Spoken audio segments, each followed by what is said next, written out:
Amazing news! At Titans Debate League is now looking for interns. We are expanding our team and seeking driven individuals who are ready to make an impact. We're on the hunt for talented people to join our marketing team, a charismatic new host, and creative minds who can produce amazing content. If you have a positive attitude and are used to winning, because that's what we do here, then we want to hear from you. Join us and contribute to a culture of excellence and success here at Titans Debate League. Email us today, titansdebateleague@gmail.com. Looking forward to hearing from you. Where Infinity Gauntlet is a mere toy compared to the intellectual prowess build and destroy the cipher. Intellectual sword to slice you, or whatever device you recommend. Surgical precise pen, hand get heated, the room will spin. If man get treated, them goals gon' spin. Level heads with feet, paradigm the box you in. Got a pair of red dimes in the box you in. Don't matter, paradigm, paradigms, your clock won't spin. Hear the sounds of the trumpets, start the rounds in the gauntlet. Get down or lay down when we're stopping. It's the clash of the tigers. Hear the sounds of the trumpets, start the rounds in the gauntlet. Get down or lay down when we storming. It's the clash of the titans. Hear the sounds of the trumpets, start the rounds in the gauntlet. Get down or lay down when we storming. It's the clash of the titans. It's the clash of the titans.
Coming from the bottom, do you feel it? 'Cause being broke leave a hole in your soul. Put your fists in the air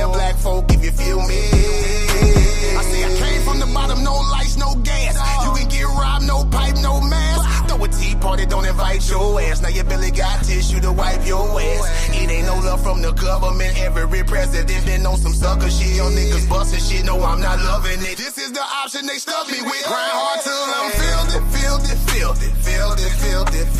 rich, you feel me? Grind hard till I'm filthy rich, you feel me? Grind hard till I'm filthy rich, you feel me? Grind hard till I'm filthy rich, you feel me? It ain't no love for your brother.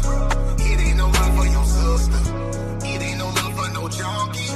It ain't no love for the pusher. It ain't no love for the honest. It ain't no love for the real. It ain't no love for the loyal. Looking for love, get you killed. Filthy is what you gotta get. What up, what up, what up? Y'all know who it is. It's your boy Humble Mystic in a building. And accompanying me is the brother from the Bomb Squad, Ashe, and my other brother, PITBULL. Man, listen, from Bigo, from the streets of Bigo to the streets of YouTube, we here with it.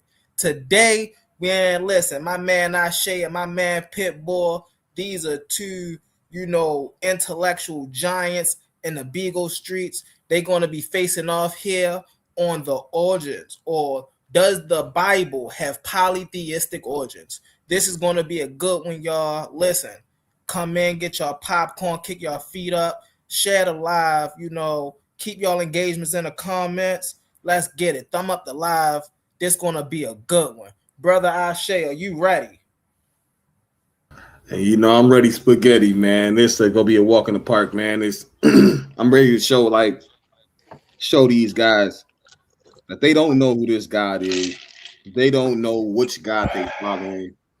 So I'm really just here to show that they really dealing with a dual God system, but they just so caught up through redactments and different Bible canons that it's been kind of almost lost through the Masoretic text. So a lot of these New Age Hebrews, like the brother I'm about to go against, they're not privy to the information I'm going to be bringing out in this debate. Okay. Most definitely. Hey, brother PITBULL, are you ready? Get the people a little bit about you. Yo, it's PITBULL at 144. Like the brother said, me and Ashe been going at it for a minute. In these debates, the brother's very sharp. I definitely rock with his stewardship in his studies.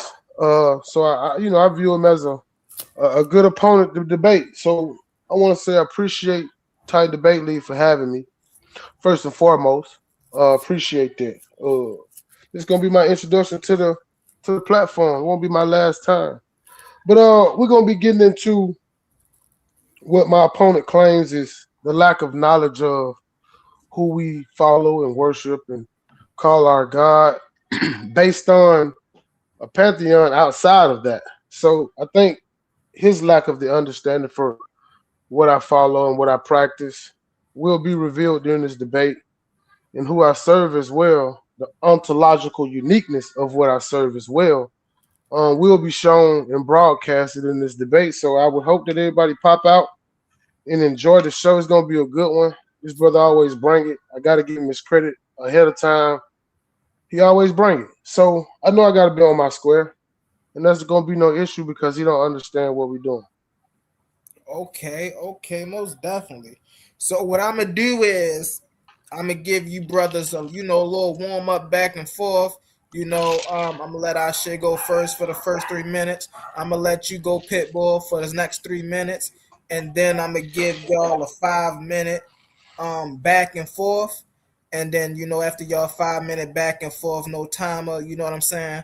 I'm going to give you brothers opportunities to ask questions. You know what I'm saying? Question each other. Then after that, we're going to ask the brother to open up the panel and let some people come up in here. All right. So let's get it, brother Ashe. You got the first 3 minutes on you, Brody.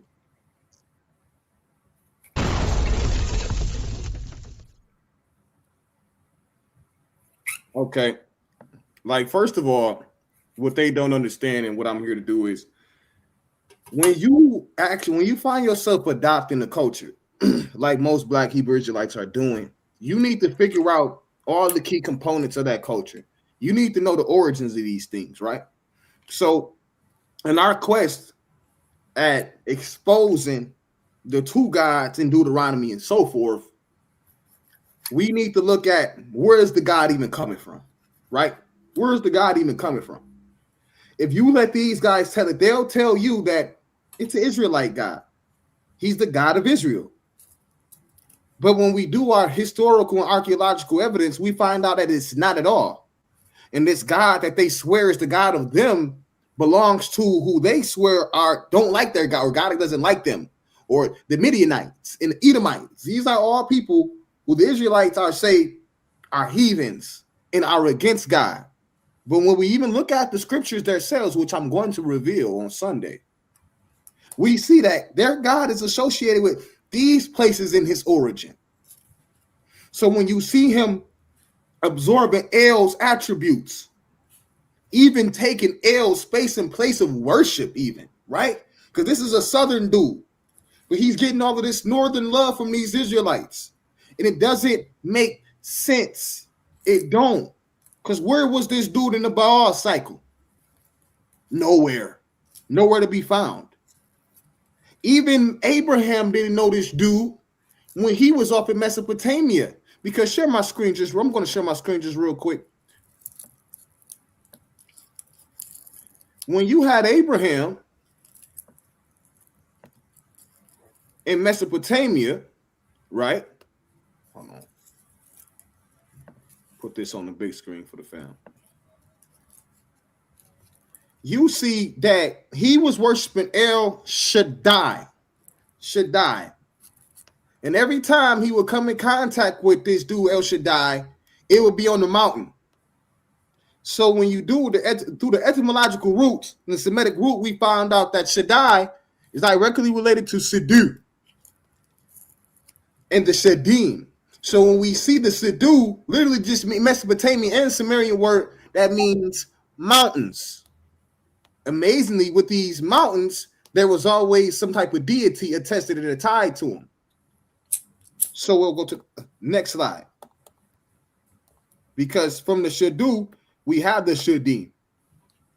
We can observe that the storm god Adad, sometimes Iskar, is seen as coming from the mountains. The Zagros mountains of eastern Mesopotamia were seen as wild, spirit-filled lands. In Deuteronomy 33:2, the Lord came from Sinai and dawned over from them from Seir. He shone forth from Mount Paran. He came with myriads of holy ones from the south.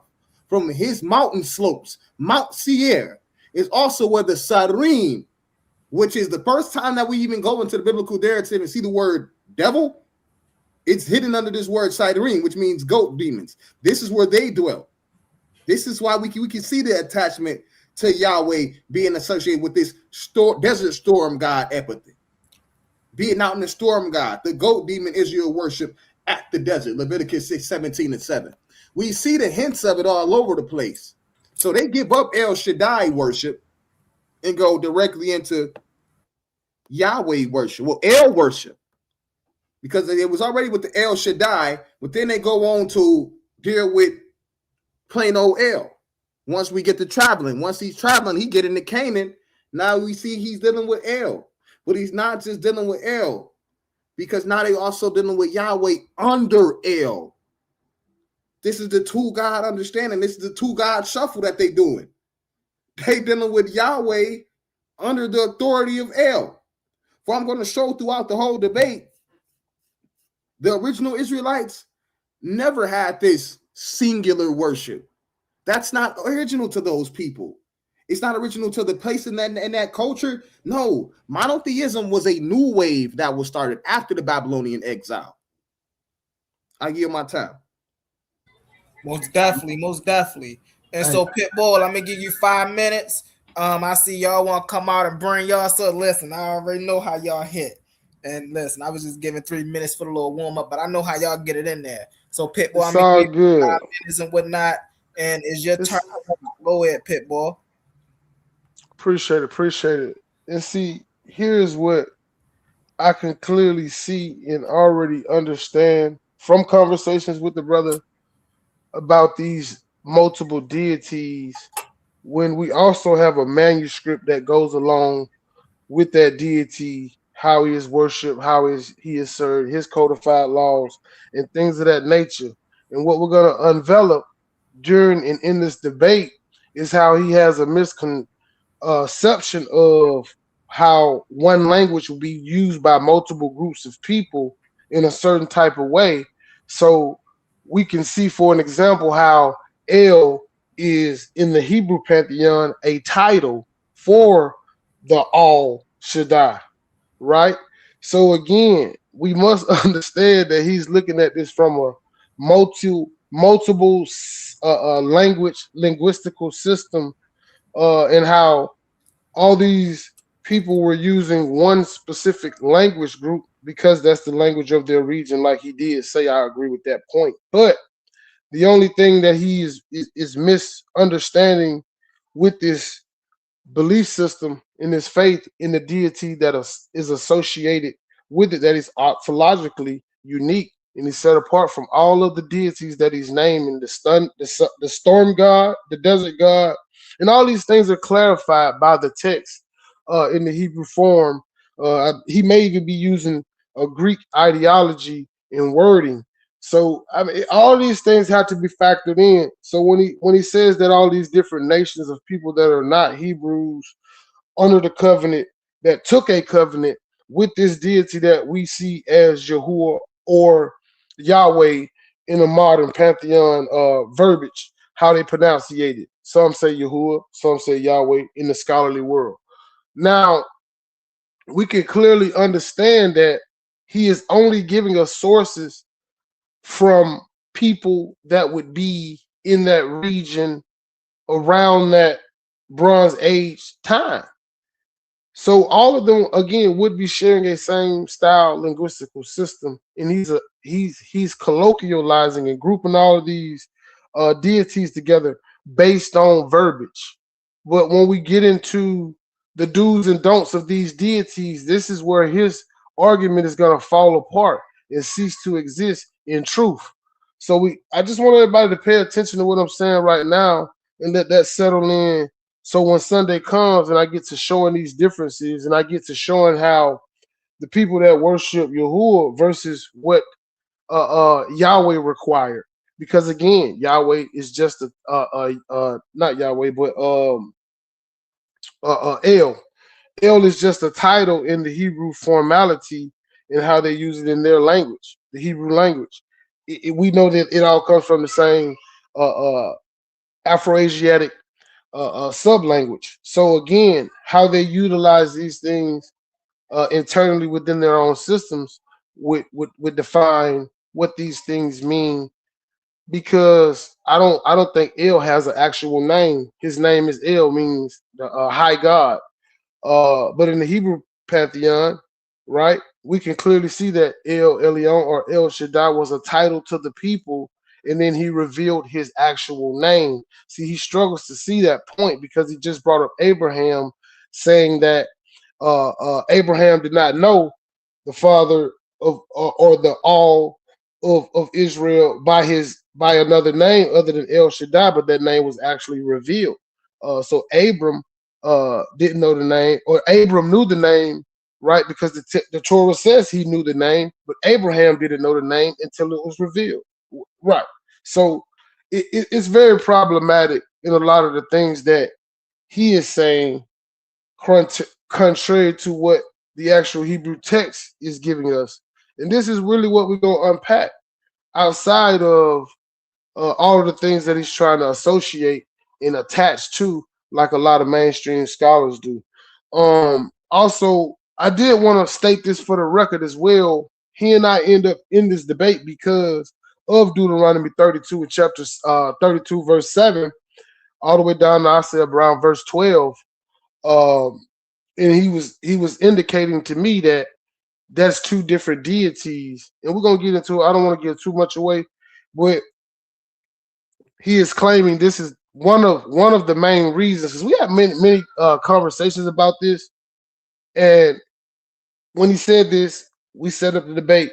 But we've had other discussions on. I've even debated Humble Mystic on the polytheistic mindset or idea that the Hebrews were that in foundational. But at the time of the covenant, when the covenant made, it is in the law that they can't be polytheistic. So it's hard for me to even see that being possible due to the fact that that was the law. Now it All is right, possible hold for on them right to there, break that Pitbull, law.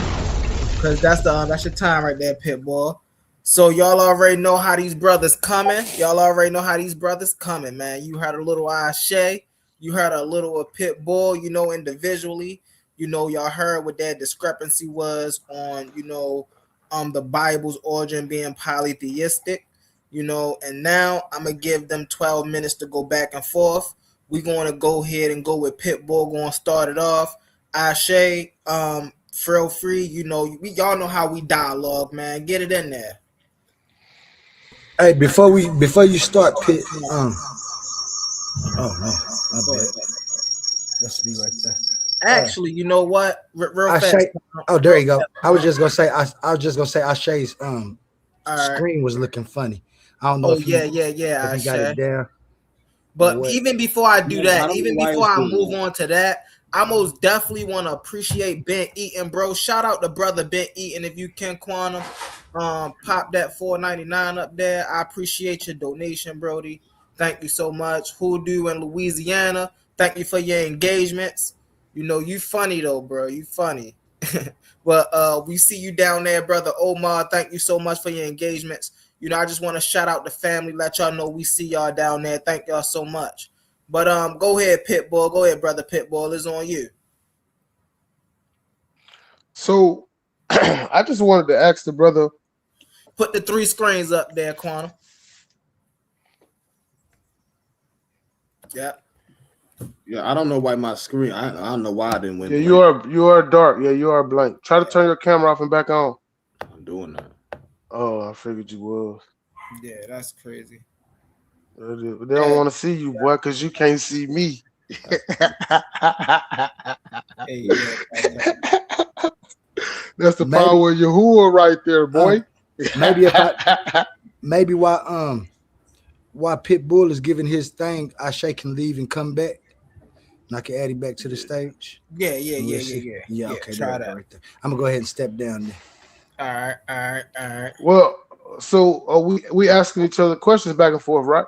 Yeah, y'all So I'm going gonna need it. back and forth. I mean, but you can finish actually because you know your time ran up with the 5 minutes, so you can. Oh, okay, yeah. Okay. I come back and then y'all can get back into y'all little back and forth joint. Okay. I mean, I'm just looking at it. Like I said, I ain't you know, anxious to get that in the way. But the whole idea that he's perpetuating is based off of the language that is used in these different pantheons, and that's because they're part of the same language family group, and these are the things that are going to define. This question, if I can, though, Pitbull. Go ahead. How do you disprove the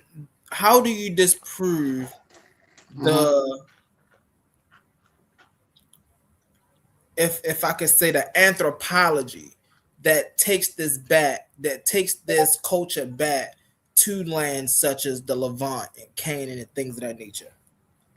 I don't have a problem that because when we look at the people, pop the link down there, Quantum. Go ahead, Brody. When we look at the people that were in the Levant, the first people before admixture, we're gonna see that they have African roots. Even in the biblical narrative, the Canaanites would have been so-called Africans, or apartheid African on the mother side. We don't see a direct father lineage, but we'll see that they were Africans to a degree because, of course, I don't know if you believe this, but I believe that life started in Africa, and all of the people that went to these various places. We know that, Pitbull. Well, you know we talk well enough to know that you know. I say like that. Hey, I was being a little icy boy around it, but I say that to say that we know that the first people in the Levant had to be African because they migrated there. And then admixing start to happen over centuries, and people groups start to go in and out of that region. It was one of the So most are you popular saying places. that the Hebrew tradition is a African tradition? I would say, yeah, it's closer to Kemet when we look at a lot of the things that are within the Hebrew understanding, especially when it comes down to the All, Yahuwah Elohim, the ontologically unique, unseen, but he uses these different mylox in the sense of a messenger to deliver what he wants to deliver to the people. So that's definitely some African, Now, definitely some you know African. this is That's between definitely you and African. Ashay. And you know this is between you and Ashay, so I'm gonna Yeah, yield, of bro. You course. know I gotta get you guys. Man, you know I'm gonna yield. Um, Hey, listen, go ahead, Ashay.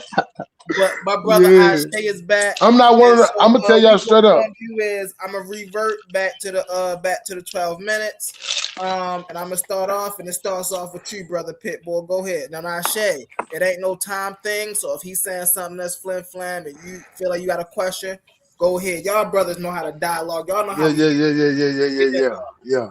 Go I ahead, just Pit. wanted to ask the brother. I just wanted to ask the brother when it comes down to elephantine and all these different scripts that you're associating to the biblical. I'll say biblical narrative for you because I know that's how you like to view it. Associating to the biblical narrative as far as deity worship. What, and I ain't gonna ask you in the sense of share your source, but what would give you the idea that these people shared the same deity and worship and all these things? Uh, what would give you that idea other than they have the same language and they use the same language group? You mean you said far as the elephantine and others, Yeah. Any or one of them, because we know or you are you use. exclusively talking about the elephantine Jews? I'm talking about multiple different Okay, that's great. That's tablets. great. Yeah, That's yeah, great. yeah, Well, yeah. you got the Samaritans who Mm-hmm, I wouldn't say they were polytheistic, but they had their own Torah outside of what you subscribe to.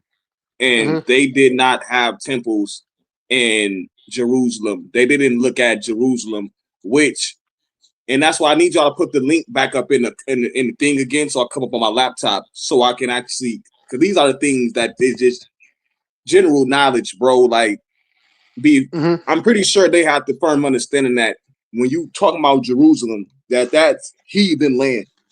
And even the name Jerusalem comes from Uru Salim, which was a veneration. It literally meant the city of Salim, which was a Canaanite deity, right? So they knew. Okay. They was like, nah, we not messing with that. Not at all. And to be all the way honest, right? Because you was up in here talking about Greco, Greek, and all of this. The oldest works that you have, far as a complete Old Testament, is Mm-hmm. Greek. The Greek Right. Septuagint. That's the And then truth. you have the Samaritan one, but they don't believe the way that you believe. And they wrote theirs in the Paleo Hebrew, which was the original script as well. So when you talking about getting this Hebraic understanding, far as an Old Testament, that was filtered through the Greeks. That's filtered through the Greeks. So I you would ask definitely me have a to question disagree.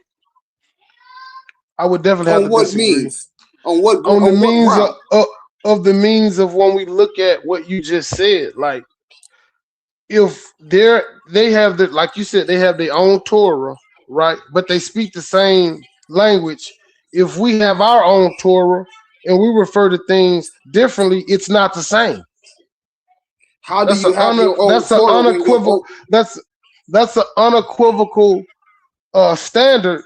If you see different obstacles within the pantheon of one's own doctrine versus what they're doing in another doctrine, you can't call it the same. If we how doing do this you over here have and your y'all own doing, Torah? listen to what I'm saying. If y'all are doing these certain things that will go against the Torah that we have, because before it was written down, it was oral. And you got to go in there, baby. You can't come in here. I don't want you to get on this camera. Sorry about that, y'all. Hold on 1 But second. Hold 1 second, brodies. Hey, they still got 8:24 left. They still got 824 left, Quanah. You can come up when we hopping people up here, Big E, and most definitely we see you down there. We letting the brothers get it in right now, though. Go ahead, y'all. Go ahead.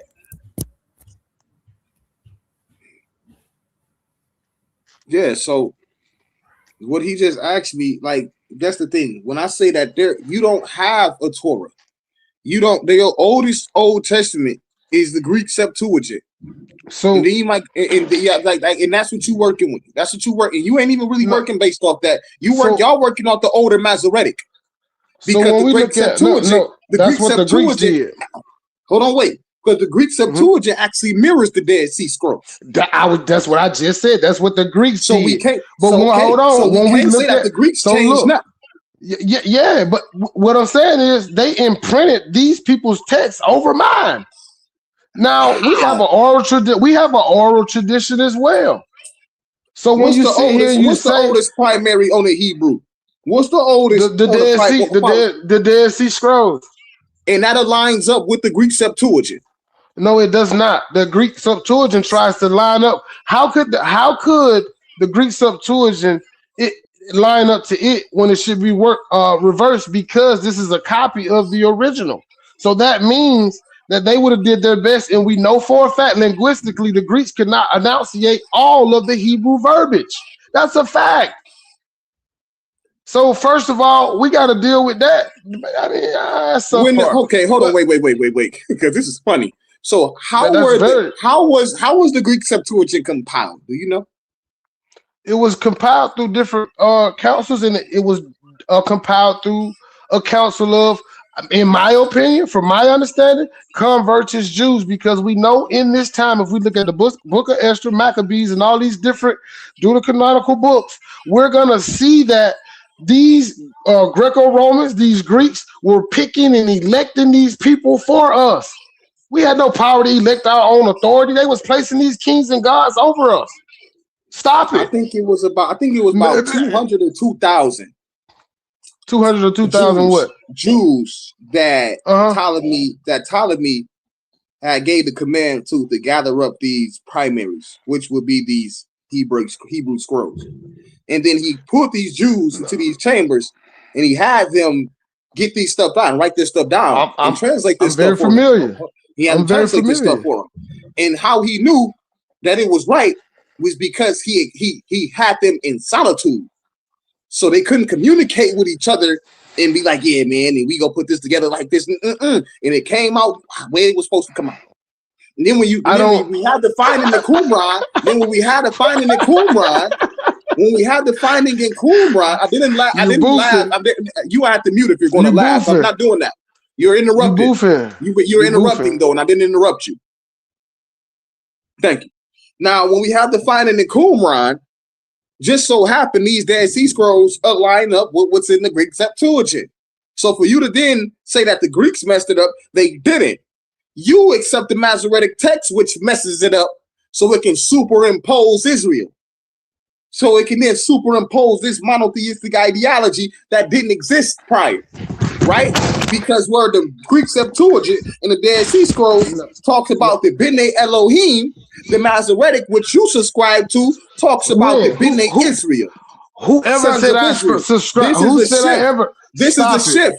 This is a shift. Whoever. Let me ask you this though. This is a shift. Whoever said I describe to the Masoretics? This is what I just questioned you on. Who do you subscribe to? Who gave the Masoretic text the authority? What do you subscribe to? Bro, I don't know what type of Hebrew you think I am, but I'm not like them dudes on the corner. Listen, I'm not them dudes on the corner. The Torah and the top, but we know that there's a. Okay, so what books? The Dead Don't Sea, get fancy on this. What do you subscribe to? The Dead Sea Scroll writers. Oh, you subscribe to the Dead Sea Scrolls? Yeah. That's the work that you base your faith off of? Well, when you say base my faith off it, no, because we know we have an oral and a traditional law. Where do you get your oral law from? What do you mean? Where does oral law come from? Oral is from word of mouth. So who are these high priests? Who are these high priests? This would be down onto you. This would be the practice of the faith till this day. And how did you get the practice of this faith? How did you become privy? What do you mean? Through the book. Through the book. Yes. So that's not oral. What do you? So how did it get in the book? It was written because it's written. The book is written. Exactly. Dude. How did it get in the book? How did it get in the book? You don't have nothing oral. According, what do you mean? If it's in the book, it came from the oral law. It came from the oral law. What are you talking about? You can't change the fact that that's what the facts are. Now, when you try to, like I said, no matter how you try to twist and turn this different scrolls that are not associated with the people, but they share the same language, you can't change that. Referring to?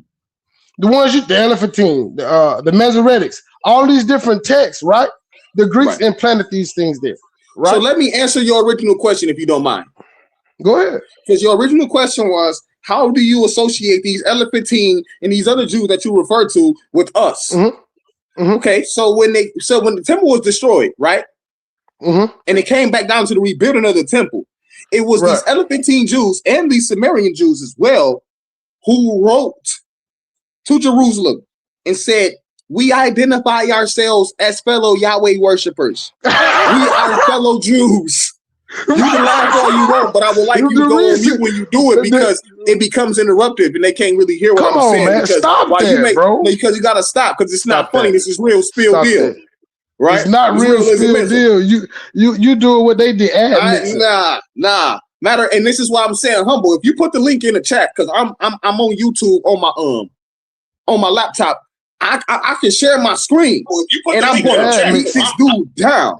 I'm going to beat him down. Come on with it, man. It sounds good, bro. Like I said, you're gonna have to show me because these people don't even match. They don't match. Because we're gonna see that the Elephantine Jews identified themselves as fellow Yahweh worshipers and volunteered to come back and rebuild the temple as well.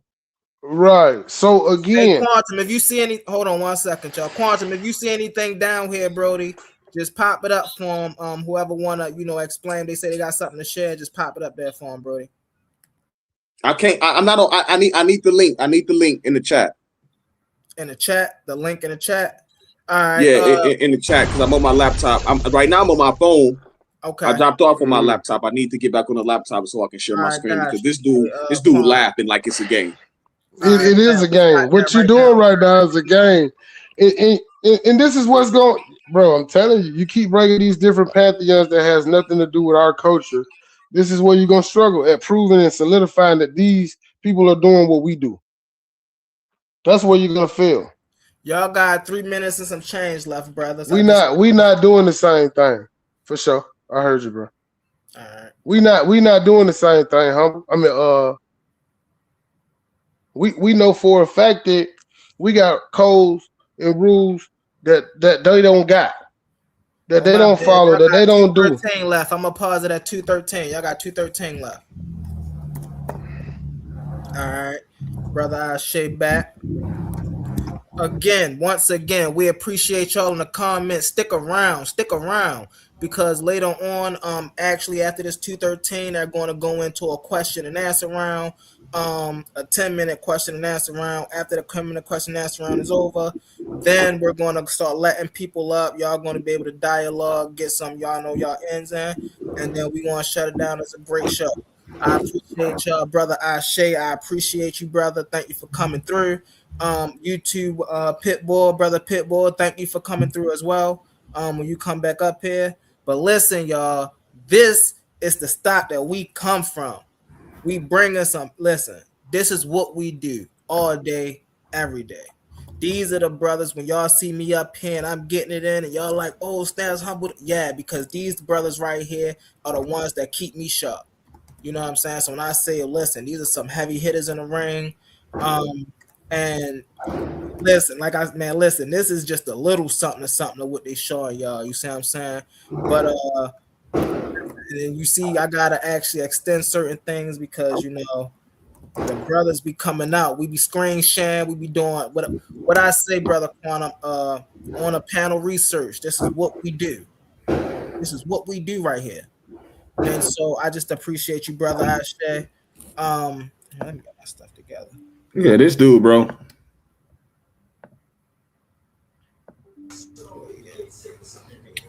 I don't know where he went. Did he disappear? Before you get back, I want to say I appreciate you too. I say just like Humble said, you know what I'm saying? I'm new to the conscious community by some months. I did start here on the Titans Debate League, but I've been going back watching some of the other shows and stuff, man. And I appreciate all the information you and Humble be giving me a lot of good information too, man. And y'all keep it up. Oh, most definitely. And again, this is why, you know, I tell my brother Quantum, the brother Ben Eaton's out there, the world, you know what I'm saying? Hey, listen, we do this on the streets of Beagle all day, every day. You know, it's so funny because when I say these are my brothers right here, these literally are my brothers right here. You see what I'm saying? We giving exclusives right now, and then tomorrow y'all could catch us around 11, 12 in the morning, busting each other heads again tomorrow. This is what we do on a regular. You feel me?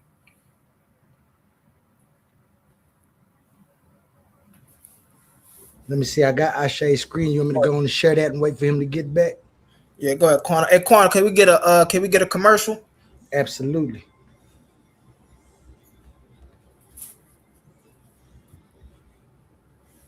Shout out to brother Quantum as well, bro. Before you get that commercial, Quantum, shout out to brother Quantum, an amazing what are they called? The people that work behind the scenes. I can't remember what they call right now, but man, you're doing an amazing job, Brody. Keep it up. Shout out to the brother. Moderator. Yeah, moderator. Yeah, man. Shout out to the Titans Debate League. That's what I'm here to do, man. Whoops. I accidentally put something on there. Let me see. We wanted a commercial. But yeah, man, thank you, Humble. And I'm here anytime, man. Anybody need it, because I'm an information junkie. And if people got information they want to get out, whether I agree with them or not, they need to get it out. And that's what I love about Titans Debate League. And if I ain't doing any of the information given, I'm definitely receiving, and I'm backstage doing the technical work that we need. So I'm here. Oh, there we go. We got our man's back, Pit. And I'm going to drop down and I'm going to play this commercial for us. Attention all debate fans. You've been watching, you've been arguing, you've been picking sides. But now it's time to level up. From this point forward, all debates on this platform are going members only. That means the hottest clashes, the wildest arguments, and your favorite personalities going head to head will only be available to subscribers. You want real scholarship, you want the smoke, you want the unfiltered action, then don't get left outside looking in. Sign up today for as low as $3.99 and get full access to every debate, every moment, every knockout argument. This is Titans Debate League, where legends are made and debates get real. Join now or miss out.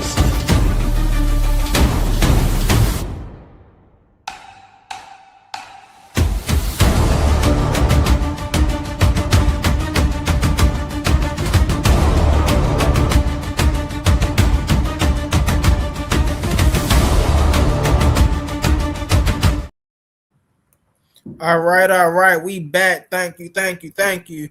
Brother Ashe wanted to share his screen. You want to share your screen, right, Ashe? Yeah. All right, go ahead, Brody. Simple question, man. Like, this dude talking about what does it have to do with us? The question when I asked was, did the Elephantine Jews identify themselves as fellow Yahweh worshipers? And the answer, of course, was yes. They absolutely my did. bad. Hold on 1 second, Ashe. Hold on 1 second. I'm just letting y'all know I'm starting y'all time now. Yeah. So he says, yes, they absolutely did. The Jewish community living on the island of Elephantine, an island near the Nile River, near modern Aswan, during the 5th century BC, explicitly and actively identified themselves with other Yahweh worshipers in the Levant. We know this because of the Elephantine papyri, a massive collection of cachet letters, contracts, and legal documents discovered at the site.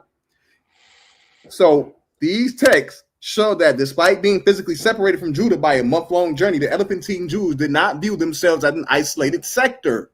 Instead, they viewed the population of their homeland as their kin, and they shared a common religious identity. The primary ways I identified with and reached out to Yahweh worshipers include this. Let's go into it. In 410 BC, local Egyptian priests of the ram god Khnum rioted and destroyed the Jewish temple dedicated to Yahoo.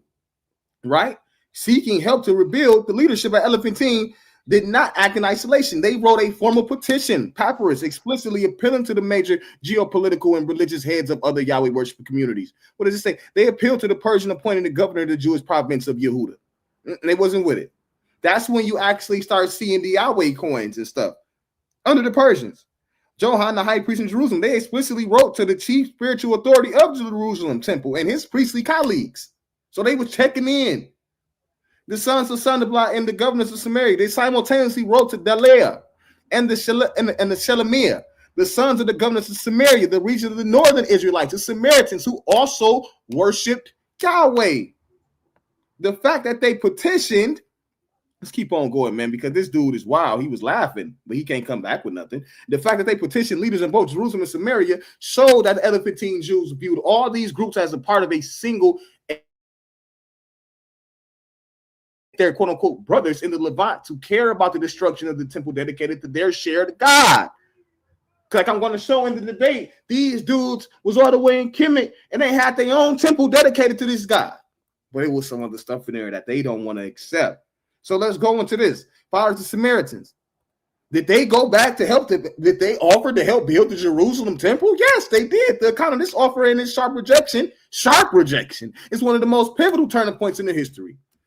The story is detailed in the book of Ezra, chapter 4, setting the stage for the centuries, right? So we didn't even got to go in. So what does it say? Let us build with you, for we worship your God as you do. And we have been sacrificing him ever since the days of King Asuradan of Assyria, who brought us here.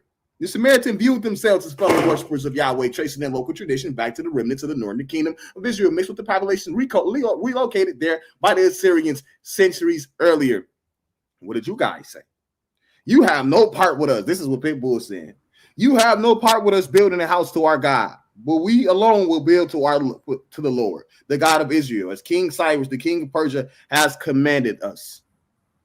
All right. That's the end of that segment. Man, it's getting hot in here. These brothers over here throwing blows, man. These brothers is over here throwing blows. Hey, listen, before we get into this Q&A section, I know you shared your screen, Ashe. I'm going to give PITBULL an opportunity to respond, if he want to share his screen or do anything of that nature. I'm going to give you a quick 5 minutes, PITBULL.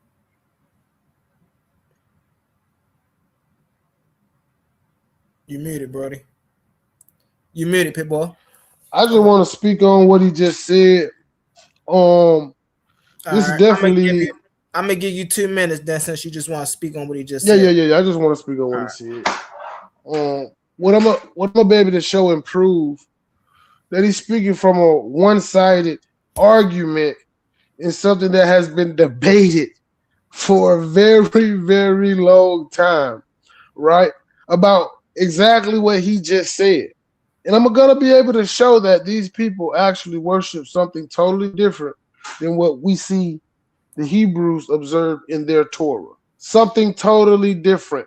And then it's ironic to me in the part that he chose to speak on, because it tells you right there what the children of Israel would have told them based on what they were, first of all, what they were doing. I appreciate that laugh, because that lets you know it's real. That what they were told by the actual Hebrews, which proves and solidifies my point even more, that these people were outside of the covenant of who he is calling Yahweh, which is a modern term. It's not an Hebraic term. What we say, I think they'll argue Yahweh in pronunciation, because they foundationally say that nobody knows how to enunciate it, so they did the best that they could. But coming from a linguistical stance. But again, what I'm gonna be able to show in this debate, man, through an argument that has been had by multiple scholars for a long time, and this is how I know his tactics, because it's size to this. And what we can say that the Torah preserves is a history of a people that was moving nomadic, sheep herding.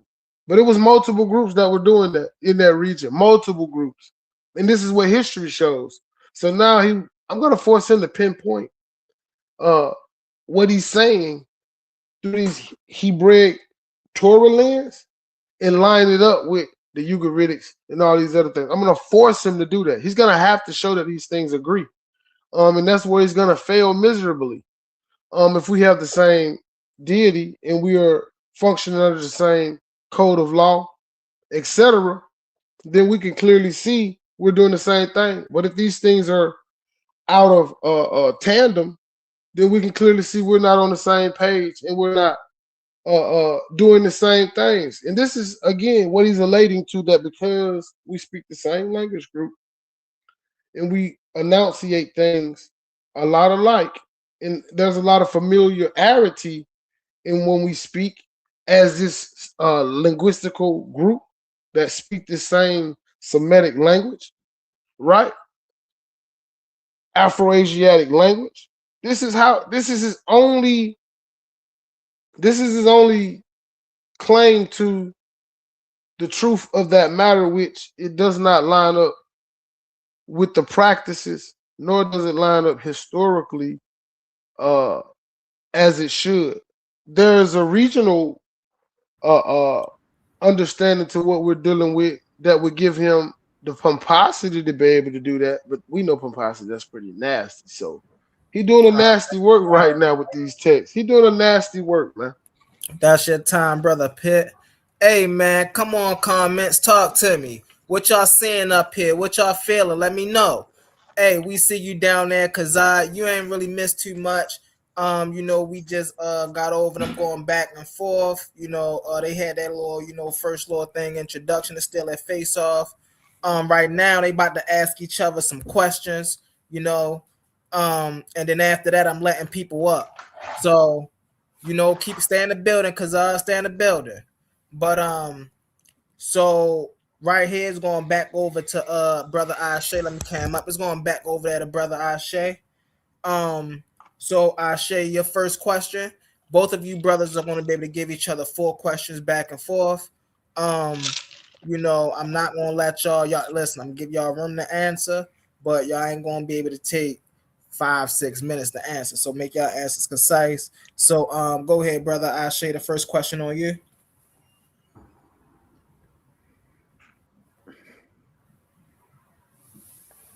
With the statement that you just made, you literally just said that we see the statement that the real Jews, with the real Hebrews would have said. And you said that you identified those Babylonians as real Hebrews, or the ones who were dwelling in Babylonia.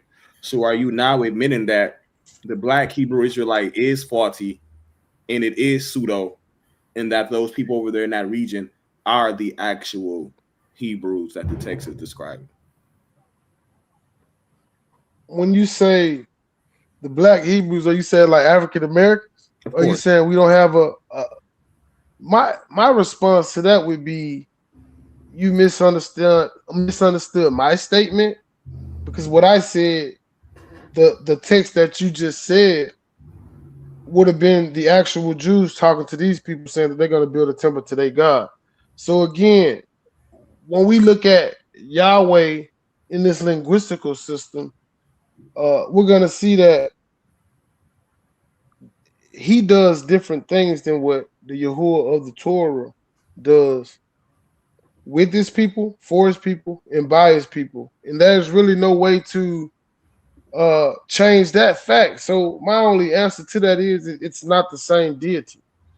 Wait, you just said something. I need more clarification on what you just said, Humble.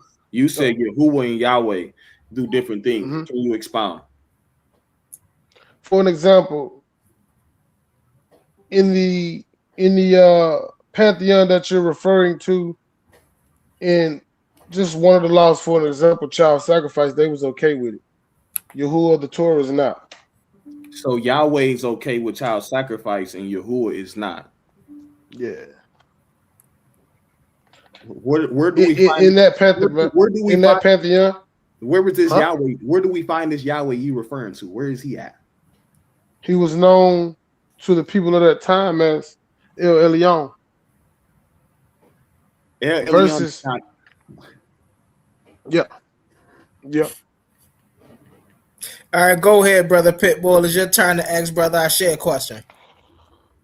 So, would you say that you are able to prove that the two deities are different in Deuteronomy 32:7 in a way that would show there's no possible way that they can be different.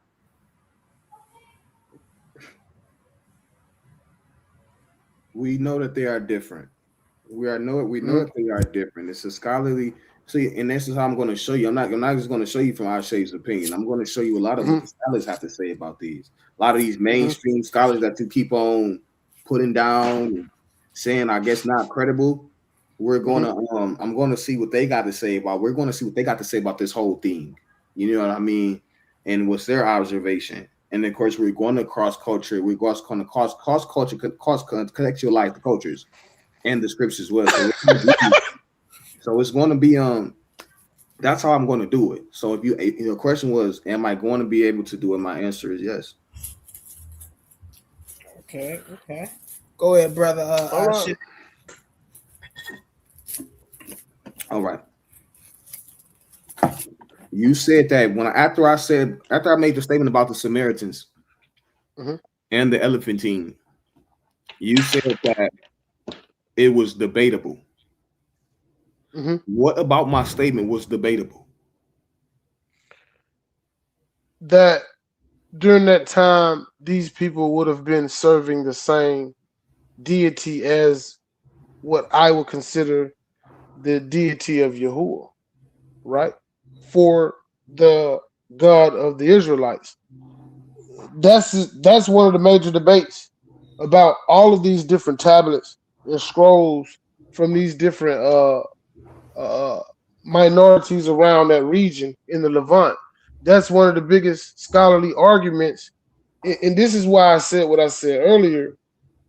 It's one position because there's so much history, archaeology that's gonna go in my favor to debunk what you're saying about what the people in Israel do versus what these people were doing and allowed to do under their two different deities.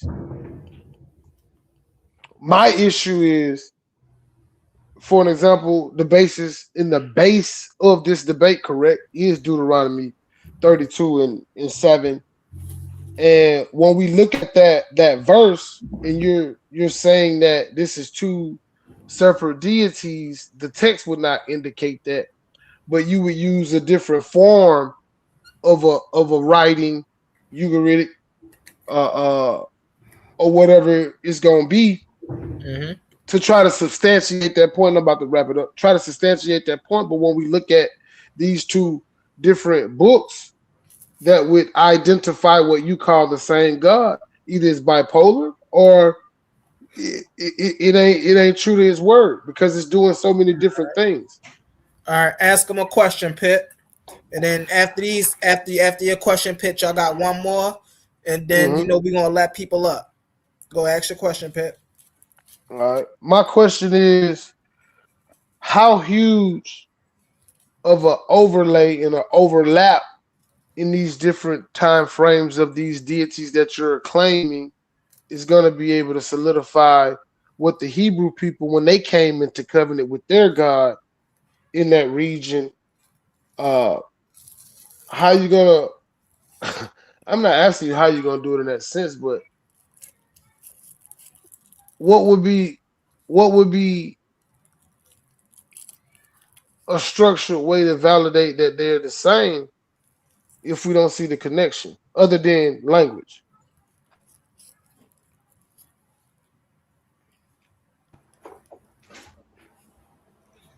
Because there's no solid date for when I guess Abraham came into covenant. Like that's fantasy. That's fantasy stuff. Like you can't give me a date. You can't give me a time range because it one don't exist. So I can't give you a time frame based on what you just asked me, right? But what we do know is that when it comes to these Jews of antiquity, there were sectors. There were sectors, and I would really want to belong to I would really want to ask you what sector you would belong to out of all of these many groups since you're here to identifying yourself bloodline related to some of these people. So I would really love to know what sector of these Jews you belong to because we know that even when it came down to gathering the scrolls that went into the Greek Septuagint and compiling it, that they were going for multiple different sects gathering the scrolls, different No, people. were privy to different things. You know what I mean? There wasn't no unified canonization. There wasn't no Old Testament that everybody was just going to and looking at like, man, this is the work right here before the Greek Septuagint. So now my answer to that would be this is a later ideology that was you don't connected have through an the answer. Greeks. That's not Wait, can I answer because you asked me a question. I'm not asking you a question. Yeah, Oh, you saying I yeah, oh well I'm just responding. I'm just responding to what you just said. Okay. If that's the case, then and then Ashe, you do. I thought that was your question too, Ashe, but then you do get the last question. Yeah, I did. Okay, yeah. Right. Go ahead. Go ahead, Pet. You gotta respond, and then Ashe gonna ask his last question. My thing is, again, he's still cross contextualizing different writings because this wouldn't be of the all or the deity that I serve. This would not be a thing. We were tribe versus Set. We see this Set pop up during that Greco-Roman and Grecian period, Second Temple age, and this is solidified through history as well and archaeology in the temperament of what, like you said, that shift. For an example, how we see Yahushua Hamashiach, whom they call Jesus, this transformation from an order or a set up way that the Hebrews would run to it actually being a figure in a heroic person.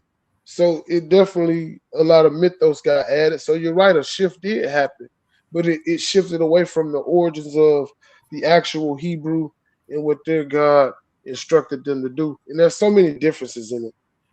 And I just leave it at that. All right, go ahead. Excuse me, y'all. Go ahead, Ashe. Ask your last question. With the knowledge, since we already talked about the Samaritans have their own Torah and everything, like we already talked about the Samaritans have their own Torah. You agreed to that, like in the beginning of the conversation. Mm-hmm. So with the agreement to that they have their own Torah, and the Torah contains the covenant and all of these things, and it has Deuteronomy.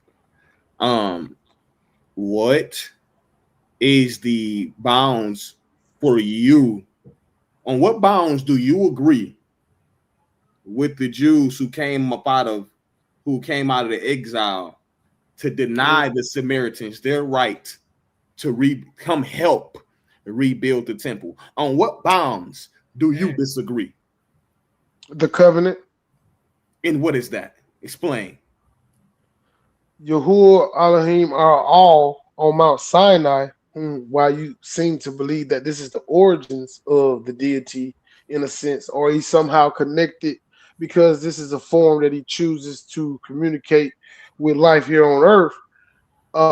We would see him give them a decree and give them a contract in an agreement to be his people, and he be their God by abiding by certain laws, statutes, and commandment that are set apart from any of the other time frames or frameworks in the Bronze Age, and therefore after that, that would show a whole different order of I'll just say of legislation or a government than what any of these other people that you are associating or tied to the information have. They don't have what the Hebrews of the Torah have.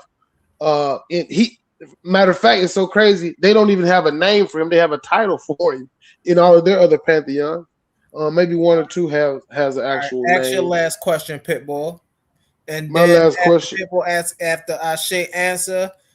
We coming to y'all in the comments. We opening up the comments. We gonna get the link down there. Come on up here, y'all. Go ahead, Pitbull. His question just prompted me to ask my last question. Why is that, I say? Why is what's in the Hebrew text rendered very differently in the laws that are within those texts are rendered very differently in the qualifications and the benefits and all these different things, etc., are so different than all of the other texts that you're going to use in the debate? And I pretty much know what they are. So you know what I'm saying when I ask this. Why are they so different? Because your monotheistic stance lies heavily on the Masoretic understanding. And that's what it, and that's why it's that heavy Masoretic influence over the text that enforces, and it's this post-exile ideology that enforces this one God ideology. Pre-exile, there was not a one God ideology. There was a recognition. You can agree with, you have to agree with this because of the scriptures. There was a recognition of other gods from the beginning. And after, like, but then and after. But then later, you have Daniel, the prophet, letting you making a statement post-exile. There is no God but the one, but Yahweh. There's no God but Yahweh. But see, so we have shifts happening. We got shifts happening, right?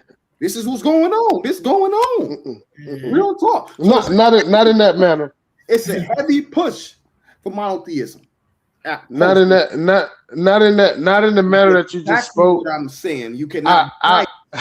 I can, and I'll show you how to tell you why. No grounds to deny that. Yeah, I can. And what I'm saying is because when we look at the understanding of the covenantal Hebrews of the Torah, their God, our God, has always been ontologically unique and set apart from all these other gods based on, huh? Yeah, you like that, don't you? What that mean? It means ontologically unique means to be set apart and obsolete. Stop, hey, bro, don't buck me, bro. Don't buck me. Oh, man. Me and you was hitting in the Akhenaten debate, and I was hitting you hard with the ontologically uniqueness. Yeah. Yeah. So the uniqueness of Yahuwah, and this is why it's referenced. It's more of a Kemet feel. It's more of an African feel to what the Hebrews actually follow, because Yahuwah, Elohim, which Yahuwah means what? I don't what to exist, the existing one. There you go. So this is a deity, and this is another way I'm going to hurt you bad, because these Eucharists, the Elephantine, they had images that was associated, put on coins and all type of things. When we look at me and mine, we don't do that. That wasn't okay. It's a part of the law for us not to make no graving images and things of that. I don't want to get too much into it because you're going to be adding stuff tonight, which is okay. But that's it. Hey, Quantum, you can drop the link, bro. You can drop the link. That's the truth. Nah, man. Nah, you wilding out. You wilding out, fam. You wilding out. How am I wilding out? It's in the text. No, you wilding out. It's in the text. I'm telling you, your understanding gonna trip you up, bro. Of what we do. We do something totally different, man. Hold on, wait. Come on up here, y'all. If y'all in the comments, we do something totally different, man. Hold on, put this up there. Put this like button too. Put this up there. Put this up there. Put this. Dude, wow, man. How, bro? Because you wild, bro. This 100 years after the Elephantine. 100. That's it. 4th century. So what's going on right here? Who is this? What? Who is this right here? Bro, that has nothing to do with that. And that's what I'm gonna hurt you with when you go to showing me this. No. You go to showing me this. No. You literally just said you agree with dude who was with the Jews who were under the Persians. No. What I'm saying is, come on, my God. Here, what I'm saying is, regardless of what you're elating or who you're elating, let me finish. Who you're elating these people are contextually to the Torah, that would not have been a people that would do that. You don't know what these people would have did, man. You don't know them, man. All you have what is to understand it. Wait a minute. This is the problem. Here's what I'm saying. Now that's flip flap. Here is the problem. Nice. You don't know what they would have did. I'm not saying they wasn't. I'm not saying they wasn't idolaters. I'm about to say I'm they not worshiping through I'm not God, Lord. right. Check me out, man. Listen, To this day. listen. So But hold on. Here's if they was off the damn chain in the Bible. I'm finna show you. I'm about to show you. Ahead, This is the Pitbull. problem. Go ahead, Pitbull. This Get would it be the back. problem. This would be the problem to you showing that coin. Go ahead, Pitbull. After you finish, I'm gonna introduce Ben Eaton. Go ahead, Pitbull. No doubt. This will be the problem with you showing this coin when I go into the law of Yahuwah, right? The God of Israel. We're gonna see that is strictly forbidden. Strictly forbidden. Right? And then hold on. But wait, hold on. This is the catch-22 6 round through the scope. Where when we say what is Yahuwah, right? He has no image. He doesn't have an image, right? So this would be an idolatrous coin that we don't know who the hell that is on there, because the all or the God of Israel doesn't even have an image. That's why he's coming in things like the burning bush and sending men on his behalf as the Mylots or angels and as messengers on behalf of him. This is why he puts his ruach. He put his ruach in things and pushes you to do it that way. That's why I said, man, it's close to the kingdom. Blowing smoke out his nostrils, brother. Again. Yes or no? Again. Yes or no? I can't listen. When you say is that the same God blowing? You got a picture. Nostril. What I'm telling you is yes or no. Absolutely not. Yo, we going to Ben Eaton, bro. We going to Ben He said he said is that the same God blowing smoke out his nostrils? Nah, not at all. Hey Ben Eaton, what's up? What's up? Talk to us, Ben Eaton. What you been saying, man? Man, what's up, family? How y'all doing, man? What's going on, Shalom. What's going on? Hey, I ain't up here to say too much, man. I'm just trying to promote this very great debate, man. I can't wait. No doubt. But real quick, hey, Pitbull, how long have you been a Hebrew? That's my question. How long have I been a Hebrew? Yeah, how long you been? For about 10 years, man. About 10 years. Okay. Yeah. How much of what Ashe said you understood? I understood everything he said. Okay. See, this gonna be a great debate, man. I can't wait. Yeah. But I'm gonna mute back up, man. I'm gonna let y'all get back at it. No, because I'm sick of lying Hebrews. I'm sick of it. My whole point is, again, when you see a people that have the same language that are doing obsolete things contrary to one another, and then you try to colloquialize them and group them together, when the text itself said, "Hey man, you ain't us and we ain't you," stop it. Come on, bro. You just gonna throw them in there? Hey, man, we see Omar in the comments. We see Kazad in the comments. Get up here, help your brother Pitbull. We see all of these. We see all of these. We see they rejected the Samaritans. Now I gotta get rejected. They ain't telling Asar Rasul to reject you. Hey yo. They not telling you. They not telling you to be rejected by Dr. Reggie. Man, Pitbull out. Share my screen. Come on, man. Let them know why we need to reject him. Share the screen. Man, cut it out, man. Get the screen up, family. You asked me, was that dude on the coin the same dude blowing smoke out his nostrils? Man, cut it out. That's what I asked you, dog. So that is definitely what you asked me. Psalm 18:8. Smoke rose from his nostrils. Consuming fire came from his mouth. Burning coals blazed out of it. Who is this description of? Who are they describing? Yahuwah, Elohim. You just said that he don't got an image though, but this is a face. No, he don't. This is a face. Yeah. Okay, so is that saying it literal, just like the netters, or the net? Does the netter have nostrils and noses and mouths and faces? Absolutely. Absolutely. Say what? God is not a netter. Your deity. What are you? That has nothing to do with the point. We know that these are still principles of the unseen, ontological, unique deity, bro. You can't change that fact with rhetoric. It's throwing around these other deities and misinterpreting the text. All right. Let's let Kazad get in here. What's up, brother Kazad? We got Kazad in the building.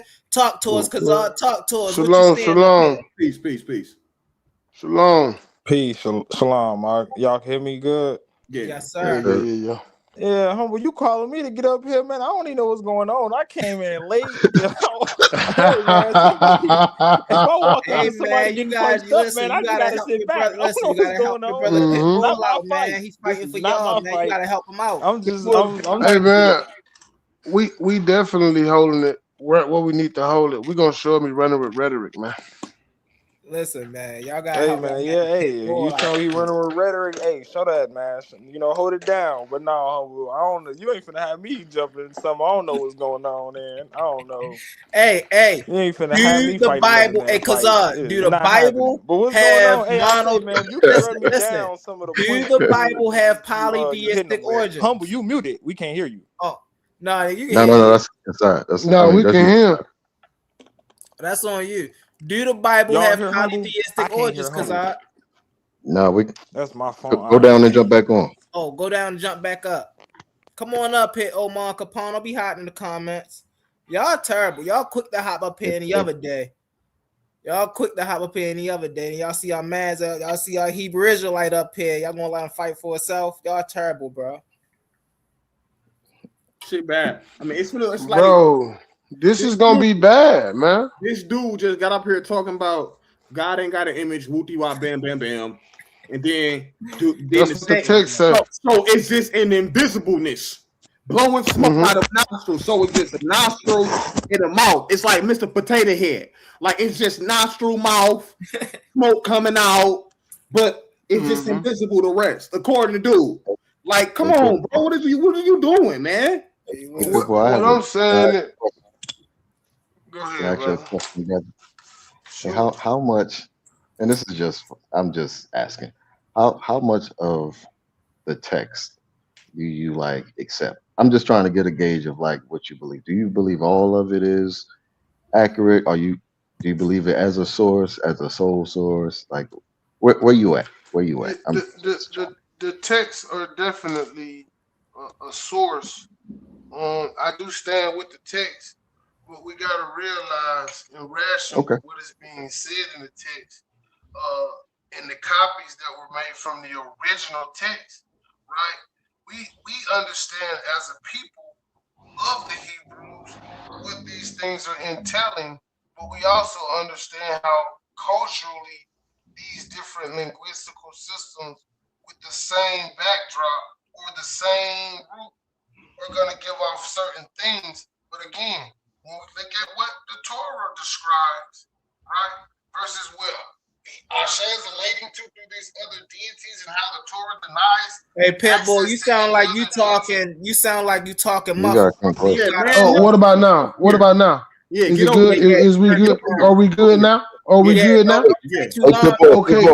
I ain't gonna take long.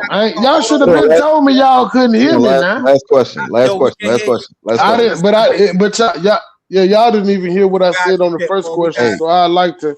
I speed it up and I'll make it real short and sweet. Again, hold on, brother. I've iterated to Ashe before this debate took place that he's dealing with a viewpoint from a people that are not the people that's speaking in the text.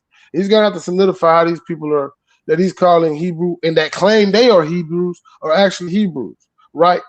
Before admixture, during the admixture, and after the admixture. Not saying that they follow a particular culture, but the main and most important ingredient, and I'm gonna land it here, is that these deities are all different. They doing different stuff. Hey, that's not why I asked you, Pitbull, but I just wanted to hold on. I just wanted to I want to gauge my Hebrew brothers. What I mean is like what translation do you read today? Like you read King James and I do comparative text, brother. I read all the text.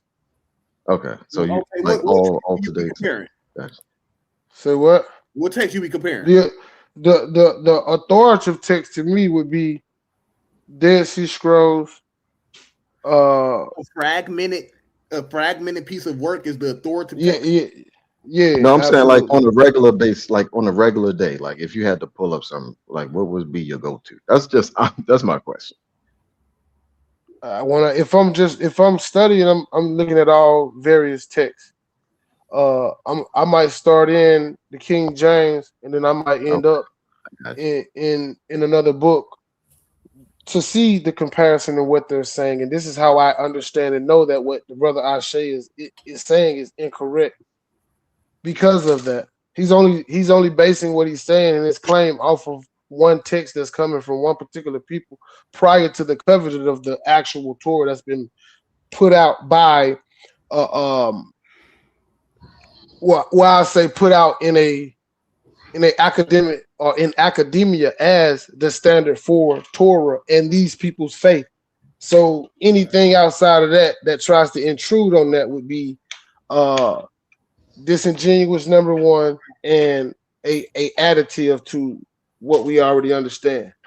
All right. Let's get to brother Assam Kai. What's up, brother Assam Kai? We appreciate you for coming up, brother. What's up? Talk to us, brother. What you see up here? Man, Imhotep to the chat, Imhotep to the panel. I like to see when y'all younger and getting it in raw like that. You know what I'm saying? This is how you do it. This is how you grow. This is how y'all make connections too. So, you know, don't ever take it personal. So you see a lot of my generation. Don't get in your feelings. I want y'all to connect from the knowledge y'all drop. You feel me? Stay connected. That way you stay protected when you got that black complected. But to the subject, because I'm about to attack a little bit. Don't feel any certain way. Boy, can't stop rapping. To be expected. You feel me? It just come out naturally. It's just that black in me, baby. That Kim in me, baby. You know, the Hebrews was rapping too. You know. That's right. I expect you to spit some bars right back at me. Now, right now, I want y'all got the. I used to do this to my brothers that be like tanks on the ground. Okay, I'd be like, I need you to claim what type of Hebrew you are. I see my man Ashe is off to a good start. I need you to tell me the type of Hebrew you are. Because if you ask me, and here goes some more rap, I'm a Shemsu Asar. So could you do me a favor and tell me what kind of Hebrew you are, right? So if you say you use this text and then you hop over to this text, then it sounds really convoluted. It's one thing to study, it's the other thing that you rely upon. If Yah is your God or your Necha, what text do you study? And I'm assuming you use some Syrian text because that's his origin. Right. So absolutely. What we need some bombs drop. We need some bombs drop. My man Saul came in here dropping bombs. Like, I don't care about none of that. I'm loving what you're doing. We appreciate you, Elder. We appreciate you. Go ahead, brother Pitbull. I know you want to get in there. So after Pitbull respond, and you can respond. Kazad, if you want to respond, you can get in there after the brother Capone. Go ahead, Pitbull. Well, I mean, to answer that question, it would definitely be through the line of Shem, of course. Now tribals. That's not what he asked. He said Shem, Ashe. Brother, can I? What kind of Hebrew am I? Yeah. What do you mean? What kind of Hebrew? I'm telling you, through the line of Shem. Through the line of Shem. All Hebrews through the line of Shem. Okay, so that would be indicating what type of Hebrew I am. Now, when it comes down to epithet, can I clarify what I'm saying, brother? With no interruption. I just wanted to add to what I asked. I'm talking to Ashe. I'm talking to Ashe. I just want to clarify what I'm saying, because when I say that the Hebrew that I am is one that studies and seeks the truth of the information. So I don't fit myself into any of the boxes of any of these predated covenant authoritative allegedly people groups, if that's what you're asking. Hold on, really fast, y'all. Hold on, I gotta take it to the playground real fast. I have to take it to the playground real fast. A Pitbull. What's up? You know you can't hide. After you're saying what you're saying, you know you can't hide, right? I'm here. I'm here. Yeah, I just want you to know that, brother. This is a different playground. I'm here. What do you mean? What's the difference in the play? What is the difference? I'm always here. This ain't my first rodeo. Brother Pitbull. And you know that. And you know that. Let me not even say Ashe. Hey, Capone. My man Pitbull say he from the line of Shem, Capone. What you gonna say? Hold up, What you gonna say? hold up, because you're gonna move off of what I'm asking you, right? I want a little more clarity. Are you a Benjamite? Are you a Levite? Are you from Ashur? Which kind? And you mentioned Kemet, so maybe you're Ashur. Maybe you need to come over here to the Asar fold. But what kind That's what you of want. That's lineage what or you where you want. at, baby? You talk to me. Nah, I would be from the tribe of Judah, for sure. Yeah, connected through the sub-Saharan and the transatlantic slave trade. A Capone. You said 10 years, Pitbull? Hold on, Yeah. Hold on 1 I ain't second, got Biggie. nothing to do with what Capone. that brother say. Hey, shalom, peace to the panel, peace to the brothers in the Shalom, chat, shalom. in the chat. What I say is that to his question is that it's not a monolith. You know what I'm saying? Exactly. Now there's different doctrines. There's many different doctrines, and some of them are popularized. And that's what the brother is saying. He don't gravitate to what y'all know as the popular, the more common version of a Hebrew, right? But what he's telling you the lineage which comes from Shem. Ain't nothing wrong with that. What he's saying right there. But that ain't why I got up here. I got up here is because Ashay showed an artifact. He showed an artifact, and my question is, who is that on that artifact? Because from my understanding, that's 4th century BC, and it's Persian. Who was it, Capone? From the sources that I have, it says that it's Zeus. Now there's debate among scholars that says about the inscription. Some say that it says Yahweh. Capone, don't give it all away now, because he gonna pull this out. Don't give it all away. Listen. No. It doesn't say. Listen, for one, there's no image. So hold on. So that coin was found during Persian rule in the province of Judea, right? But if you understand, in the 4th century at that. So it's nothing on that coin that says that it says Yahweh. Some even say that that's a dollar and not a Y, which should be the 6th letter. So if Ashay pull his source, is it going to say what you just said? He didn't have a source. He did have a source. Hey, Ashay, can you pull He your showed source? an image. Pull your source back up for that. He showed an image with an idea of what this represents from a one-sided viewpoint. That's Zeus. That's what he did. Hey, what's his name? Real fast, Capone. Real fast, Capone. What you say, Benny? For the whole panel. Hold on. One mic. I'm gonna let them go. Hold on, one mic. We're gonna continue as soon as I'm finished. I just want to give a PSA. Listen, man, brother Ashay, brother Pitbull, brother Capone. These are my brothers. I get a little hype when we get in the ring, because once again, man, this is what we do. So excuse us if we get into our little tangent, our back and forth. Again, this is an open panel. You feel me? Y'all hear something we saying, I'm most definitely going around the room. You see what I'm saying? Don't get offended. We go out there, we get a little rough with each other. We brothers right here. This is what we do. This is what we love to do. You feel me? So I have to give a little PSA out there, because we most definitely about to start getting on each other's heads in a minute, because my man Capone up here lying for his homeboy Pitbull. This is what they do. We gotta slap them aside. Stop the cap. No, we can ask Kasai what they say. Stop the cap. Hey yo, now read that, Capone. You gotta zoom in.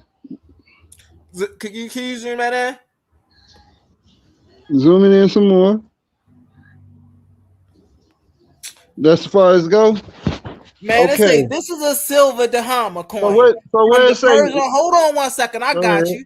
It say from the man. Can you put that back full screen real quick? I got it. He want to act like he can't read it. Why? Oh, listen, I'm quick to read something. Hold on.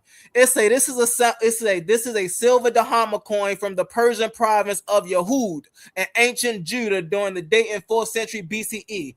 The reverse side depicts the buried deity seated on the winged hill holding a bird, often referred to as the British Museum Dahama. This scholars debate whether the figure represents Yahweh or the Greek god Zeus. The coin weighs 3.29 grams and measures 15 centimeters, right? So it most definitely say it represents Yahweh. So can you go back?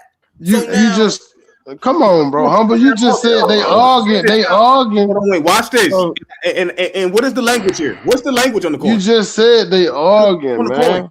What is the that's language? that look well during that time. That probably be more so Phoenician Canaanite. Phoenician, yeah, And Phoenician Canaanite.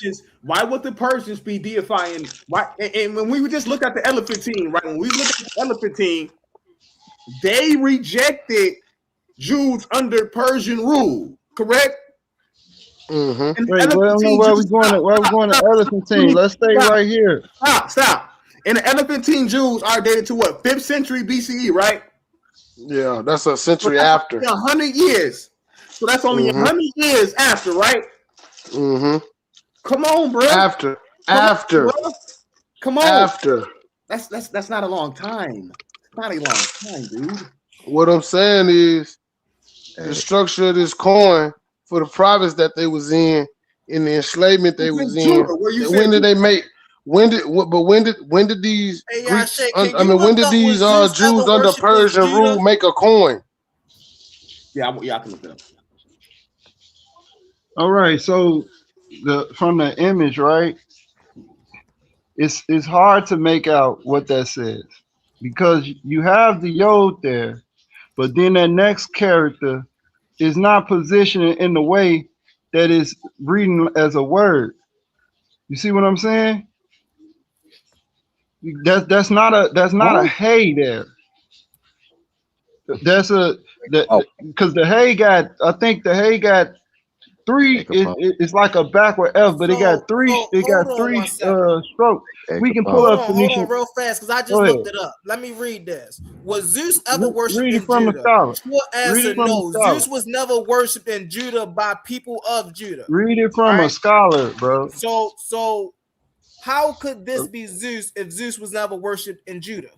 Bro, hold on. Your source says what it say. Exactly. What are you talking about? Whether the figure represents Yahweh or the Greek god Zeus. I just told him that. How is you saying? How if this is a debate among scholars? Exactly. I'm gonna tell you why. So what that means? Hold on. What that means is there's no definitive proof that's what you're saying is Yahweh. Right there. Exactly. Yeah, I'm gonna tell you why. Hold on, take it down. I'm gonna tell you why. They have coins with Amun on one side and Zeus on the other. They also have coins with Yahweh on one side and Zeus on the other. I don't know what's on the other side of that coin, so I can't say if that is why they're debating which one is which. But that's probably the case. As usually, no, we can't roll with probably though, brother. Probably don't cut the mustard. We don't know, here. but we could just pull up one of the double. So we gotta say that. No, we gotta. We gotta say we don't know, brother Ashe. We gotta say we don't know. Double-sided coins because there's plenty of them out there that have Yahweh on one side and Zeus on the other. Then pull up just so they see the one with Amun on one side and Zeus on the other side. Well, that could be could be Yahweh, but you're known as we got brother Quantum on the panel. What it do, brother Quantum? What's the damn name? Magathos. Amagathos, which is Amun and Zeus synchronized. So of course you'll have that. Right, because you remember in the Aristeas letters, they said, your God, which we would liken to our God Zeus, when they was talking about Yah in the Aristeas letters. They said, your God, who is the thunder God, just like our God Zeus, blah, blah, blah, blah. Which we pulled up on here before. So when you go to the coins, which I have, you should see the one, you'll see the coin with Amun and Zeus on one, and then there was a coin with Yahweh and Zeus on the other two. All right, but so that particular coin though, they saying that's people are saying that says Yahweh. I don't see Yahweh nowhere on, or the tetragrammaton nowhere on that coin. For one, if they saying the second character is a hey, that's not how a hey is written. How is a hey written? Hey, huh? Capone. Hey, I got a question. Why aren't you fair to the conversation? Because when you first came in, you tried to say it. You tried to say it was Zeus. Now I agree with you. We're not really too No, sure I about ain't say it was Zeus. I said they why. debate whether it's Zeus or Now you what's it, ain't say that when you first came. Azura mantra or something. The Zoroaster deity. Yeah, you ain't say that until they pulled it up. No, I looked it up when he pulled it up. And plus, I've been hearing stuff on you this said way that before. was Zeus. You said No, that I was asked Zeus, him and I who. No, said that listen, coin we is can not. play I the back. said We his can do. name You're is not not finna going to say look. that Hold that's on, Zeus. hold on. You're not finna put words in my mouth, bro. What you I say, Capone? said I asked him who was that, Hey, and I said Capone, because why? it's Hold on. from the Persian period, and it was found in Judea. It was under Hey, Persian rule. That's what I said. Hey Capone, hey Capone. Even if okay, let's just say it So wait, hold is. on, Benny. Hold on, hold on, hold on. Are you saying that inscription say Yahweh Oh my gosh, man, just stop. Just or the let's just tetragrammaton? say I disagree with you. I already Right. agree with you, bro. I already agree with you. I said we're not All right, It sure. cool. definitely We don't really say the don't know. tetragrammaton on it. But hold on, hold on, hold on, And hold on. Let's I'm just gonna say, read hold on, what hold the on. Let's coin just say, says, right?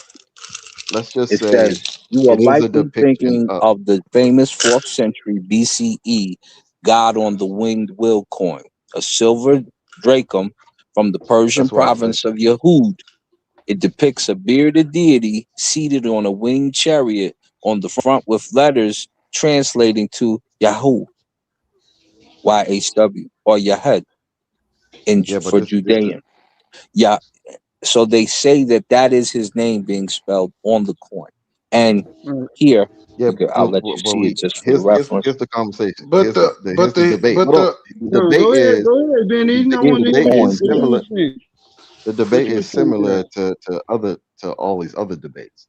The debate is associating the image to the word that's on the image. That's always going to be a debate. That's always going to be a dialogue because we just really we are unsure and we can be wrong and we are wrong oftentimes. By the way, so this is the discussion of omnomastics. This is coin studies, right? And Right. in Samaria and in Judah and Jerusalem during the uh, Persian period, all the way well into the late Hellenistic Was a period. mishap and I'm about These to, yeah. these coins are really prolific. These coins are really prolific, but it's always an issue of how to interpret the coin because you have to account for the historical background of the environment at the time. It's a whole level of to even get to a certain point of saying this is this or this is that, right? Even it like but the but my question to Capone was let's just say for sake of argument, it is a depiction, it is a visual representation of Yahweh on the coin. So what? Why are you what's the issue with Now, that? if I what? may, if I may, The Capone, really issue is fast. it's no Go ahead, issue. Capone, and I'm asking So you. yeah, the thing is that you trying to correlate a certain type of artifact or coinage to the deity of the Hebrews. That's the problem. Because in the Torah it say not to make any image. Kalim There already we go. brought this up. There So we go. That's there's why. no image of the deity that spoke to Moses. That's one thing. Okay. There's no the Okay. image is creation, is mankind. That's the image of the figure. Okay. So See, that's why I say so I wanted to so understand y'all points. I want to So wait, understand my time out. Hebrew. Did Abraham That's see it. God That's face or all. not? I'm done. Did did Abraham see Abraham God face or not? no No. no a voice spoke to Abraham, a voice spoke to Abraham. This is So why, like we've been infiltrated by religious pseudo, because what's happening now is so I want to read this real quick before you get that. So it says, so this is from the AI, right? It say they look someone like the Y. Wait, hold on. It say the Y and the L in the archaic Aramaic Phoenician script. Early scholars read these three letters from right to left as YHW, Yahu or Yahweh. However, modern archaeologists and numismatics read the final letter as a Dalet rather than a Y, meaning the inscription actually spells out YHD, the name of the province. That's interesting. See? So let me get a source with that, right? That also makes sense. See? That's the point of it, always being a topic of discussion, All right. a debate. So now the point I was going to make was, even if this is the case, this is not enough to go off and say that this tradition is an African tradition. These people were African people, right? Because we know that these type of coins were made because they were being cross-traded with other people, with other nations. And so just because one could say, oh, well, you see that, we see that coming over in Egypt, that we were the Egyptians and we were the black men over there too. No. That's why we got to be careful with this information and how when they say, oh, no, that's not this or that's that, because they don't understand the geography of it. What are you saying? The Egyptians didn't start what they had. They picked this up from the Nubians and the people before them. They didn't pick anything up from the Nubians. Their tradition was a continuous tradition. See, this is what I'm saying, bro. They don't know like that. They don't know. It's crazy. You out of control for that, Humble. You out of control for that. It is crazy. You're out of control for that, man. Hey, Humble, don't let him bait you, man. Let's stay on top. Don't let him bait you. That ain't no bait. We know that's a fact. Drop me a bomb, bro. Your early kings in ancient Egypt are Nahesi. So I don't even mind you saying that. Can you pull out the Dura Europost synagogue mural? Hey, yes, sir. Can you explain the difference between a continuation of a culture and the as you would say like a new culture? Absolutely. So if it's a continuation, which is why they start ancient Egypt in Nakada and the Napata area, which is Nahesi territory, is because you basically had some people from that locality take their culture down north, and in doing so, we can recognize them from the way they buried themselves and from their red and black top pottery, which is all through Nubia. So we know that they were Nubian. The type of names that they had were Nubian. There's only one Libyan king amongst the pre-dynastic dynasty of ancient Kem. The rest of them are Nahesi. And you also find some Congolese there. So you've got your Twas basically, and you have your Nahesi. And that seems to be the culture, because when you look at ancient Twa culture, for instance, where they talk about bring the ding up, send Wasret sent for him, you see the same thing in the early burials. You're about to have a debate about sacrifice or what is retainer sacrifices. So I'm Congolese. In our culture in the early ages, if a king died, his cabinet went with him. They would be buried in there the same way. And so those early kings in ancient Kemet, what do you see? You see the king passed away and most of his cabinet, if not all, or whoever ran away, got away with him. They're all dead in there with him. Eventually, they started making shabtis to take that, to not do such a thing. So we can see that this is coming from inner Africa and from the south. Hey, Benny, wait a minute. Hold on, Capone. He finished answering the question. So then, how is that different from an adopted culture? An adopted culture would mean that somebody came in from the north. The reason I'm asking you this question is because they say Kemet got this from Nubia, as if Kemet was one group of people and Nubia was another group of people, and Kemet took what Nubia had and used it for themselves. Like, I really want them to understand the two. Wait. Can I say this based on what you just said? Just a quick second. Now, you sitting up here trying to act like Kemet went ad mixing. Huh? It take place a little later though. Like when you see early Kemet, you see like 70. Like for instance, if I pull up the excavation, you see 70 Nubian graves. That's your early Kemet, right? So when you when you seeing stuff like that, and then in another section you see 70 Nubian graves, some of the Libyans, which were Nahesi people as well, which they tell you in the document about Amos, they say, let's go get the Nahesi from Libya so that we can go get the trader from Kush, because he's the one that sold them out, and they put him on the front of the boat and the Asiatic on the back of the boat. Right? My point.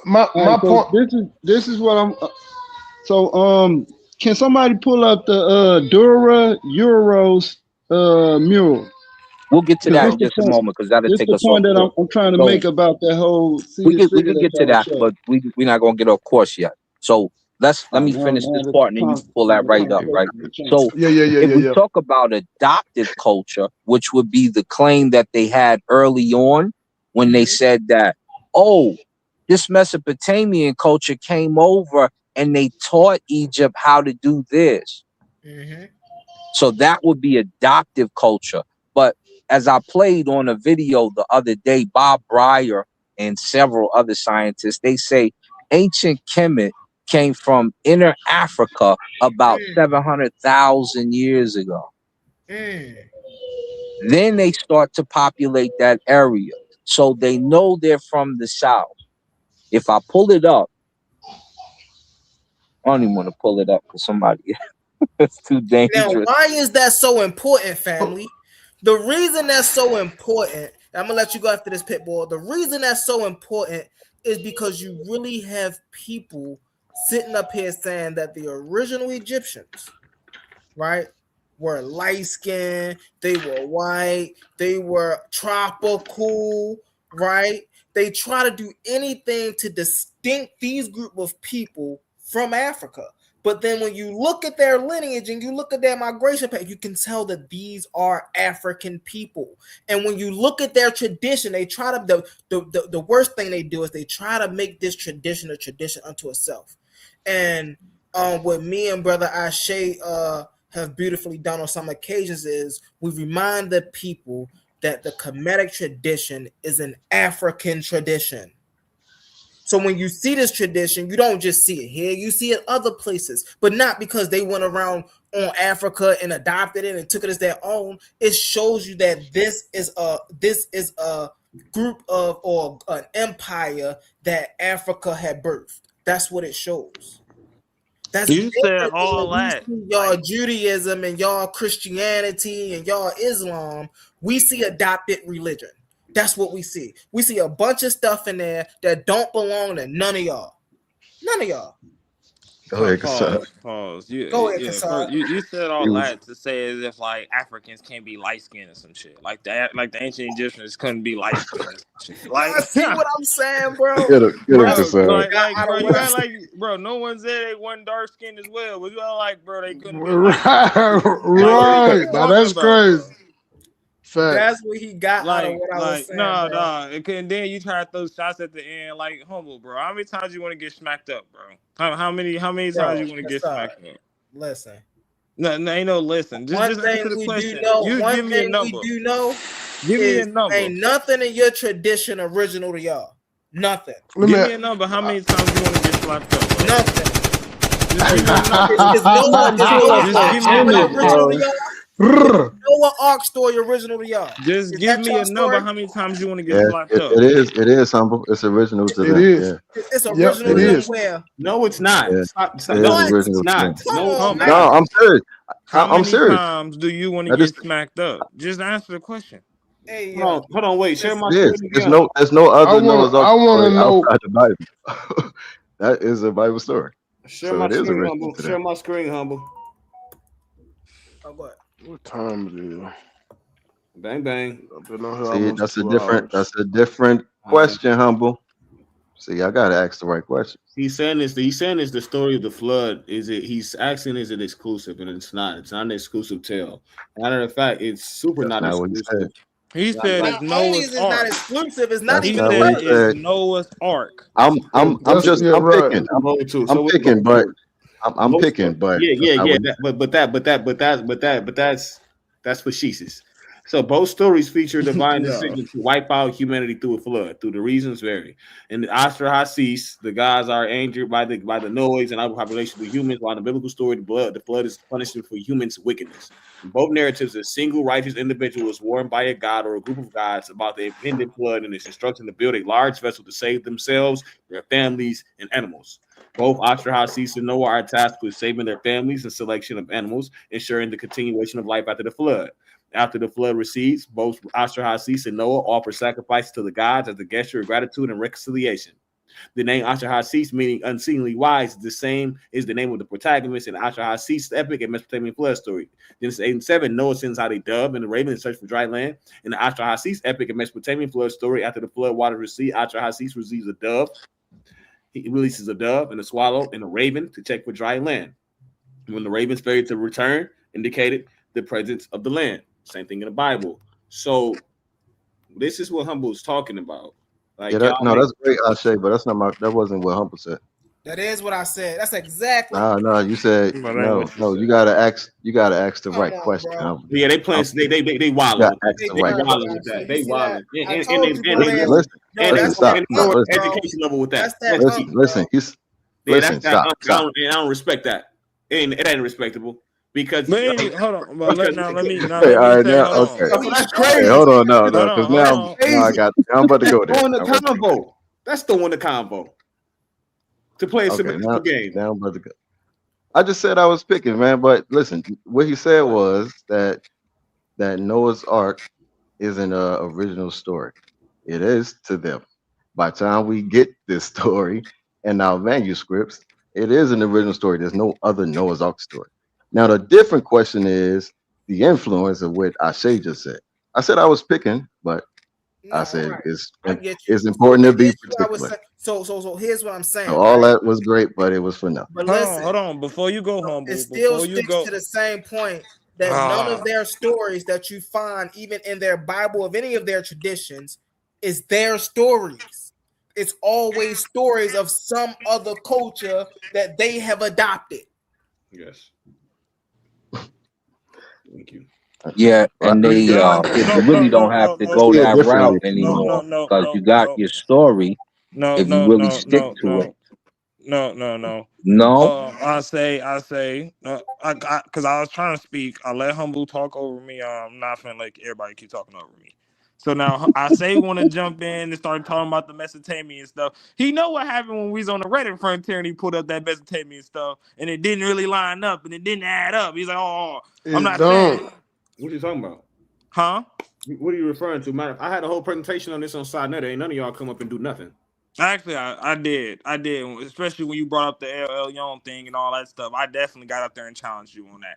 Oh, you did. You challenged me on the LL Young thing, but that didn't go. Matter of fact, I didn't get to get all the way into it because they kept on interrupting and jumping in. But anyway, like I said, Humble, and I say now, cool. Whenever y'all want this work, y'all already know. I say I've been waiting on you for a minute, and Humble, you already got smoked. All you gotta do is set it up. That's all y'all got. This is the problem. Let me say this real quick, because this is the problem I be having with a lot of these Hebrew guys. You know what I mean? Because if it was, let's say it was Kemet in the same position, right? And it was some Kemetic work, and then you looked at some Sumerian work, and it had these striking resemblances. Dudes to be doing backflips. Mm-hmm. You already trying to make up the pseudo comparisons with Narmar and all of that. You got guys like Capone. Who is y'all? You got guys like Capone. That Narmar came from Mesopotamia and was set in Mesopotamia, and there's a good chance that they came from that far north. You got these kind of guys. So we are looking at Semitic influence, right? This is a Semitic theme that's being followed. Y'all don't come first. So of course you go change it a little bit to try to shape it to your mentality. That's crazy. This natural human behavior. This is what people do, right? It's no, but you have no. I can tell that. Man, you be quiet, man. You have no. Shut the hell up, man. I don't want. You keep talking, man, and you shut the fuck up, huh?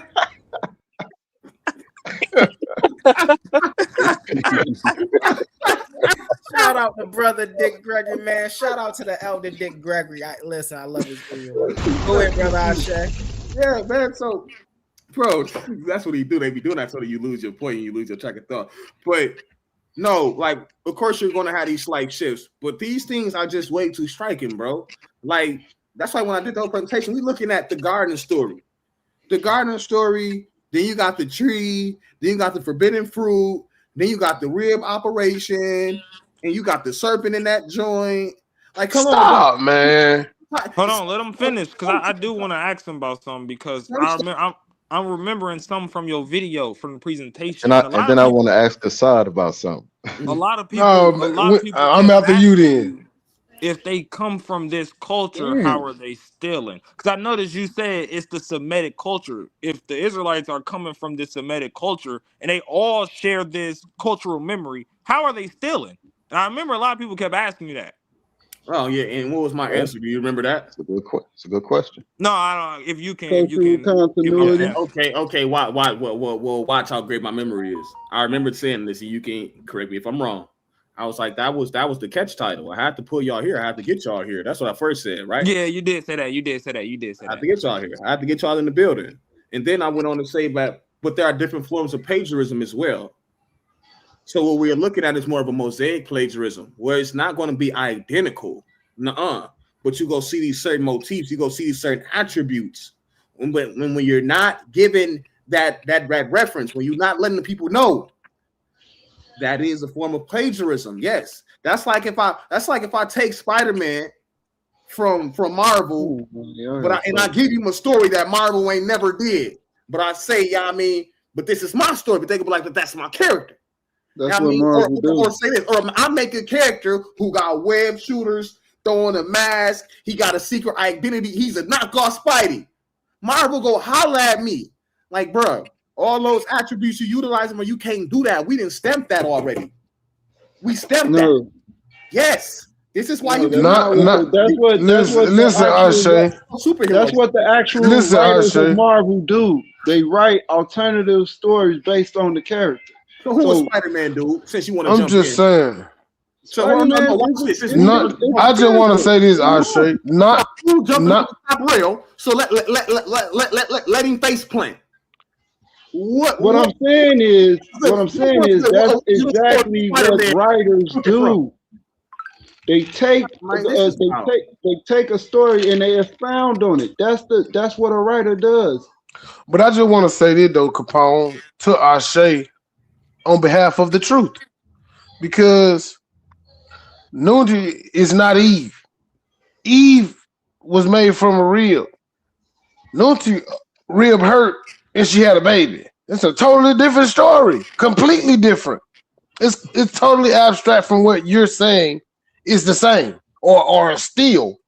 Somebody rib hurt and had a baby versus somebody being taken out of a man's rib and made. It's not the same, bro. There's no comparison. Hey, Ben Eden, I am trying to get your question, but I only got 10%. Oh, no, you good, brother. You good. I'm gonna put some barbecue I agree on with that you, rib. No, I agree, brother. I'm a barbecue the rib. There it is, right there. I'm waiting on you, Ashe. Or Assad. I'ma just get you. This it's gonna hurt, baby. It's gonna hurt. Telling you right now. It's gonna hurt. I don't know, man. It's giving me it's gonna hurt. Disingenuousness out of the brothers when it comes to the Hebraic work, right? Like y'all try to force, y'all try to shoehorn in a point to prove your narrative, to make it a narrative, right? So if you look at the Europos synagogue mural of Moses crossing the Red Sea is 2nd century. The people in it that's depicted in the image is melanated, because y'all say it's not African. But the funny thing about it is they depict the Egyptians too, and the Egyptians are the same phenotype, or the same, I'm gonna say, color as the people crossing the Red Sea. And not only that, they the same color as the people that was working, that's in the what's the papyrus called, the Brooklyn papyrus. Man, LA. Yeah, no, the Brooklyn papyrus. When they doing the brickwork and everything. And not only did you leave now, not only they are all the same, the deity that's giving them the power, that's opening the Red Sea, that's depicted, is the same complexion. It's the same complexion as had the same phenotype as the people crossing the sea and the people in the water. So if you go against along with the biblical narrative, the people in the water would be the Egyptians. So the Israelites, the ancient Israelites, at least according to the 2nd century, looked similar to the Egyptians. And they looked at similar. Stop. Listen. I got you, but that's not the. I just want to make you aware, brother. That's not. Yeah, it's art. I get it, bro. Only piece of art that that's there. Yeah, but he pulled up a piece of art. Hold on. Some depict darker skin, and some depict some very light people. I mean, like it's just. I mean, they resemble the people who they resemble in the past. It ain't a big deal. But if I put those people up with the people on the Brooklyn papyrus, with the brick where they doing the brickwork in Egypt, they look exactly the same. I mean, you should pull them up, but I'm saying this right here. You know that before Israel was Israel, it was all of Canaan in that locality. Not only that, before it was Canaan, Ptolemy, and just before even Ptolemy, the Persians had already pushed Egyptian power out over there to the point where the place that's called Israel now is called Heliopolis in ancient times. So if it was Heliopolis, you can see how far Egypt pushed it out. And if Egypt pushed it out that, hold up. If Egypt pushed its quarry out that far, where they say Aset walked on water to get from Canaan, they say from Israel, or no, Canaan, to get back to Egypt, then you know that it was black folks over there at that time. But because they was Egyptian. When you come out of when you on Mount Gilgal, you still gotta kill Egyptian people, because the fathers of those people were Egyptian, and the only thing that made you an Israelite is you cut your pee-pee. You had a circumcision on the mountain. Well, ain't that what y'all priests used to do? If you didn't cut your pee-pee, you were still an Egyptian. Hold on. Wait. Let me go back and forth with him, because he's trying to make it like that's something bad. Ain't that what you got to do to be an Egyptian priest? I'm with you on the last part. Oh, this gonna hurt. Tell him, man, that the process is gonna hurt. That's right. But listen, but hold on. But you missing it. That's required for the priesthood in ancient Kemet, correct? No, that's required for everyone. So you saying the only thing that made the Israelites, hold on, but you said the only thing that made the Israelites, you had to do a second circumcision. Let's just cut him with the Bible. Let's just cut him with the Bible. All right, Let's cut him with the Bible. Let's go. Hold on, Let's go. because hold on, Let real. Pitbull get ahead, y'all. Let Pitbull get ahead. I don't wanna. Hold on, Right, I'm Capone. sorry. Go. Matter of fact, go ahead, Capone. Go ahead. I ain't gonna Go step ahead, on your Capone. toes, Capone. Hey, Go one ahead, second, brother. man. I'm not gonna do that to you. I'm not gonna do that to you. But I mean, we could just knock him out with a smooth uppercut if we just go to numbers 11 and 33 to 34, where that same mixed multitude that he's blobbing on about got put to death through the wrath of Yahuwah because they brought up what? They stirred up lust in the creating of that golden calf. They was put to death. He brought plagues on them. Did you not just, what is the circumcision? Well, if you made a golden calf, you only did it because you were still Egyptian, right? So the circumcision would have had it. Now you cut yourself. What are you doing? Brother, no, you're trying to overlook what I just said. The text described in that account. You said the golden calf, right? Numbers. The golden calf. Numbers. Listen to, brother, can you listen to Egyptian until you circumcised again. Can you listen to me, brother? Because what you're doing is you're running from the text. You're running from the text. Numbers 11 and 33 to 34 says that a number of multitude, because that golden calf was cut off. They was put to death. He put plagues on them folk, man. What is you talking about? You just saying the same thing I said. Didn't I just finish telling him you still had to kill Egyptians because the men of war were your dads, and you had to make a second circumcision. You're just confirming my story more. When you say, but what I'm saying is, you said we had to make a second circumcision when the first circumcision just happened then, and because the second circumcision continued to do what they did at that time, then they had to go and recircumcise themselves. Abraham was circumcised, but we know therefore after it was a description. Hey, Pitbull, go ahead, grab that text. I'm finna close out real quick. Hey, man, my phone finna die, so I'm gonna charge now up. your phone dying. I want you to stay, brother. I want you to stay because we about to read Joshua. Let me charge up, and I'll get back on later as long as you 2-9. If you can stop, hey, Quantum, you hear Quantum? Let's deal with numbers 11 and 33. Y'all hear me? We can hear you. He just we can hear you. Hold on, yeah. Hold on, y'all. I'm finna get up out of here. I might be back on. I'm just letting y'all know. If y'all still up, I'll get on. Hey, sorry. You better watch what you say. You know that. He just aired a video of me embarrassing you like 2 days ago. You better watch what you say. Stop running from that brother, man. Stop running from the brother. So them, you said, so Asar said the only thing that made them separate from the Egyptians is that they had went through circumcision. But he know, this is why I say that y'all being disingenuous. Well, Asar in this case, he knows that that's required to be a priest, to be part of the priesthood, right? Now, if he's saying that the Israelites did that, that's them separating themselves and putting them in the priesthood, making them the ones that minister to the deities, whatever deity it may be.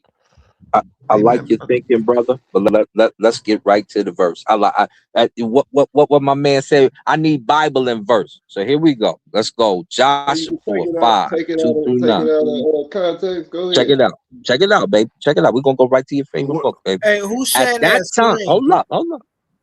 At that time, the Lord. At that time, the Lord said to Joshua, "Make flint knives and circumcise the Israelites again." I thought he said it was the first circumcision. This is the second one. So Joshua made flint knives and circumcised the Israelites at Gilbeth Haraloth. Now, this is why he did so. We ain't even got to guess, brother. We can go right to the text, right? He did it because all those who came out of Egypt, all the men of military age, died in the wilderness on the way after leaving Egypt. All the people that came out had been circumcised. All of them. Not just the priest, brother. All of them. But all the people born in the wilderness during the journey from Egypt had not. The Israelites had moved about in the wilderness 40 years until the men who were of military age, when they left Egypt, had died, since they had not obeyed the Lord. For the Lord had sworn to them that they would not see the land, and solemnly promised their ancestors to give us a land flowing with milk and honey. So he raised up their sons, like Joshua the son of Nun, speaking of which, and we about to get to him. He raised up their sons in their place, and these were the ones Joshua the son of Nun, an Egyptian god, circumcised. They were still uncircumcised because they had not been circumcised on the way. And after the whole nation had been circumcised, not just the priests, they remained where they were in camp until they healed. So the verse dispelled everything you said concerning. You said that they were priests. No, I didn't say they was priests. I didn't say they was priests. I said that's a requirement for the priests, who were the ones that minister to the deities. So Brother, them doing it again is an the act. whole nation, God. Okay, but them doing it again is an act of them reestablishing that covenant and making them a separate people.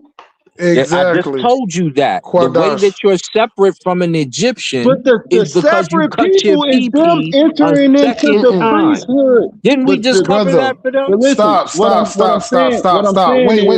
The Hold on, Capone, because he keep them entering into the priesthood. Capone, but he is running. Hold on, Clint. What I'm trying to show you though is that this is an African tradition. So that was the point of me bringing it all up. And Ben Eden, you just took that down because you tried to say that some say that it's lighter images, but the image you just showed, pull it back up. So you about to misquote me already. So, all right, go ahead. Go ahead, then. Go ahead. But hold on.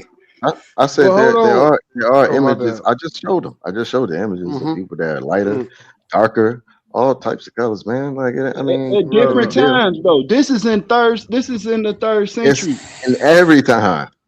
It's our Ethiopian brothers, right? I just want to say this. I just want to say this. You should accept it. This is the Hellenistic period. I just want to say this with the brother that was talking about the second circumcision and how he just misutilized that whole context. Because when I took him to Numbers 11 and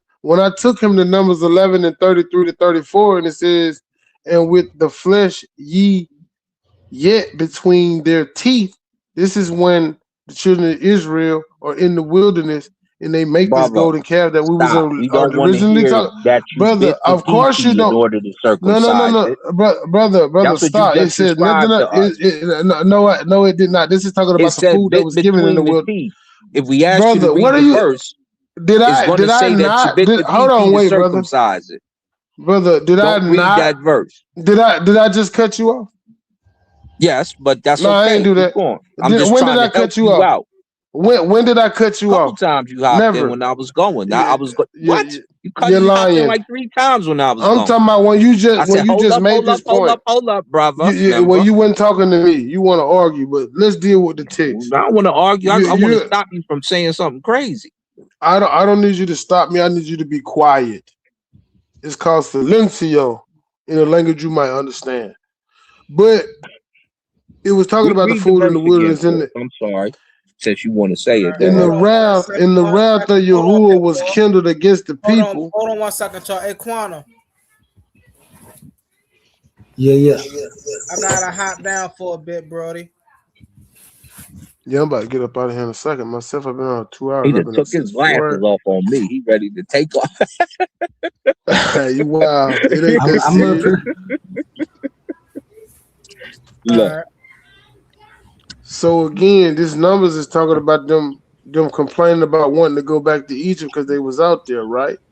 So he was giving them the manna, and then in 33 to 34 of Numbers, chapter 11, it talks about the wrath of Yahuwah being kindled against the people, and Yahuwah smote the people with a very great plague and called the name of the place Kumbaran Hatavana, because they had buried the people that lusted, right? So this is talking about them doing the same customs that they was doing over there in Egypt, right? And the people, that mixed multitude, was struck down for their lust of the idols and judged by the Most High for that. Now, the point in you trying to bring up what you brought up, we can go right back to Exodus 12 and 48, and it shows that the stranger could still be joined to Yasharal or Israel, but when they don't obey the ordinances of the Torah, which is the laws that were given, like they didn't by doing this idolatrous thing, this is why they were cut off. So the point that you just tried to relate to was some shit that some stuff that you made up, and it was pretty pseudo. So, brother, you ran to every other verse but the verse that talks about who, why, and what on Mount Gilgal. And all you had to do was go right where I went to the verse, because we don't have to guess. The verse you talking about don't say nothing about Egypt in it. The other verse you talking about is talking about Israelites being hard-headed. Ain't say nothing about Egypt in it. But the what question are you talking was, about? That's what we was wondering what you was talking about. No. What are you? We was brother, talking in about Exodus 12. Exodus 12 is talking about them coming out of Egypt. You off, brother. Damn. Yeah, you did. Yeah, you did. But go ahead though. Cap, stop the cap. Now go ahead, though, brother. Interrupt you. We asked you a simple question: what makes you an Israelite? When you came out of Egypt and your daddies were Egyptian. And I could have read that part of the verse. We don't need to. I don't disagree with that though, brother. I don't agree with that. I don't disagree with that. I'm not saying you did. I simply told him, I said, look, you're Egyptian because you made a second circumcision. So we were talking about the color and the look and why they would look like they're Egyptians. The only thing that really separates you, because we know the Levite priesthood came from the Shemsu priesthood, came from the priest of Ammon in particular, that you would look different because some of y'all was mixed with Asiatic, and I can pull up Yaqub or Jacob directly because he's in the book Israeli Cities. But that's a fact. And Hyksos. So I would agree. Well, the Hyksos was a later admixture, but I get your point. Well, but the thing is, like Heinz Ward, but he's dark skinned. Right. And you can see his nose because he got the KRS-One nose in the statue. We can see Paheka Ahmed, who's crazy. Yeah, we can. Look, so we can see Paheka Ahmed because, and his real name is what? Beni Yah, son of Yah. He chose to keep his Egyptian name because the Egyptians treated him better. So we can see them in real time, and we know how they look. And I believe they had Paheka Ahmed's body for a while. And they ended up something happened to it, if I'm not mistaken. When you read the you got sick, huh? So you got sick, huh? Yeah. But when my brother Yara, I'm gonna get on your head, Yara, because you let Ryan say, Yara, I think God's black, but I don't know if the Hebrews were black, and he got on your damn head. If you are Hebrew, these are the sources you should be going to. And nobody should be able to tell you different concerning the connection. Nobody should be able to tell you different concerning the Fulani and the Fulasha amongst the Ethiopians, who are the converted African Jews, which is why you get a lot of the same look.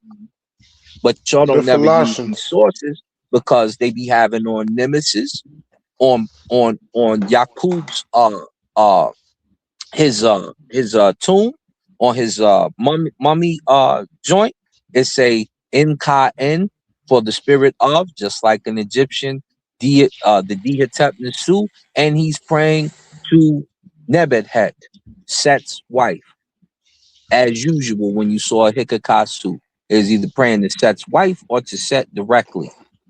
And when you get to your Bible, hold on, I'm gonna land. When you get to your Bible, the replacement for Adam and Eve's son that got murdered is Seth, because the line comes through Set. When you all accept that and know that and understand how these things are put together, your connection won't be bad. You'll always have good Wi-Fi. But until then, we got to keep going back down this road again and again. It's at the bottom, Benny. That's Ole.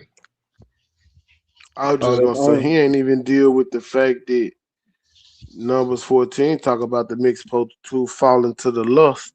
I just wanted to show the black people right there in the mirror. Oh, right? stop and it. And how they look just like the Egyptians at that time, during that time, or whichever time they're trying to depict. No, not that one. Why not that one? Because that's at a different time. Is that a different time? Did you just say it's at a different time? I don't know if it's at a different time. It may be. He digging for some doctored pictures now. You gotta stop saying stuff. No, I gotta stop. No, no. So don't make a statement if you're not sure. If you put those people where they say Moses crossing the Red Sea, and they understood that Moses is in 1,000 years before the 2nd century BC, right? CE, right there. That's the picture right there. If you put that image next to the tomb of what it is, Raketi, I think it's Raketi or Rahameen. I'm probably saying the name wrong. You're gonna hate me, bro. When they doing the brick making, when they doing the brick land, they look exactly the same. I know what you're going to say too. Take upon you probably gonna hate me. I know what you're going to say too. But the paint is likely aged. Hey, listen, I'm an art student, so this is. Hold on, stop. Hold on. I'm an art student, bro. I'm an art student, right? This is what I do. Okay. I'm not gonna argue with you. But it's likely that the paint is likely aged. See, it's always something. It's always something. Out of control. Hey man, I'm gonna get up out of here though, bro. But hold on. I know you was gonna hate me. I know you was gonna hate me for saying. No, that's cool. But I'm saying it's always something though. It's always something. Oh, painting. No, what it is. Oh, I'm saying they the dark, other bro. painting is probably be a iconoclasm, right? Where they paint the images of their likeness. You know what I'm saying? But this one is, we can tell this is not an age painting, and that this is a survival of the paint. All paintings are age paintings. Hey man. No, I'm messing with you, bro. So it's gonna make the painting. It's gonna make them darker. It's gonna make all the figures darker. No, even the entire. Actually, see, this is the misconception. The entire thing doesn't look like how it looks like the further you go back, right? So you see this white right here, all that white. Yeah, it's probably much lighter in the original when it was originally painted. So like the contrast is an issue here. But I'm cool with you. Capone, they dark. They dark. Hey, only go back up. Go up to the top page, because you can see it in the corner how it is in the church when they excavate. So right there, zoom in on that picture right there. So that's them right there in that corner. You can't zoom in. So you see how he talking about that image is age. Yeah, there you go. Zoom in, now go up right there. So now you saying this image right here, this is the only image that's probably aged. What you say? Brother look like you from Detroit. But listen, man, they probably were they were likely depicted with browner skin. I mean, most paintings were depicted with browner skin. I ain't gonna lie to you. It's just a natural. It looked like he got 3 different shades of brown. Like his head is dark because he's closer to the sun. Then his arms. Then look at his legs. Well, that's from the. It's because it's from the back in the audience, y'all. It's from the reflection. That's why you got to get the.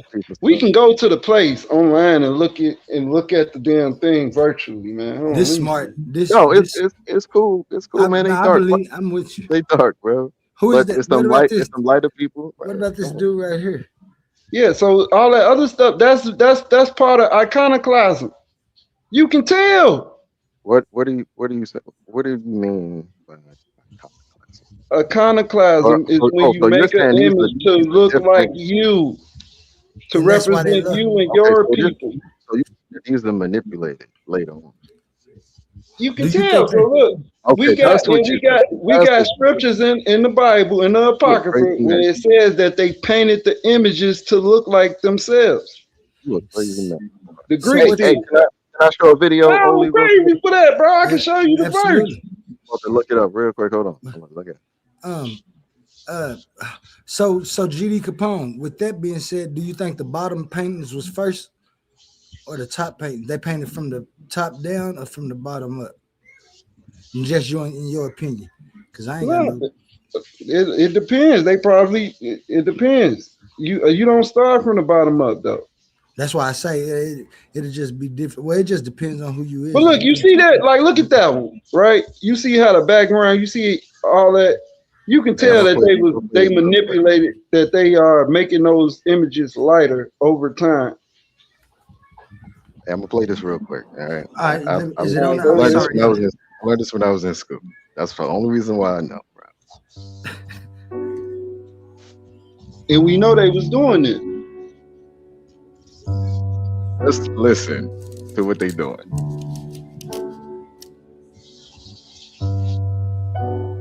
My name is Sarah Drew, and I work as an art conservator at Center Art Studio in New York City. This is a portrait of Madame Vestries.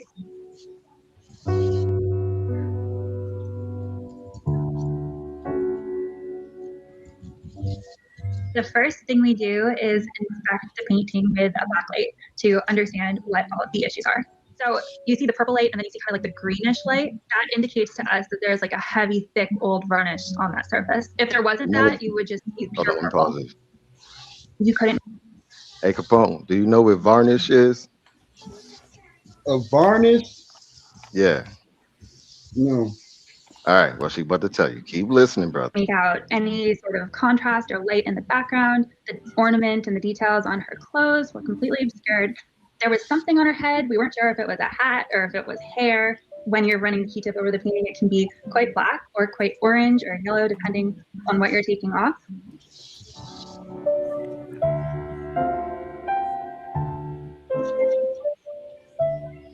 Her skin was beautiful. It was bright. It had color contrast, light.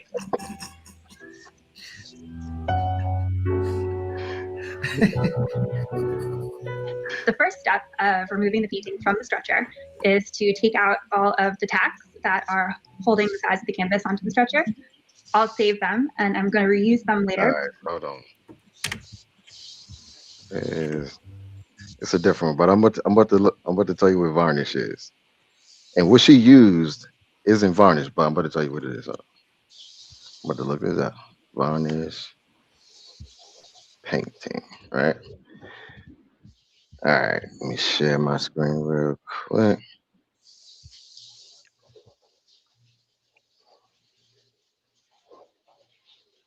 All right, so varnish protects the painting from dust, UV rays, and environmental wear while unifying the surface sheen and enhancing color vibrancy, right? So let's go back to like when these paintings were done. Let's say like what whole painting uh, varnish. All right, come on. Varnish on old paintings often needs special attention because historic natural resin like damar, mastic, and shellac, because this is how they used to this is how they used to cover paintings back in the day. Like these old paintings, this is how they used to cover it with like this very like old, heavy, nasty type of varnish. It's just to preserve the painting. So what paint restorers do is that when they restoring the painting, they have to get all of that old varnish off to do it again. Now, when they do This that, they use portrait has been quite a stirring. the anti varnish like solution. And once they start getting the old varnish off, that's been there for years and collected all of this, nastiness, the painting, the original painting layer starts to show. And that's why a lot of these pictures start to look brighter from the first time we see them to the time that they get restored. But they're not going in there and painting them white. That's my point. All right, so I'm gonna read this. This out of the Book of Maccabees right here, and this is during the Hellenistic period, which we agree that you say that the painting is God Hellenistic. damn it! I did all that for nothing. So it says, First Maccabees 3, chapter 3 and 48. He say, and they laid open the book of the law, wherein the heathen sought to paint the likeness of their images. See that? So the heathen, that's those are the Hellenes, right? So they painted the likeness of their images. Now, when you go into what iconoclasm is, right? Let's go to it. Pull up iconoclasm real quick for the people. I'm gonna read the definition. Or only you can pull it up to put it on the screen. Iconoclasm. It say iconoclasm is a deliberate destruction of religious icons, monument, or sacred images, typically by religious or political belief. Right. I'm gonna get where it say. So basically, what it is you either can destroy the images, or sometimes they like make the images look more so like the people who are ruling.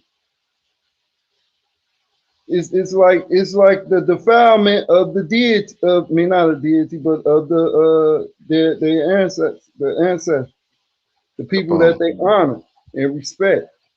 Capone, what are you actually saying?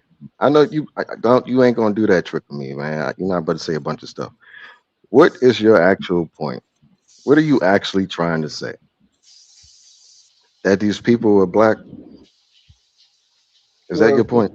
To say black in the modern sense. No, man, just say it. Just say it.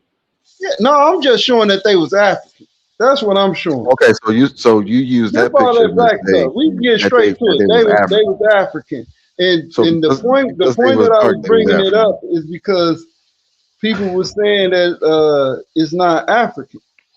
So that's why I brought up those mirrors, like these early depictions of them says otherwise. Capone, do dark skin equate African? Not necessarily. That's well. Wait, hold on. I take that back. It does, because according to science, everybody came from Africa. Oh my gosh, man! See, this is why I don't like nobody but One West. One West got a strict. You just know what you're gonna get with One West. Yeah, because you know how to eat. Y'all be the worst. Predictable. Y'all be the worst, man. I like predictable because y'all come up with it. Y'all do anything. That's how I'm doing anything, bro. I have a vast knowledge of things, and I'm very technical. Yes. No. Listen, Hebrews like you and Kasai, boy, y'all slippery, man. No, it's called being technical. So certain things that we say things, we throw things out and say it very commonly, but it's a technicality to all this stuff. You know what I'm saying? Capone, stop. Listen, bro, you just said, I just asked you, does black equal African? Like does that? No, that's an honest answer. How come it doesn't? You wanted to jump into trying to go into a tangent about science, bro. Explain you know that's not what we're talking about. Explain how dark skin doesn't equal African. Stop, bro. You can be dark skinned, and how is this a conversation? No, hold on, because I got a point that I'm making. That's why I want you to answer the question. I already know your point. Once you started trying to do the sign or court, bro, you know that's not even a conversation we're having. So you grasp. Okay, so where does the dark skin come from? So wait, hold on. So finish your statement.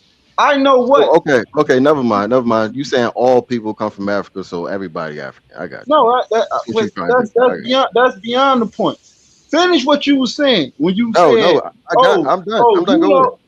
when I said black equals African, okay, now what's your response to that? No, brother, you said those people they are African. You said, man, forget it. I'm gonna just say it. They African. The people on the door of Europa's murals, they African because they dark skinned.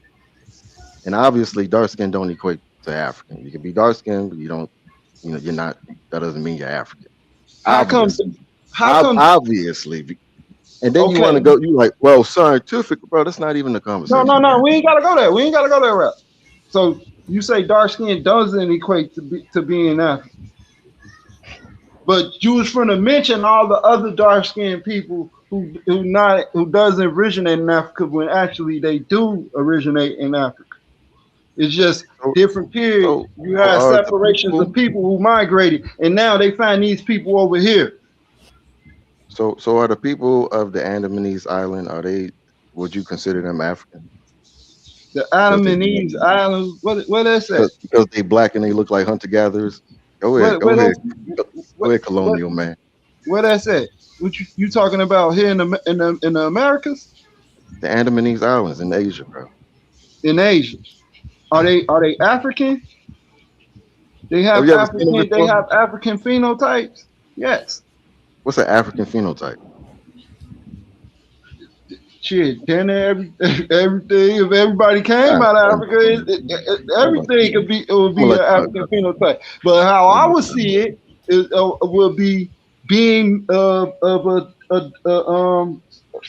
not pale. I want y'all to know that this was all over because of this.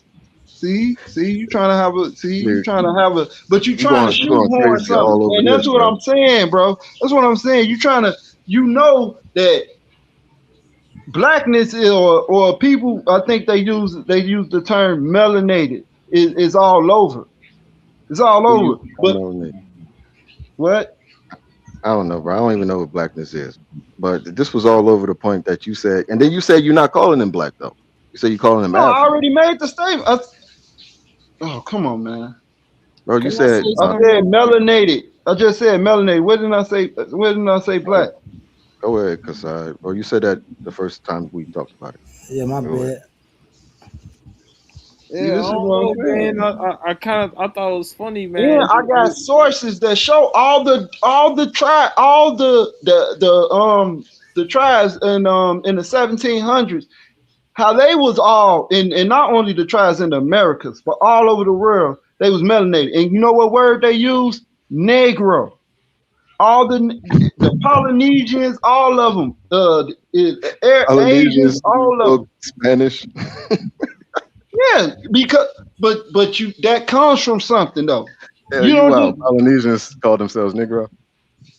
The people depicted them as Negroes. Go ahead, Kasai. I'm gonna just let you go, bro. Yeah.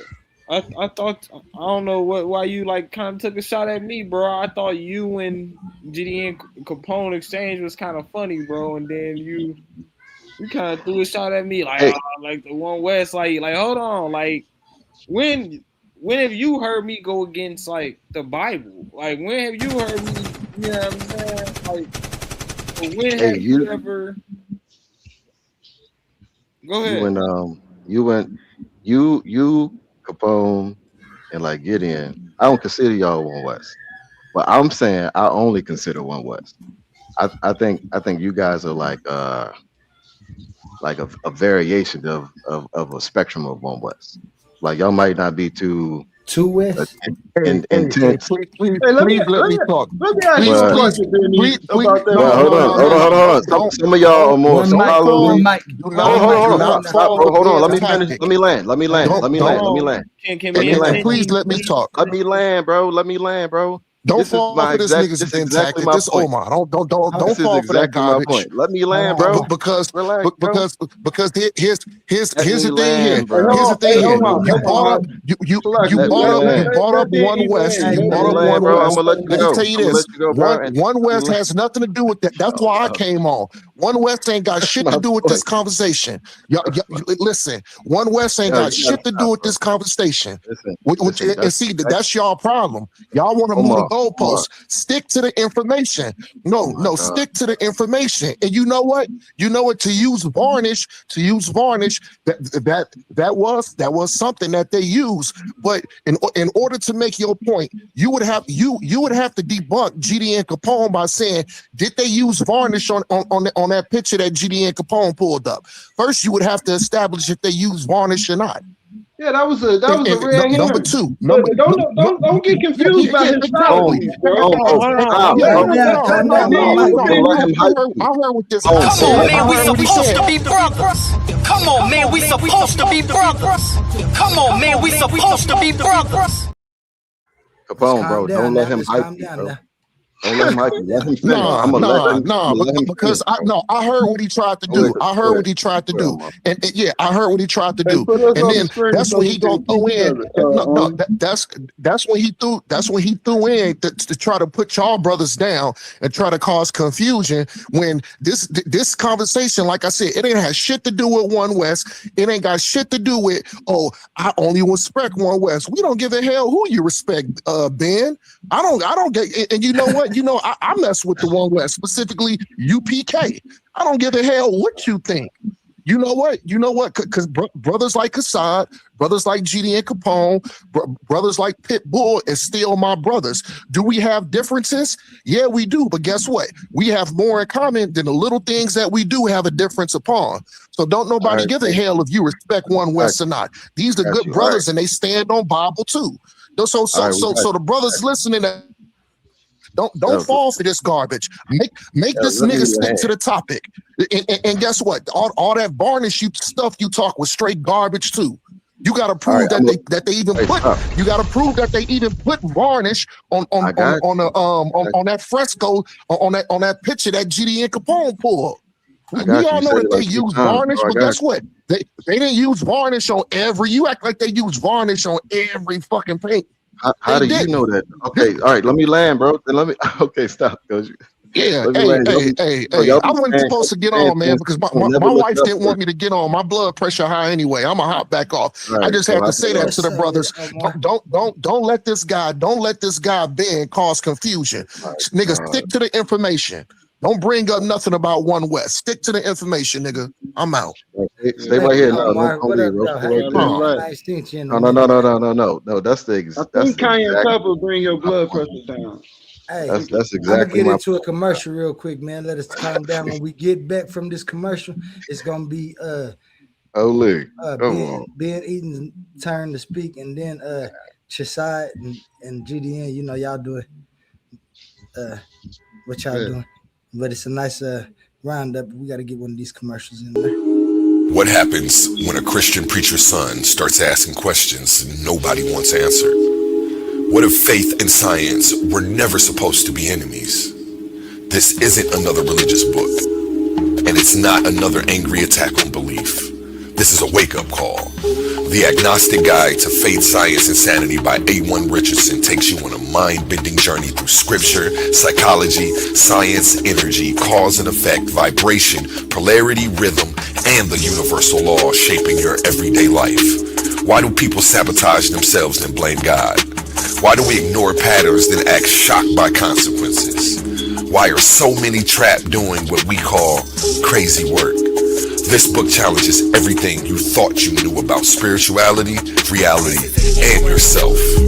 No fake certainty, no church cliches, no blind obedience. Just raw honesty, deep reflection, and practical wisdom for people caught between the pulpit, the laboratory, and real life. Whether you're deconstructing your faith, spiritually curious, tired of shallow answers, or searching for sanity in a chaotic world, this book was written for you. Read it with an open mind, read it with courage, read it before life forces you to learn the hard way. The Agnostic Guide to Faith, Science, and Sanity. Stop doing crazy work and wake up to the patterns shaping your life now.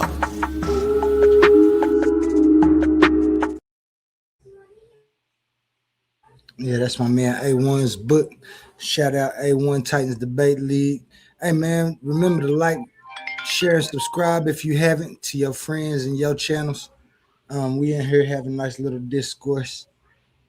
Ben, Chazai, GD. I see us. I say still in here too. I say you ain't saying nothing in a minute. I know you probably just sitting over there soaking up your opponent left. But back to you guys, man. Get back to it if y'all remember where y'all was at. It was Ben Eaton's turn to no, speak. listen. I'm gonna be real quick. I ain't gonna take long, but that's exactly my point. I separate people like Omar from people like Kasai. And the reason why I call Kasai and GD and Capone slippery is because I know they actually, to some extent, care about being accurate in the things that they say. They almost there with the theology I feel like is in the way. For One West, and this is just my personal opinion, I think I think they are to the fullest a representation of how nonsense the theology is. That's my point, and that's just my opinion. But that's what I was trying to say. And but he started screaming it. But it's cool. I got you. When you were saying slippery, you were saying like tough opponent slippery. Yeah. Like you gotta be particular because you don't know what they're gonna come with at any particular point. For real, And I'm especially always open to hear their him. points. You never know what angle he gonna come out. He might come playing with you for a second, pause, like they say with the kid, or he might just come right at you and get it out the way. That's all I'm saying. Are you correct me if I'm wrong? So are you saying that they are less intelligent in One West? What? Oh, N1. Oh, I thought you said then One West. You said N1 West. Yes, I Yeah. absolutely say that. I absolutely 100% say that. Do it. That's why you prefer them. No, I Because don't prefer them. I actually prefer y'all. That's my point. I said they are a full representation for me, the nonsense of the theology as a whole, and every other little crevice that it finds itself. That's my personal opinion on the theology. That's why I say I accept them because they represent how nonsense this theology can go. well, I wouldn't say all that. I would just say that you have different types of people in every culture. You know what I'm saying? But that don't represent that full culture. They're just people have their own doctrines and their own style of how they want to do things. That's why the Israelites was given the law, so we wouldn't just do things our own way. But to each his own. Um, I ain't really have nothing to say about that's the only thing. I'm just saying, like, you got different types of people, like it's different types of black folks, different types of white folks, different types of human beings on this earth. I guess they have different cultures, but we all are human beings, though. You know what I'm saying? So you got to look at that as the same in the Israelite culture as well, just like any other culture. Hey, do you consider the Bible to be, well, the Hebrew Bible to be a representation of like a nationalistic type, thing that's going on in there with Israel, like bloodlines and chosen people? Like, what you think, Capone? Well, I think that the texts are true and that people utilize the text for certain gains because it's different, it's spiritual properties within the text. So they utilize it as a tool for backhandedly, as a manipulation tool, as a advancement tool, a tool for to gain power. So yeah. Yeah, but what do you believe though? Like, do you like, for instance, like, do you think that there's like a bloodline, like a bloodline Israelite? Not saying that you claim to be. I'm saying, like, do you think that's like an actual thing? Yeah, that's what Israelites are. It's the descendants of Israel. who was originally Jacob. So yeah. Yeah. So you hold. Yeah. So you hold to the description in a biblical text, man. That's okay. Yeah. I'm telling you, I believe that the text is true. Yeah. Gotcha. What about you, Gasat? You already know my stance, man. Okay, I got you. I just wanted to know. I just wanted to know, man.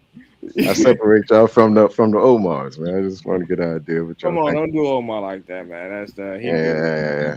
You ain't had to yell at me. I'm sensitive, man. He had to yell at me. But yeah, man. Hey, I'm gonna jump off, man. I seen Asar jumped off after spilling that nonsense, man. And nobody believes what Asar be saying, so everybody know that was garbage. I feel you, bro. I'm glad you brought up Assad too, man. Hold on, I'm gonna close out GD, I'm gonna pass it to you, big bro. I'm gonna pass it to you. I'm out of here. I say, man, hey, hopefully, hey, I think me and you came to a conclusion on that flood story thing, bro. I think we more so got a better understanding of each other versus than just saying they stole or whatever. You know, we can talk about it on the Reddit frontier, whatever, you know, if you want to bring it up. Hey, shout out to all y'all. Y'all have a great night. Peace and blessings to my brothers. Hey, shout out to the brother Yerim Yahoo in the chat. Peace and blessings. Y'all have a great night, man. Shalom. Peace. All right, shalom. Hey, man. Go ahead. No, go. I was going to jump off too. I think it's about time. Yeah, I was just trying to say, Asar Kai, we was talking about the circumcision stuff. When we got people that circumcised, I think it's on the normal palate. I think some people say that some scholars say that they were circumcised on the normal palate. I think they was called the Anu people or something like that. Whichever people that Norma captured, it's scholarship out there that say that that's an early form of circumcision those people had, which we later see in different Near Eastern cultures, Egyptian, Levantine, Hebrew. So we know that this is coming from a more ancient tradition. I will argue that it comes from out of Mesopotamia, but I don't think anybody wants that smoke. So I ain't ever read that before, but I'm not even sure. Do we see that? Is there circumcision like in Mesopotamia? In Mesopotamia, not something I would pick up a book to read. So I gotta get the primary. Yeah, that would be. I ain't never see that before. I gotta get the primary and the commentary what the scholars say because they get graphic about it. You know what I'm saying? They start talking about people mail. Probably. Yeah, I mean that's kind of like a popular practice, so they probably did have it. So yeah. But I'm gonna jump off, man. It was good talking to y'all, man. Peace. Yeah, I don't got nothing to say. Pretty much, I wasn't really trying to get on. Humble begging me to come up here, and then I heard something that triggered me, so I jumped up, and I probably dominated on the panel as I always do. So this is a matter of fact, yeah. So this is to A1. This is what you're gonna get, brother. Don't think that you're gonna get the Capone that just chatty patty or just be agreeing and everything. When I'm in battle mode, I'm in battle mode, and I got a myriad of sources that agrees with my position, and I got opposing sources as well, but they will also agree in my position, but in a different type of way. So be on the lookout for me and A1 in the coming months. But the title is "Does Intelligent Design Proves the Hebrew God?" Or I think it say the Hebrew God. So yeah, so be on the lookout for that. A1 going down.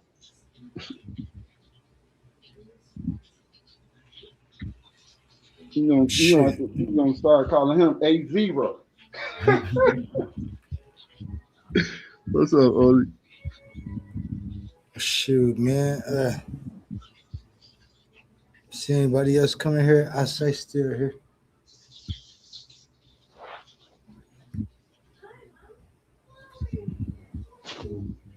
I guess it's been a good show, man.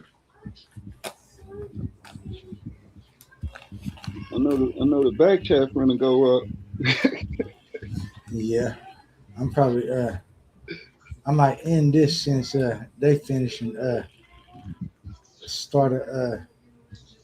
I was supposed to be rewatching my argument alley. Hey, I just want to say that. Hey, shout out to Omar. You know what I'm saying? Shout out to the Titans Debate League. Shout out to Rhetoric Frontier. You know, Ashe doing big things over there with Sonetta. And shout out, you know, Big O TV, because that's what brought majority of us brothers together to be aware and to study this information that our ancestors laid for us for our remembrance. So yeah, all praise to the Most High, and peace to y'all, brothers. Shalom. Let me see. I say it's 27 people. I don't know. I might can't. Did not cut that down. I might need to. So here, Ashe, you got anything you want to say, man? Is he still here?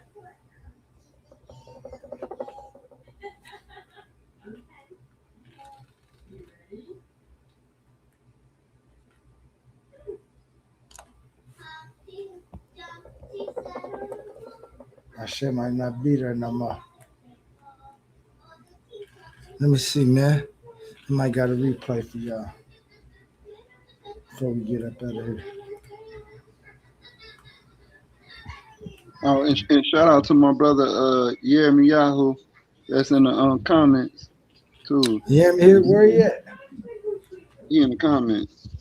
Come on up, Yami. Brother Sapphire, I don't think you probably want to come up, but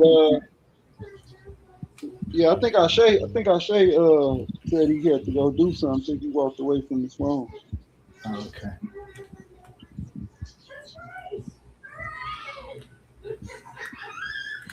Yeah, let me see. Yami. Yeah, Omar came out. Shout out Omar. So, matter of fact, I want to go. Let's go into this iconoclasm real quick, right? Okay. Let me pull Go up. ahead and talk about it, man.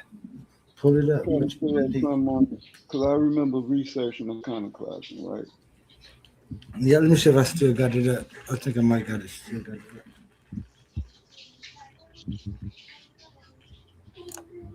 So the word comes from the Greek word ikon, which means figure or icon, right? In kalos, it means to break, right? So it say the belief of the importance of the destruction of icons or other images or models, often for religious or political reasons. Those who engage in or support iconoclasm are called iconoclasts, a term that has come to be applied figuratively and more broadly to anyone who challenged cherished belief or venerated institutions on the grounds that they are erroneous or pernicious. Ooh, okay. So this is basically what being eaten. I ain't come back up for you, bro. I ain't come back up for you. I just realized what time it was. It's early. I messed up, bro. Well, I'm glad you came in because we were just about to get back into iconoclasm. Oh, go ahead. Yeah, hold on. Let me see. I'm trying to see where it say it's also the defacing of certain images. Hold on, give me 1 second, y'all.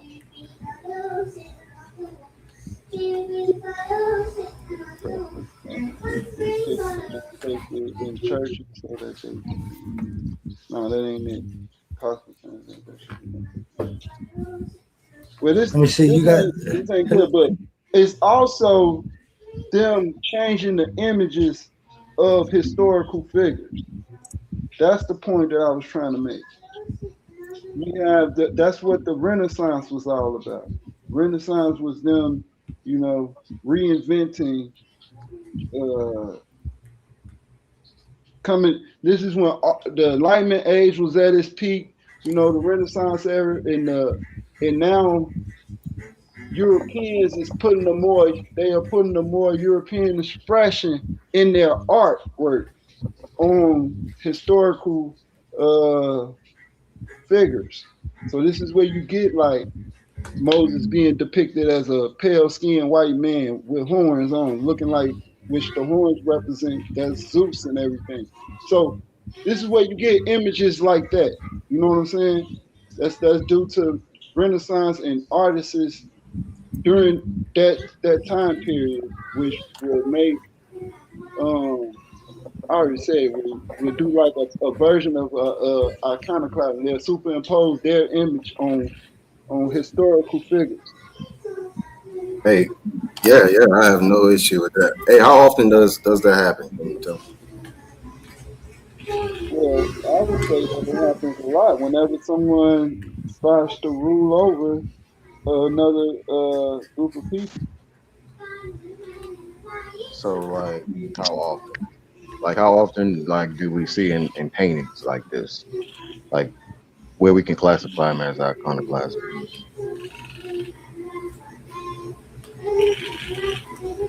You hear me? You hear me? Yeah, you saying Canaan? Yeah. So you're saying that deliberate? You're saying that a part of it is deliberately what a defaming? Yeah. So we see. Yeah. So within certain historical texts, in minor letters, we hear about the barbarian people. Defiling the gods. No, my bad. That ain't even in the minor letters. That's with the Hyksos. The Hyksos, we hear about the Hyksos defiling the gods and certain papyri and admonitions of impure. The impure papyrus, it talks about the defilement of the deities. But iconoclasm is not necessarily the defilement of the deity. It's of the icons, the memorials, right? So the Israelites, they didn't memorialize. They didn't make an image of their deity. So, but they probably did, have images of their patriarchs or depictions of their patriarchs, and we see this. We know this because like I said, when I read the book of Maccabees, it tells you that when the Greeks took over, they started to paint their likeness of their images of their likenesses on the images of the Hebrews. So that's an early form of iconoclasm right there. I believe that's an early form of iconoclasm right there, or superimposing. Who was doing this? Christians, right? The Greeks. And what period are you talking about? This is a first century BC, 2nd century BC. So you're saying that they was doing this in the 2nd century? So and they probably was. So you said they was doing this to these images, like 2nd century images? What are you saying actually? Like, how does this relate to like the one that you just posted? Yeah, so the one that because when you see the pale skin, the pale images, right? Sure. The more brighter images that's on the wall, that could be a form of that. That's what I'm saying. And by the ones that's darker being at the top, you clearly you can see that those are the originals, and these are the ones that people could read. You know what I'm saying? They was able to get to easily. They could just paint them. They could just make them pellet. You brought up the what was it called, varnish? Yeah, that could be a form of that. I'm not 100% sure, but by the definition and how, if these was pale skin, if these were, I'm saying pale skin, if these people were less melanated, you know what I'm saying, or had a lighter complexion, I can see them doing that. So hey Capone. So you can't. So it's impossible. How about this? Would it be possible that these paintings are a representation of a very real reality in a particular time period? Is it possible that these paintings are just a representation of a very diverse community of peoples in a particular point in time? Like, could it possibly not be this deep, brother? Well, yeah, that is a more So plausible. you'll see lighter people and darker people, right? Yeah, that's more All right, plausible, cool. right? And I'll give you that, but at the same time, there's discrepancies, because if for one, if you're saying that this is a mixed people, right? You have an image right there of what's supposed to be depicted as Moses and the Israelites, and they are more fair skinned and darker, right? But That's not what then I'm saying, though, by the way. But then you get lighter images of people who descend from these people. You get what I'm saying? Or that predecessor these people. Like, you got an image of Abraham, which is, you know what I'm saying? You got images of Samuel as well, but he's made to look more. You can tell that they are brightening up They can easily paint that over. Even in the Egyptian tomb, this is a fun fact. They found white paint in the tombs where they was trying to They was trying to make the images lighter than what they were. You said they found white. Hold on, listen to what you said. You said they found white paint to make the images lighter than what they was. Yeah, we know this You from heard? Now hold on. Let's break down exactly what you just said. I was kind of with you until the point that you said I that. probably misword So, that. You know what I'm saying, man. They dark so images. They making them lighter. what about the white paint? So they never found white paint. What you say? They never found white paint then. So you made that up. No. Yeah, they did find white paint in the tombs. So was this like? Ramses is depicted on some murals, and he's fully pale skinned, right? He has a paler skin complexion. When the Egyptians themselves were of a more darker, fairer tone. Okay. Yeah, I got you, bro. He Yeah, I descends from got you. them. I got you. Yeah. Hey, let me share this and see what you think. This was about the conversation that we had earlier. Is that Uli? Yep. All right. All right. Let me see. I'm about to share this video. It's real quick. See what you think. What was that called? Varnish. That's what you said. Varnish. Varnish. Oh boy, you gave me another bullet. Second half of the second millennium BCE, the epic was at the peak of its. Y'all can hear that. No, we can hear it. I gotta go on mute. Oh, okay. Though. All right. Let's do it again. In the second half of the second millennium BCE, The epic was at the peak of its popularity Can y'all hear and that? was exported to scribal centers in Anatolia, Yeah, we did. Hattusha, Syria, Emar, Ugarit, and Palestine, Megiddo, and translated into Hittite and Hurrian. However, in Mesopotamia proper, only a few fragments of the epic are known, many of them school tablets. Gilgamesh, as attested in cuneiform scripts in the Late Bronze Age, was not an exclusively Mesopotamian creation. The Hurrian and Hittite paraphrases of the tale demonstrate that much. Uruk was indeed a Mesopotamian city, and Gilgamesh was a Mesopotamian hero, but already in antiquity the tale was reanimated in idiosyncratic ways far from Mesopotamia. With his addition of these fragmentary but fascinating texts, Beckman allows his readers to explore how that process occurred in the Hittite capital. The tablets from Hattusa illustrate the plasticity of the tale, specifically how the exploits of the hero were reinterpreted in the periphery of Mesopotamia. The Hittite texts occasionally make nods to local Anatolian tastes and interests. The seemingly unstable geography of the epic, in its various reworkings, show that the tale was variously anchored in actual places as it was rewritten, reread, and simply retold beyond Mesopotamia. By contrast with the 11-tablet epic proper, a highly integrated narrative, the Gilgamesh series is 12 tablets long because it has an addition that is thematically resonant but narratively incoherent at its very end. A prose translation of the second half of the Old Sumerian Gilgamesh and the Netherworld poem. Tablet 12 disrupts the plot because it is narrated by Enkidu, whose irreversible death in Tablet 7 motivates the actions of 8 to 11, with no mention of how he might have returned from his permanent end.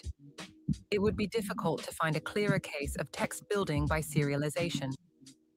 The primeval history of Genesis is a particularly strong area for a comparison because it not only contains the flood story, closely parallel content with the Gilgamesh series, but also is an area of solid, long-term consensus among competing schools of Bible criticism.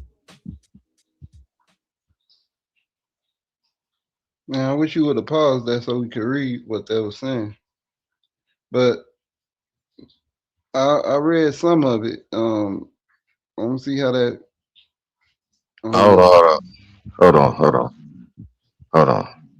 I wish you would have paused that so we could read. God damn, I'm on two different things. All right, no, I put that up there because of the conversation before. Hey, what do you think? What do you think? I'm gonna ask you. What do you think about the conversation of like the influence thing, the plagiarism conversation? Well, it wouldn't be. So my stance is that it's not plagiarism; it's a cultural continuity. Okay. Through Abraham. Yeah, I was gonna ask you that. Okay, now what? Yeah, can you explain that? Yeah, so Abraham comes from Sumer, where those texts would have been, where we know that they was circulated heavenly in what's the word? Yeah, they was taught. What was that? Those texts was taught. There somewhere we got schools there, and it'll go into the Levant area, and even into Egypt, I'm gonna reference Josephus, where he says that Abraham was in many debates with Egyptians during his time, as far as who the deity was. So yeah, that's what I mean by that. So, but through Abraham, you see that's that cultural continuity. That's why the stories we'll say plagiarizing, but it's No, not I necessarily agree. plagiarism because they just shared cultures.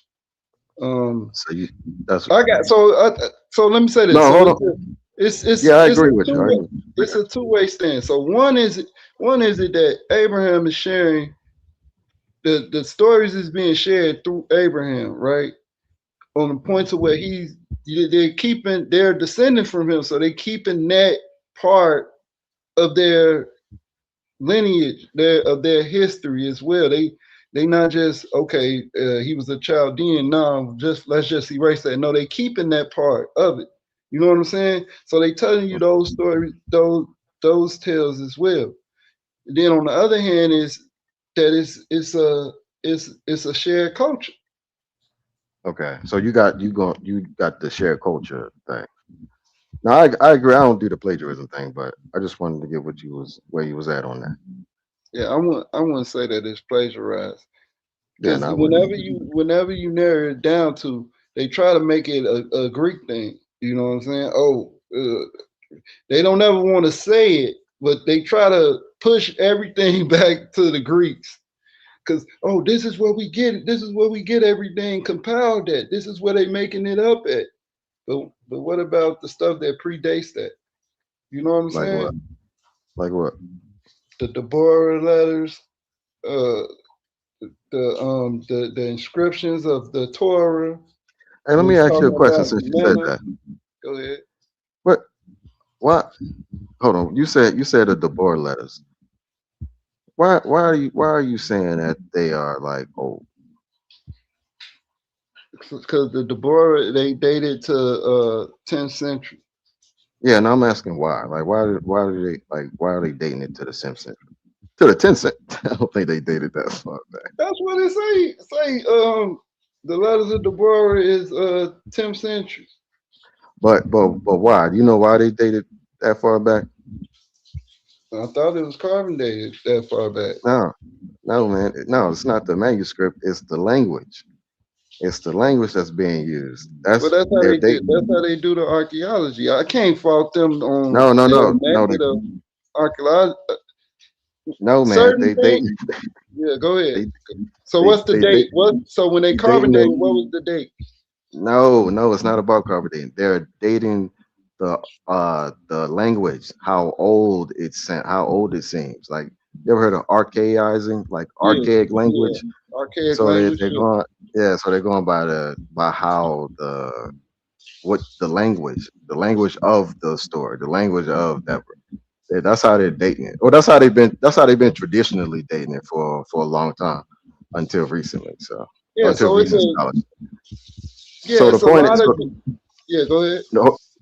So the point is, just because it has a like an archaic type of like, phrasing and wording doesn't necessarily mean that we should date it to or further back, because we also know that that was a type of style that like scribes would do in these early centuries to make something sound more archaic, to give it more of that reverence. So we gotta be quite careful of how we're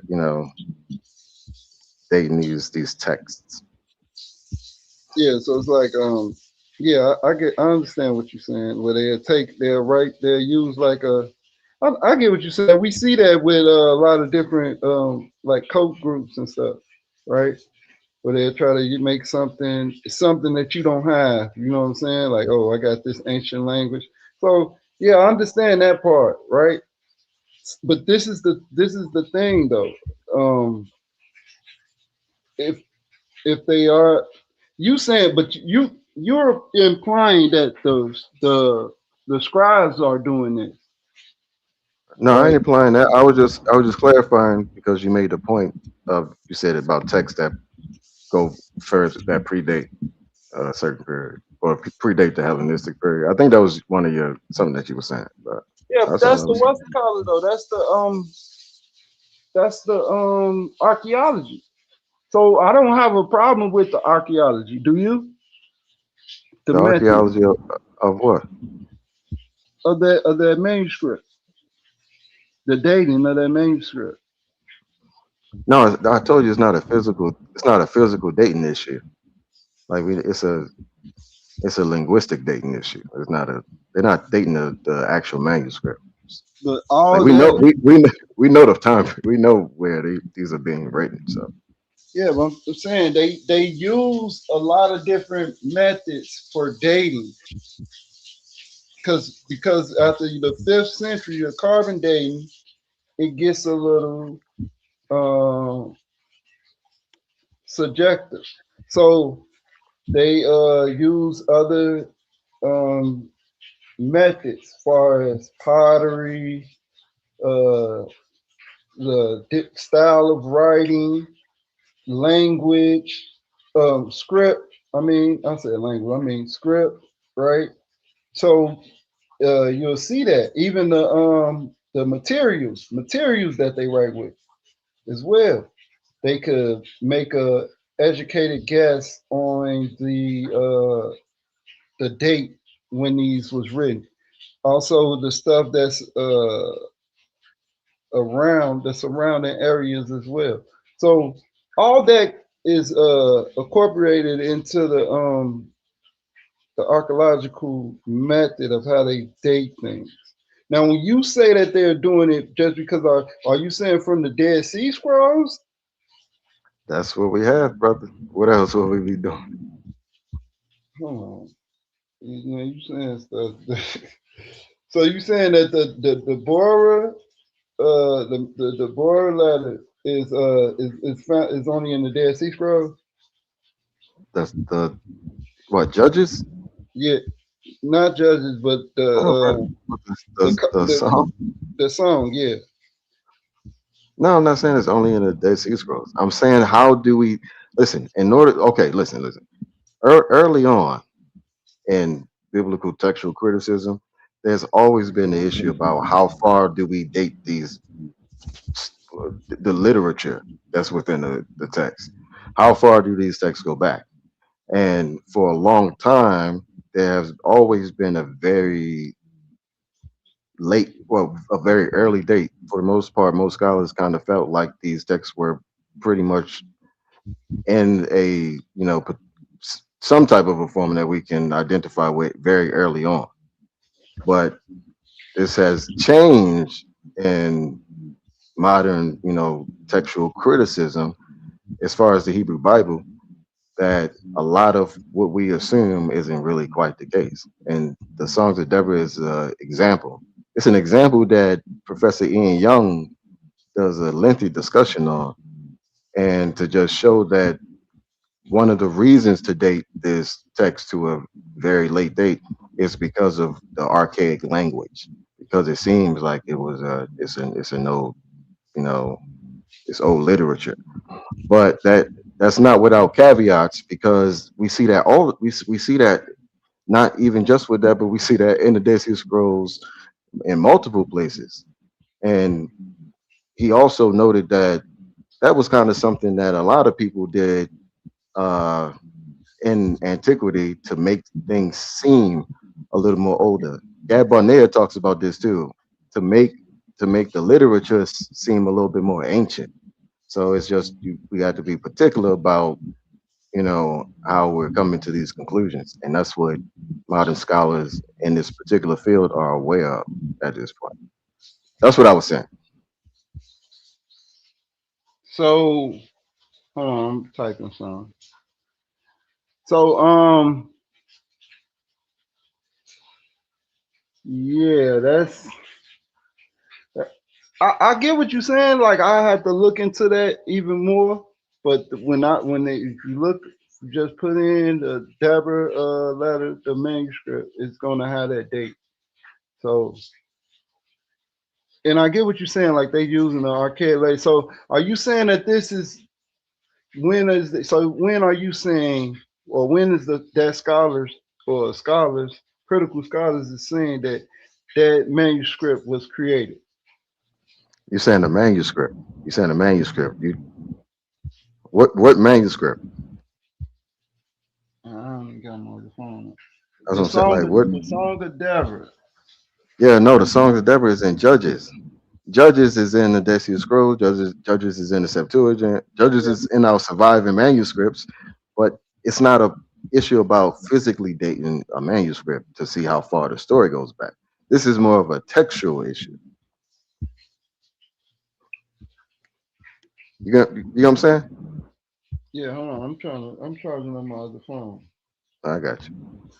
Cause I need to see, because from my understanding that was they had like a fragmented version of that. and they was dating that earlier than the rest of the scriptures, because the rest of it is second temple writing.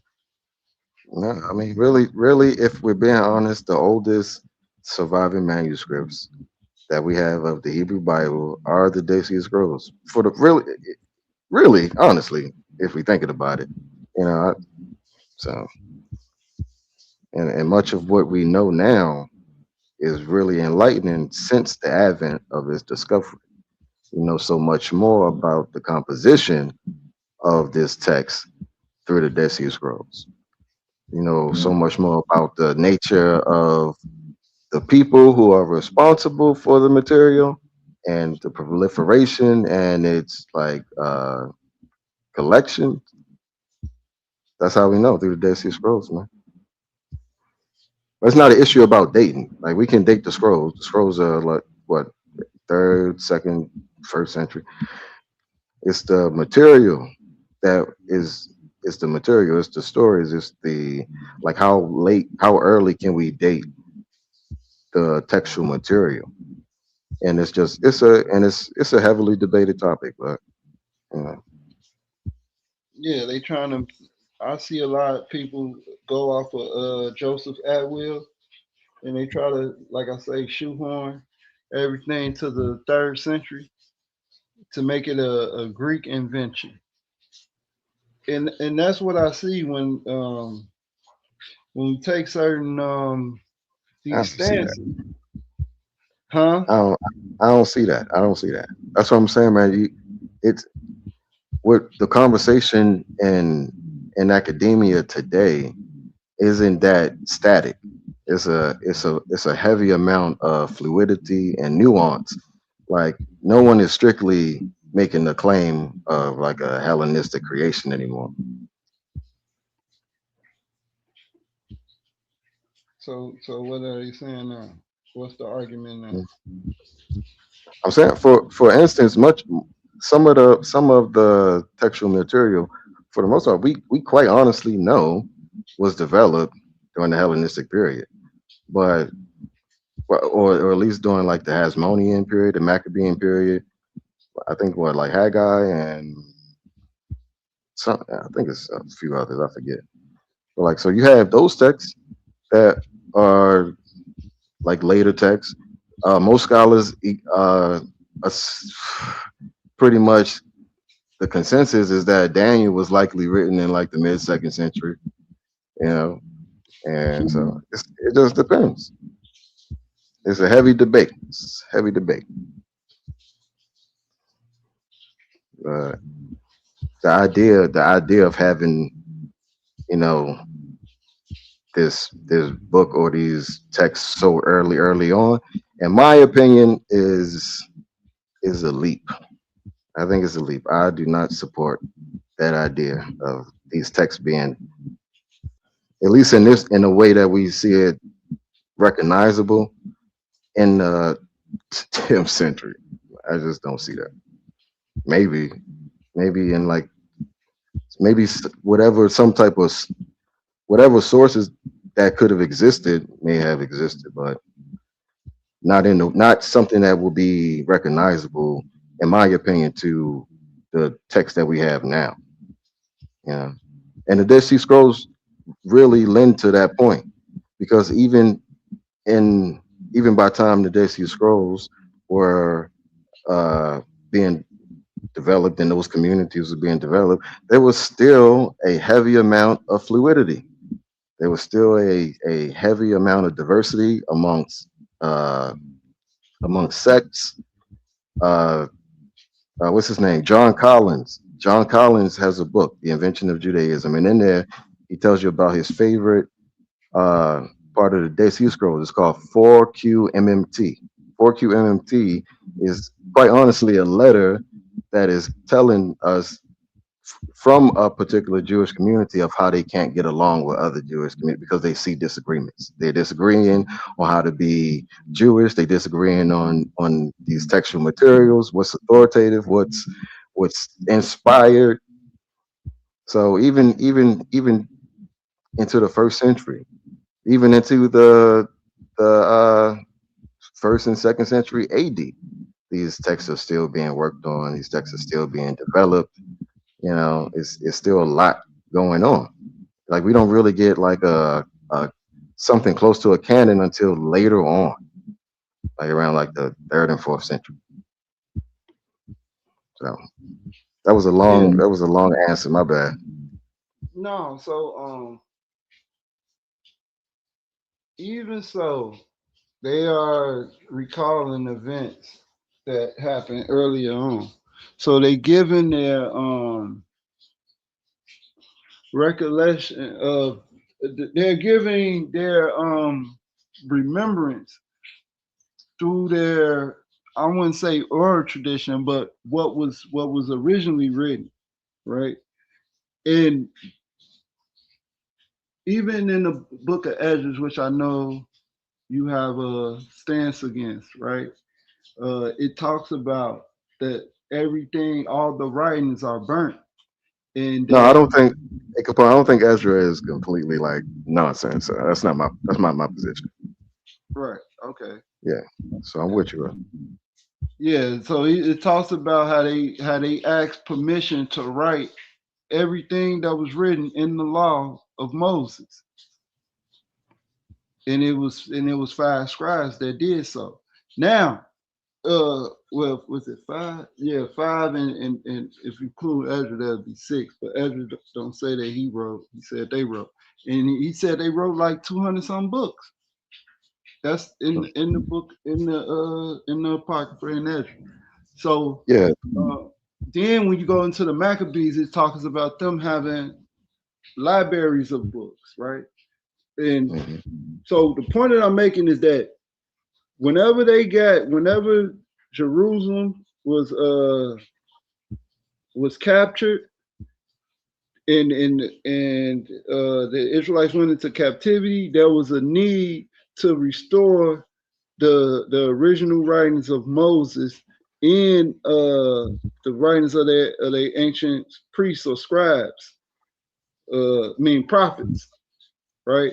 So you see that in you see that with Moses, when Moses is first given the Ten Commandments. It, also, it Yeah. continue on with Joshua. Joshua is tasked to write, continue Yeah, that. no. Then you Yeah, see it, I say, with go ahead. Ezra, and we read in the Apocrypha, it was Ezra and his scribes, right? And then later on, then in the Maccabean area as well, after they restored their province from the Greeks, they had to rewrite everything, and they found out that the Greeks was changing stuff, which I brought up the iconoclasm or them painting their likeness in their books of the law. So what I'm saying is, you see this, and this is what happens when you have to restore what was taken from you. You know what I'm saying? Yeah. Even after that, after the Maccabees, we see this in historians like Josephus, where he ties and he writes the whole antiquity of the Jews, of the Israelites. So you see that this is a thing where they have to keep constantly reestablishing who they are because of the things get damaged because of a overzealous ruler or nation.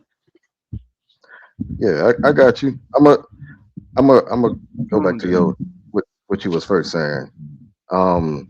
Do I think that there's some sense of like cultural like memory, some sense of tradition?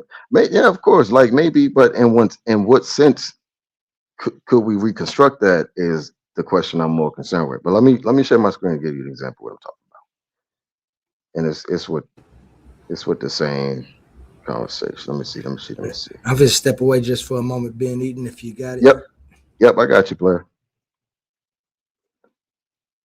All right, my notes. All right. So this is my notes from my video, but I wanna come down. All right, long story short, um the epic that we see in Mesopotamian sources, that Epic of Gilgamesh, was so popular. And this is just my take. This is my take of how maybe we see how maybe this tradition kind of ends up in the text. But even early on, and because of Mesopotamian influence, because of imperialism, colonization, all that good stuff, you get an adoption of Assyrian culture, like Mesopotamian culture, all like throughout, really kind of all throughout the Near East.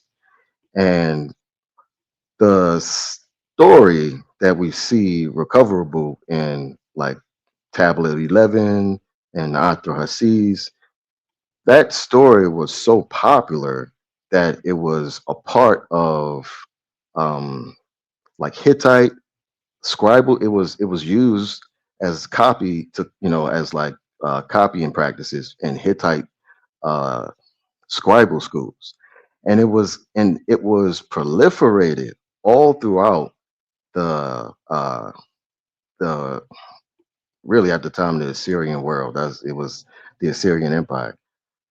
Um, and these stories are what I'm saying. These stories like this, like Gilgamesh, is just another example of how popular stories can become, to the point where we quite see it ends up in our biblical text because the story was so popular and because of how much it proliferated.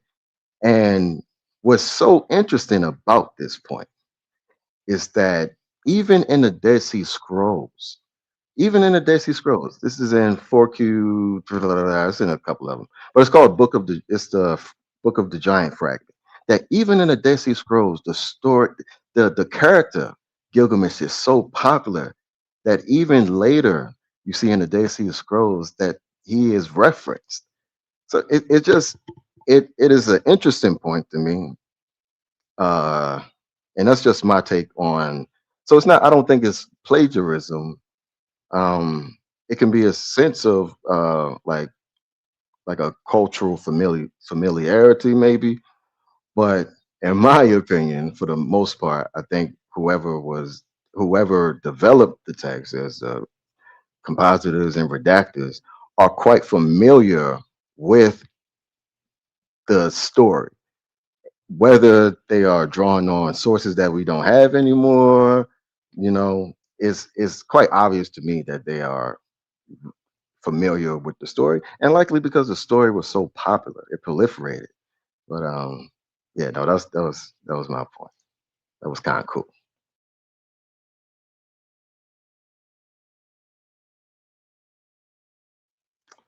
Oh, it's just me up here. Like I said, his phone died. But anyway, yeah. Um, shoot, I might as well play the second part of the video. Stop sharing my screen.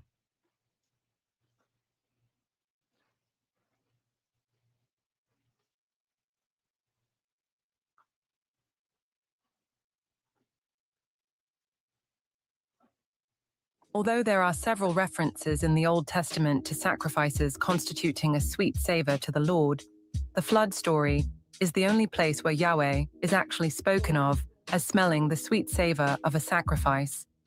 However, it has a striking parallel in both Atrahasis and Gilgamesh, where we read that after the flood, the gods gathered round like flies to smell the sweet savor of the flood hero's sacrifice. Another striking parallel concerns the sending out of the birds. The passage is not currently preserved in Atrahasis, but is well preserved in Gilgamesh. Gilgamesh sends out first a dove, then a swallow, and finally a raven to establish whether the flood has ended, while Jay has a dove sent out 3 times. Referring to the construction of the ark, God says to Noah, "Pitch it inside and out with pitch." Strikingly, the word used for pitch here is kuper, a noun attested nowhere else in the Bible.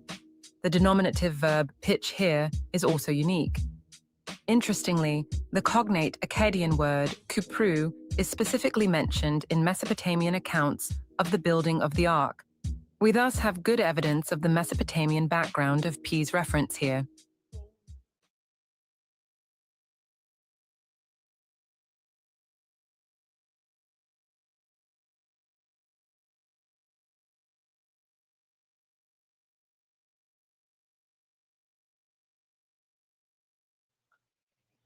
I think that's it. Yeah.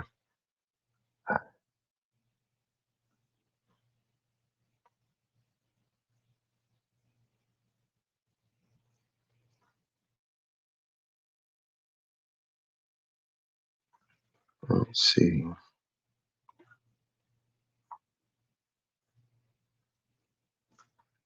Let's see.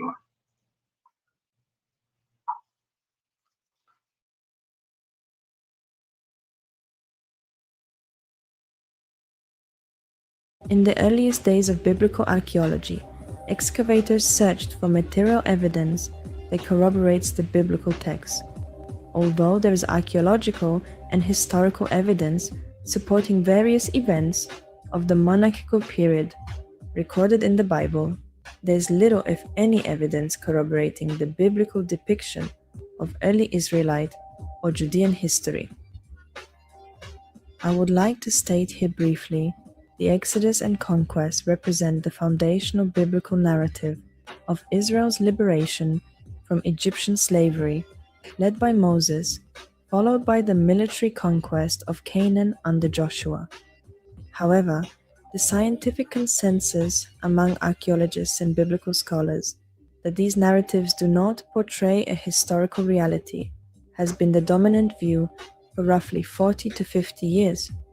As one of the leading American archaeologists, biblical scholar and historian William G. Deaver states, The important point to remember is that the Hebrew Bible is not a history of Israel. It is rather an idealistic portrait of what Israel would have looked like had these fellows been in charge, but they never were.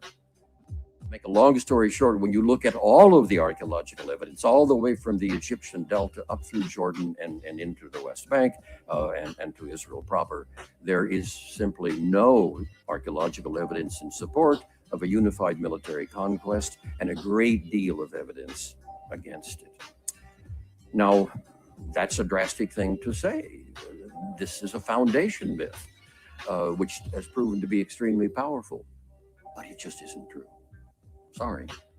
It should be important to note that contemporary biblical scholars have largely shifted from treating the Exodus narrative as a strict historical account to analyzing it as a literary composition. This approach understands the text as a collection of literary material reflecting the cultural, socio-political, and religious needs of the community that produced it, created or refined in later periods, as we will explore in later conversations. Professor Carol Myers, a specialist in biblical studies and archaeology, states, Exodus is meant to teach, not to record. It may look like a history book, and it is its appearance as history that has led to much investigation of the period about which it purports to tell us, but it is no longer useful to think of Exodus in such terms. How then should we conceptualize what this literature is and what it achieves?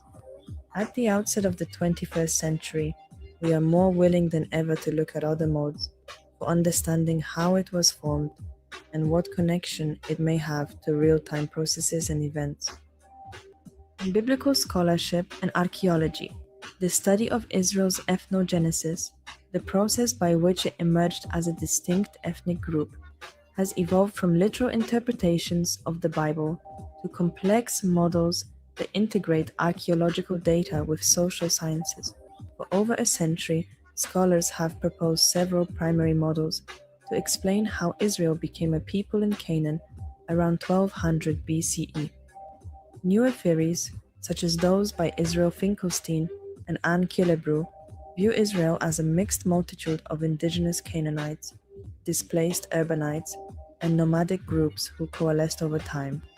Moore and Keller write, We have seen that scholars debate the origin of the inhabitants of the new villages that appeared in the highlands of Palestine during the early Iron Age and the reasons for their appearance there, and that the majority of historians of ancient Israel connect Israel to these villages and believe that Greater Israel is an appropriate concept to explore in the early Iron Age.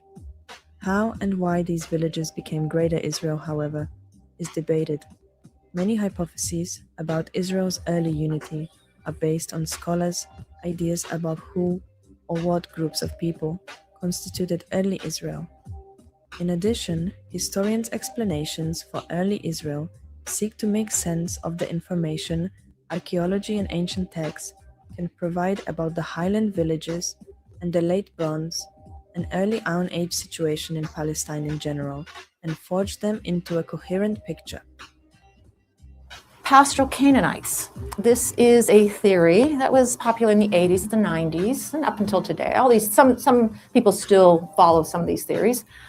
This sees the Israelites as essentially pastoral Canaanites, Canaanites who during the late Bronze Age were shepherds and herders. And when you have the collapse of the late Bronze Age empires, they're forced to settle down in villages. So these villages that you see in the 12th and 11th centuries, they were populated by people who were actually there in the late Bronze Age, but were invisible because they were pastoral nomads. They didn't have permanent settlements. So this school of thought, the social revolutionary theory, and this school of thought sees early Israel as essentially Canaanites. And you did see elements of what we call early Israel, elements of the material culture, which is clearly a continuation of Canaanite traditions. Then you have my theory, mixed multitude. My theory is, well, it's kind of all of the above. I guess it's like really straddling the fence in a way. But I really see it as a much more complex process. Through an analysis of the results from recent excavations in light of relevant historical and later biblical texts, this book proposes that it is possible to identify these peoples and trace culturally or ethnically defined boundaries in the archaeological record.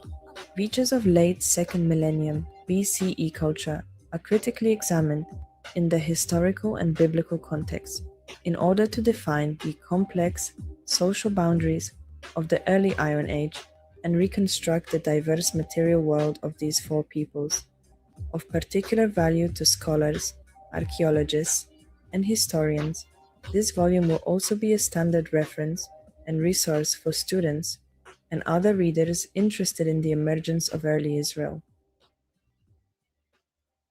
Perhaps the genesis of Israel should be seen in relation to social dislocation from urban Canaanite culture, or as many presently agree, within the ongoing oscillation between nomadic, rural, and urban subsistence patterns of the autochthonous population of highland Canaan. While it is clear that the early Israelites shared many features with Canaanite culture, differences existed as well. The very different characters of their subsistence, level of technological sophistication, socio-economic development, and other factors make it possible to speak of Israelites as distinct from Canaanites by the end of the 2nd millennium. J.M. Golden writes, overall, the pottery assemblage demonstrates continuity with the preceding late Bronze Age. There was little in the way of decoration on pottery. Although incised and impressed decorations are occasionally found, painted decoration is virtually absent. There are some differences in ceramic styles that have allowed archaeologists to observe regional variation. For example, the pithoi, in particular the colored rim variety, were the hallmark for Israelite settlement, though they are sometimes found outside the hill country, at Tel Kasil and Tel Kisan. Prominent biblical scholar Philip R. Davies contended that biblical Israel is an ideological construct that changes its definition to suit different biblical stories. In contrast, historical Israel refers to the actual people and events of the southern Levant, which require objective archaeological evidence. Fleming writes, with his provocative book, In Search of Ancient Israel, Philip Davies introduced a compelling contrast between biblical Israel and historical Israel, where little connection could be found between the two. If ancient Israel is the objective, Davies is correct that one will reach entirely different destinations if one lets the Bible itself define the terms, as opposed to making history as such the framework. This dualism, however, is unsatisfying for both biblical and historical interpretation. A search for early Israel in history is impoverished by the outright exclusion of the Bible as potential evidence, even if no one of the Bible's accounts of early events and characters had any basis in fact. Its text could still offer important historical information through the writing that expresses Israelite notions of who these people were. As outlined, in light of the historical data and our contemporary methodologies for understanding the history of ancient Israel and Judah, our window becomes clearer as we look within the lives of these early peoples and how it helps us understand the nature of the Hebrew text, as we'll continue in later conversation.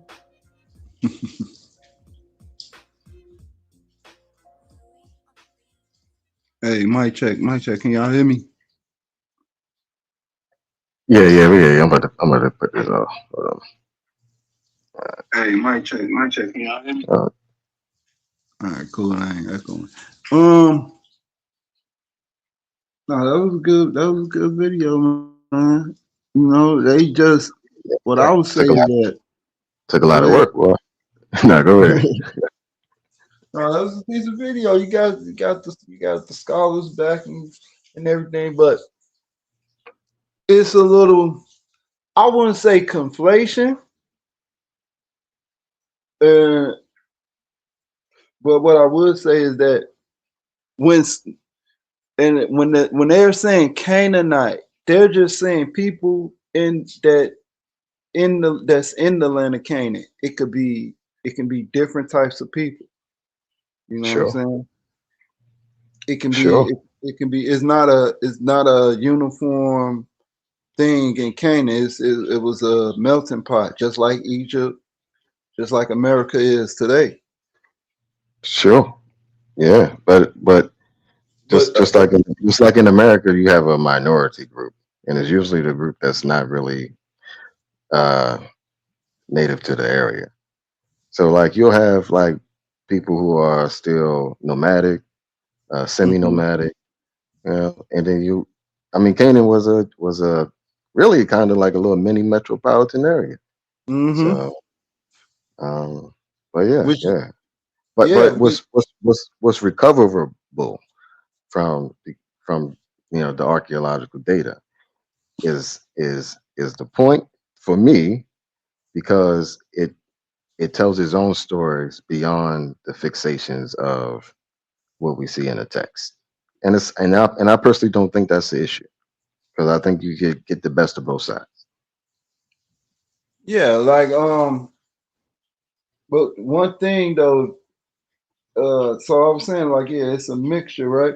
And that some of those religious practices do overlap, which I was talking about, the cultural continuity and the shared culture and everything, through trade, through alliances, just through labor. You know what I'm saying? Because if these was the working class, it's like different things, right? So it's different ways where you can share information. So yeah, people would adopt certain things, certain cultural practices. That I'm fine with that, right? But the thing is when they trying to they trying to get you out of the text, because the text gives you the truth. You see what I'm saying? All this narrative that they trying to push from fragmented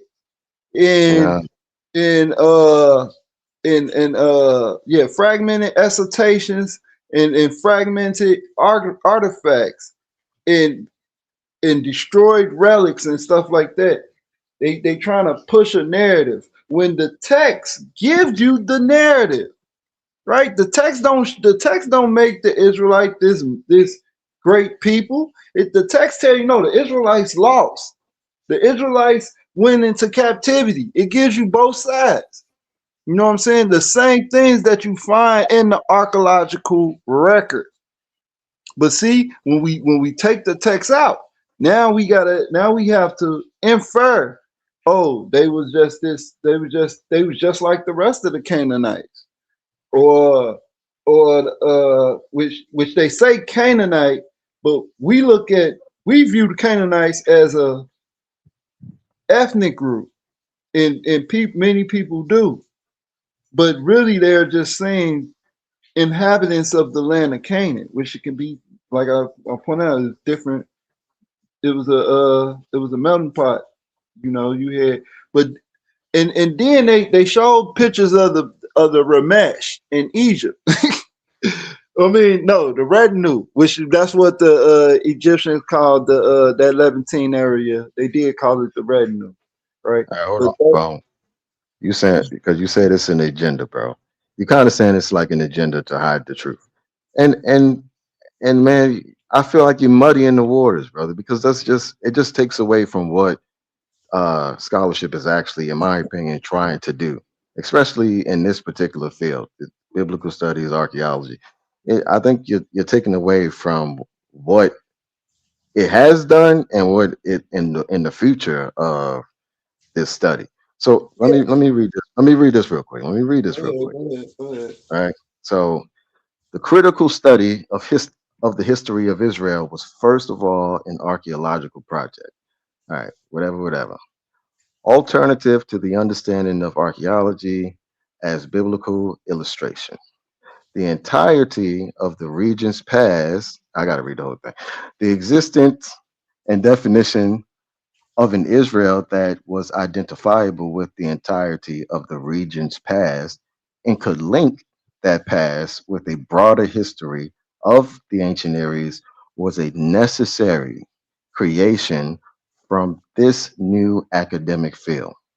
The discipline of Palestinian archaeology requires that to create a historical Israel meant seeing it in a broader context of ancient Near Eastern studies as a whole. You have to include it into the study as a whole if you seek to understand the history of this past. The technical and critical development of Palestinian archaeology have now made it possible for archaeology to be understood as a discipline independent of its early fixations on the Bible. Now, listen to this. Mm-hmm. In order to try to read, and no, I'm not even going to do that one.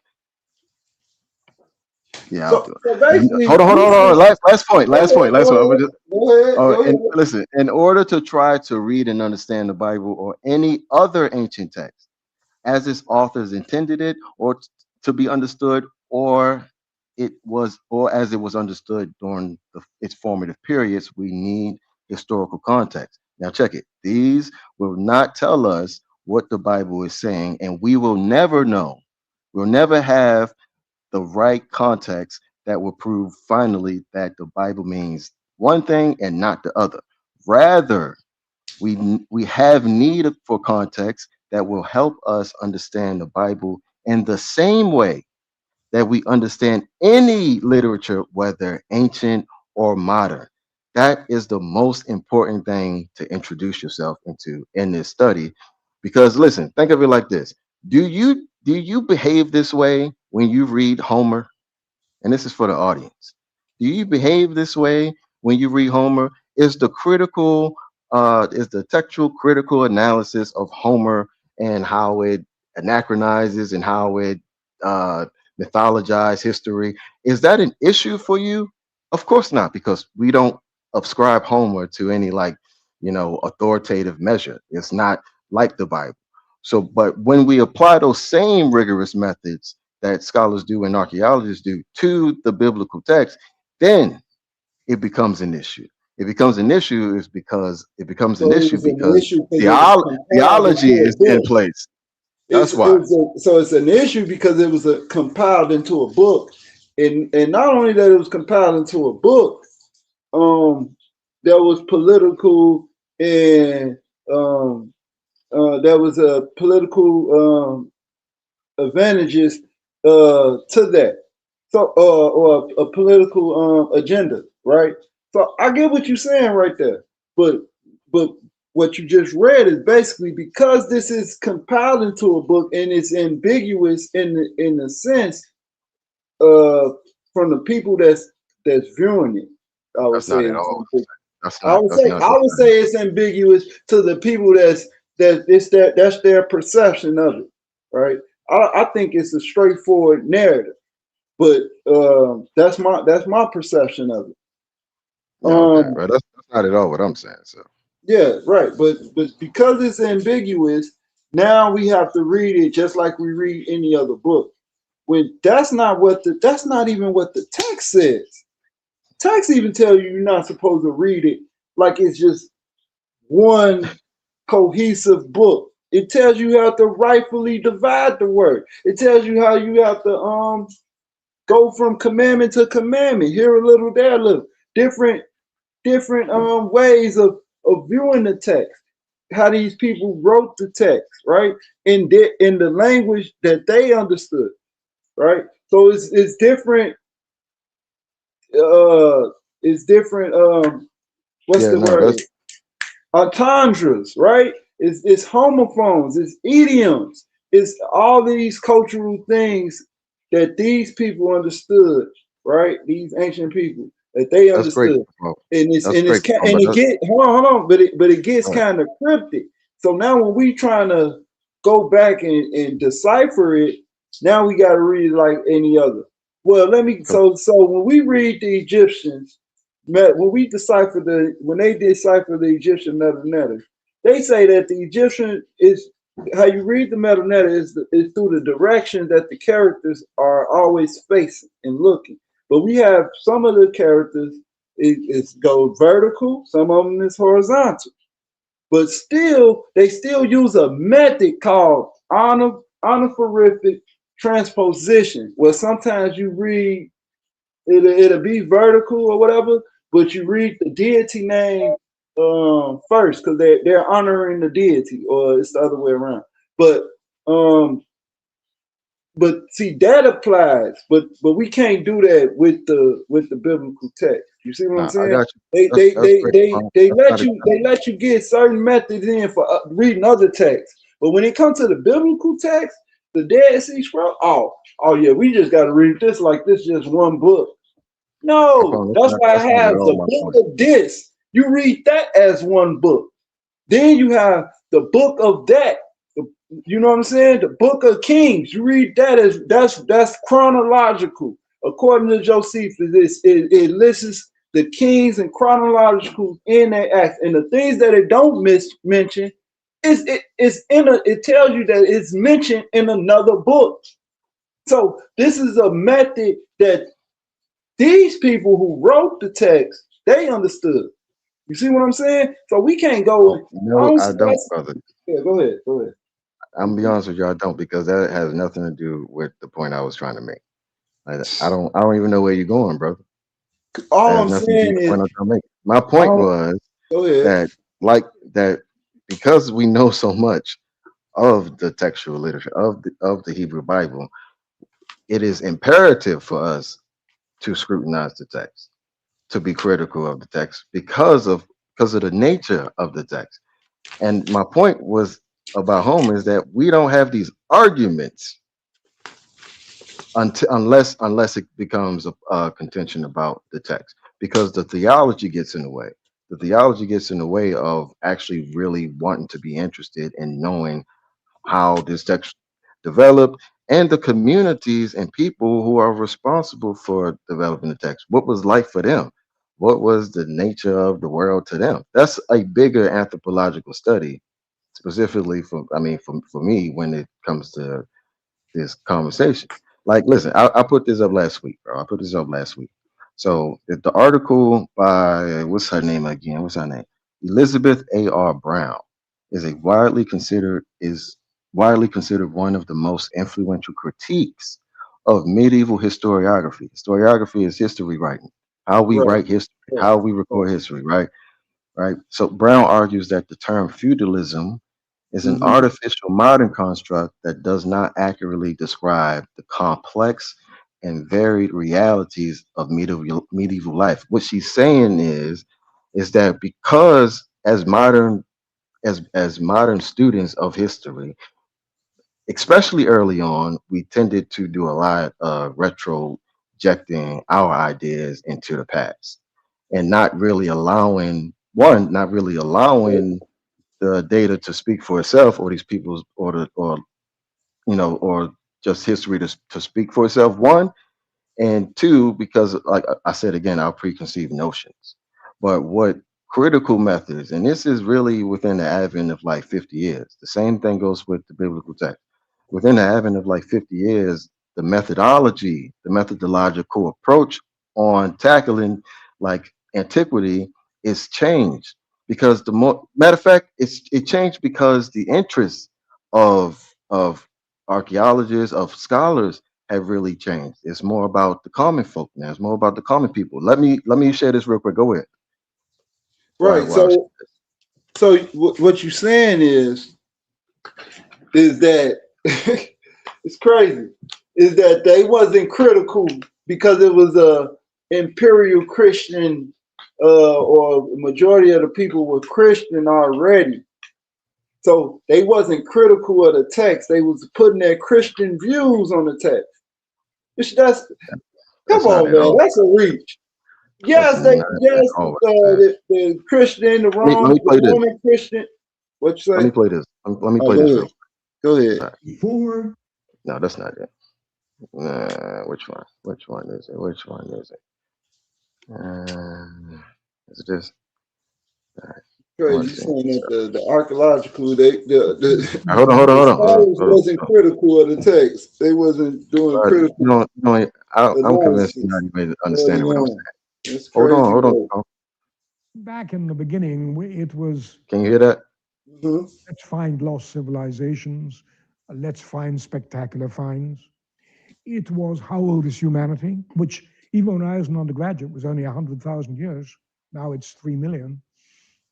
The focus really changed in the late 19th century with the first attention paid to small artifacts like pottery fragments. And it changed again in the 1930s when they began to look at waterlogged sites and changing relationships with the environment and vegetation, studying ancient fossil pollens. It changed again dramatically with the development of radiocarbon dating in the late 40s and 50s, which for the first time gave us a global chronology of the ancient past.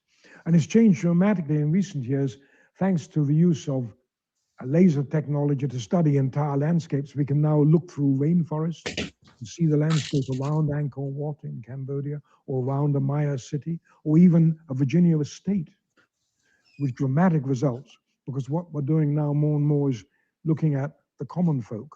And arising from that, another thing we're beginning to look at more and more is ethnicity, identity, gender, all these issues. Because one of the things we've realized, and this is a major change, is that there isn't just the past.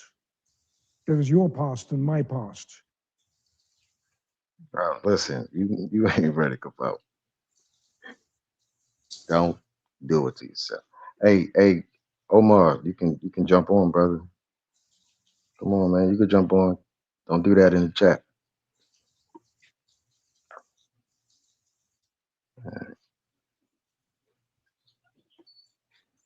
Did you understand what he was saying, Capone? My bad, I walked away. He was saying, I heard him say something about the archaeological. But this, listen, so in the 40s. This is for pretty much all historical, critical fields, man. Especially archaeology. It's changed.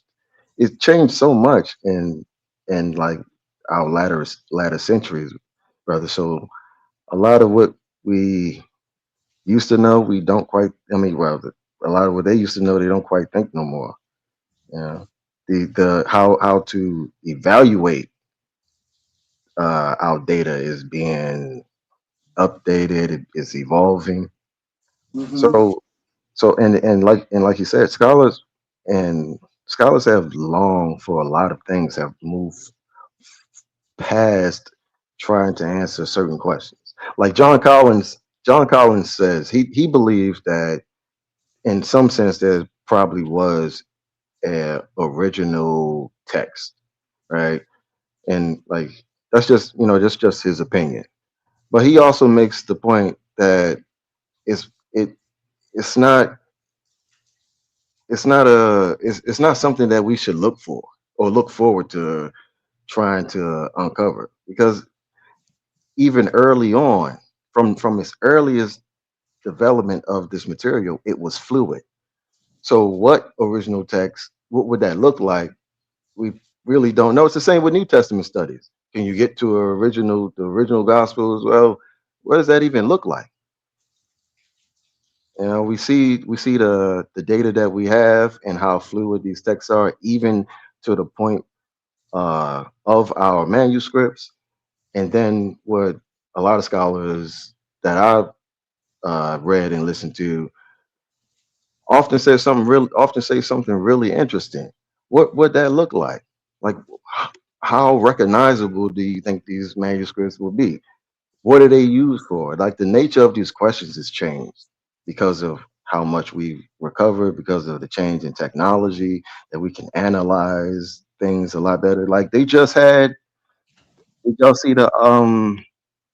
the Vesuvian scroll that they are using AI to open up? You don't even have to even physically do laborious work to even open up these scrolls that are just so damaged that if you touch it, it'll break into pieces. You know, but that's where we are. The conversations are changing. It's quite important, I think, to be aware of the conversations and where they're going. That's my point. Oh, for sure. For sure. Oh man, I think. Can y'all hear me? I think that's just Oh, there you go. No, for sure. But that could also be modern scholarship as far as archaeology. It could be political That is modern as scholarship. well, because it's more controlled now, right? You don't have people coming up with these spontaneous discoveries now. It's more controlled. It's funded. You know what I'm saying? So there's a political side of the modern archaeology today. You see what I'm saying? Because it's based off of funding. It's based off of funding. It's politics and everything, though. But like, to what degree do you think that it affects the To field? say that we should go with modern scholarship and just to say we was wrong about all the past archaeology, that's crazy, bro. Because No, those people that's can't not what I'm speak. saying. They That's not what dead I'm now. saying. But what I'm saying is they could be burying. This is how you bury evidence. You know what I'm saying? And then you get somebody newer come along and say, well, he wasn't talking about that, but we got him on records talking about that. You see what I'm saying? Oh, I they got what you're weren't saying. really talking about being a chosen people. They really this mixed group of people, but they literally distinguished themselves. I think you're oversimplifying the point. The point is I get that, it. I get what you're well, just saying. listen. It's It's modern okay to scholarship be right now. I wrong. get that. No, like it's okay to believe believe something and then find out later on that, okay, that's not the case, based on the data that we uncover later on, right? Now, at the same time, because a scholar's material or his thesis is outdated, that does not mean that is not useful. Like, Well, for one thing, look at the problem. documentary. Hold on. Let me say this real quick. I'm gonna land. Look at the documentary hypothesis, right? The documentary hypothesis is not really how scholars really understand the the nature of the development, the textual material today. But the foundational points of Wellhouse thesis is still useful, even though there are more nuance, more really more nuance. Hold on, more nuanced way of understanding. Like, you have the fragmentary hypothesis, like that still builds on what the documentary hypothesis initially, showed. But as we move on, it gets updated. Doesn't mean it's not useful, but the initial purpose of the thesis may run out of favor, and that's just science, bro. That's No, science. I understand that. So basically, we just don't know. We just don't know, and they're gonna keep coming up with these hypotheses and theories and trying to superimpose their position on ancient stuff. And that's what they're doing. That's what they did in the documentary hypothesis. They're doing it again with the fragmented hypothesis. They did it with the Big Bang Theory. This is, I'm telling you, this is it's gonna always be that way because we're trying to look into the past. And I don't have a problem. I don't necessarily have a problem with that. That's human. That's a human ability. We're trying to figure things out. But the problem I have is the trying to erase something and say, "Oh, this is just like what though? Like what? Huh? Like what? What are they trying to erase? They're trying to erase Israel having an antiquity. Why would you think they? Who are they first? I'm talking about the scholars and the political archaeologists. Political archaeologists? I never heard such a term, brother. Well, we already said it's politics and everything. So they get funding, right? And it takes money. Their work is based off of their funding. I don't think their work is based off of it. That's not really how. That's you getting into the fundamentals of like how archaeology is done. It's politics. But the overall point. The overall point. Hold on. But listen, this is what I'm telling you. I'm gonna tell you this. My elder told me this because a quick backstory. I used to be into politics, but I slowly got out of politics once I started. I just went away from it. Right. I saw that it's a lose-lose. Right. So but my elder said this. He said, if you don't understand politics, then you're not reading the Bible. If you don't understand the Bible from a political standpoint, when they making these conversions, conquests and these decrees and everything, if you don't understand that from a political stance, then you're not reading the Bible. Now, I say that because with the archaeology, it's all political. All of it is politics. When you get funding, things get pushed on. Probably get labeled as something that's false and all this. That's all politics, bro. People get labeled as conspiracy theories, pseudos, and all that. That's all politics. That's all spinning the narrative, right? But what the facts show, right? If you have a text and it's writing of these things, then it must be, it's a recognition of it, it's a remembrance of it. And that's what these people was doing. The need of writing is so you won't be forgotten. Right? So this is why Josephus went through, this is why he wrote what he wrote, because he saw that even during his time that they was trying to erase them from remembrance. And even now in modern day, basically scholars is erasing the nation of Israel from being in antiquity. Basically, that's what they're doing. The more and more panels I get on all this, the Bible, everybody want to have this criticism against the biblical text. And try to get people to throw it away and it ain't real. The brother in the comments, there's no evidence of Abraham to Houthi. There's no evidence of Israel. But when we show you indirect evidence, when we show you textual evidence, but and then another thing, if they still saying that the Israelites came out of Egypt in 12 BC, then they're wrong because they already got on record. Israel Finkelstein already got on record and said they looking at the wrong time. They already on record for saying that they was looking in the wrong point of time. So this is what I mean by the politics and how a narrative, how evidence get pushed, get covered up, and a narrative is spun because they only release certain amount of evidence at a certain amount of findings at a certain point in time. You know what I'm saying? And then they put they little scholarly spin on it. But when I read the scholarly work, right, I can see the flaws in what they saying. If a scholar's saying anything 12 BC, you wrong, because the text tell you 400 years after the Exodus. This is when Solomon started to build his settlement. And then they get the findings of the findings of Solomon's temple, the foundations of it, and they say that this is in 9 BC. So 400 years later put you in 1400. So why is we looking in 1200? You see what I'm saying? Why are we looking in the Iron Age? So nobody want to answer that question. Then they say it ain't no evidence. I don't even know. I don't even know what question you just said, brother.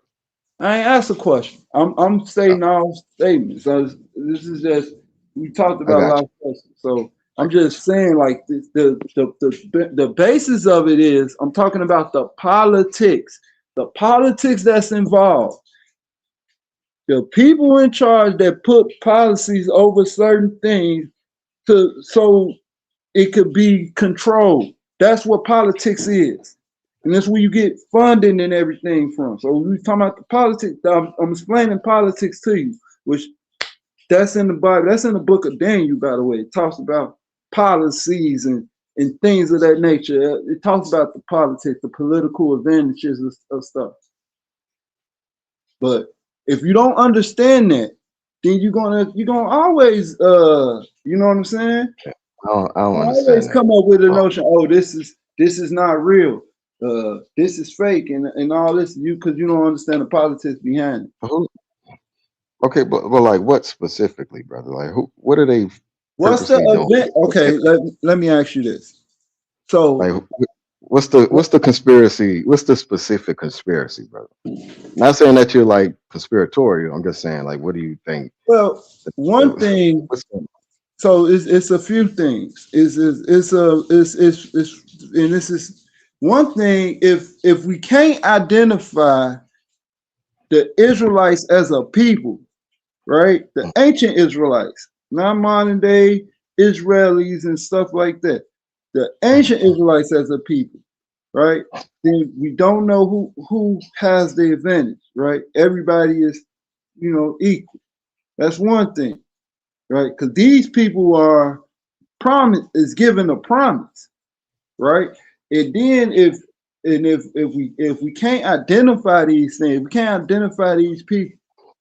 That's the problem. That leads to confusion. That's what I'm saying, right? And the agenda is to keep it silent. It was to keep it silent, and even among the scholars, even the scholarship.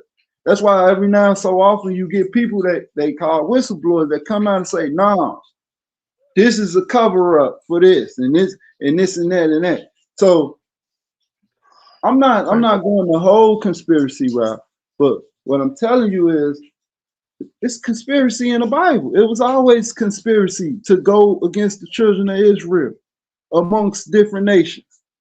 That's in the text. That's in the text, right? And not only is in the text, Josephus even put it in his writings. And I'm not talking about Antiquity of the Jews. I'm talking about his against Apion. He showed how the Greeks and others was conspiring to erase the children of Israel from antiquity. This was the need for.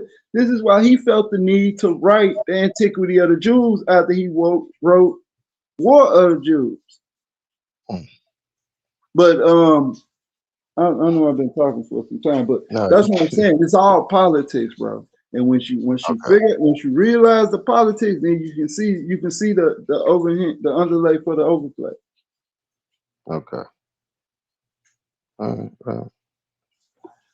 Yeah, I got you. It's gonna come to It's gonna come to a point where, I mean, I think you're right when you said like something like, I mean, history is always gonna be a test of like probabilities. What's probable, what probably happened, what's less probable. Like much we will never know. But I think it's important to acknowledge the progress. And I mean, you can say it's conspiratorial because they want to go against the Bible, but I just don't see that. That's just I don't see that. And I Well, do think it is kind of conspiratorial, and it's coming from an uncomfortable place with a lot of people who subscribe to like a literalistic way of, the text. So well, put it like this: they've been trying to cover up the existence of like aliens and stuff. You know what I'm saying? I do not know what you're saying. Well, it didn't came out now, so they didn't say they let. Oh yeah, it's UAPs out there, it's UFOs and all, plasmoids and all this other thing. They even got the different races of the beings that's out there. You know what I'm saying? The different different ones. So what I'm saying is all that stuff is mentioned in ancient texts already, but by us thinking that it's mythos, you know what I'm saying? That is, I mean, not mythos, but that is myth, then we don't understand when we see it in today's time. That's what I'm saying. To make it clear is that if you don't understand what happened in the past, you won't understand the advancements that's my quote point. unquote Yeah. advancements of the future. And Yeah, that's my all point. it Absolutely. is it's a replay. I mean, not a replay, but it's a reinvention. This is Renaissance it's a Renaissance. That's why you got Babylon, old Babylonian, Neo Babylonian. You got old kingdom, new king, because these be reinventions of what was old, what was already there. This is the cycle. This is the cycle of politics. I agree, brother. If we don't understand our past, it will be very difficult for us in the future, and we're seeing that. Now we're going to disagree on how to interpret that past. How do we come to conclusions about the past is where we're going to disagree, because I feel like you're doing like the ancient aliens thing, man. Man, no, I ain't doing all that, man. I ain't doing all that. I ain't doing all that what they be doing. But so this is how I view it, bro. Since you mentioned like ancient aliens and stuff like that, I don't look at it like all of the stuff that they be saying is true. It's ways that you can read in between the lines of certain things. Like it's like the stuff that they bringing out, the movies, even don't you know, even media. That's what I was trying to get to. The media is even political. You know what I'm saying? Yeah, that's why we so confused, because a lot This is of how what we we know. think This is how they taught us the history. History is through media. You know what I'm saying? So, which has a political event. It's all type of stuff. I'm not trying to make it this whole conspiracy. I ain't saying all that. What I'm saying is we not. I wouldn't just throw away the baby with the bathwater. I won't throw out all of the ancient writings, the ancient testaments and stuff like that. All these primary sources, and say, oh, this is just a myth. Like you say, we don't talk about Homer because we think all that stuff is mythology. Is mythology. But then when you find maps and you find different artifacts, and then you find out where these certain words, the etymological findings of these words and everything, and you be like, yo, hold on, this is something ain't right here. You see what I'm saying? They was saying this back then. But this is what I want to get to the point, right? So if people are still saying, if scholars are still talking about unicorns, if they still talking about 12th century BC is when Israel was oppressed by the Egyptians, if they still talking about what's another one? The Egyptians, the Israelites look like white people today. then they wrong, bro, because that is not in the text. Yeah, and I don't think I have. Yeah, they not talking about that. Yeah, I agree. The part they still talking about a serpent, a snake talking in it. They wrong. Yeah, I agree. And that not only that they wrong, they wrong. They don't understand the language that these people are speaking in, and what their words mean, and how their words are ideas, pictures. The characters is ideas, it's pictorial, it's meta-netta, basically.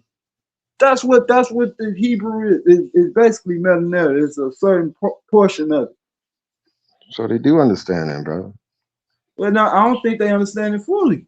They don't So you don't understand think the concept.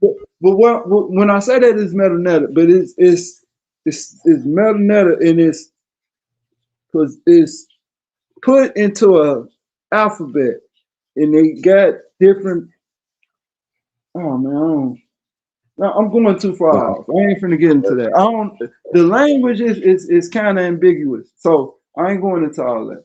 But what I'm saying is they got certain concepts for their words and stuff. The unicorn thing, it doesn't mean a unicorn as in a myth. Is a mythical creature. It's talking about a beast or a cattle with one horn. And it was mentioned, it was specifically talking about an Asiatic rhino. You see how you know that though? You see how Huh? you know that though? How you know that though? Because I researched. Right. That's what I see. So assumptions can get challenged, and they can be seen to be nonsensical, because once you understand more, now you can do it. I agree, brother. Yeah, but certain things get pushed under the rug. Like people start to be disingenuous. They start to push their position. Okay, I know the truth. I know what this means, but I'm gonna put it my way. And these people, they don't write. We don't write. Well, I ain't gonna say we don't write. It's a vast number of us that don't. You know what I'm saying? Myself included. Like we don't write scholarly papers. You know what I'm saying? So it's quickly overshadowed. You know what I'm saying? By Western. I'm gonna use one of don't start this. I'm use King Hercules like a Western point of view. You know what I'm saying? Right. Exactly. And that's that. I mean, I get what you're saying, GG Phone. It's like you can see biasness in academia. It's there. It's obviously there for someone who understands, who's looking at it. Like for example, that guy, that Arab guy, Egyptologist. I forgot.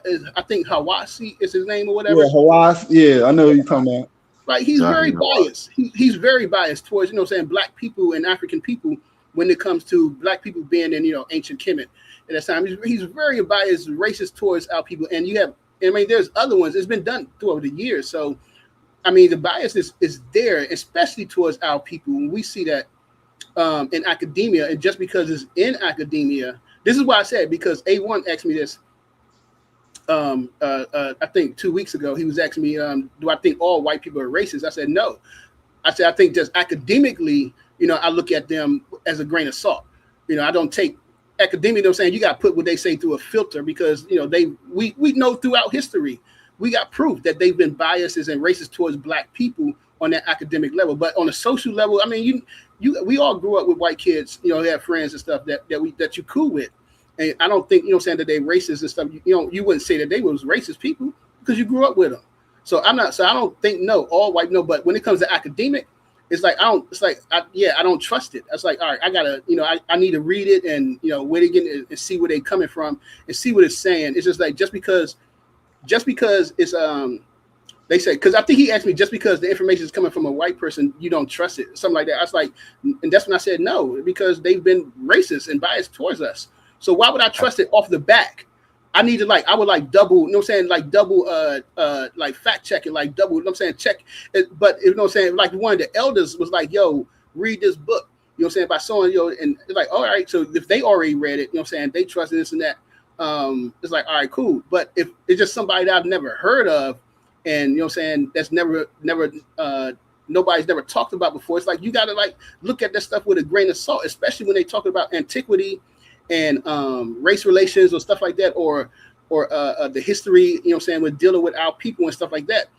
Because it's too much evidence in the past that we've seen these so-called scholars, you know, coming out of these universities with PhDs that sit at the head of these university departments and stuff, write papers and get published, and you know what I'm saying, doing book tours and stuff that show racism and biasness towards our people, and pushing the, you know what I'm saying, this misinformation, as G.D. Capone was saying, you know, they push it towards this misinformation about history, about, you know what I'm saying, certain stuff, things in history. So for me, I just like it's biasness, but you know, it's biasness, and we have to deal with it, and we have to address that, and not act like academia is 100% true. They you know what I'm saying, they can be trusted. I wouldn't do that. I just don't. There's too much evidence in the past to show them wrong. Yo, Ben, but before you show that real quick, you know, yo, Herc, that's ironic that you said that, brother. That's very ironic that you said that, because you know who you just explained, who just showed who showed a lack of mental morality and just being absolutely the one of the most biased people I ever seen. Hey yo, this nigga Ben think he's slick, man. See, so can I actually say something, or are you just going, yeah? Hold on. You just gonna do this for your whole time? Hold on. It's just 1 minute, brother, and I'm done. So before you came even in the chat, Herc, and then GD and Capone said, I gotta step away for a second. And then this nigga thought nobody wasn't there. This nigga pulled up his own paperwork from his own channel. He thought he was slick. I seen it at the bottom of the screen. Why would I post it if I didn't know people he was pulled watching? up. Hold on, man. Damn. Just saying stuff, bro. I know it hurts. I don't want to hear it, bro. I don't want to hear it. It hurts. Why would man. I present it if nobody was watching? Everybody dropped off, so I just posted that until Oli came back. Like, y'all watch this shit. Nope. Don't do that. Bro. Hey, don't make me rewind it. Easily rewind it. I presented it for people to watch. Why are you pretending like I didn't know nobody was watching? I knew y'all was watching. This nigga was so biased. This doing his whole work. This nigga made up an AI voiceover to validate. Can I read he was saying it was an AI voiceover that he made. Yes, because I don't like to read. Because I don't like the sound of my voice, so I use an assistant. No, see, he hurt. No, this nigga made an AI voiceover that agreed with the bullshit. Every single thing was sourced. Can I read this, bro? He just talking. It was biased, and then hold on. It was talking about the Exodus. It had all these white European dudes walking up out of Egypt. Hey, Omar, I'm gonna flip this. This is the perfect example of being biased, y'all. I just want to let y'all know that. I'm done, brother. That was atrocious work. That was horrible. All right, let me read this. Be quiet. All right, listen. So this is from Empire and Ethnicity, a Social History of Deportation in Assyria and Babylonia during the first millennium BC. Now, let me give you what this book is about, right? The study discussed definitions of empire, imperialism, colonialism, and their relevance to ancient Near Eastern polities, emphasizing power dynamics and processes over static boundaries, exploring a social history of deportation in Assyria and Babylon during the first millennium BCE, emphasizing lived experiences, empire dynamics, and changing climate influences. Scholars advocate for comparative anthropological approaches beyond Eurocentric frameworks. So I just want to make something clear. People who happen to have white skin are actively combating Eurocentric frameworks that developed early on in their particular field. No matter what skin color they are, no matter what, this would technically be what European scholars correcting Eurocentric past frameworks. That's all I wanted to say. Go ahead, y'all can finish rambling.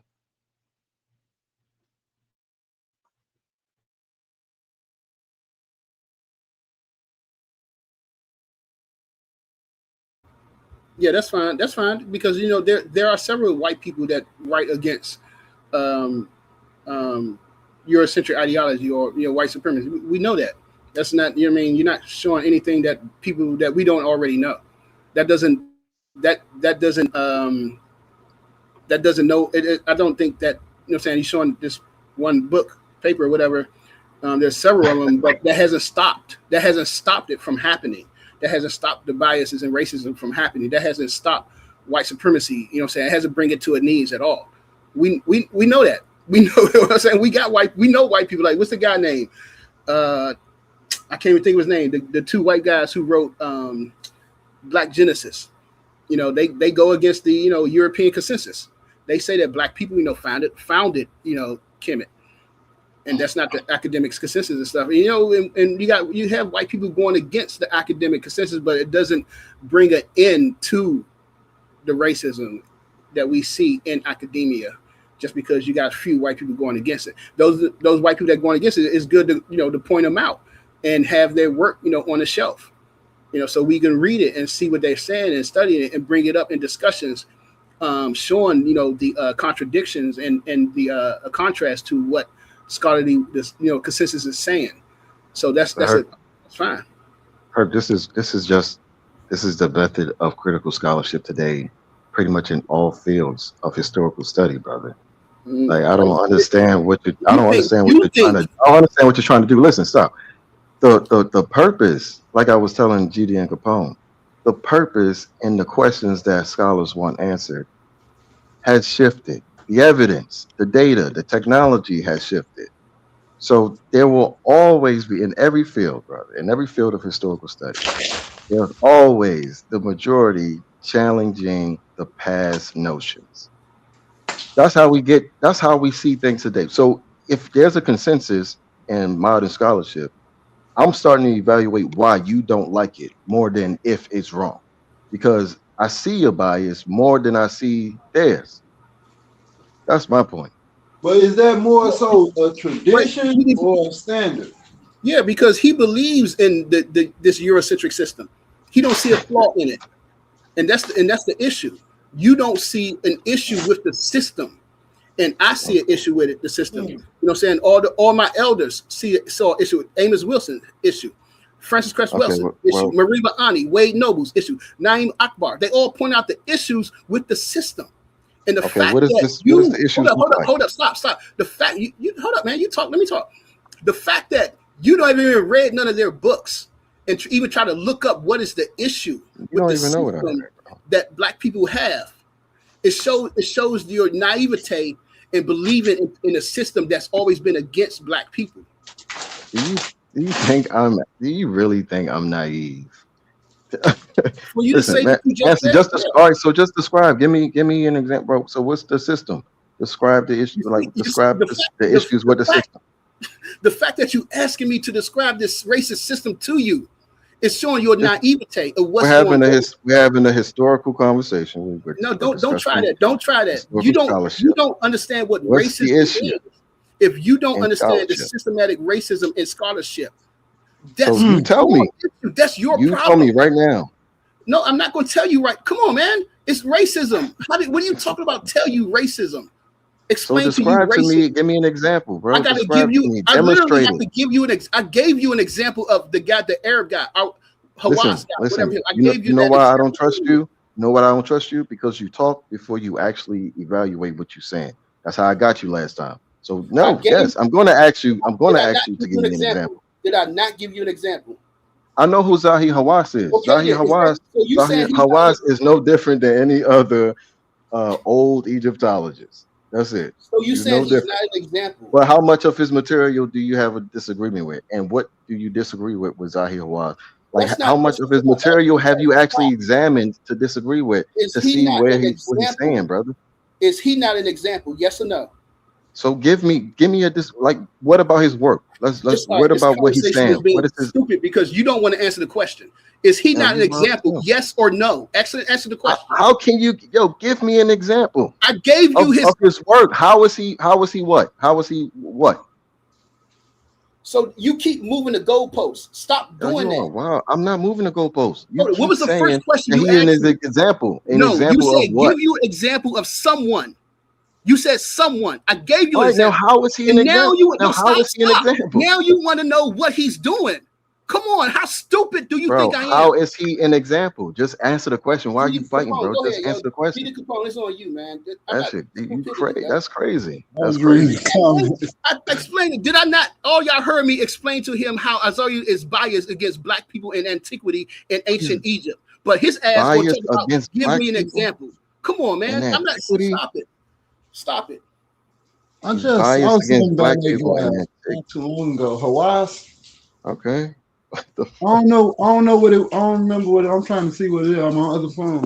It's, Like what did he say that will like disrupt the field of Egyptology as we know it now?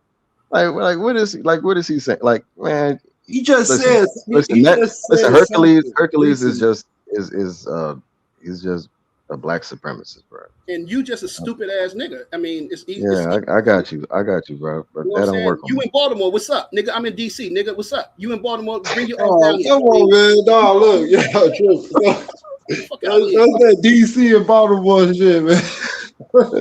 I'm not. Listen, I'm not paying attention to man. So listen, that don't bother Just me. shut the fuck up, then. Yeah, that don't bother me. He gonna But ask me. the point is, This nigga literally asked me to give him an example. Asked me who. I gave the name when I first came on, and I gave him an example how he's been biased. And then he keeps asking, well, how and how, nigga? If you don't know anything about the field, you shouldn't be asking anything at all because we started this that's what I'm asking. and I'm not here to teach you. I gave you an example. You asked for an example, and then you keep going down the rabbit hole. I don't want you Instead of you trying to understand the example of what racism is and how black people have been fighting against this for the past what 60, 70 years in academia. I got you, brother. Come on, man. You fighting a good fight. I'm saying you don't even know what you fight. That's the point. That's the point. So let me ask you this. You don't really actually care about academia to even know what you actually fight. So it don't even matter. But go ahead, Capone. Let me ask you. Let's just change the subject. So, do you think that there's indirect evidence of the Exodus happening? No, man. I'm not. Listen, I'm gonna tell you this. I don't have that conversation because as soon as you start doing indirect secondary evidence, you already admit that the story that we see in the text isn't necessarily the accurate story. So I don't know why y'all keep doing this. Well, it happened, but not like that. The reason why I said indirect because the video that you showed, it said there's no evidence. They said no, but no archaeological evidence. No archaeological evidence. Right. But finish what it was there. Yeah, he said there's no archaeological evidence of the Exodus actually happening or being historical. That's not really what it said. It's to substantiate the claims of the text. So when you do this, right, when you say that it happened, but probably smaller, because most scholars lend to that point, like, okay, it probably didn't happen like described in the Bible, but maybe it's mirroring or it's like, saying recollecting like something that actually happened in the past, like Egyptians and Semitic relationships was really like that in the past. So maybe it's doing something like that. That's really what scholars be lending when they say at the end that it likely didn't happen the way it did. There's no evidence of it happening like this, but maybe a little smaller one. But when y'all use it, it's like, okay, well, we're on the same page because then the story isn't necessarily the history. Yeah, that's how I'll stop that. So what you mean by it didn't happen? So when you saying that the narrative is, you saying that the narrative is exaggerated? No, I didn't say it didn't happen. I'm saying I'm personally saying what I'm personally saying is that it's probably mirroring like particular stories, like the development of the story. And this is why I showed Carol Meyer's book and the discussion in which she said, and why scholars don't really even take this approach to even trying to figure out if the story is historical or not, rather than how the story developed, rather than all the other textual nuance of like how this story developed historically. That's really more of my concern. And So, I think it probably is something like, mirroring some type of like, I think it's like something with a mixture of different things. So so hold on, that's hold just on, hold on. Before we get, so when you say that it didn't happen, what are they I didn't say saying that that. I didn't you say that. saying it didn't happen the exact way that the narrative is portraying it? It probably was smaller.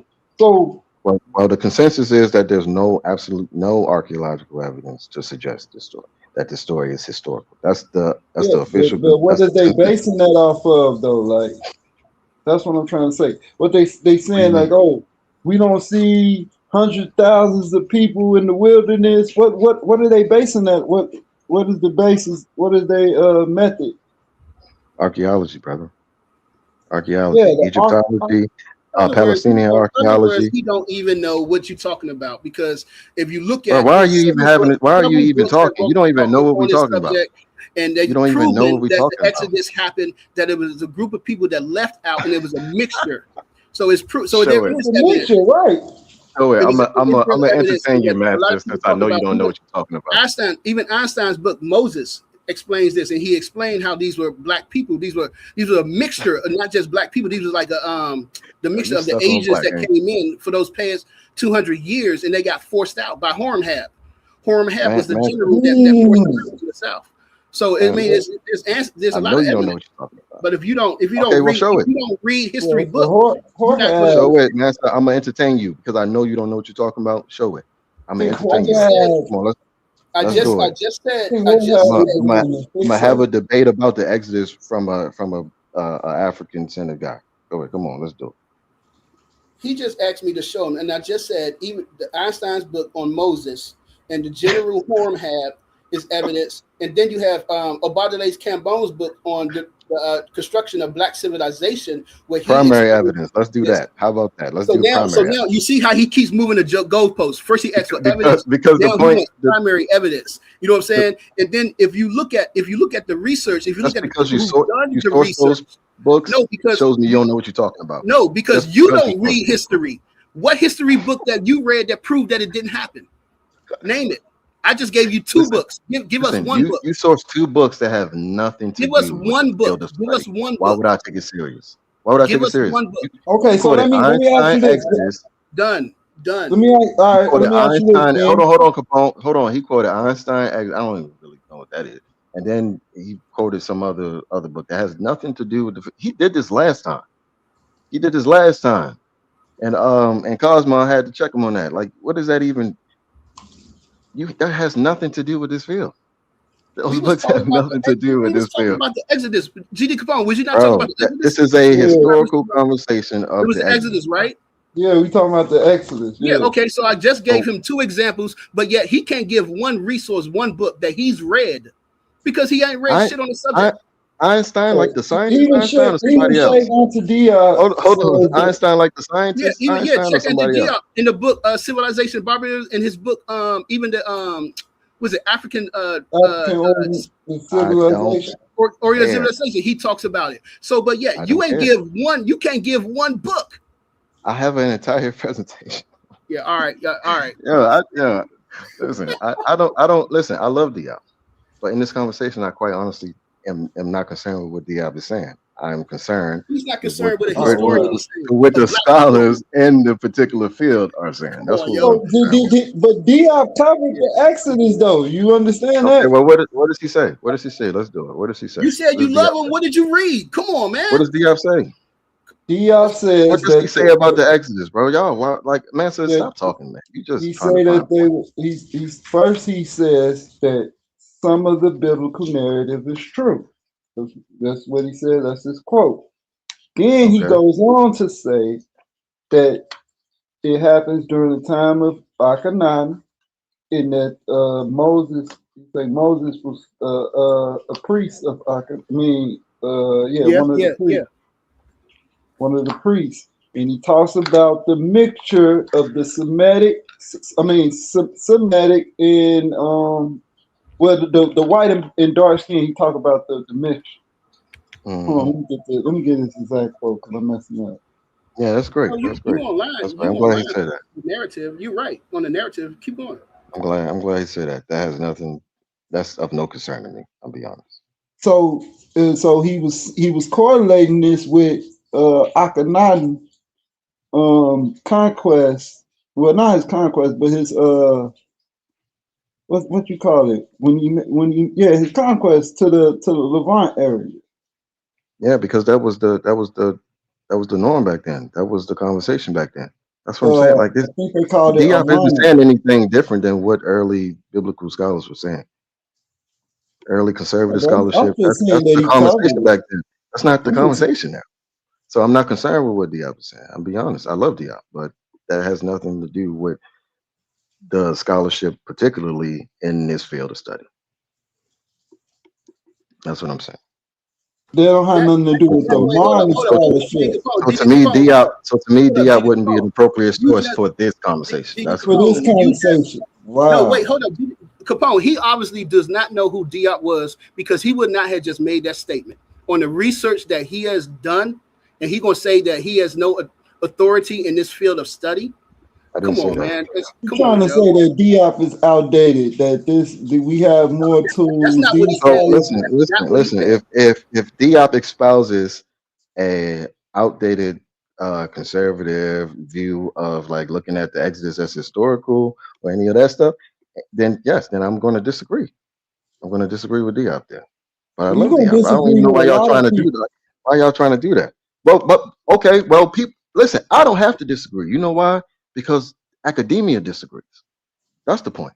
So I don't really care. Y'all can cry about it. Like that's just the case. That's the case. Like whether you like it or not. Okay, like, don't make this a thing about. Don't make this a thing is, about Diop though. It's about the material. Don't make it about Diop, bro.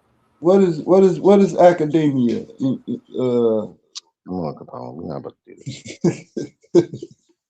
Not about to do this. Herc just upset because he. I'm trying to see what is the standard? Capone, you correct. He the one on the Coonish ideology. He think academia is Coonish ideology. You know what I'm saying? If you think about it, all our elders, all our scholars, they went against academia. But we got these young brothers today. They don't understand that. Diop would be more proud of me than he would. It wasn't from an ignorance. It wasn't from the ignorant standpoint. It was challenging them on historical facts in antiquity. Diop would be more proud of me than he would be of you. So I don't even care what you say. Well, you don't care what you say. Because you stuck, master. You stuck, bro. You stuck on that Eurocentric ideology. You stuck in 2001. He can't move away from it. You know what I'm saying? Okay. If you think about what like Amos Wilson said and what Wade Noble said, we got a lot of black people who have not decolonized their mind. They rather stay in a colonization ideology. They rather stay ironic. At the world through a European lens instead of trying to look at it an African lens, because that is a counter conflict to the European way of thinking and the European worldview. So we have a lot of young people today who don't study history. Who, you know what I'm saying, because of technology, everything is on TikTok. You know, they doing the memes and looking up stuff. So he talks about, so you heard him talk about how he admired Diop and he loves Diop, but yet he hasn't read Diop's work, and it shows he hasn't read his work. You know what I'm saying? You can pull out his book all you want. You haven't read it. You haven't. That's not Diop. Is that Diop? I don't care. I don't care. But you say I don't. You say I don't study history. So he don't. So what's wrong with you, bro? Go on, someone who said that they love Diop, but they don't understand where he's coming from. What was that last book you showed? I think I got that one. That was Unearthing. Well, no, that's the other one. No, go ahead. Go ahead. Hurt my bad. No, I'm good. I mean, we know it's already. I already talked to this Bama. You know, he has a European mindset.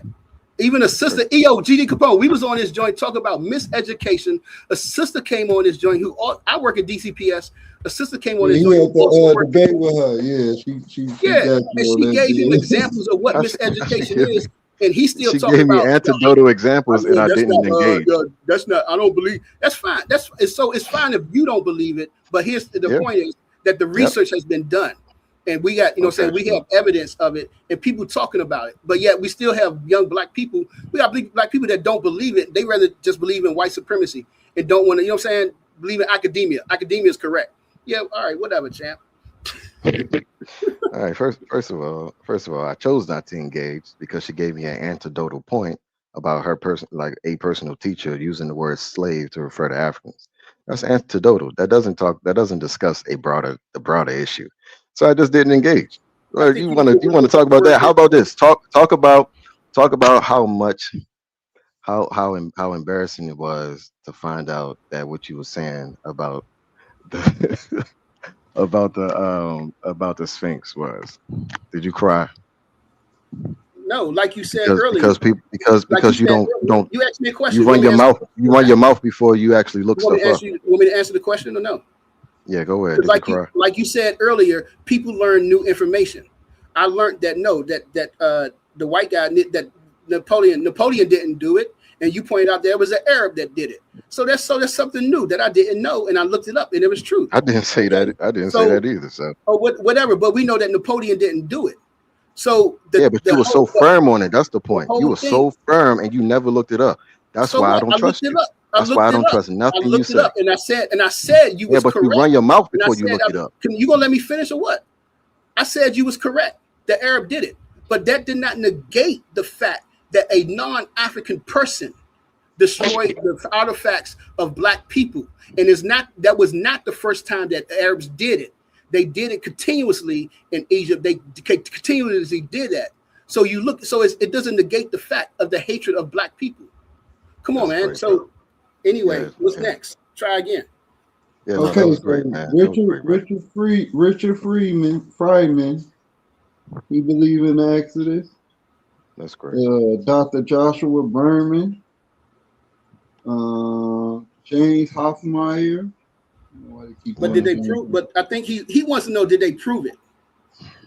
Listen, that's not what I want to know. I'm not even concerned with this. This is a own thing. He was saying that they moved away from it. Oh, all right, whatever. I think they did prove it. They showed it. You don't even know what that means, master. That's crazy. But you want to have this conversation? Yeah, what?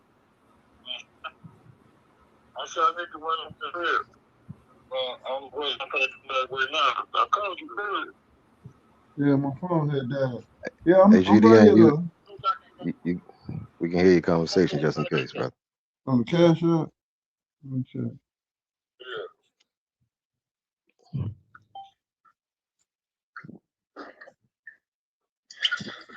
I talked to you earlier. No. I think, no, I ain't called. Yeah.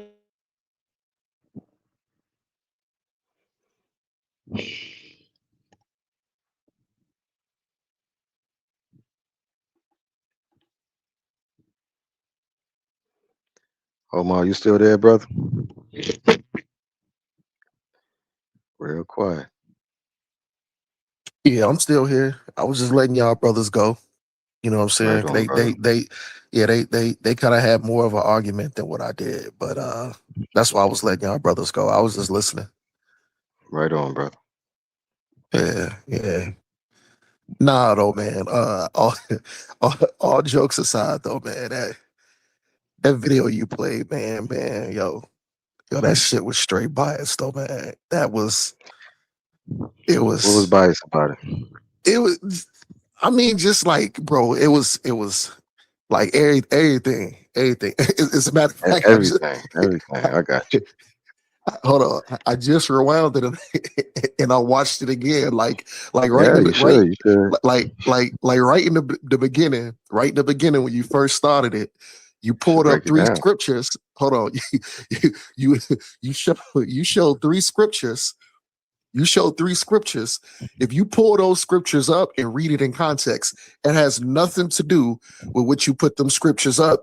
And you had that AI voice read over and said, "Oh, these scriptures are some." So the thing was, I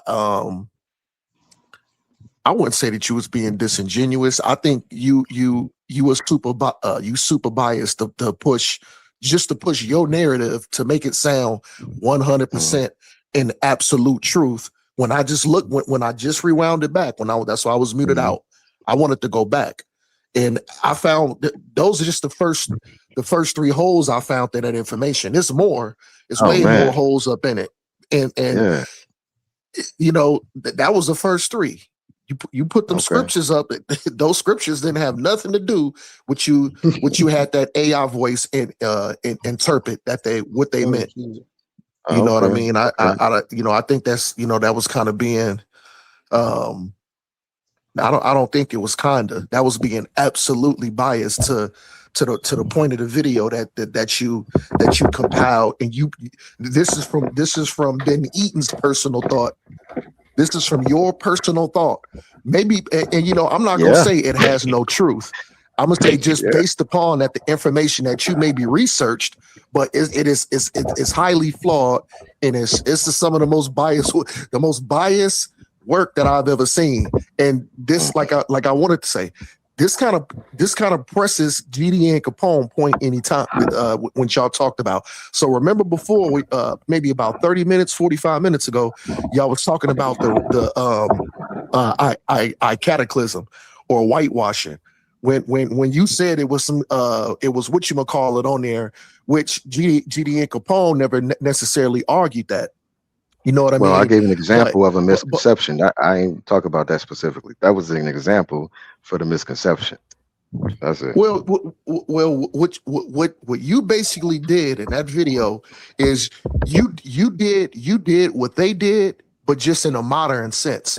I mean, you talked about the Israelite narrative. You showed nothing but people that look. You did exactly what GD and Capone was talking about. You showed nothing but. I mean, you didn't even try to make him even look like a so-called a person of the Levant area. You win.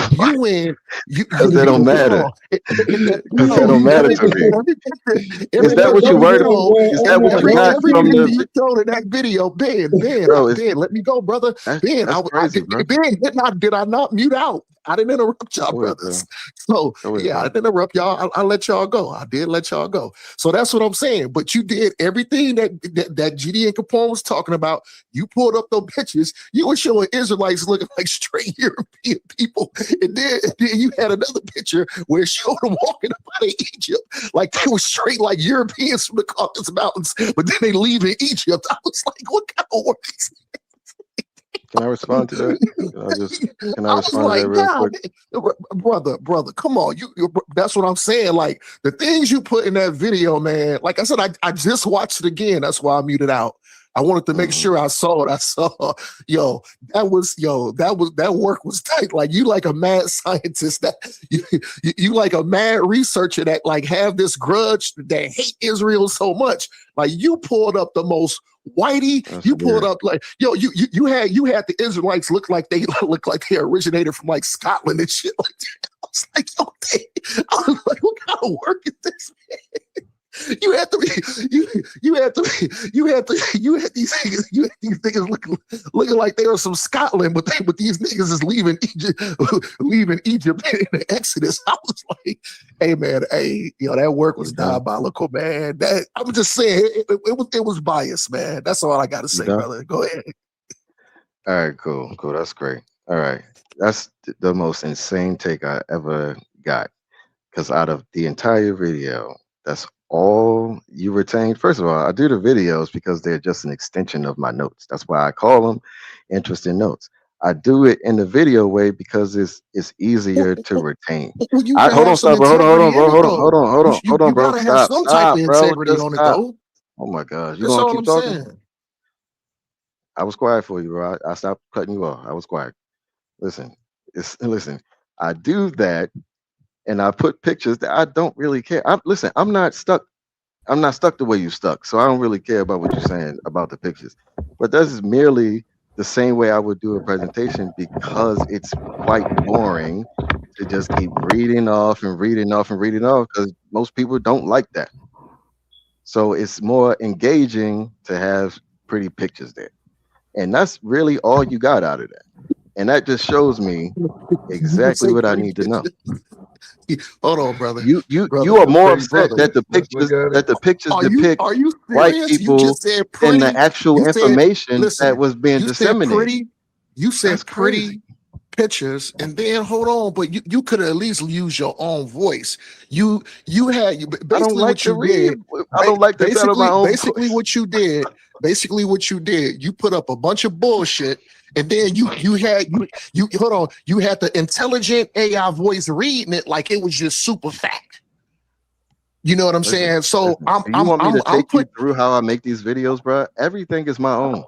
Everything, the sources, the work that I do is my own, bro. I just don't like reading in my own voice. I don't like the way it sounds, so I use the AI to read for me, bro. Like, what's the? That's you what had you that getting old out of that, triple A. bro? That's really what you getting out of that, though. Yo, Like out of I'm just everything, saying, out of bro. everything I'm that just How you saying, do video. that? bro. How you get the AI You to read for you? Because that's what I Huh? need. How you do all that? you gotta do is get the program, GD and Capone. It's a thing you can do. You can do it on your phone too. You And can then get 11 labs, man. You can get the. yeah, I got yeah, 11 and, labs. and then I heard about the lab joint. and then also The what you one- can do, you know, you can make it read. You can make it read like in a regular English voice, and then you can make him read like that, like he's talking like he's all smart in it, so everybody fucking believes it. Yo, Man, that's you a are bunch yo, of you bullshit, man. you are insane, bro. Like if that's all you got from that, bro, and that's all you care about, that's crazy. Bro. Talk about the data. Man, Talk about the actual you data was that's not presented. you Tell me wasn't how it's trash. genuine though. You wasn't Tell me, genuine. listen, You was tell being me. brief. You was showing Bible verses. You was isolating certain Bible verses. You quickly showed it. You had it read off in that AI voice. Oh, well, this is just some of the verses. Then go away from the verses. You got to pause it to actually see. And then I read the verse you had. You had It's a Genesis. video. You had Genesis 8:21. You had Genesis 8:21, and you had three more other verses up there, and then you're gonna try to you manipulated the AI voice to say that this is what these verses were talking about. Those verses didn't have shit to do with what you put up on there, brother. That's what I'm saying. You had no integrity while making this. You made this because you supervised. You didn't have integrity, man. Yo, You be killing me with the integrity stuff, man. Stop with the integrity. He owned though, man. He owned. Hold on. Stay on him. Stay all the way on him. But like integrity is a personal attack about someone's character. You saying that you had shitty character in making this. It's like no point in going there. This fool. Because I can say the same thing about y'all stuff. This fool, but you genuinely believe it. So I don't attack your integrity. I know that. I know that. But my thing is, he portrayed like he had a thing. He killed the Israelites. If you agree with him, we got to set up the Israelites was walking up out of Egypt, like the Israelites was walking up out of Egypt through the Exodus. He had them looking like European, like they were from Scotland or somewhere, some shit like that. I missed and it, that's all he got, bro. That's all he got out of that. He didn't care about what Bible verses. Hold on. Data. Oh wait, you talking about on the presentation? Yeah. No, his presentation was fire. Man, no, I don't know. I'm talking about the thing that he put. I don't know. You know what I'm talking about. As a matter of fact, replay it for everybody. Hold on. Yeah, I know what you're talking about. Like pictures like I see pictures like that in my. Hey Ben, can you do us a favor? I got like this college life. Hey Omar, would you have wanted me to put a picture because of Hercules didn't see it. No, Hercules didn't see it. Moses or something, bro? Like, I don't care. No, that's not important to me. It's like what's important is the actual data. Brother, can you play it? I'm not about to stop, bro. Stop. Listen. It was only like 4 minutes. Can you please rewind and show us the data in it then? And let's see if everybody. You know what? You know what? That's even better. Yeah, we hear you, A1. My bad. Go ahead. Hey, yo, that's even better. I'm about to show you what he upset about. Out of everything that I did in this video, 10 minutes, bro. This took me like months of study, right? But out of everything that he had an issue with, bro, he ain't talk about the data. He ain't talk about nothing. He care about. Let me see. I'm about to share my screen right now. Hold on. Share this screen. All right. Now what he's upset about is where are we at? No, we gotta go further back then. He's upset about stuff like this. He's upset about the picture. He's upset about pictures. He's upset about the pictures that I use. Look, he's upset about this. Out of everything, look, hold on. Out of everything, well, this book is extensive. It's extensive. No, to the beginning, man. Joe. But he's not upset about these. That's the part I was talking about. Those are the people of the retinue right there. You're not upset about that I showed this too. Like, you're upset about the wrong things because you only care. You don't even care to even dig into it. Those are the people. Brother. That's in the I think that's in the. I think that's on the Norman palette. Yeah, but that's not the point. That's not the point, Capone. The point is that you say that is on a normal palette when it was when somebody was getting smited or something like that. So out of everything that I said, you upset about the pictures that I used, and that's why I don't take you serious. No, bro. it was no. It was the bro. Did you hear what I said? I said certain things that you were showing. You made up that fancy AI voice talking all super proper. You made up that voice. That validating your private interpretations on certain scriptures that you say, oh, this shows something that the Israelites was doing that. You pulled that up. And then when I went to go look at the scriptures that you had put up there, them scriptures ain't got shit to do with what you said that they meant with that old fancy AI voice that you constructed. That's what I'm talking about. You talking about this? Now watch this. I'm gonna let this play. Watch this. And we're gonna hear him. We're gonna hear him go crazy. Watch this. Is actually spoken of. Although there are several references in the Old Testament to sacrifices constituting a sweet savor to the Lord, the flood story is the only place where Yahweh all three of bro, those stop talking, bro. Stop savor talking. of a sacrifice. You're missing However, the point. That's why it has a striking parallel in both Atrahasis and Gilgamesh, where we read that after the flood, the gods gathered round like flies to smell the sweet savor of the flood hero's sacrifice. Another striking parallel concerns the sending out of the birds. The passage is not currently preserved in Atrahasis, but is well preserved in Gilgamesh. Gilgamesh sends out first a dove, then a swallow, and finally a raven to establish whether the flood has ended, while Jay has a dove sent out 3 times. Referring to the construction of the ark, God says to Noah, pitch it inside and out with pitch. Pay attention. Strikingly, the word used for pitch here is kuper, a noun attested nowhere else in the Bible. The denominative verb pitch here is also unique.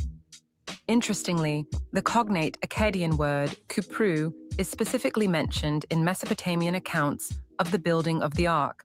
We thus have good evidence of the Mesopotamian background of P's reference here.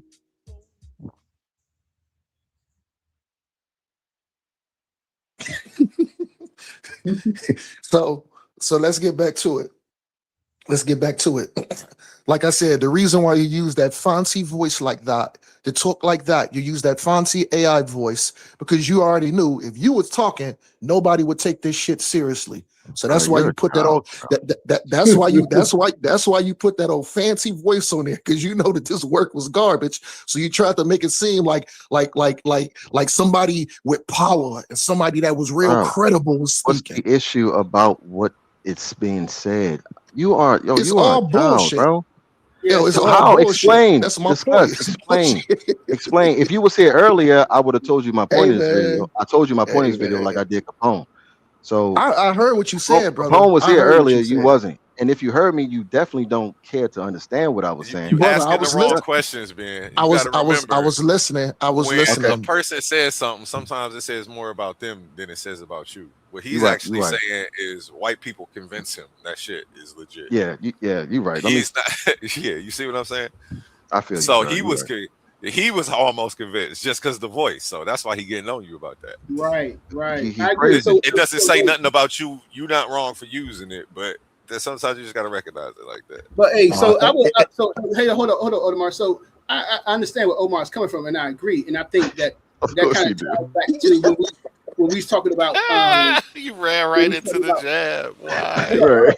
Why? So this ties back. Hold up, this ties back to what we was talking about black psychology and academia, because this is what Amos Wilson talked about in his book. You know, the falsification of the African consciousness, that how how Europeans, they use history as mythology, and they use it to decouple our consciousness.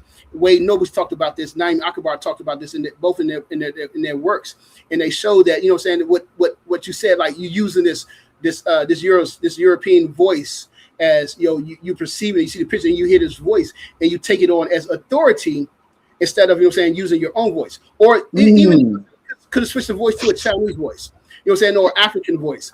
But you know, Chinese voice.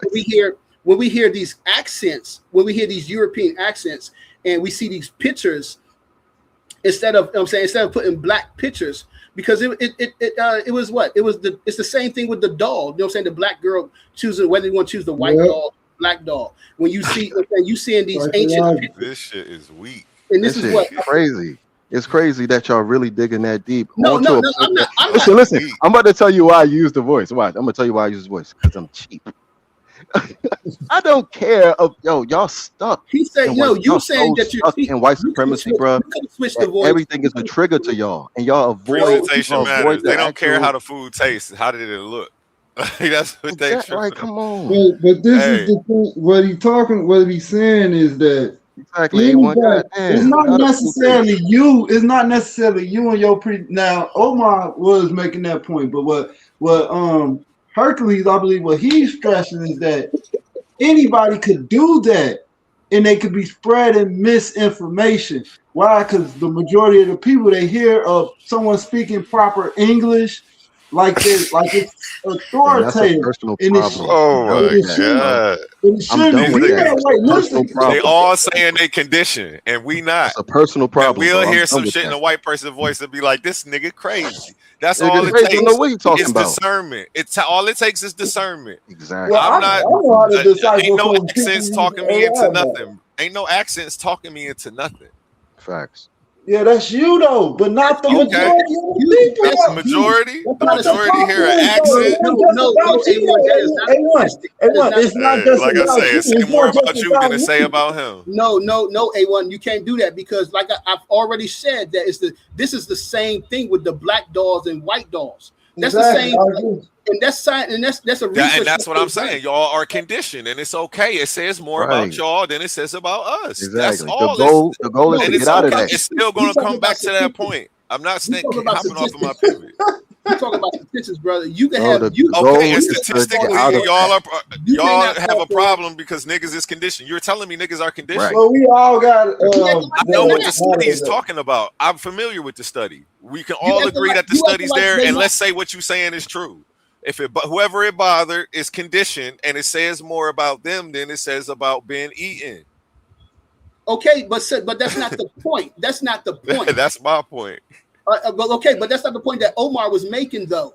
I know that's my response to his point, and that's why I was telling Ben Eaton, just don't, just let it go, Ben. Let him have it, and just take the critique. Real quick. See, hey, this is what I noticed what A1 doing. A1 using words like it triggered y'all, it angered y'all.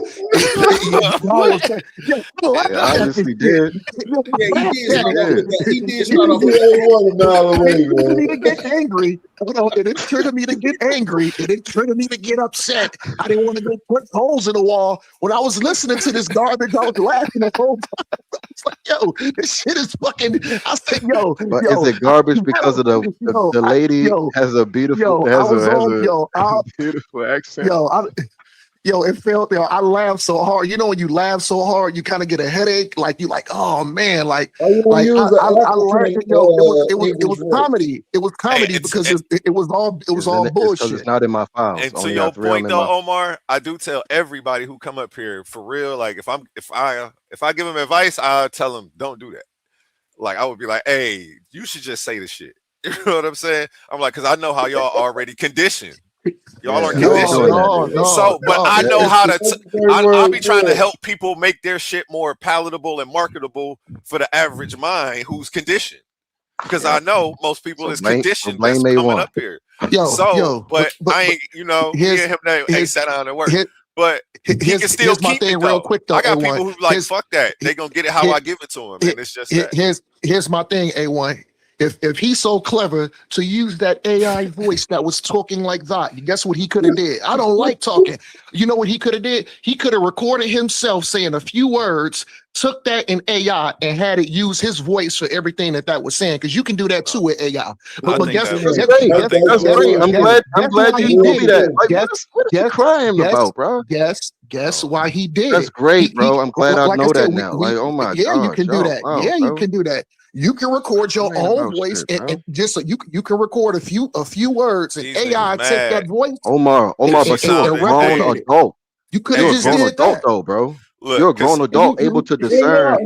She sounded like the OnStar lady. That's why they mad. We all know why he Yeah. did it. All Hold they on. know how to do is follow I don't know why directions. I don't know why A1's sitting here playing games. I don't know why A1 playing games. A1 knows exactly why this nigga did that. He did he like Herc said, he did it in a European for real, because it adds a little flair to the presentation. No, and it then don't you add can no take flair. that No, and market he that did in it to make it other sound like spaces and that it'll was go the further. authority. No, he did it to make it sound like that was the authority. It ain't no sound like the authority, bro. That's not even. And everything that he was saying was everything that he was saying was validated by some top tier scholar. Hey, yes, it did. How do you sound So like get the up- authority, man? Get upset that about means that the you data. just because you perceive it like that doesn't mean that's how Right, it bro, actually like, is. So if you sucks, hear bro. a British voice and think that person's an authority, then And that tells turn your more OnStar about- to African. No. Do you turn your GPS to an African voice? What is you so upset about? No. Here's the thing, A1. Here's Hey, no, here's I the think one. you can Here's the one. change Here's the thing. it. No, You hear me can. out. Hear me out, y'all, real quick. Hear me out real quick. You know what? You know what it made me. You know what it made me say. You know what? Now, even though I disagree with some of the information, that's a person with integrity. He should have put up a disclaimer. He should have put up a disclaimer and disclaimer to use that voice. Disclaimer is no in no wise this information has been scholastically 100% Bro, verified. I ought to drop you for mispronouncing that word that bad. I ought to drop you. We ought to kick this thing off. I vote this thing off the island crazy, for the bro. way he said that word. Put up a disclaimer. Scholastically. But what about the Ben, AI? this is who you arguing with, Ben. A nigga who said scholastically, Ben. Yeah. That's why I said, Ben, you gotta pick and choose your battles. Why is I can't. I know. I'm sorry. I keep falling for it, bro. Listen, what have made it him having more integrity? He should have put up a disclosure saying, "Look, this is no how in no fashion been verified by some top scholar. This is strictly the thoughts of Ben Eaton," and then I could have respected it. Yo, He didn't do that's that. the point of it saying didn't do that. interesting notes. These are rather you my just interesting notes. attack the information. How about you do that? I did. He has Like I Oh, said, okay, well, just focus on that. listen. Every scripture that he brought up, that he had the AI voice say that this is what the scripture meant, was absolutely bullshit. I don't care if he had Samuel L. Jackson voice on that motherfucker. Like, I wouldn't say nothing. I'm just gonna listen to what he's saying and attack the information. I would have never said nothing about nobody's voice. That's what he's not doing. That's what I was saying. Like, Get Samuel L. Jackson next time for these niggas, man. Pay the extra couple dollars, man. I'm gonna pay the extra couple dollars, bro, to avoid this, man. Hell, hey, this is crazy. But No, look, I done told a couple of my people like, yo, you should read it yourself. I'm gonna let the brothers cook though, because you know it wasn't my fight anyway. It was more. My bad if I'm over talking because it was him and GD and Capone conversation. So I'm gonna fall back up. I'm just gonna say that was crazy work. Though. That was hilarious. So Omar, you have yet to actually attack the actual arguments that was being made. Brother, I said one of the notes. What GDN did, but like I said, I'm gonna mute out. Like I said, okay,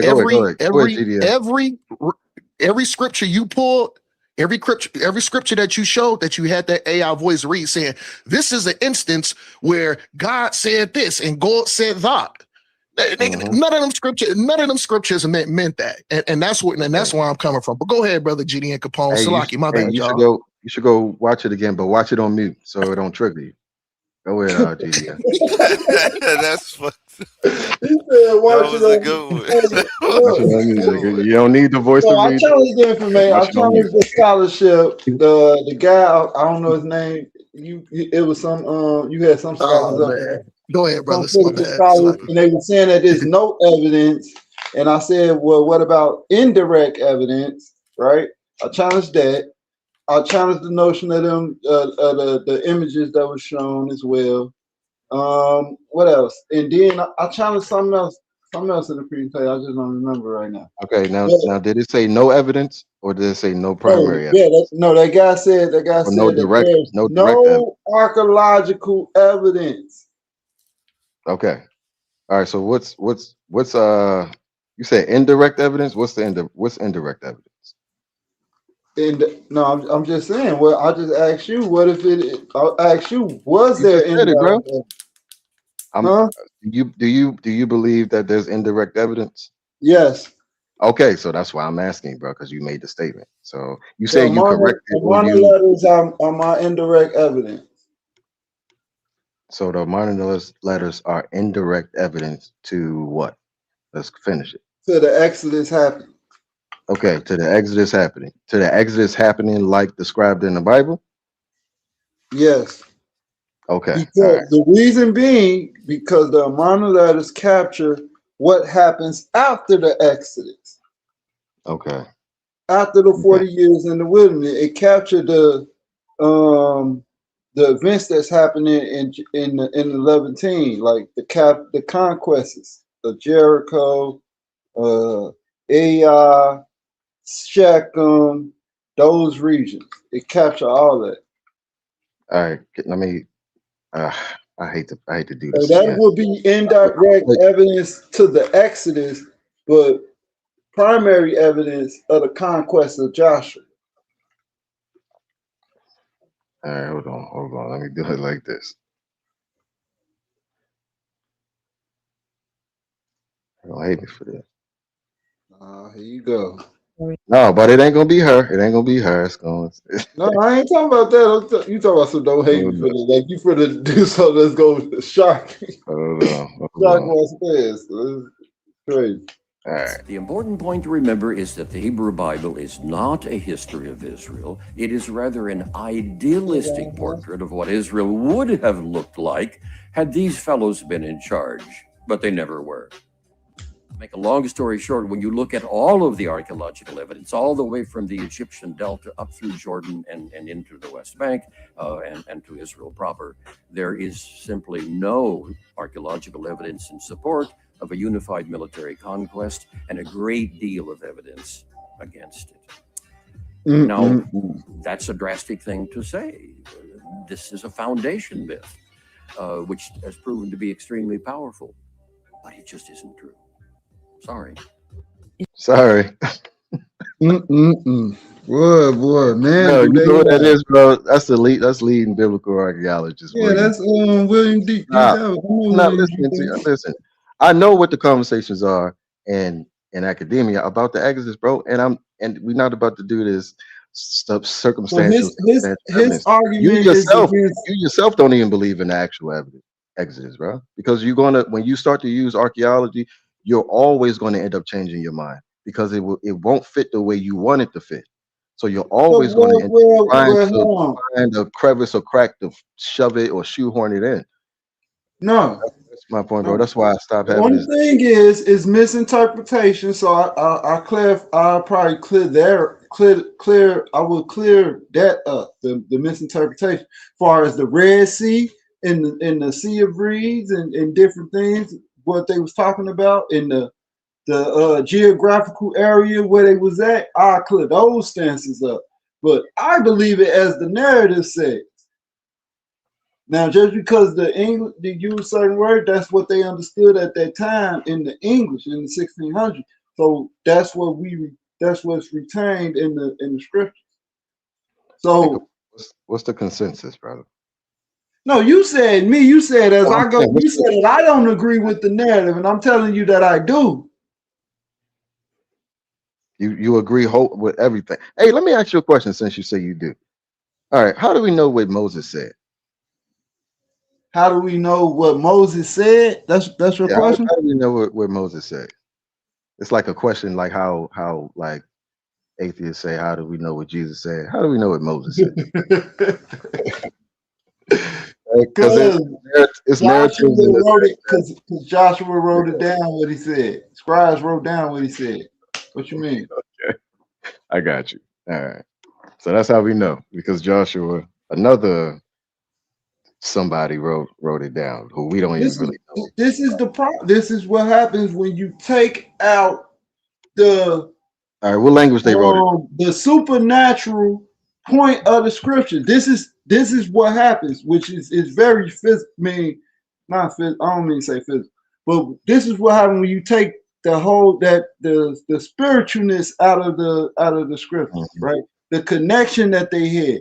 So I mentioned Ezra earlier, and I told you it's in the scripture. It talks about how Ezra took 5 scribes and they wrote everything that was in the law and that happened aforetime. Some of the things that they wrote, they didn't even know, and they talk about it.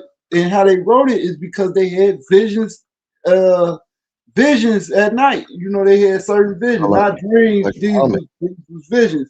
And Ezra, go ahead.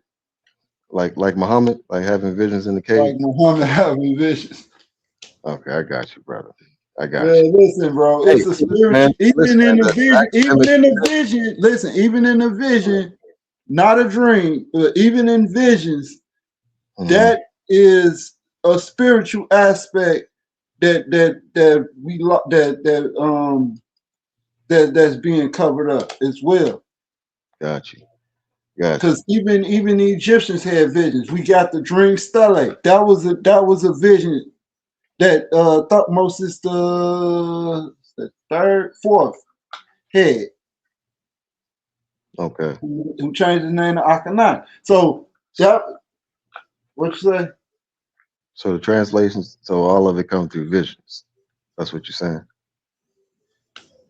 The visions, all of the scriptures is talking about people having visions, and then they're tasked to write. How did we know what Moses said? Like, did that come through a vision? That's what I'm asking. From the writings, yeah. What you just said, the writings came from a vision. Right. That's what. So we know what Moses said through visions of later. Okay. Bro, you just said how we know what Moses said, and I told you the scribes, they had these visions and they saw what they were shown the past, and they wrote it down. Yeah, I wish we can do that shit. How come nobody has visions no more? Like, You probably the Lord be petty. Hold on. Well, it's a reason for all that. A lot of stuff we don't do naturally anymore with that connect us. It's a lot of things that we do differently, but it's kind of similar, but we do it like it's like a deception, bro. And there's certain things that influence or not influence that trick our mind. You know what I'm saying? Like for instance, we don't. That's what I'm saying. So you believe some 2,000-year-old people who was hallucinating? You follow these stories? That's not a hallucination, though. So what's the vision? Wait, hold on. Let me finish. Go ahead. You got some people 2,000 years ago who had some type of vision. Hallucination is what I'm gonna call it, because if somebody today said the same thing, this is how we would diagnose them. But I digress on your argument, because that's not the point I'm trying to make here. Yeah, go ahead. Let's just walk with me for a second. So, but you following this and trying to make this the authority, but y'all was tripping about the damn white person voice. Like, I'm just saying the scales aren't balanced. Like, it's y'all all over the place. You using an artificial person voice to portray your You are thoughts. hallucinating your authority. But this is coming from, these are actual people. We all crazy then. Wrote down. All right, I'm sorry. Okay. But what I'm saying I was is, just making fun of you. the reason why that stuff, I'm not saying that it don't happen, because it say that it still happens today. So, it's just the how come people, you be beefing with the Owaspi then? hold on, when it do happen, it gets swept on the rug and you start calling people crazy. Okay, well then how come y'all all keep calling the Owaspi people crazy? That man had a vision. But see, Why you laughing? This is the thing though. It's a difference between. It's a difference. It's a difference. What the guy in the Owaspi is doing, which I don't know his full story, and I probably need to familiarize myself, because it's many others like him. You got what's the guy name with the skulls? Not Nostradamus. It's Nostradamus. You got many different people that tried to reinvent that. You know what I'm saying? Even Aleister Crowley, you know, he said that he contacted one of these ancient spirit things, which look like an alien, but that ain't what we're talking about. Young Pharaoh. Yeah, so is he why wrong? they gotta be liars? Right. But you want us to believe your 2,000-year-old. Even modern people like Jabaria Osaze, you know what I'm saying? They talked about these things. So it's a spiritual aspect to this. Even like brothers like what's the dude name?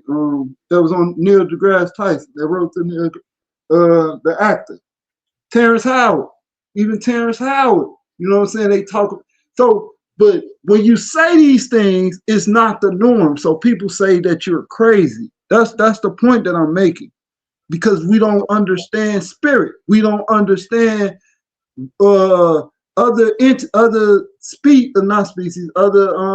life forms that has a higher intelligence. We don't understand that. So how is Owaspi wrong? Because that been swept under the rug, and that's what all the writings are saying.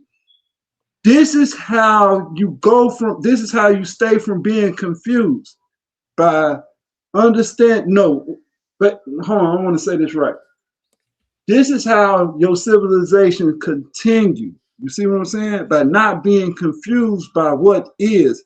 Because we are confused by what is, we're destroying our civilization, and all the ancient writings was to tell you how to prevent that. Go ahead. Hey, but how is Owaspi? How are the Mormons wrong, man? Because he had a vision too. That's what I'm saying. They was all trying to. Who becomes the dictator of like who really getting the? Well, that's okay. So it's ways in the scriptures that say if it don't come true. Matter of fact, not only if it don't come true, it's different in the Torah. Is different aspects. It talks about if you have somebody that had a vision or whatever. If they talk about worshiping another deity other than the deity that the Hebrews worship, then that's a false prophet. That's one thing. The second say that again about a false prophet. Hold on, say that again for me. Yeah, so prophet just means speaker. That's another thing. A prophet just means a speaker. Someone that means to speak. So are you a prophet? I'm speaking, but not in the sense of how the common version of a prophet, because I think when you get into the Greek, it means to speak prophetic visions or to speak the word of God. So the definition changes. It changed over time. But in the Hebrew, the word prophet, which is I think it's Navi, that means to speak. So these was people who spoke, preferably the word of God. So that's one thing. Through visions, right? Yeah, through visions. Yeah. Ezekiel had a vision. Ezekiel had a vision that he saw aliens. You know what I'm saying? This is what y'all do. This is what I'm saying. When you take when you take all when you take the authentic, what you say? What? Hey, give me that. He said he saw aliens. I'm saying what we would describe them. We would say they was aliens in Ezekiel 1, Ezekiel chapter 1 to 20. Okay, go ahead. Yeah, but see, when you take the authenticness out of these ancient writings, then you left to what's the word I'm looking for? To artificialize it, if that's the word. You left to infer and to create something that's not. That's what y'all doing when y'all talk about, oh, it's no evidence of this. Then why we got writings about it? Why would you have ancient writings about something that's not real? That makes no sense to me. Hey, Capone. I mean, mythology, you know. Yeah, I know. Hey, Capone, you know I'm about to do it to you. Go ahead. All right, bro. How do you interpret this verse right here? I'm gonna get you first. You know what this is? You know this is, right? This Daniel. It's Oh, this Ezekiel is 30. Ezekiel 30. All right, go ahead. How do you interpret this verse? All right, I'm gonna read it. I'll read it. But hold on. But his point is that just because it's old means it's valid. Like that doesn't make sense. No, that's not necessary. That don't make sense. You said why That would we don't make sense. have text of something this Well, old and it it is. not be true? That was Yeah, your yeah. quote Well, you got unquote what you said. well, go to something that's old that ain't true. Everything. If anything that's Go to old, you something that's find a old newer that ain't version true. of it. Shakespeare. It's inspiration. You get inspiration off the older things. They have poems. They had other forms of writing. No, I'm But talking go about ahead old. though. I'm talking about before the common era. I'm talking about things that's written in. Everything in the Bible ain't true though. So Yeah, but go okay, ahead though. that's up Hey, to hold on. Let's go interpretation. right now. Go ahead, Benny. Let's see how I interpret this verse. This Right. is Ezekiel 37. I'm gonna start from 7. It says, Oh, 37? This is Ezekiel 30, verse 7. 37. All right. All right. So it says, this is a prophecy against Egypt, right? Nebuchadnezzar will conquer Egypt, right? Egypt will become the most desolate country in the world, and Egypt's cities will lie in ruins. They will be ruined more than other cities. Then they will know that I am the Lord. All right. I'm gonna just do 10. I'm gonna do 10. This is what the Almighty Lord says. I will use King Nebuchadnezzar of Babylon to bring an end to Egypt. He and his troops, the most ruthless troops among the nations, will be brought to destroy the land. This is a prophecy against Egypt. Nebuchadnezzar prophesied by Ezekiel to destroy Egypt. I'm gonna ask you, Capone, does this happen? That actually happened. This actually happened? All right, now when did this happen? Now I'm about to pull something else up. Nebuchadnezzar, when he came into so Nebuchadnezzar conquest, I think it went into Egypt, and then he was overruled by Persia. There, what's his name? Is it Cyrus or no, not Cyrus? I think it's who was the first Persian? Is it Darius? No, it's Cyrus. Cyrus, right? You're talking about canvases, right? The Persians. Anyway, they kick out the Babylonians. The Persians kick out the Babylonians, and then you gotta go from Cyrus to Darius. Darius gets kicked out he gets succeeded by the Greeks. Alexander. Okay, that was your answer. Go ahead, make your point. What you trying to say? You saying that it didn't happen? Nebuchadnezzar never went into Egypt? Hold on. I'm asking you. Did this happen? No, I'm saying did Nebuchadnezzar go into Egypt? Are you saying he did? You saying he didn't? All right, I got it. I'm trying to stall so I can find this goddamn thing. I thought it was here. Give me a second, bro. Give me a second. I'm about to show you a source, but I forget which one. I think it's 5. All right, hold on. I'm gonna share my screen so I can see what I'm doing.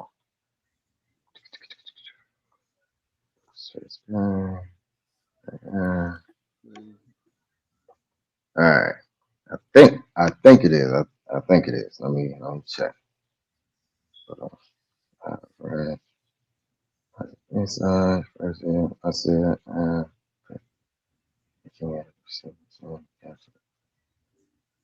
all right, hold on. Bear with me.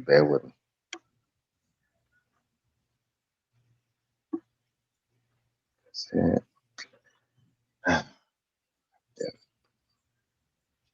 You see it somewhere. Hold on.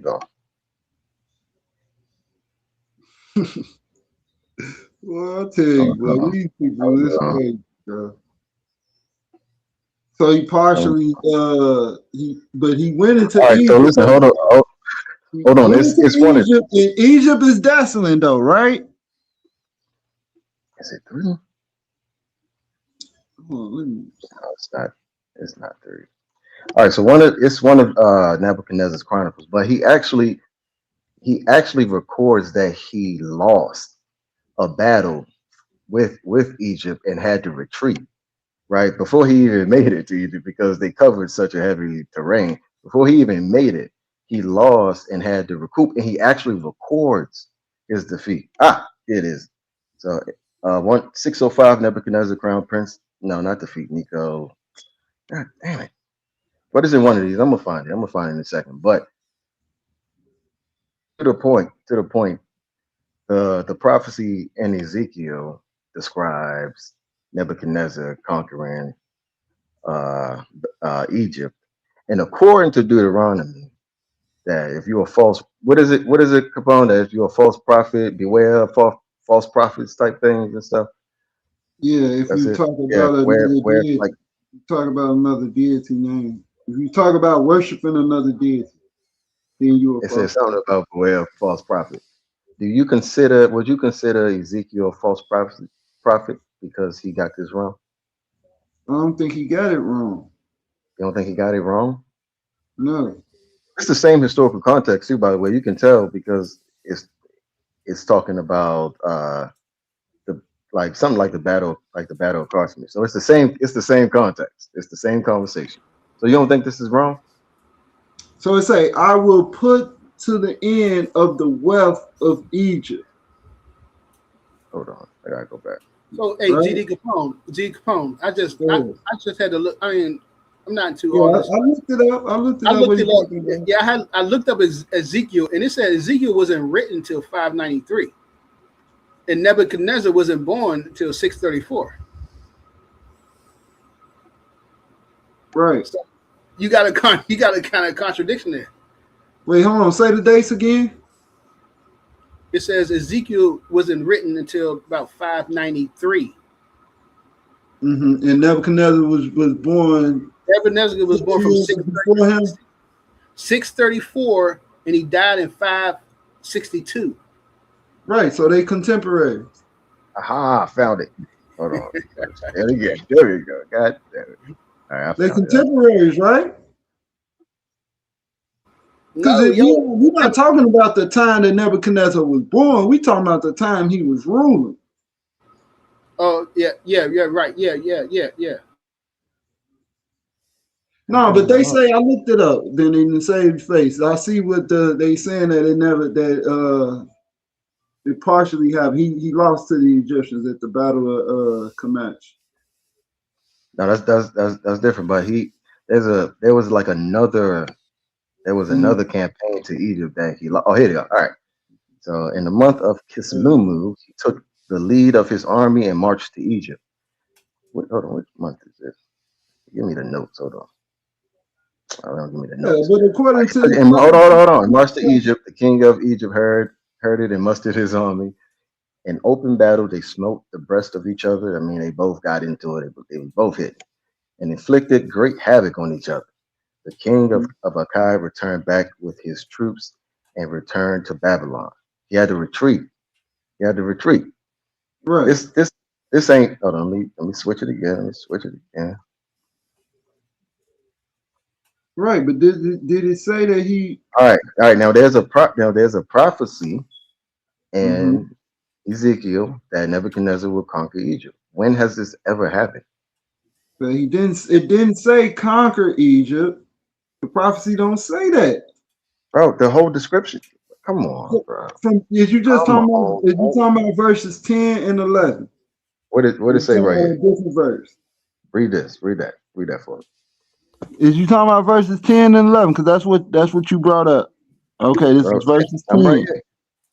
I will use right there. So right, it say I will use King Nebuchadnezzar of Babylon to bring the end to Egypt, and he and his troops. When did this ever happen? I learned this from my brother Garfield. He smacked you up with this one. Weird. When did this happen? During the time of Nebuchadnezzar. All right. So what campaign? Like when? Come on. When did this ever happen? When did Babylon ever conquer Egypt? It doesn't say that he's going to conquer Egypt. Why you keep thinking that it's saying that Nebuchadnezzar? It doesn't. That verse doesn't say that Nebuchadnezzar conquered Egypt. The whole verse describes him conquering Egypt, bro. No, it doesn't. I'm reading it right here. So when I read it right here, it say I will put. It tells you, I will put an end to the wealth of Egypt. Right? And it says, by the hand of Nebuchadnezzar the king, he and his people with him, the most ruthless of the nations shall be brought in to destroy the land, and they shall draw swords against Egypt and fill the land with the slain. That's not him conquering. That's talking about them actually having a battle. Okay. Which happened. What are you talking about? Okay. That's what it's talking. That's your interpretation of that. So you're gonna butcher that bad. Just because there's a prophecy in there that never happened, bro. When does it say he's going to prevail? But when does it say he's going to prevail? So it don't. I will destroy Pathros. Where's Pathros and Zoan? Where's Thebes? Is that in Egypt? Yeah, that's in Egypt. Those places got destroyed. What you talking about? In the 5th century. So what campaign did Nebuchadnezzar do to go and do this, bro? It's fine if it didn't happen. No, that's not what. So you're missing it up. My point is, going to use Nebuchadnezzar. Go ahead. My point is, prophecies are BS. Prophecies are not real. That's a lie. You're making that up. The fact that you get spooked out about people trying to see. Listen, you just mentioned Nicodemus, right? Do you think Nicodemus was really seeing visions and foretelling the future? I ain't mentioned Nicodemus. Yes, Nostradamus. Nostradamus. Yeah, I said Nicodemus. All right. Either way, do you think he was really like foreseeing the future, bro? Yeah, he's part of occultic practices and stuff. Yeah, he was doing stuff. He was doing mixing. He was doing certain chemical alchemy and stuff like that. Yeah. Now, was they true? I wouldn't say that all this stuff is true. But this is what I'm saying. You trying to move goalposts with this Nebuchadnezzar thing. He said he's going to use them to come in to weaken the Egyptians. So then we basically that's what he's talking about, them being weakened. And from them being weakened, the Persians was able to rule. That's how the Persians defeated them. It's showing you the collapse of one thing I read I think it is in Ezekiel. It talks about, it say the hand of the Lord, I think it's Ezekiel, I forget 20, I forget the verse. But it said, I forgot the verse, but it say, I'm going to summarize though, it say the hand of the Lord should come across the land of Egypt, right? And it talks about how all the towns is going to be messed up and stuff. And it basically like an earthquake, right? So then I go in and it talks about like Luxor. Well, it gives the names, but the scholars equate the names to these areas in Egypt, right? So then when I did the research and I found out that like Luxor, right? You look at Luxor, it's in complete ruins. They say an earthquake did that, an earthquake. I'm like, damn, that's in the prophecy of Ezekiel right there. I mean, not Ezekiel, one of the prophets, it's probably Isaiah, it probably was Isaiah. It was one of the prophets though. In the Bible, it was talking about this, something was gonna happen in Egypt and all the people were gonna be scared and frightened and everything, and all the city was gonna be, let me just pull it up. Hey, bro, I'm not saying it's the back of the Bible. All I'm saying is that I like prophecy and all that stuff is But that's it's not real. So when I read the text, I can appreciate it for what it is. I mean, I but know hold it's not real. So they're obviously it's a literary device. See, on. that's appreciating the text, not apologizing for it. You No, don't I'm have to not apologize apologizing for for it. I'm not apologizing if for it. But it's what I'm incorrect, saying is, it's I'm not incorrect. finna You make just interpret it a different way to understand why the authors chose to do it that way. That's a better way to interpret the text than you just apologizing for it. It No, didn't I'm happen. not. Nebuchadnezzar has never completed a campaign into Egypt, It doesn't say that destroying he any completed the empires in Egypt. campaign, though. That's what I'm saying. You wow. That verse doesn't say it. Now, if we read on and he say, yeah, and Nebuchadnezzar should be the king of kings, and he should have Egypt. No, it don't say that. So what? It says what it says, bro. You wanted to say something that it's not saying, and instead of just What I'm instead of saying, understanding the way that most what I'm biblical saying, scholars understand this, bro. the textual evidence is talking about. It don't say that he's going to prevent. It's basically talking about them fighting. And Nebuchadnezzar is going to be used to come into Egypt to battle. It doesn't say that he's going to prevail, unless it does. I have to read more into it. Wait, you fighting me and you don't know what it says? No, I know what it says. I know the prophecies already. So what I'm saying is the minimalist approach to this will take what Nebuchadnezzar wrote and then take this and say, oh, the Bible got the wrong account. Nebuchadnezzar account is true. No, bro. That's not why, by the way. That's not why. Yeah, That's just an example. Look. That's an example that's really clear. That's not why they say we know, but look, at the same time, we know point of view, right? Like, not point of view. Like, we have an instance where Ramses right that he won, but the Hittites right that they won. You see what I'm saying? Regardless of right, okay. So if they But Nebuchadnezzar is saying that he had to retreat. When Nebuchadnezzar say that he like I say, the minimalist approach, they throw the baby out with the bathwater, right? Like what I want to say, if you start off wrong, if your premise is wrong, then the conclusion is wrong. I would say if your perception is wrong, you perceiving the text wrong off the jump. You thinking that it's talking about Nebuchadnezzar conquering Egypt when it don't say that he's gonna conquer Egypt. When does it say Nebuchadnezzar the king of Egypt? You say that in the text. I ain't doing that with your phone. Listen, the reason why I'm saying, do it say Nebuchadnezzar the king of Egypt? Bro, I'm not doing that with you. You read this, bro. We clearly can read it, but that's not the point of me putting this up here. That's not the point of me sharing the Jerusalem Chronicle either. I said that because we have an example of Nebuchadnezzar, particularly saying that he had to retreat from a battle with Egypt. There's no evidence at all that Nebuchadnezzar even done any of this stuff. There's no campaign. There's no evidence of a campaign to Egypt. Like this, it just didn't happen. It just didn't happen. But we have in the scripture that there's a prophecy for it to happen, that it didn't happen. That's just not the historical record. So it's fine. It's not an issue. But you want to make it an issue because prophecy is real to you. People can really see the future to you, bro. That's why. That's why I put it up there. That's why this. And Ezekiel might be a false prophet because that ain't happening. Well, some people can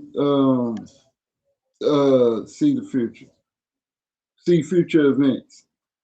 We have this in African culture a lot, where you hear like certain mediums and things of that nature. Well, not mediums. They tell people they were born with a veil over them, and they probably tell them like, "Oh, this."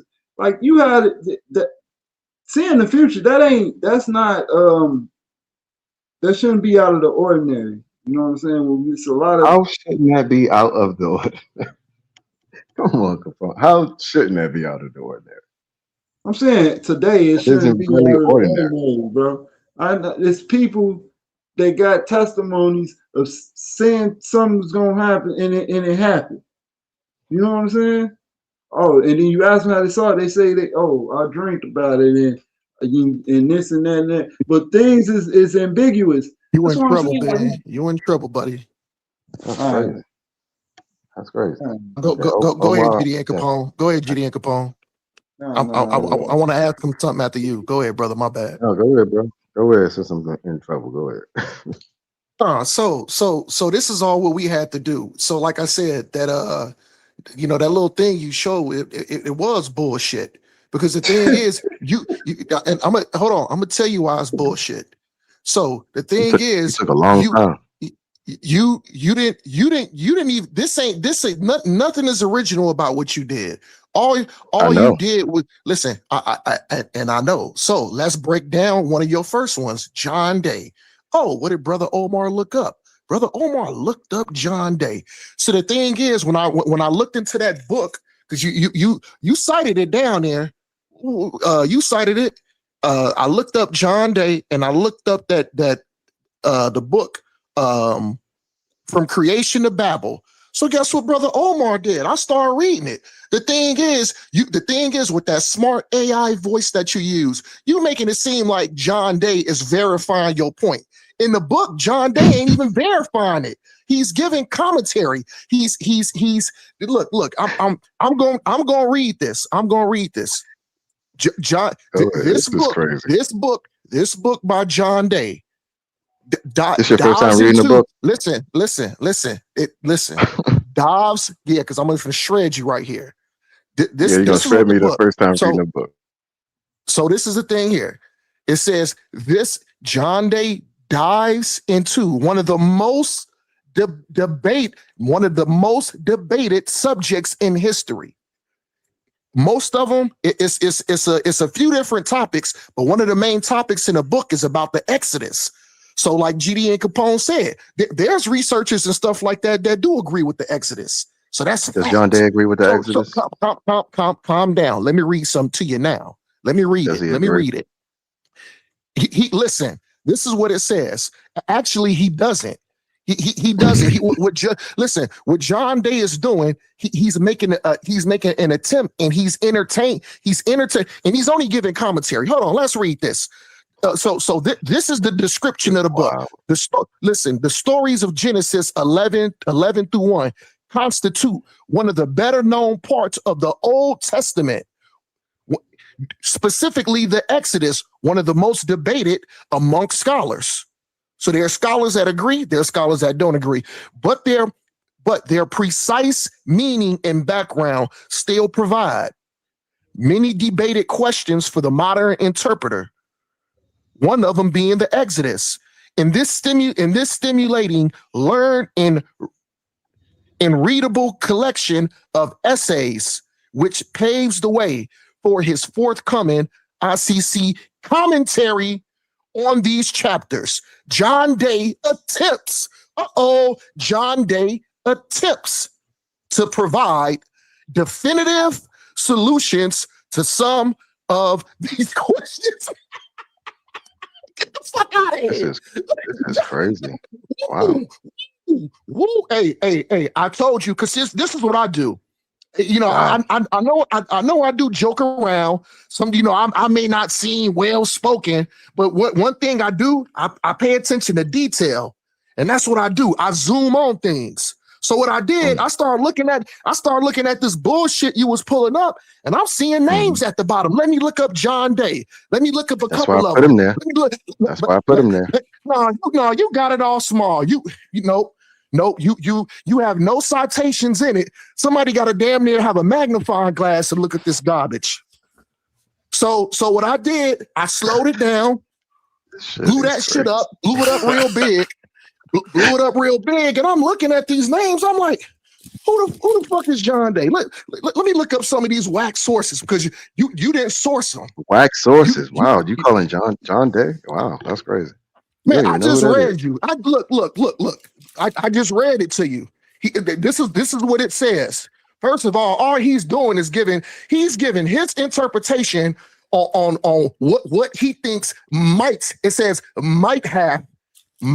have taken place. So the thing is, John Day ain't sourcing up shit. This is from his own private interpretation, and what he's doing is entertaining. And what it says is John Day attempts to provide definitive solutions to some of these questions.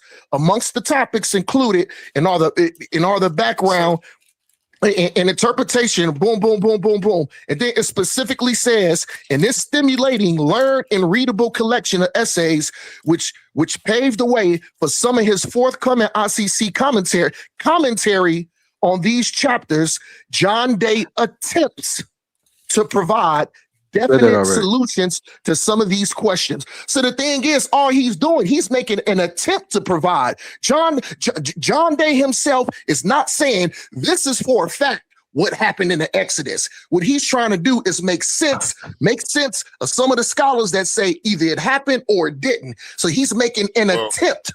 He's making an attempt. I'm looking at it right here. Though, Omar, I'm looking at it right here. That's not even why I use John Day. No. This.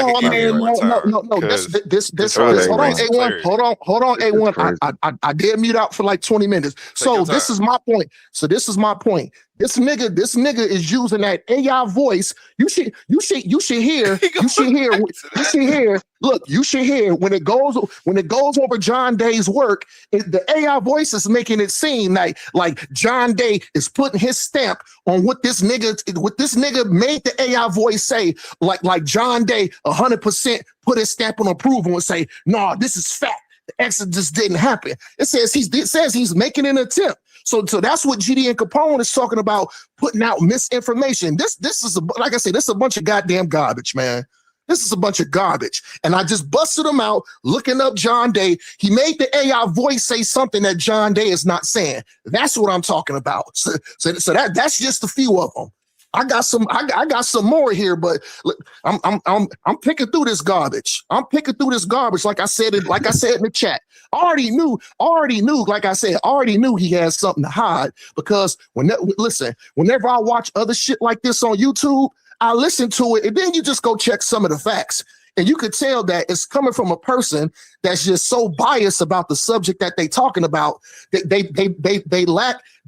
lack integrity to say that. And like I said, he used, and that's what I'm saying. He has no integrity because he used the AI voice. Man. He used the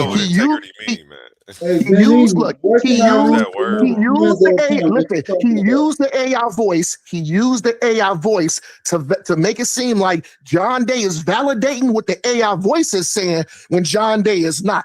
I'm looking at it right here. So he got busted out. Like I said, he need to remove this garbage. I'm gonna flag you, nigga. I'm gonna flag this video. No, I'm not gonna do that. I'm not gonna do that.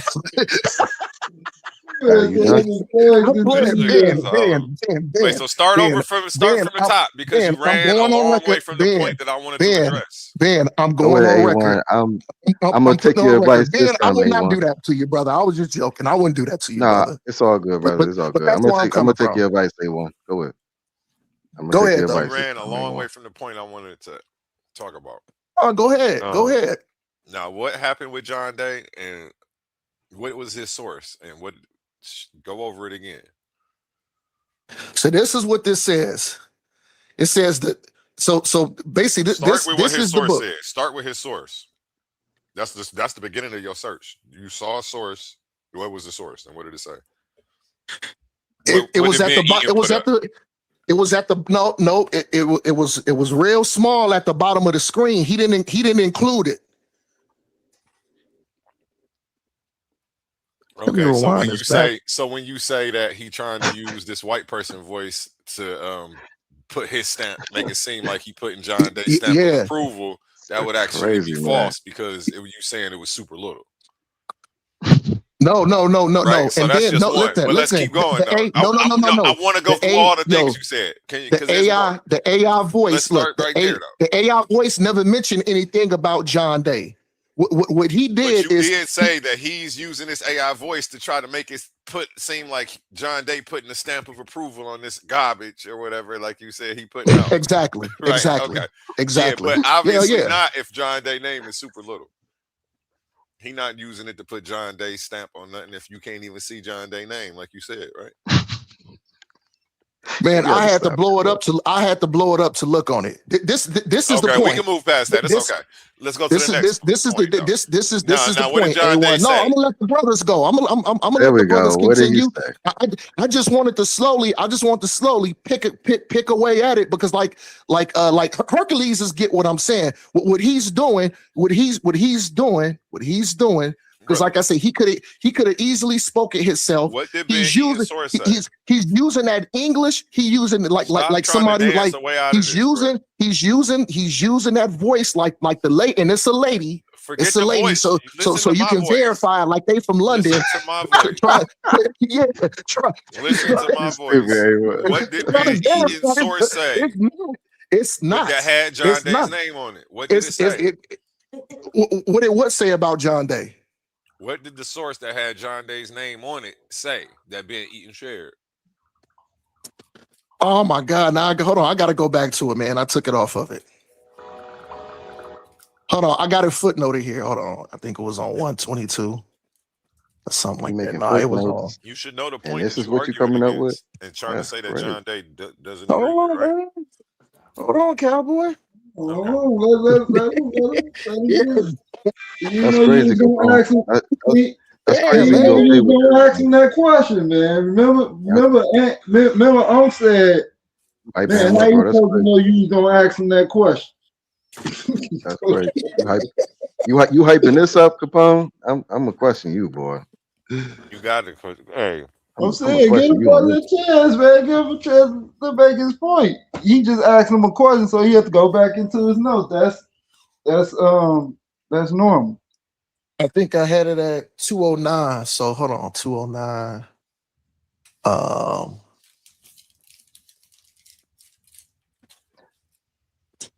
What's that you got on the screen though? This is from John Day. By the way, I just want to let people know that it's called Interesting Notes because I give my perspective on the data and on what scholars are saying in the field. In any particular field. That's what I'm doing. This is what you're doing. That's why I source everything that I say. When I say it, you isolate it. No, this other one that you're showing, what you're doing too. If you actually read, you isolate. Hold on. During this thing that you pulled up, John Day speaks longer than that. What you're doing, you're going to the point that fits your narrative, and you isolating it and you clipping it. So what I'm gonna do? I'm gonna find out this whole video because I know John Day is talking for a good maybe 20 to 30 minutes. You don't show the full 20 to 30 minutes what John Day is saying. No. The thing that you finna pull up right now with John Day on it, but the one that I want to show is something different that I'm gonna have you put it on. It's something crazy, different, bro. Because you talking about John Day and then you said Exodus. Hold on, nah, bro, stop. He talking about John Day and then mention Exodus. I didn't even use John Day for a discussion of Exodus. I didn't even use John Day for a discussion. I'm using John Day specifically because he makes a particular point about in a particular discussion about Noah and its parallels and its source material. That's what's important because it's important to my point. It's important to my point because I absolutely do think that some of our what we see in the text are an amalgamation of sources that we probably don't have anymore, sources that they relied on that probably just don't exist anymore. And based on the sources we do have, that is what John Day is doing an evaluation on. So he's not even concerned with what the scholar is saying. He don't know. He just looked it up and is trying to say John Day is not. Listen. What I'm gonna find it.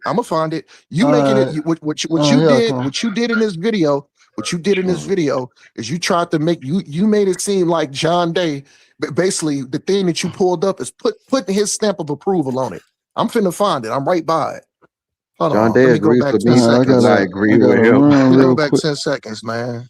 Because like I said, what you pulled up was absolutely worthless. And hey, bro, John Day agrees with me because I agree with him. John Day don't even know how to, but John Day don't even. No value.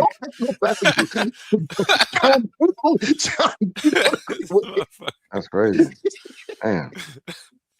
Man, that's crazy, man. They trying to tear you down like that. I'm not gonna interrupt. I'm not gonna interrupt you and Capone's, man, because y'all brothers was cooking. You know what I'm saying? You did bring. I kind of listen. You did bring up. You ran from Hold me. on, Why what you you running? say? What you Why are say? you running? Damn, listen, man. I Listen, asked you, what did his source say that made you look I'm all trying of to. this stuff? Hold on, nigga. Damn, A1. Shit, you want to vouch for this nigga? Then why don't you step I'm your ass just in the trying to ring, first. I'm nigga? trying to get some Nah, I'm clarity just fucking around. because you Nah, I'm joking. never show what like the discrepancy. You just said John Day says this, and that don't agree with what you said, but you never showed what he said. Hold on. I'm getting to it. God damn. You want to? Yeah. I'm trying to make sure it makes sense. Shit, I'm gonna put your ass up on Team Ben Eat, nigga. Nah, I'm Team Titan, baby. This Team Titan right here. No, y'all my guys. Hold on. I'm almost there. Hold on.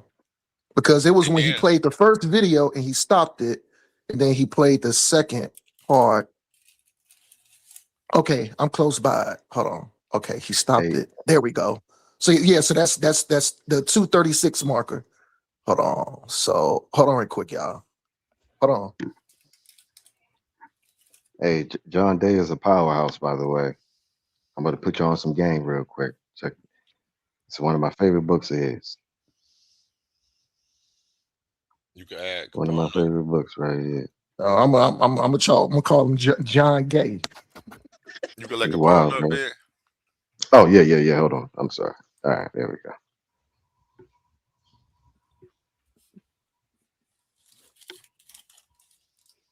Yeah, that's my book right there.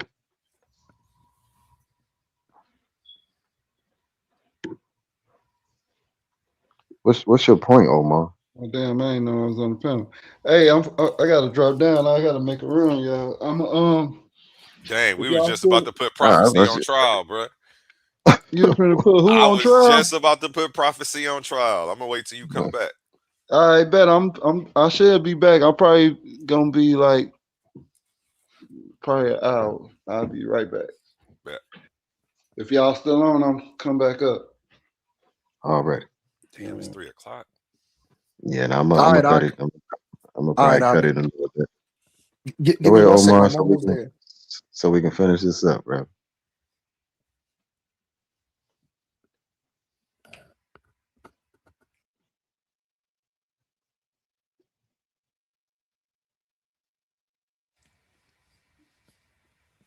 Like you said, it don't probably take long.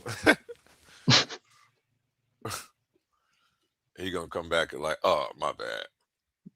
After challenging your integrity for like an hour and a half. It's wild, man.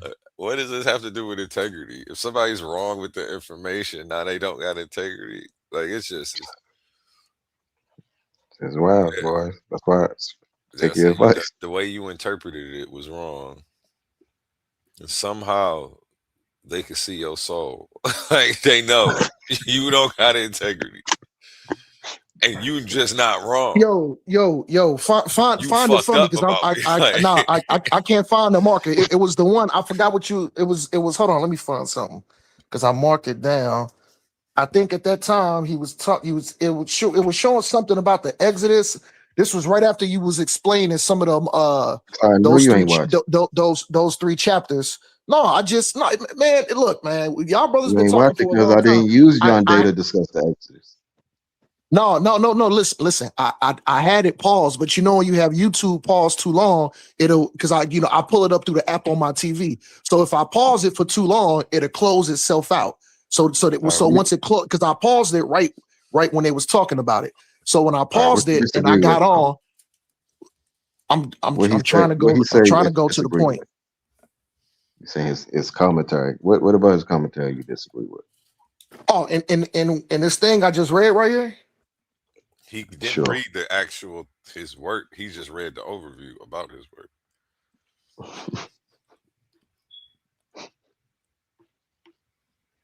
No, listen. This is what it said.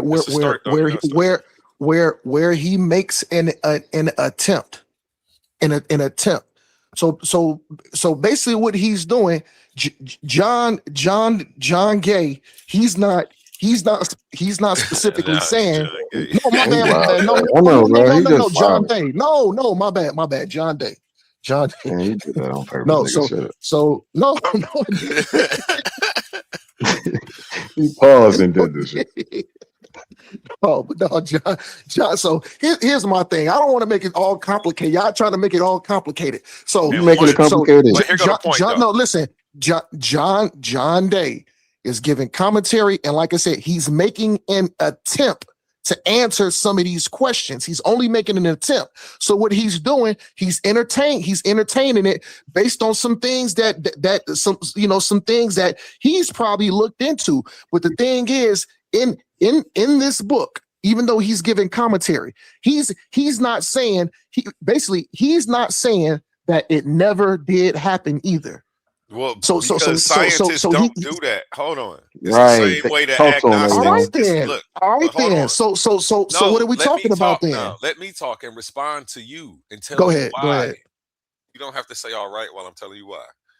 The reason Go that they're ahead. not going No, to I'm say it playing. didn't happen because they don't have any evidence for it. So of course that's what they're leaning towards, but just because there's no evidence of it doesn't mean that it didn't happen. So it's just based on probability, and the probability is that it's not probable, that it probably didn't happen. No. Okay. What do you hold on? I'm not finished. Hold on. I need a Okay. couple more My bad. sentences. I didn't Let know. me land my All right. plane. Go ahead. Go ahead. Slacky. Couple Go more ahead. sentences. So My the bad. probability is that it probably didn't happen. Two, it's still his expert opinion / interpretation, which is better than yours. But you want us to just take your interpretation, but you ain't the expert. You haven't done the work. So okay, and there's nothing disingenuous about him bringing that, but he wasn't even using him for that. That's I why wasn't even I using it for messed that. you up just asking you what did Ben Eaton's source even say. You don't even know that, but you're trying to combat it right now, doing all of this fighting to combat it, but you don't even know what it even said. You even forgot what made you even look John Day up. It was put it like this. It was the source. It wasn't a source. It was something written tiny on the bottom of his presentation on his YouTube page, the video he made. It was something written at the very small on the video. So when I looked down, I blew it up and it said John Day. And Okay, the thing is, above hold on, the John Day, what did it say? What was the source and say? no. It's what the AI voice that he made up was saying, was putting words in John Day's mouth. Oh, really? Wow. You actually I'm didn't finna find read. it. I'm gonna find it. Hold on, I'm gonna find it. You didn't see the video at all. And you're trying to find something to like argue about. And you obviously don't understand why I made the video or what the video is even about. Bro, you messed up already. I didn't even use John Day to even discuss the Exodus, bro. I don't even need to. Only need one source to tell us that we don't even need to talk about it like that no more. That's all I need. That's what the AI voice that you made up was saying. Okay. Yeah, and a scholar is gonna say it's highly unlikely that a group that large was in the desert that long and will leave no remnants of Right. anything. But do you Well, see how they start with it's highly unlikely? They're not going to say, "Hey, this never happened." it never happened. And No, because absolutely. it's like saying that God doesn't exist. Like it's unscientific to say that. If there's no evidence of it, you're not going to find evidence of the non-existence of something. So it's just not a claim. You don't. So why is it a group of so when I read the thing, it said one of the most talked about throughout scholarship is if the Exodus did happen or not. Making points for both sides that there's some scholars that think it did happen. There's other scholars that's thinking that it is very unlikely that it didn't happen. Yeah, That's what I'm saying. You said the key word, unlikely, and that's where they're gonna leave it at. By the way, very You few didn't scholars even skip the actually- key word. yeah. You put it in there. You didn't say that you said it's very unlikely. Yeah, that's what real scholars are going to put it like that. Yeah, That's you how don't it's speak in supposed to be absolutes. put. That's how it's supposed to be put. But it's other scholars that agree that it did happen though too. That has their viewpoint. Okay, but that's not even what he brought his name up for. So you be arguing a mute point for real. Nah, I'm finna pull. I'm You just want to talk about the pull it up. Exodus. Nah, I'm finna pull it up. Because I the just wanted majority, to make sure before you slam dunk and strut around that you show people that you actually were holding the ball in your hand. We don't even know if you had the ball in your hand. listen, man, I the was looking majority down of at my scholars. phone. I heard you grab the rim. I don't know what happened. You finna hear me dribble in a second. You gonna know I got the rock because you finna hear me dribble. Listen, bro, the majority of scholars make that claim. It's a few conservative scholars who still hope for an aspect. That's what you're not understanding no more. When you say there are scholars that do say it's real, but listen to what they are saying. Are you actually reading what they are saying or how they are describing their points when they make these points? That's the conversation, bro. Like, don't just say, "Oh, there's scholars that agree," and then there's scholars that disagree. In my opinion, mostly all, even the conservative ones, don't hold to a traditional view of the biblical Exodus. So it's already mute. I don't even care if they say it's a smaller.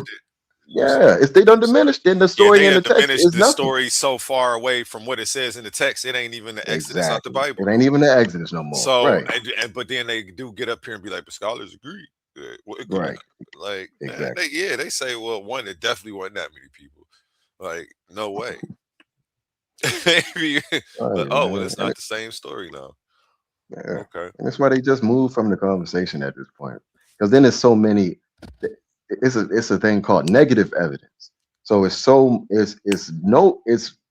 really no archaeological evidence to support, but then you also have negative evidence, and then the story itself is a part of the negative evidence. Because being like you said, A1, like it becomes a conversation of probability. Like how reasonable can we be to say like millions of people escaped from it? Like, come on. If we do that today, man, trust me, it's gonna be something. Yeah, it's like, so no one even makes these arguments no more, except for a few like scholars, like you said, that want to hold to maybe a portion of historicity. Then it's not the Exodus no more, like you said. But that's it. It's 3:00 in the morning. Yeah, I'm familiar with these same arguments, though. I got some books on this stuff. I already know, but you already know what it is. Yeah, they know. Yeah, I'm gonna wind this one down, man. I've been on here enough. I'll hold it down for a little bit with Omar. Yes, sir, man. I see y'all. Have a good night. All right. Peace. All right, peace out, Ben. You know what I'm saying? Did he leave yet, A1? Yeah, he left. Okay. Well, no. You know what I'm saying? Like but he don't come across like he was salty on anything that I was saying. It's all just making an argument. And whenever we done, it's always much love to salute, respect, and much love to Brother Ben Eaton. You know what I'm saying? Them Coliseum arguments, only the brave. Yeah, man. Yeah. I was just trying to have a little fun, man. You got to practice. My damn blood pressure was up, man. I was stressing out about something, blood pressure all up, and I said, man, let me come on and make a couple of jokes or something like that to, what I'm saying, bring a little commentary to it. You know what I mean? But nah, you know what I mean? Yeah, we just having fun too. Yeah, talk shit too.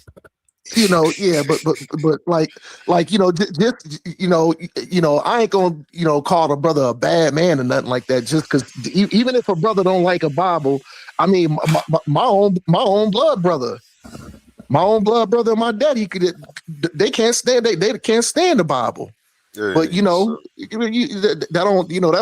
don't make nobody a bad brother. You know what I'm saying? And, I use my own family as an example. So, I'm sure that he's a good brother. He sounds like a good brother.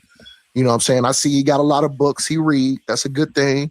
You know what I'm saying? It seemed like, he don't be getting himself in no trouble. It looked like a brother that spent a lot of time studying. So, hats off to that brother. You know what I'm saying? And respect and love to that brother. Yes, sir. You Yes, know? sir. Shout out, man. Eaton. Honorary Yeah, Titan. man. He'll be going live once a week over here. So, yeah, be on the lookout. Yeah. I'm gonna watch him too. I'm gonna watch the brother. Data over Man. Dogma. That's the name of his show. Oh, that's the name of the show? Yep. Data over Dogma. Yeah. I'm about to start doing my show, Prove Me Wrong. So y'all will be able to come up and try to prove me wrong. And yeah, I'll be tackling That's a good like show. this. That's a good show. Yeah, that's a good And show. I'll be standing on the stuff like the Exodus didn't happen. Prove me wrong. The resurrection never happened. Prove me wrong. I'm gonna come out and let y'all come up there and challenge me, have some fun. You feel me? Yeah, yeah. I know you want to get yours off, so I can't wait to do it. I know you about to come up there and try to give me a run for my money. It's gonna be fun. Hey, let all y'all try to get it off. Whoever want to come up. Yeah, I already know, man. You already know. Yeah, man. How long? You kind of came in late. I was listening to I know it was Humble, I think earlier, because I listened to it. I was listening to it, and then I had took some of my blood pressure medicine and I drank like some beet juice, and I took like some turmeric. And then I was listening to them brothers, and then I kind of dozed off for a little bit, and then I woke back up, and then turmeric and cayenne lately. You know what? Somebody who told me that? Somebody that was on a show told me that. What? You know what? I think it was brother. It was either Ben. It was either Ben or GDN Capone said take cayenne. Somebody said, Omar, take some cayenne pepper. Somebody said blood pressure is supposed to be high too. Let me look it up. Man, I got remedies on here. I got severe high blood pressure, man. I take medicine for it. Do you work out? You got to start getting your cardio. I know. I've been being lazy. Well, normally at my job, you know what I'm saying, but I just been being being lazy. You know what I'm saying? So but nah, man, I did. Pressure, man. That shit. Nah, man, and what's crazy is I got medicine for it, but I don't like taking the medicine, man. That shit make me moody than a mug, man. It even say that if it kind of fucks with my personality when I take it. Like the smallest thing will make me fucking annoyed. That's why I don't like taking it. I forgot what's the name of this shit I take. I got it right here. I can't even see it no more. It's all faded. But yeah, I take it's 2 pills that I take.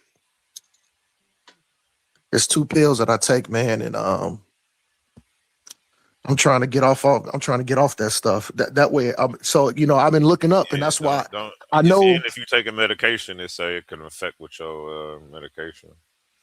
Yeah, that's the the medicine, the medicine I take. Each like I said, this is 2 different medicines, and they all got like 4 or 5 fucking. When you read it, it got like 4 or 5 side effects for each one. What's crazy? You know what I'm saying? So I can't fuck it. That's why I'm not trying to go on that shit.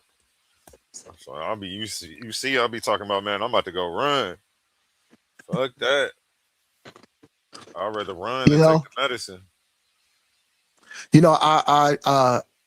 I picked up weight too. You know what I'm saying? Because I was like normally I'm supposed to be like around like maybe like I was like 212, maybe 215. And the last time I weighed myself, man, I was like 243, 245 or something like that. Yeah, but I mean, I'm you know, I'm not fat or nothing like that. You know, I'm not like fat and sloppy or nothing like that. You know, I got a husky build, but I still need to lose. I still need, you know, I need to lose. I need to get back down like the 210, 212, something like that, man. So, you know, I need to lose a good fucking 30 pounds, 35 pounds, something like that, man. But yeah, man, watch y'all health. So I remember back in the day, boy, I was healthy as an ox. Shit, nigga getting close to damn near pushing 50 right now. Man, you know, take care of y'all health, brothers. Take care of that health. Don't be like Brother Omar, man. Fucking high blood pressure up ass, man.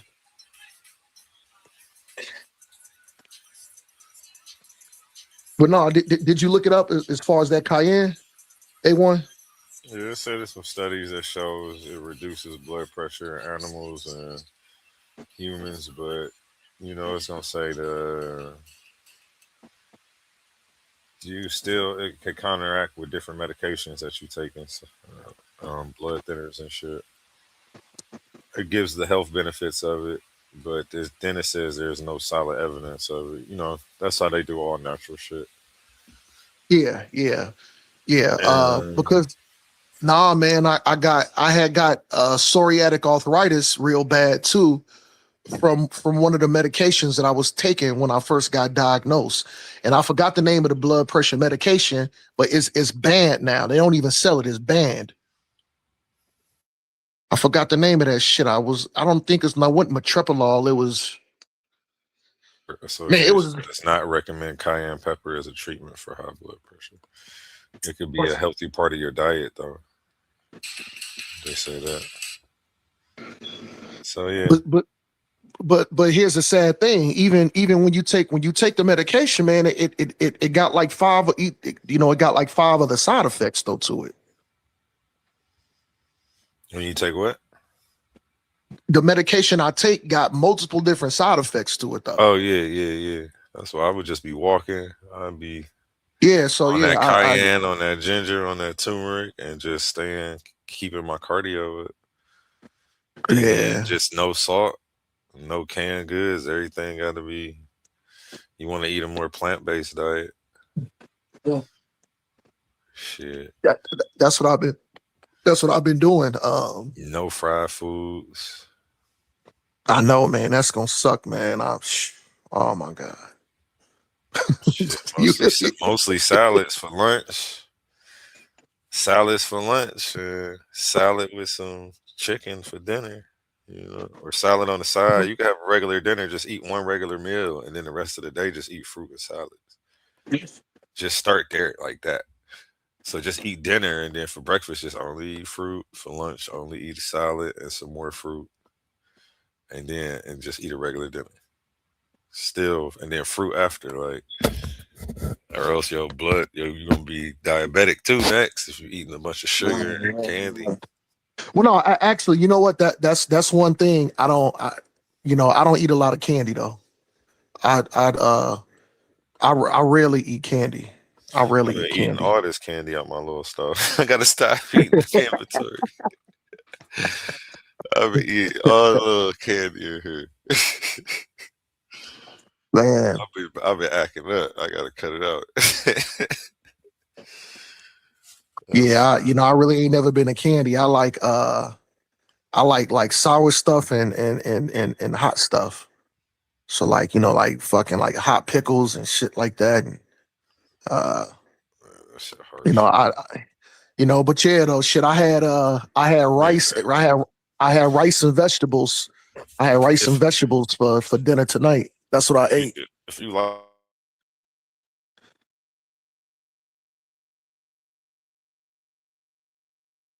Hey, you there? A1, you kind of cut out, I think. Can you hear me? There you go. Yeah, I can hear you now. Yeah. I was saying, when you make your salads, put your hot pickles, cut it up and put it on there since you like them so much. And then you put your favorite chips on there with the ranch and the cheese. like, and then that's how you go, or whatever dressing you like, and some cheese. But that's how you make it so that way you don't really need the meat. Pause. You don't need that on there. Yeah. That much. Yeah. You know, sometimes you Nah, can, you can skip. Sometimes you can have it on there. Sometimes you can skip one. No, you know what I've been doing? I've been making I make the homemade balsamic vinegar one. Oh yeah, they're bang. Yeah, and then put your favorite chips, and then put your hot pickle on there, so you can still get a little bit, you know, because you still need some salts. It's just some salt, exactly. Yeah, for it's just you know eating to replace the shit. Like if you sweating, you know what I'm saying. You still need some salt. Yeah. And then I would just suggest you got mixing in. You got to be active though. It sucks. Even if you just walking or get you a little treadmill, they be on buy sell trade for $50, $75. Get you a treadmill, throw that joint in the corner, and walk on that. Yeah. While you sitting here talking to me, I'm gonna get I'll it be up. over here working out while I'll be on the thing with y'all. Sometimes I'll be sitting here doing sit-ups or push-ups. I'll be getting it in. I don't be out of shape because I'll be on here. But see, it's all good though, because the thing is, you know, once I get busy again, you know, I got a high metabolism. I got a stupid high metabolism. So just See walking Captain and doing Tazariak out there getting it in. Let Yeah, that I be your know. motivation, man. He be in the I gym know Cap getting it, boy, bro. he is. Mm-hmm. I see him like you can't let school get out there and Yeah, outwork Cap you. Come on, man. Cap 51 too. Shit. Oh Hitting yeah, it in, boy. I'm thinking he might be a little bit older than you, but y'all about the same age, man. You better get out there. You see Yeah, Cap moving around. Cap got like 3 years on me, 4 years on me, something like that. Let that be your motivation, man. And next time you see an old person running on the side of the road, be like, dang, if they out here, that's what be motivating me. I see somebody 70 out there, and I'm like, man, what's my excuse? This thing, it's that. You know, facts. Like I'm just You being already know. lazy at this point. Like You already know, man. and so when I see people older than me getting it, that motivate me too. Like, but I gotta stop playing, man. School out here, grandma out here getting it, and I'm playing around. Yeah, man. That's funny that you said that. A1. The last time I went over to my mom's crib, she stayed over like in a senior community and shit. Man, I seen this Asian couple. Them motherfuckers had to at least be like 80, man. They walking, they was moving too. They was power walking out. They trying to stay alive. They know it's like you like a shark. Man, You I get was older. like, If you stop moving, shit stop working. Like you know what, man? Ain't no excuses, man. You know what? That's the model. That's the model I'm gonna use, man. Ain't no there's motherfucking somebody 80 excuses. years old right now, rickety crickety's getting up and moving. Hey, we want to stay alive. You only get one body, man. Mom, that's what mom used to always tell me. She was like, Facts. That shit came with the wear a condom though. It's all the shit though. Wear a condom and all that shit. You only get one body, nigga. You don't get another one. Oh yeah, shit. So you already know, always man. remember that shit. Like, yeah, you only get one body, man. You gotta take care of it, but Yeah, man. It's over. Facts. That's facts, man. I'm gonna go ahead and let you go, man, because I'll be forgetting, man. You 3 hours ahead of me, man. It's only midnight where no, I'm at. you good. I'm about it's to join for 12. some overtime in in like 2 hours, 3 hours. What time is it? I'll see it's still people in here listening, I think. You know what I'm saying? So no, I was gonna go downstairs and play some darts, go in my garage and play some darts with spend a little time with the wife and shit. You know, and normally what I do when I be down there playing darts, like if I see y'all brothers on, I'll just be listening in the background. And I'll be listening in the background. I just turn it up while I'm in my garage, while I'm throwing darts. I'll be hearing y'all brothers too. So brother Omar always there listening. Big bet. I'm about to put on a rerun, or I got some back chat videos I never played. Yeah, show that, man. Like I said, I'm a drop down, but I'll be in I'll still be in the chat listening. You know what I'm saying? Yes, Gonna spend sir. some time with the wife, man. Hey, man, I appreciate you for always showing me love, Peace, brother Ashley. A1. No doubt, You man. know, No doubt. You know it's always love up she here. heard you. Listen, Peace, listen. Ashley. Peace. You are a true Virgo. I'm over here dying. Hey, not 9 times out of 10, she right next to me. You talking to me? She always say you, man. You know we both got love for you, man. You know she know, man.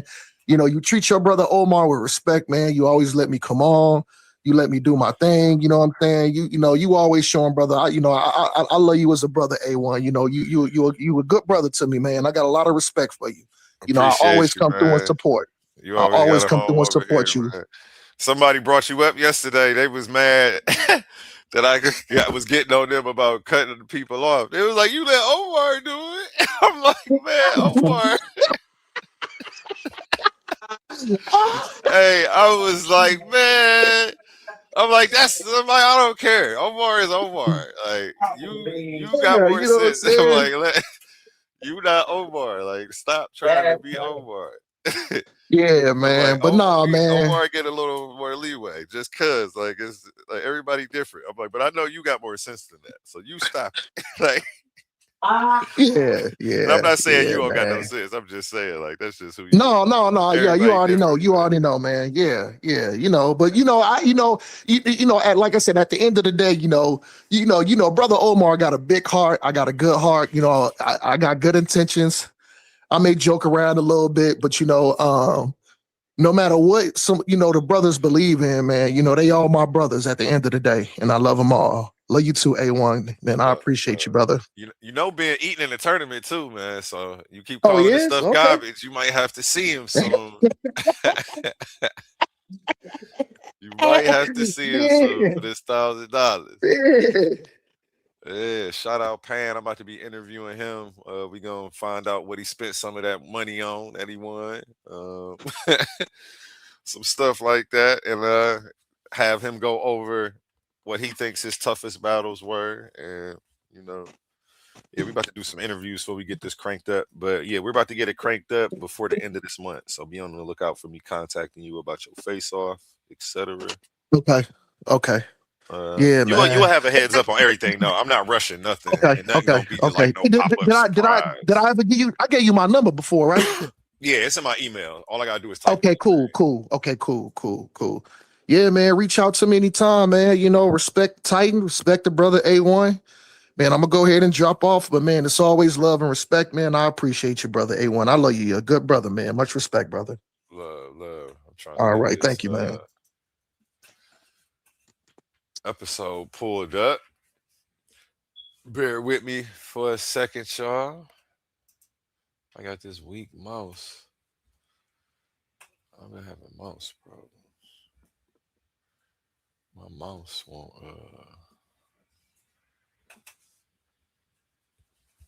I don't know. I think I got some water on my wireless mouse and now it's acting funny.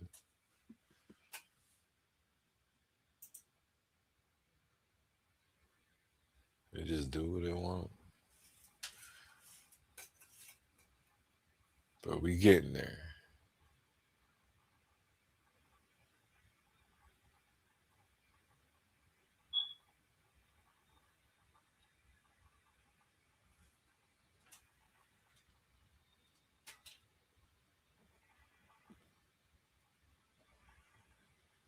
All right, we'll play this video.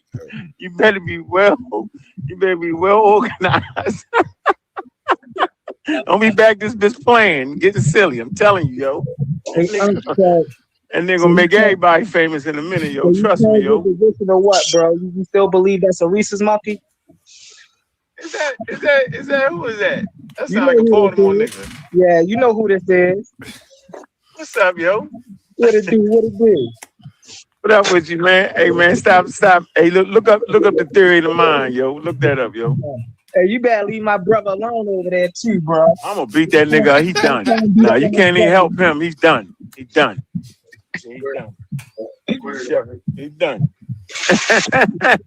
Can't out slick the slicker. Yeah. Can't help him, yo. I say, what's up, bro? I say, what you need me to do, bro? What's up? You need some backup? Can't do it. Y'all divided. Y'all fucked up. Whatever you did, divide it up. Where you at? Get him. You can't help him. He on the island now. Hey, listen. Hey, listen. You still locked in, bro. I'm gonna tell you something slick. This how I know y'all not locked in, because y'all say so much pseudo shit. Y'all supposed to be arguing over there correcting yourself. Y'all don't do that. Mute out, Banu. That's why y'all in trouble. Y'all in trouble. Hey, listen. Oh, is, yo. Bigo, you don't know how we get down on Bigo, bro. I'm gonna come over there. I'm gonna come over there. I swear I'm gonna come over there. I don't think you're ready for Bigo, bro. I'm gonna come over to Bigo and clean up the class, yo. Trust me, yo. Can you mute out, Banu? Nice and clean that. Y'all got moderators. You ain't ready for this. You ain't ready for this. Man, I'm gonna come over there and clean up the division, yo. I'm telling Dude, you messing up the audio. Can you mute out? Hey, humble, trust me, yo. You better say your man. You better throw him a life racket, yo. He full blown pseudo, yo. He tripping. You know, I talked to him earlier when we was over on Bigo. I was like, get that nigga out, Shay. Like, yeah, man, get this nigga. They can't get me, yo. The racism fucking y'all up. You ain't gonna be able to do it. Y'all can't see it.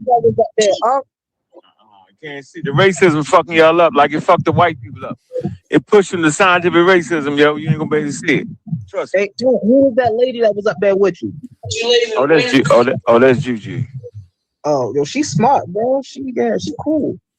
Everybody's smart. I don't hang around nothing but smart people. That's what I'm saying. Y'all niggas don't fight enough. I can tell.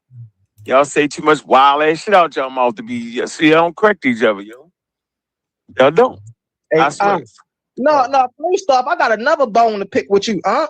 How y'all get on my man suntan sauce for using Wiki and Facebook, and then y'all using Wiki and Facebook? That's crazy. Man. Who you? First of all, nigga, I'm a professional. At least in my mind, nigga.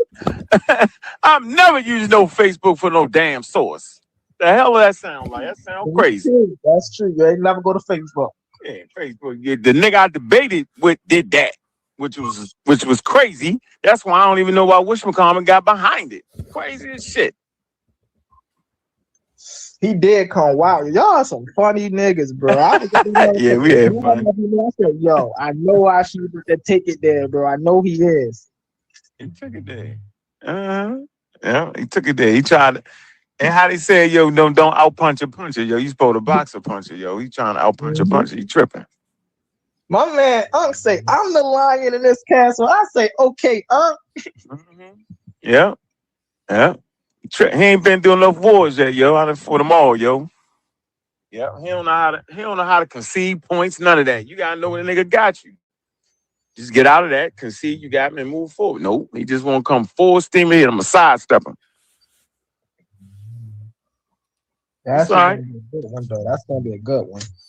I'm getting him. He's fighting about a damn trying to fight a topic with ain't got no readily available sources because most of them is Spanish. So you gotta get some shit translated to really get the whole gist of it.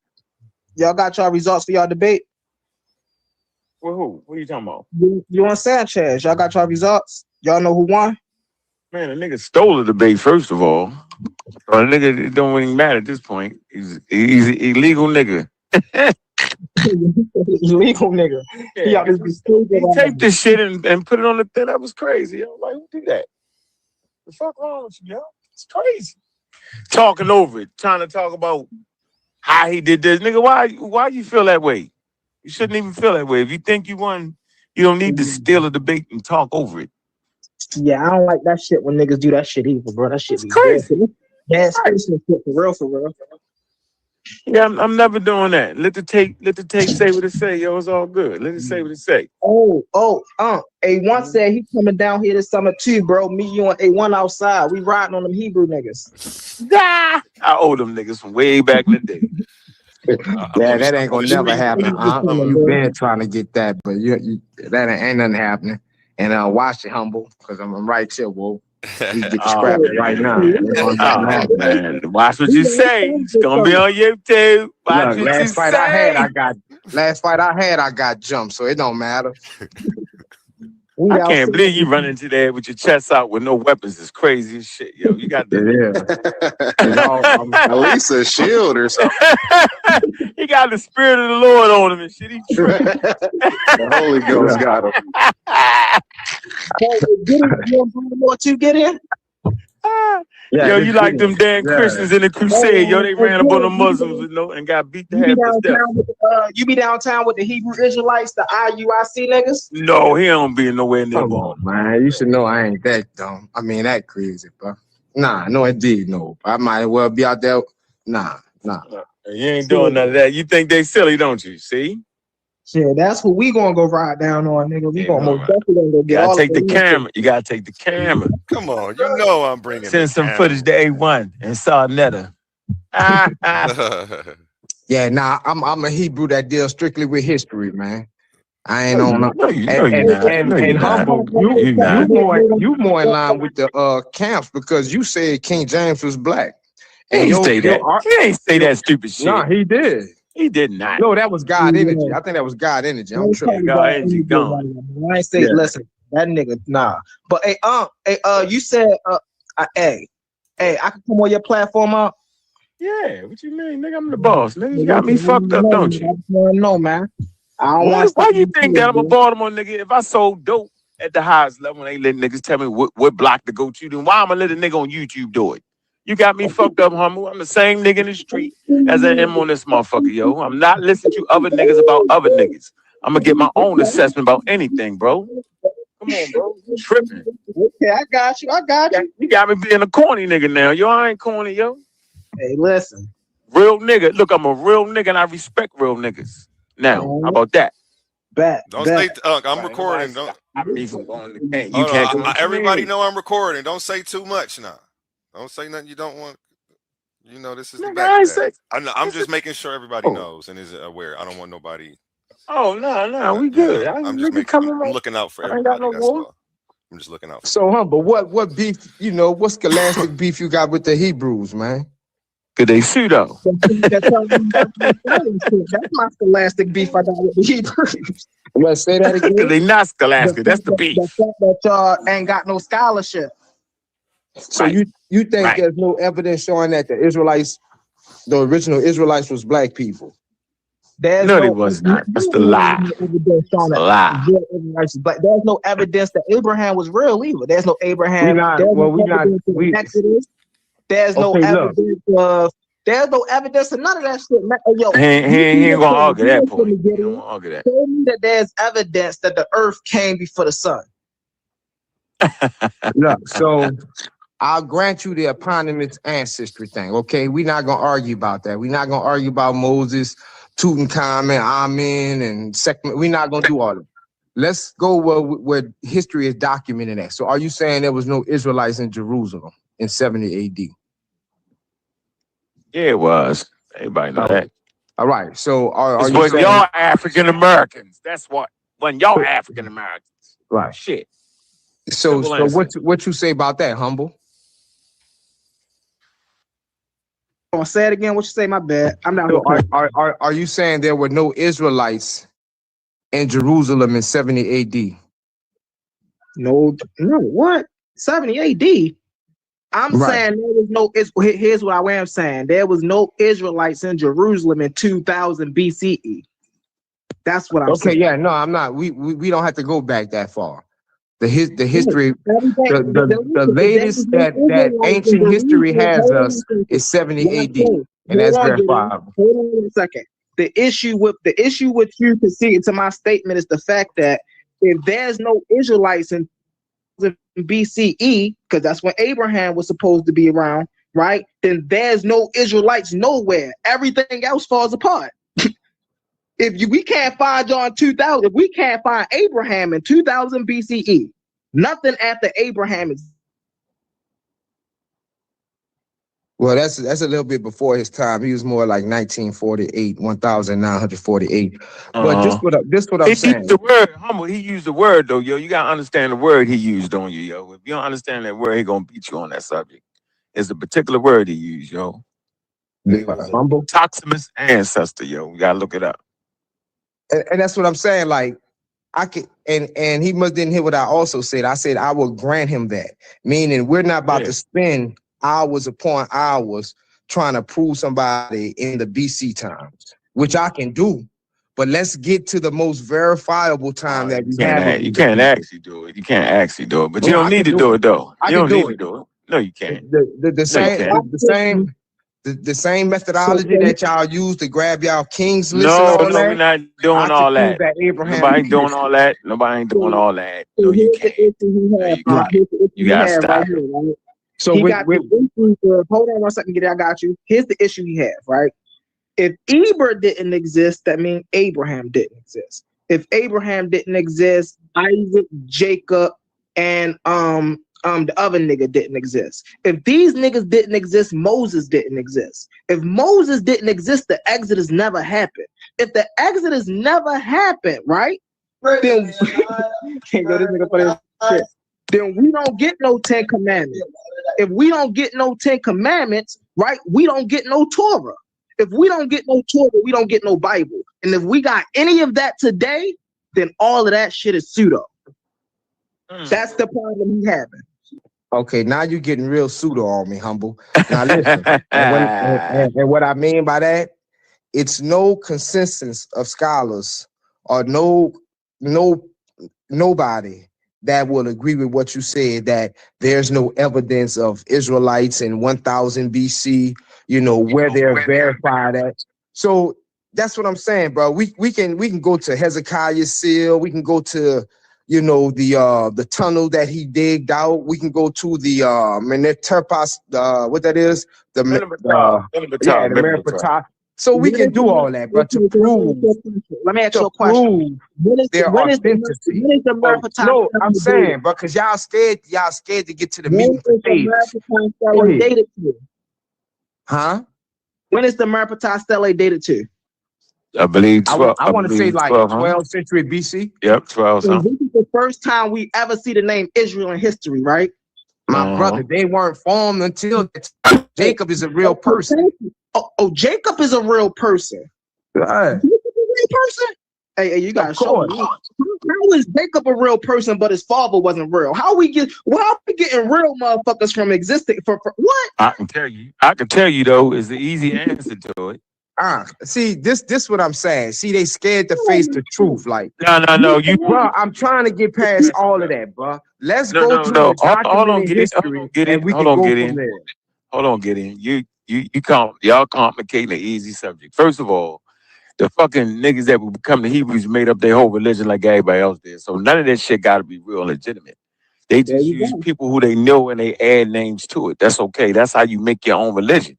So it is a people in the Bronze Age, you know what I'm saying, and the Iron Age that fit the description of what later on will become Israelites. That's not an issue. Even the fact that they made their religion up is not an issue. Hold on. That's not an issue. So Abraham, none of the niggas gotta be real. Because it's religion. So it don't gotta be real. It's just how they bring themselves into prominence, which they end up doing. They don't have to be in Exodus because ain't no fucking Israelites in Egypt. Okay? You got Asiatics there. So let me finish my point. I'm gonna shut up. I'm gonna let y'all have it. I'm simply making a point that African motherfucking Americans ain't no northeast nothing. They not over there. That's the point I'm getting with. Exactly. Point blank. That's it. That's the point.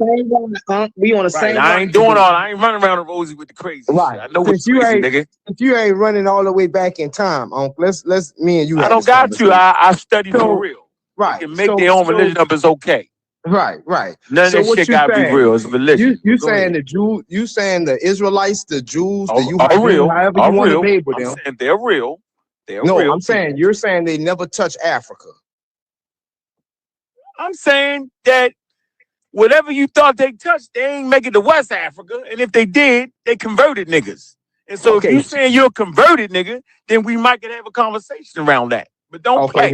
Don't let's play do this. like you popped about the Garden of Eden. You ain't pop about the Garden of Eden. Right. All right. Right. So let's say these original Israelites. What color were they? What would they be labeled as? Because all brown. evidence they would have been brown in the area they live in, so they got afforded protection from the sun. Right. They would have been what we would call sub-Saharan Negro type. No, hell no, you tripping. No, very much so. No, man, come on, yo. Would you call the Ethiopian, the ancient Ethiopian, what we call the sub-Saharan Negro type?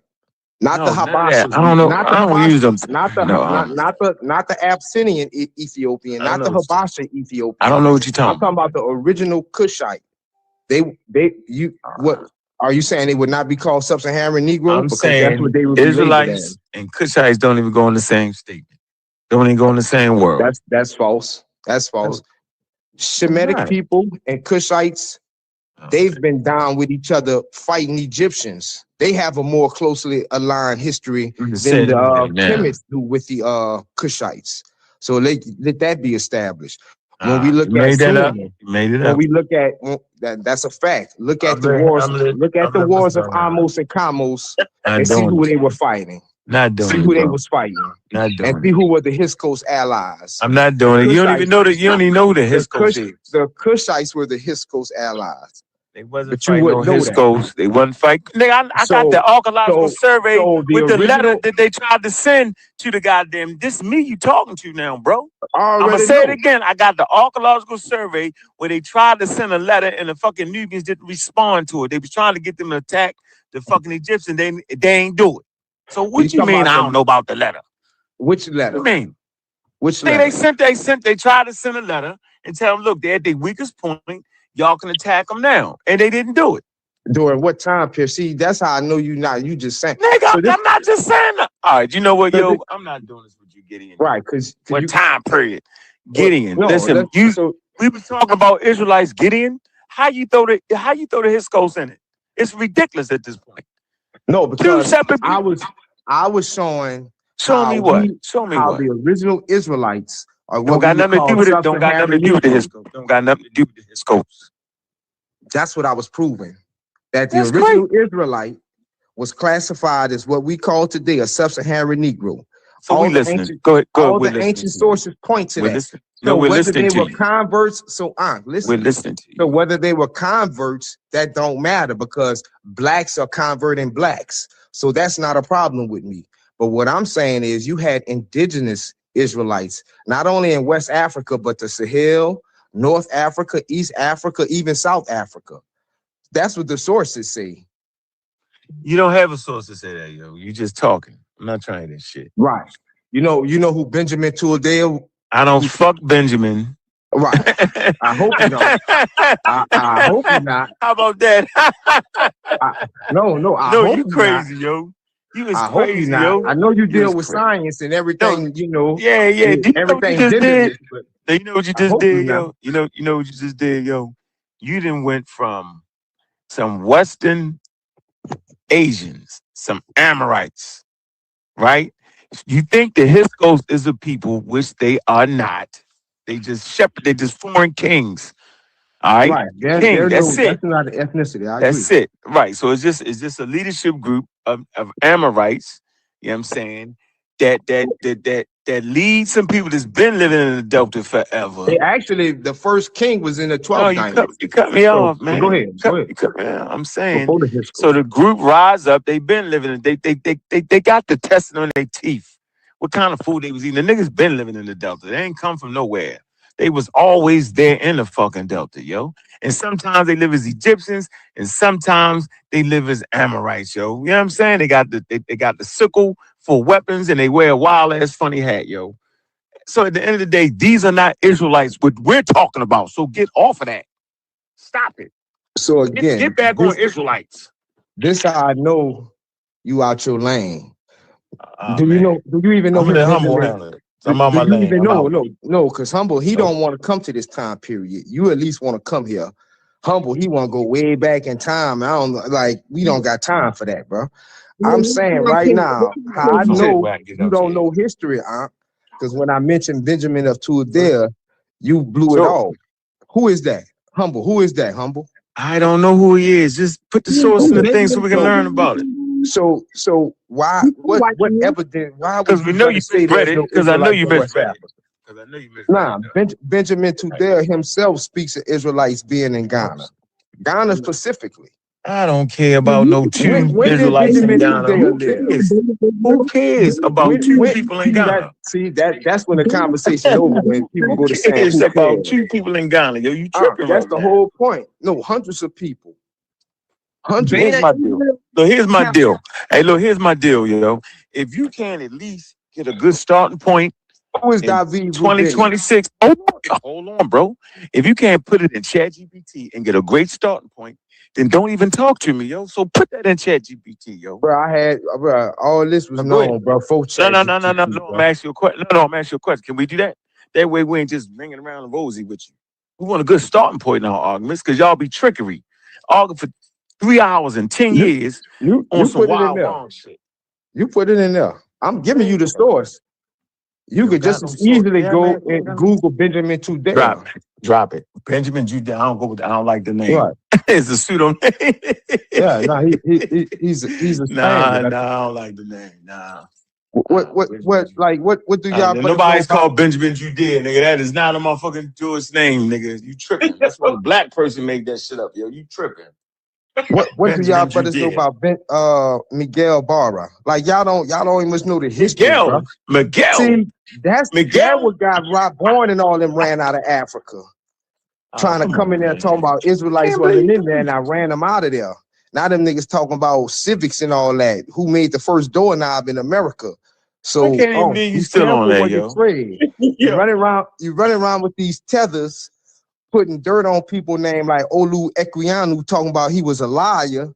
They need to go back and get their mind right. Like that's you crazy. Gotta stop, man. You have to stop you was this, more man. solid to be You're running with insane. tethers You're like insane, that. yo. You have to But stop insanity, yo, at this point. yeah, that's insane. Nobody's sitting there He was believing. recognized. Hold He was on. recognized. Hold on. He was recognized by Time Magazine as one of the men of the century. Good, they But this scamming with them then. They scamming with them then.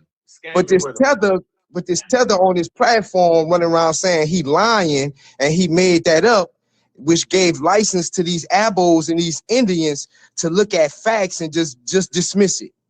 That type of stuff. Listen what you trying to hold on, yo. That what that breeds, bro. Hey, yo, hold on, stop. So right get there, your tethers in line, bro. Hold on, stop right there. Do you know what you're trying to do right now?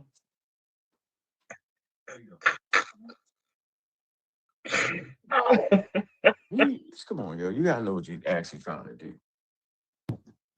So let's go. Why you say ain't no Israelites in West Africa? Listen, bro. Listen, bro. Right? Was it 100,000 of them? Give me some numbers, yo. When Ghana, the very word Ghana is a Hebrew word. Give me some numbers, yo. No, you heard that, right? Because I don't want to. So now you just got super silly now. Well, so now I'll tell you this. Now I'm off the conversation. I dare you say it again. No, say it again. I dare you. I tell you this. No, say it. Say what you question. Say what you just say it again. Say it. The what? Ghana what? Yeah, the word Ghana itself is a Hebrew word. All right, I'm out of it. Thank you, ladies and gentlemen. I'm out the contest. I'm done. Right. Everybody can't talk at one time, so somebody can look it up while I'm beating up on. It ain't no problem.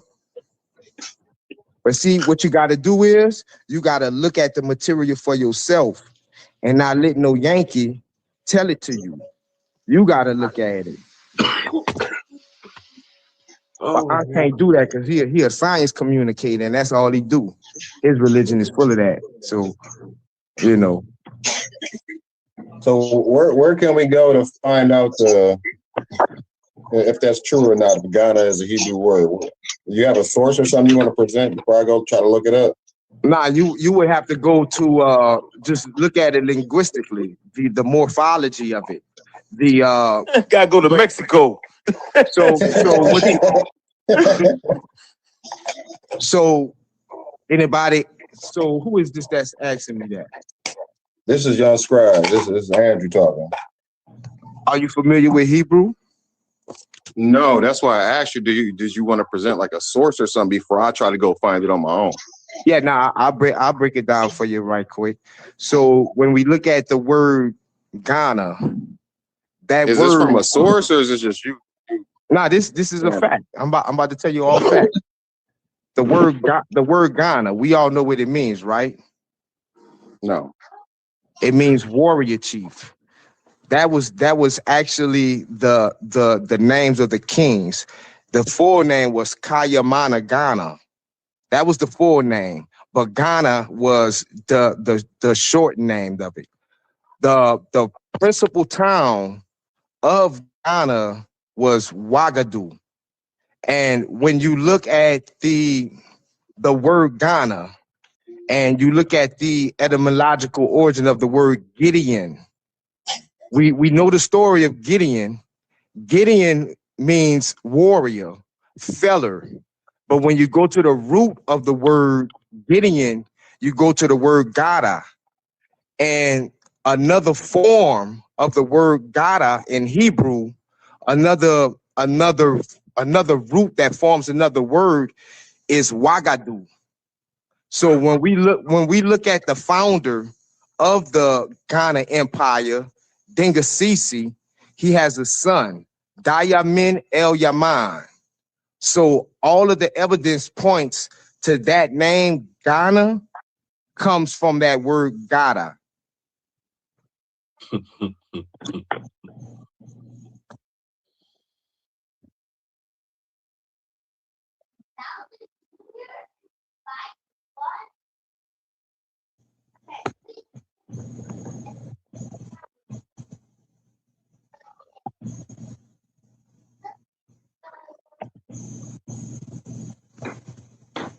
So the evidence is there.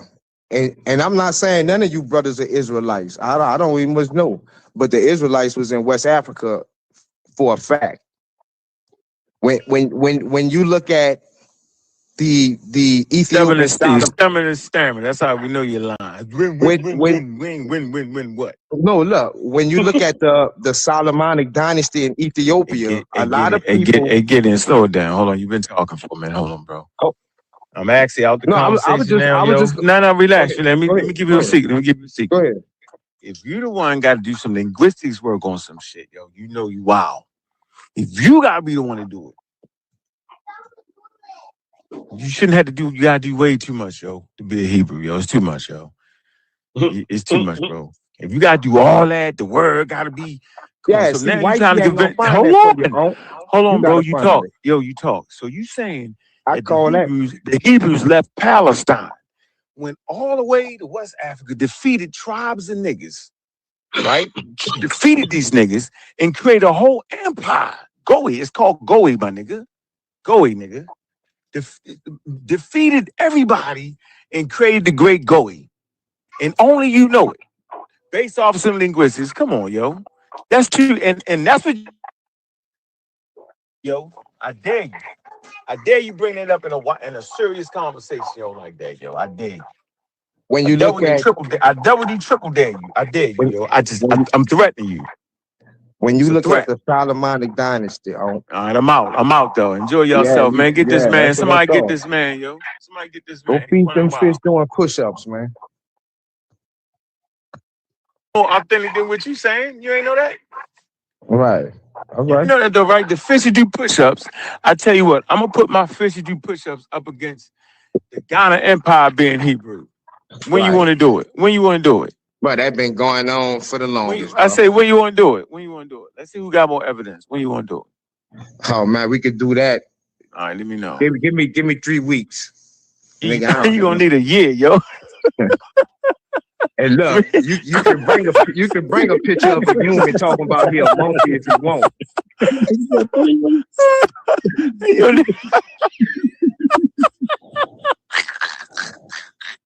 That's why I can't stand us African Americans. I say us African Americans. You gotta do all that. You gotta make the whole West African Hebrew to be a Hebrew. Yo, damn. That's what I'm saying. That's why I know you're not scientific. I specifically said that ain't the case.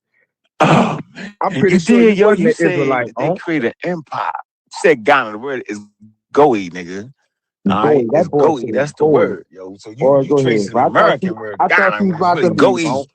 Leave on, please. Go ahead. I thought you about to leave. Go ahead, man. That boy said gooey cake. Boy, go ahead, boy. That boy down bad. All right, you the man, yo. That's what you got to do your thing. Why not just believe in Yahweh and call it a day, yo? Why not read your Torah or, however you doing it and be happy, yo? Why you got to do all that? You must don't really believe it, yo. You got to do all that, you don't believe it, yo. Because your Bible don't say nothing about no Goi. You know it, not you. Bro, I thought you was gone, but your methodology, bro, and your conceptual understanding of history Yeah, I'm and gone. I'm gone. historical You right, my documents fault. I got is sucked back getting into worse it. about a minute, bro. How could What's something gone left me by how myself, could yo? something be Where the hell is compiled in Humble the at? first century Where's be A1 talking at? about something in the 12th century, They bro? left me by myself, Go yo. ahead, Your bro. crazy ass. My fault. Go ahead, Shit, bro. will you somebody stop this man. Boy, that's cool. Anybody. That's cool. But next thing you're gonna tell me boy, you crazy, huh? Go ahead, bro. I'm on Mount Olympus. I'm trying to tell you, yo. You need some wings or something, yo. Tripping. Hey man, I've been looking that up. The word Ghana comes out of the Niger Congo language. Killed them dead, done. And Ain't what even does it connected mean? Semitic. Crazy. What does it African mean? Americans lying about being Hebrews. That's what it means. Cause see what you got to understand, these Niger Congo languages, There you go. they're not thousands of years old. Here you go. You have a lot of loan words from many different languages in that. And that's one of the word ones Ghana we see. comes from I don't know how to pronounce the Soninke language, which diverged from that Niger Congo language family 5,000 years ago. Ate them up before the Hebrews, then killed them.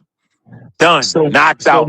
So when we listen to their oral history, the first Soninke king was Dingasisi, because he was a Soninke.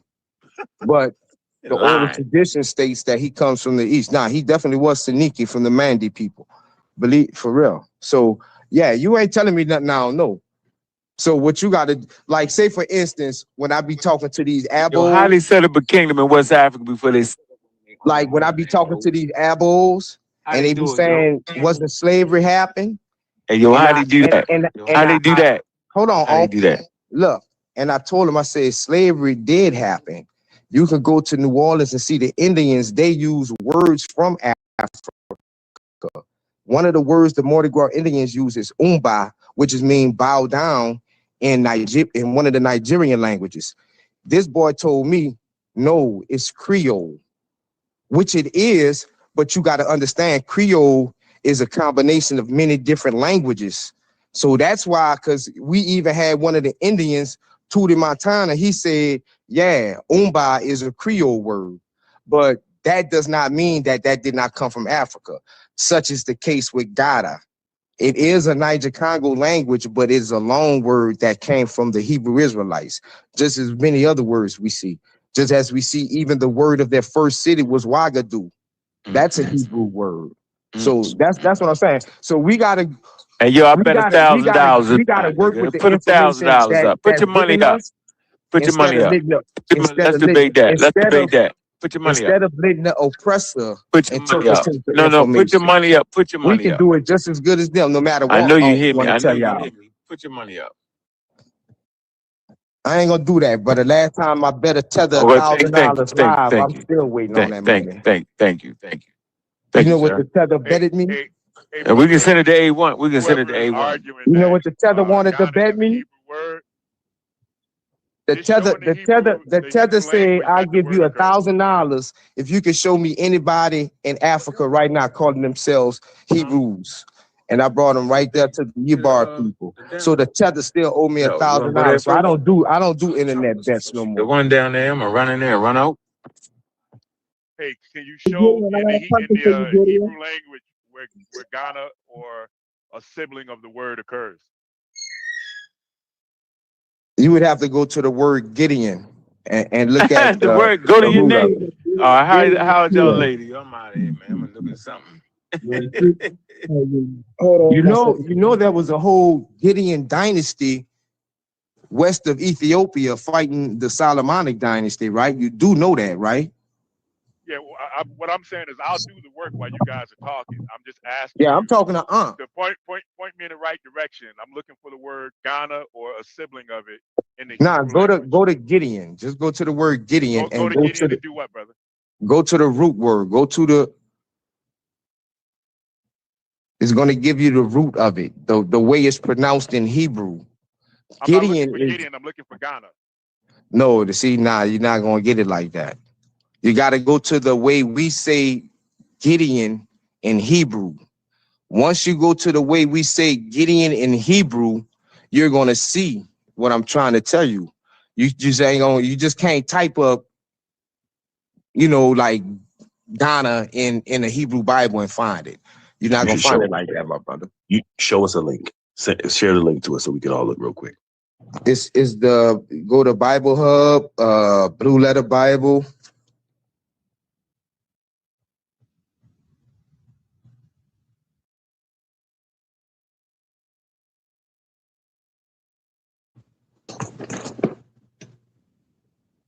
Let me pull it up for y'all, man, because y'all acting like it's difficult.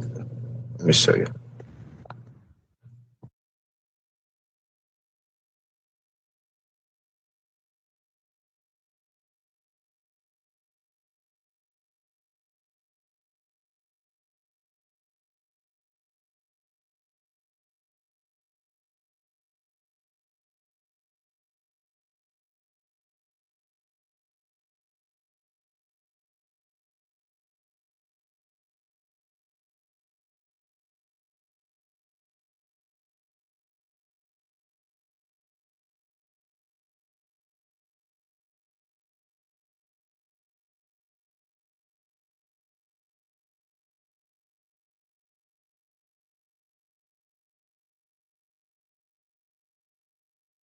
Yeah, let me I was talking about later, man. Excuse me. Let me see. So we can go to Judges 7:15, right? So we go to the tools. So once we pull up the tools, we go to Gideon. It's gonna be H1439. And when you go to, it's gonna say get on. And it's gonna say root word H1438. And you're gonna see it say gotta, verb, primitive root, cut off, asunder, cut in asunder. Primitive root to fell a tree. And then when you go to the, let's see, let me do this. Give me 1 second. I'm gonna pull up the name of the city. Give me 1 second. Let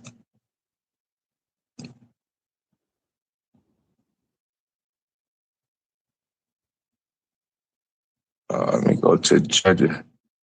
Hold on.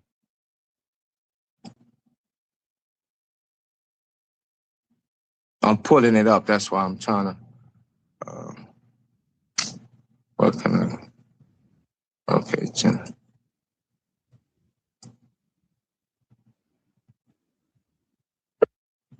Hold on.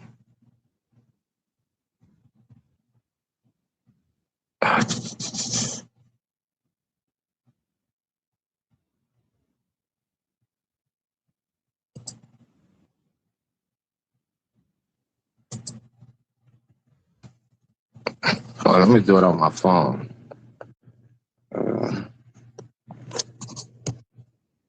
So Judges, where we was at? Judges 7. Put it up.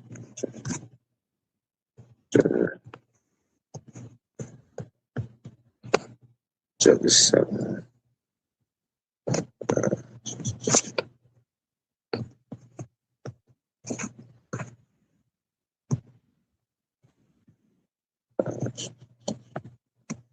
All right.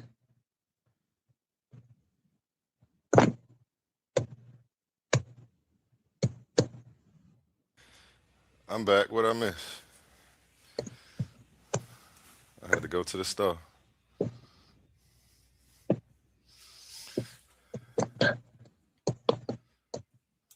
Let me pull up that I'm trying to pull up Ouagadougou for you.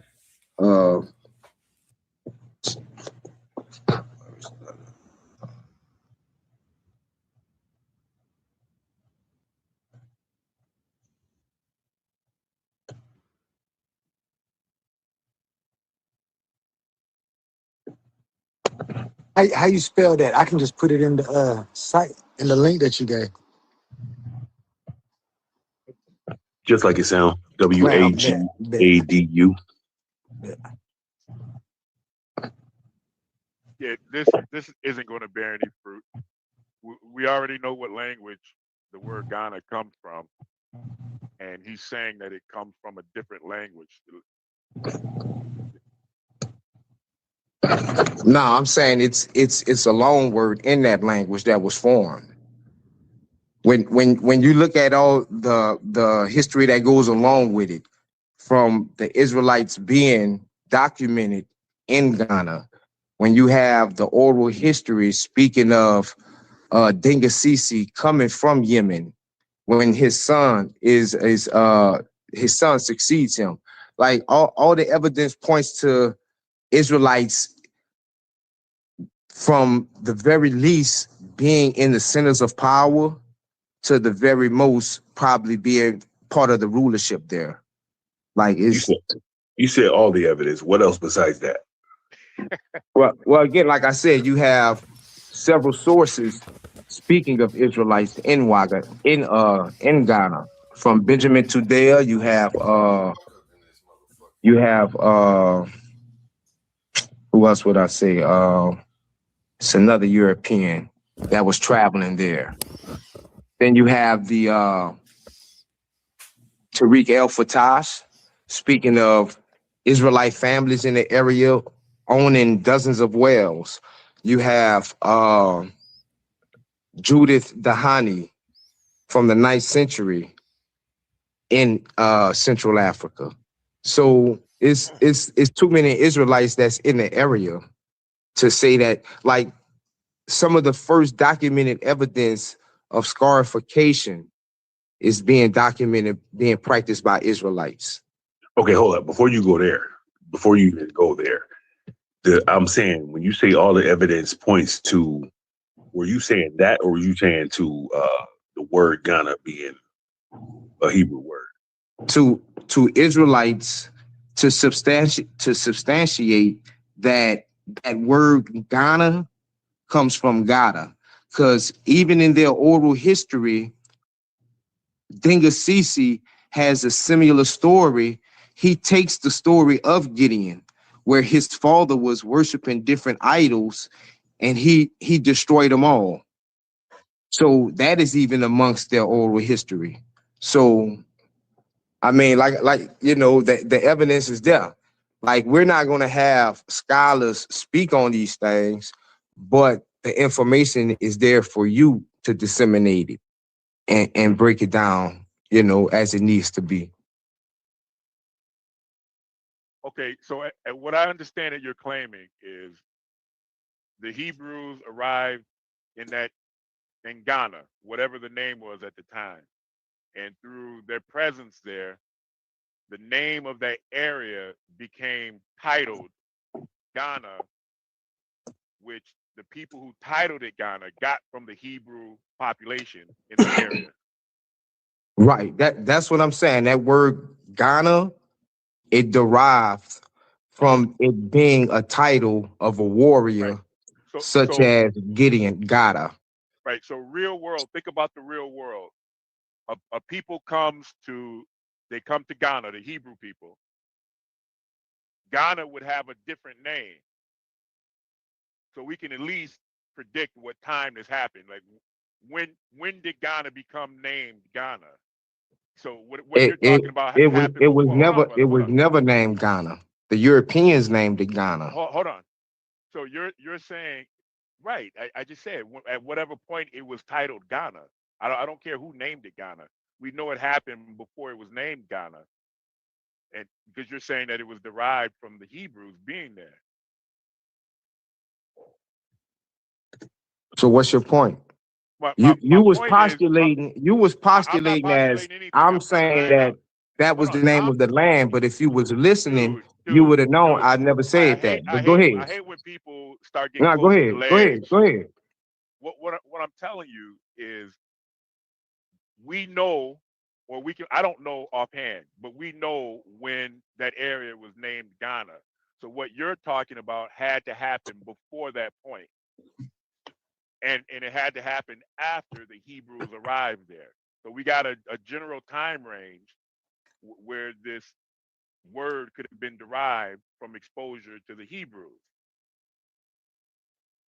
And I'm asking you for any record that that word occurs in or is used in any other way during that time period. All right, so we all get this understood, right? Ghana, and I'm not saying this is what you're saying. That was just a title of their king, right? The place Ghana, originally called Ouagadougou, that was established more or less around the 8th century AD. So when you look at the founder, whether you want to call him an eponymous ancestor or not, Dengasisi states, the record state of him stating he comes from the east. So with that, along with the oral history of how he came to be king, you know, some say he defeated a snake, and, you know, others have it where that snake was the false god of his fathers, mimicking the story of Gideon. Along with the fact that we see that this title has the same correlation with his namesake. So all evidence points to that, you know, being a possibility.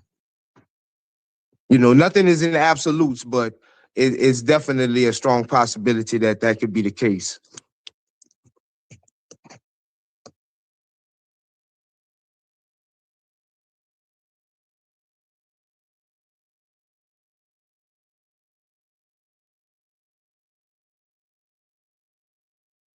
All right, I want to iron out my role. I'm not challenging you. I'm not postulating an alternative. I'm exploring a piece of trivia that I found interesting listening to the conversation. I need you, or I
Motivation. Yeah. Go own it. You own it. You own it. You own it. Are you investing your money or are you spending? You got that hunger, you come from humble beginnings. It's time to own it. No paying rent where you living. Go buy the land and you pass it down to your children. Do you feel me? Being broke ain't a number, that there's a mindset. They say it's lonely at the top, you made that climb yet. You wasted time. God no can't get no time back. You can't flip numbers till the day you flip your mindset. Yeah, if I told you crypto numbers, you would think I was lying. I heard people 35 were talking about they retiring. They hit the store, they got the book, they even studied online. About to build financial foundation, one tool at a time. I'm talking refinancing everything to stay alive. Before you get yourself a play, create a Power 5. Self-directed IRA will make it certified. You saving up for your health because they hurting guys. Got to go insure your life. That's life insurance, right? Cause all the money made in a day is just might save your night. That 401k, make it light, and if it's wrong, you make it right. You take too long, you pay the price. Only the strong gon' sacrifice. Now if I told you crypto numbers, you would think I was lying. I heard people 35 were talking about they retiring. They hit the store, they got the book, they even studied online. About to build financial foundation, one tool at a time. I'm talking black business, black business, black business, black business, black business, black business, black business, black business. One turn into two turn into three turn into four. Now we call that community. I shot with him, he shot with her, I shot with them, they shot with me, and we never close and shop. That's how we build a legacy. Now one turn into two turn into three turn into four. Now we call that community. I shot with him, he shot with her, I shot with them, they shot with me, and we never close and shop. That's how we build a legacy. Come on now, black business, black business, black business, black business, black business, black business, black business, black business.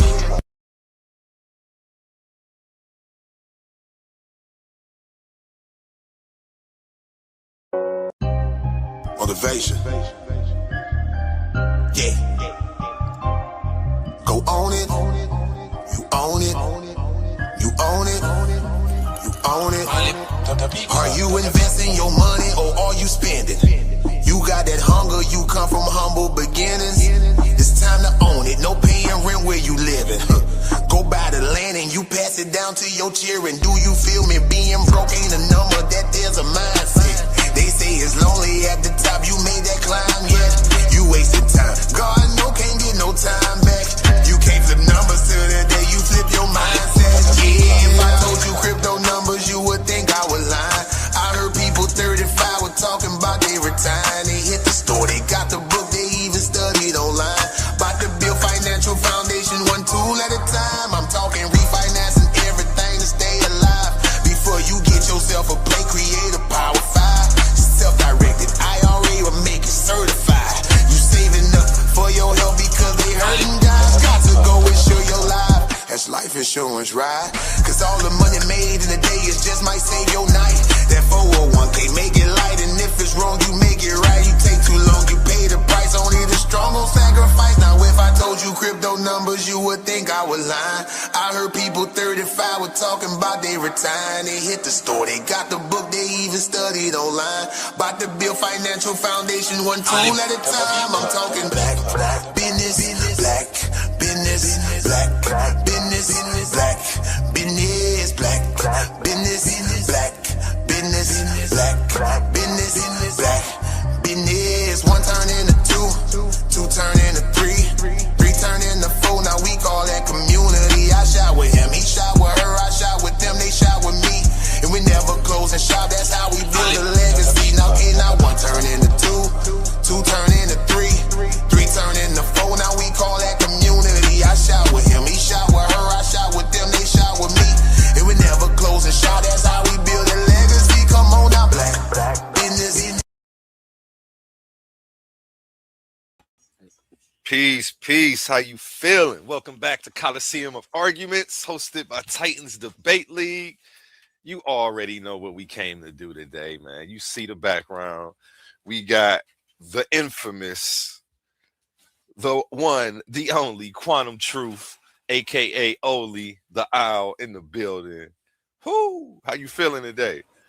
Whew. Amazing, man. I'm feeling good. You know what I'm saying? Still Mr. Who daytime, but himself. I'm it's daytime. I'm supposed to be asleep, but I'm up early because I love this topic. Shout out to the Titan Debate League. Anybody that's busting in, best place for the debates. Yeah, man, it's been a nice little week. Let me say, what are we this week? Indians or Pan Africans? That's the wonderful question, because it's a lot of people that I want to see what they is. I don't really weigh in too much on this situation, but I will. I still need to find out which one, what they mean when they say Indians, when they say indigenous, and when they say aboriginal. Are those different things? I think so. Yes. Indian, indigenous, aboriginal. If you get to calling one the other, somebody gonna get upset. You know what I'm saying? It's not like I'll be, Yeah. It's not me. It's not me. So don't come up here trying to argue with me about how they the same, because I'm not. You can't get me to stand on their claim. But I see it happening all the time. I just had it explained to me recently. Did you? Somebody made me change the graphics. Like, no, I'm not that. I'm this. Like, oh, I thought they was the same thing. Well, See, okay. so that might be one of the reasons that they be arguing. We need to get definitions about what a native is. Where is OTK at when you need him, man? Shout out Somebody, you OTK. know what? Let me send OTK the link, man. I'm tripping. How we doing the show about Indians and we ain't got the wild Indian himself on the panel, man? Let me get OTK up in here. But yeah, go ahead. My bad. But yeah, I think that'd be kind of the question. I sit and I listen. I do my little, I guess I could call it studies, or just seeing what people talking about in this situation, in this topic, because I ain't all the way there yet. But I be hearing them talking, and you'll hear some people say we the natives. Send the link to Caesar, man, so Caesar can get a bite of this too, man. I bet. Matter of fact, I told Caesar I was gonna tag him on, but I don't got his head. Please. I thought I had. So I can stick to my word. You know, I'm trying to keep my word. Bet. Help me keep. Oh yeah, because we did go to a different page. I forgot. Damn. Yeah, you see the background? Any of these, I'm really supposed to. Yeah, the FBA stuff. He said he coming to stand on it. 10 toes down. How do you feel? What are we this week? Indians or Pan-Africans, man? I've been seeing the battle back and forth. I done seen people cross over. I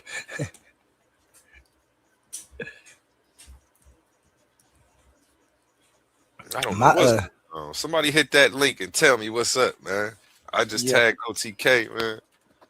Because that be my thing. Like I heard somebody last night talking about the Indians and that the Indians came from the Indus Valley. I thought the Indians was Mongolians, the Native Americans that we see today. They call themselves Native Americans. I thought that them was Mongolians, and that's why they call themselves Indians, because they came from that part of Asia. I don't know. I guess I was wrong about that. But then, if I was to say that my family was, let's just say in the Americas first, but it's already somebody saying that they are the Native American Indians. And even if we was claiming to be the Native American Indians and they took our identity and gave it to somebody else, I wouldn't want to go back and try to be that. I don't think. I don't know what an Aboriginal American is. So that's what I'd be pushing, because if I believed anything, it would be, if I believed that my people was here from the jump, I wouldn't say they came over here.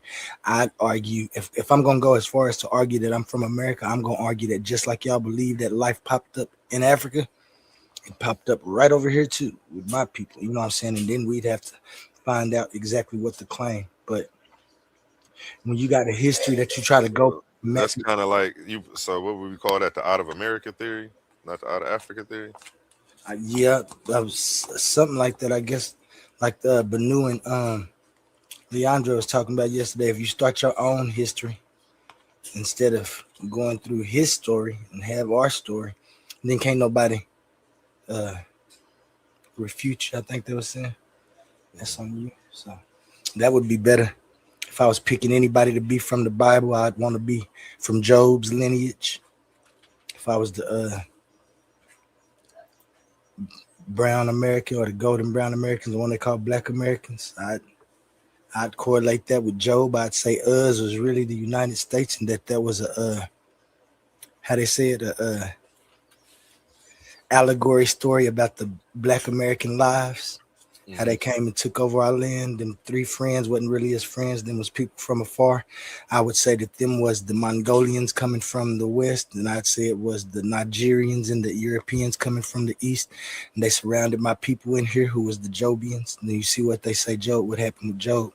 They brought smallpox over here, gave my people smallpox. That's why Job was sitting in that. Yeah, and I just make it all allegory. Like, it's a whole bunch of stuff to do to make an identity for yourself if you don't like, especially a cultural identity. And I wouldn't want to be anything that people claim, and I would definitely wouldn't want to be cursed. And so, and what are we this week? Me, myself, I'm a golden brown American. That's what I call myself. The copper colored races.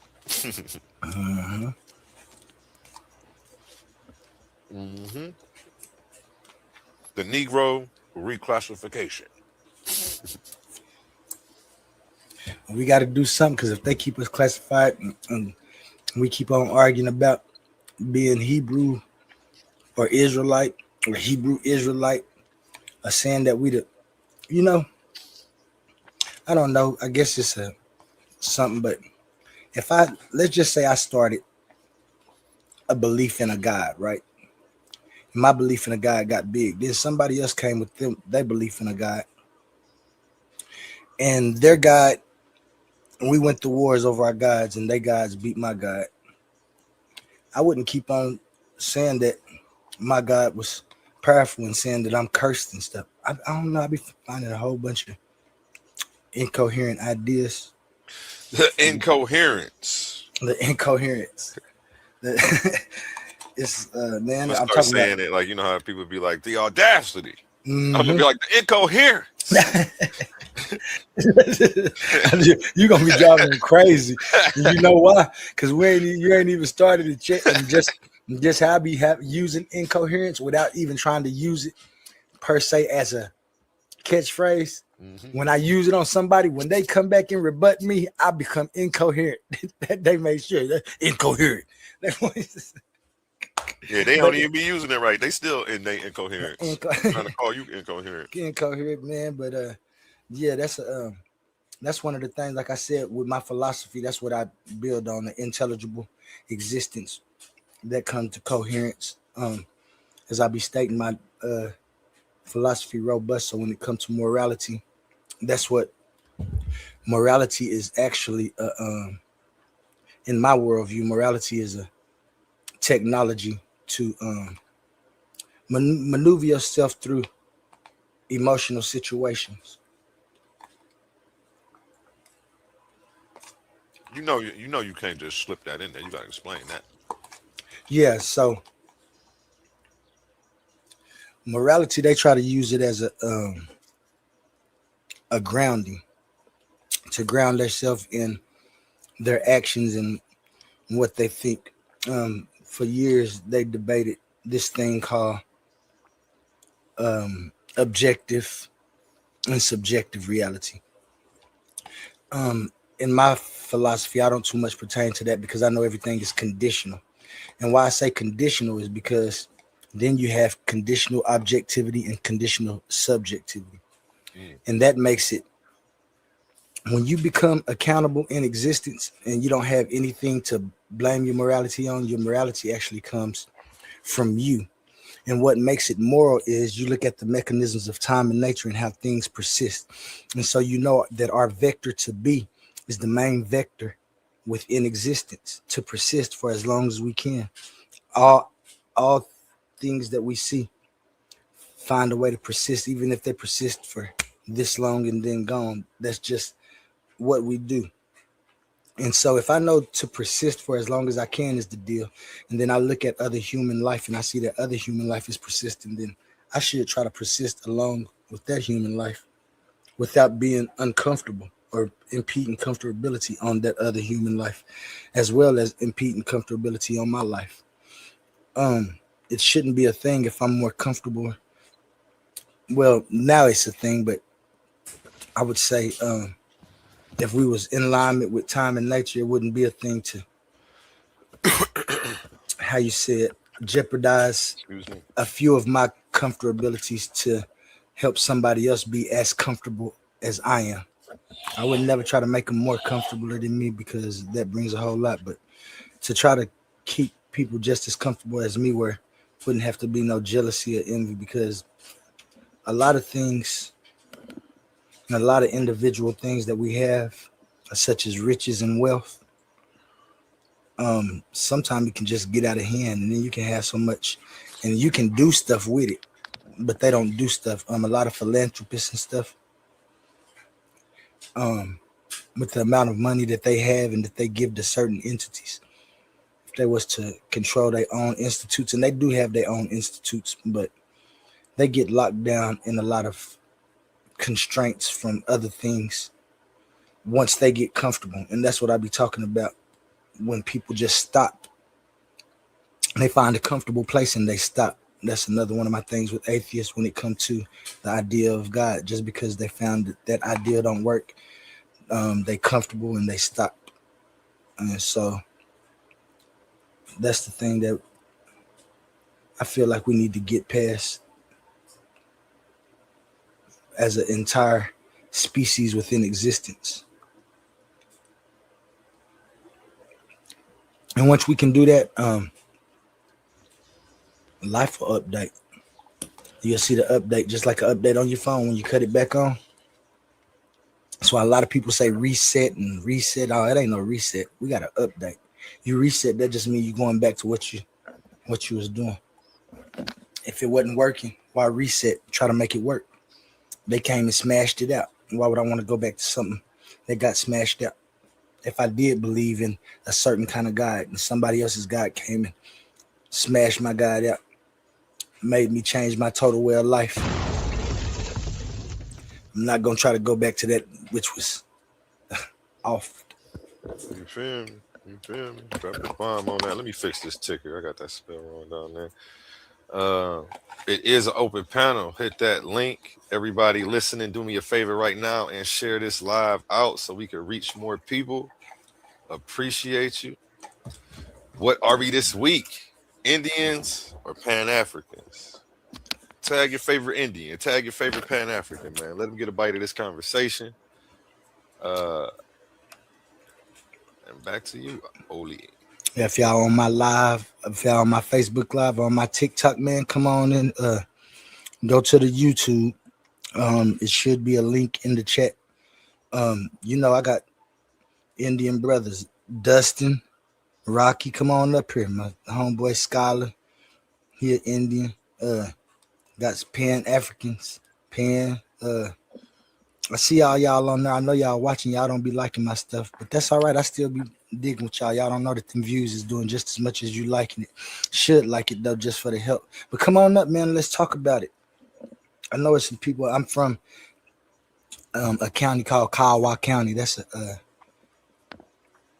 Indian tribe here in Oklahoma. So I know some of y'all watching on the live. Come up and tell us a little bit about what you think about this and how you feel about if people are trying to take your identity. Do you feel that some of the new movements are trying to take your identity? And why do you think they're trying to do that? Come on up, man.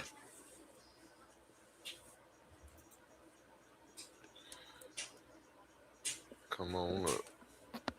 Come on up. Yeah, man. The conversation's been all over this week, though.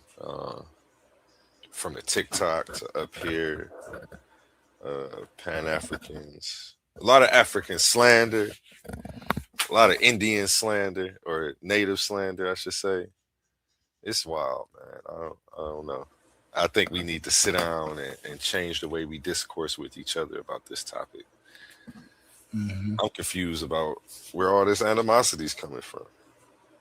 You know, Like I don't get it Is either. it Willie Lynch? Should we blame Willie Lynch? Well, I mean, we can, but today I really think we need to I really think we need to blame no, I ain't gonna say that. I'll take that back. We need what we need to blame is the fact that they give us a walk of life that we feel is the most beneficial or easy way to profit. We got sports, athletics, entertainment, and we get in those positions. And if people don't get in that position, which anything that has a trade or an industry, there's going to be far more people trying to get in than the people that get in.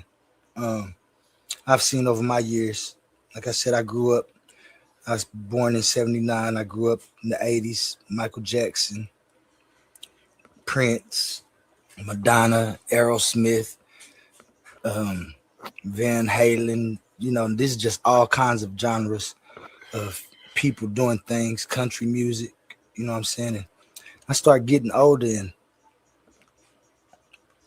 I'd see that the people of my stock in those places, they change more often than the people in the other stocks and the other industries and the other classes of that industry, entertainment. Like a country man can sing country till he's 79. They'll buy his record all day, all night.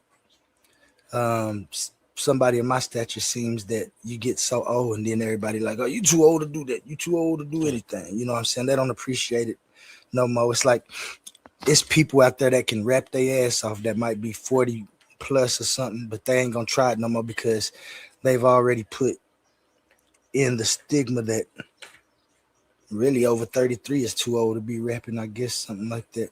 And it halts us because then we have to jump into other things. But the people that make it in those industries, they get a certain air about them because it's people who didn't make it.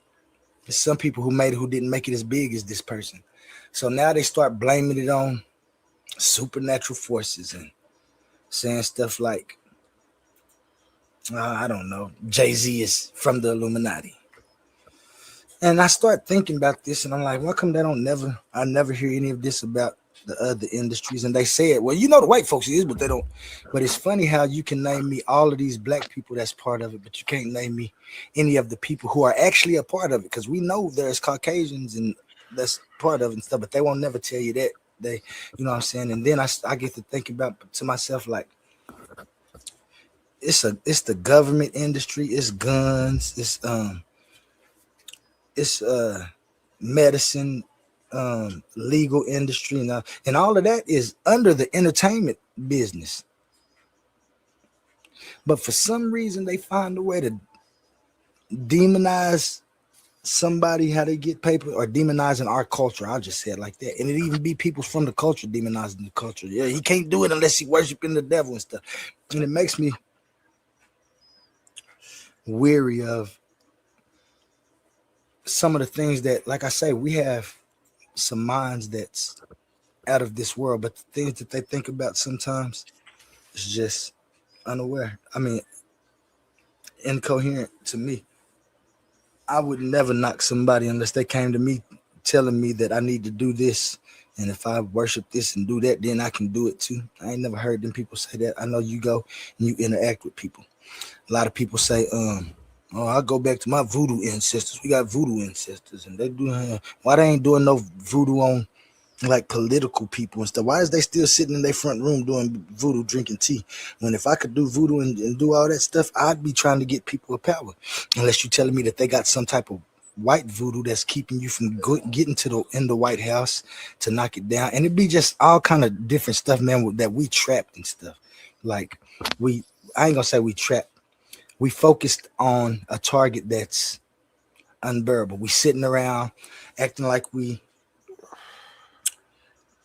I ain't gonna say spiritual because, like I said, I believe in one spirit, and that's the spirit of the universe. So I can't say I'm not spiritual. If existence is the only spirit, the thing that we in. So I can't just say I ain't spiritual. But the way they try to give it intention and the spirituality of wars, when they talk about good spirits and bad spirits, it's hard for me to fathom, because why they got to come to our world to do their wars and stuff if they already in the spirit world and stuff. Incoherence just clouds my mind when I start trying to take these things down, and people will take them down quick. They'll tell you that ain't none of your business. You can't think like God. It's not for you to think about. What you do is just listen and stuff. And I couldn't do that. And the reason was this: when I was young and the preacher and everybody in Sunday school and stuff used to read the Bible to me, I was happy to be a Christian. But once I read that Bible for myself, there was no way I would any longer be with that coherence or incoherence. I couldn't be with that incoherence of trying to make an argument that I'm one of the worst things that's ever been existed because I'm a human. I was born that way when I had no knowledge of anything, could never grow out of it. Even if you was born into it, when you do come out of it, it's because you're being subjective to something that somebody's telling you. And if you don't become a preacher or a priest or somebody that's running a church, then you just got to give your time and attention to what somebody else say. And they'll say, yeah, because you ain't supposed to take it into your own understanding. Well, that person that's up there that's giving it to you is coming through an understanding. You can say that it's divinely inspired. However, what I recognize within existence is that the only thing that's divinely inspired is our will to persist. It's not a free will, because if there's a free will, there's a such thing as a slave will, and we need to find where slave will's at. I ain't found any coherence in a slave will, so I don't see a free will. Now, a will, I see that because I know that there are constraints within existence. So if there's constraints within existence and I don't ask those questions like why we can't fly, then I don't need to ask the question like why I can't see. I don't know what you talking about, bro. You lost me somewhere. How did we get here to you flying? Go ahead. Let me let you land your play. I'm sure you go bring it back around. You'll say we started off. Are we Indians? Yeah. I was talking about Indians. I was just talking about the different choices that people be in the thing and some of the things that they choose to be like you said. What this week are we Indians? This week are we Pan Africans? Next week we're gonna be Hebrew Israelites. And I was just saying, when is it gonna be coherent to stop trying to be something that somebody already is labeled? Because if it wasn't working for us at one time, then it ain't gonna work. If we try to go back to it, that ain't gonna make it any better. So we need to find and cut our own path.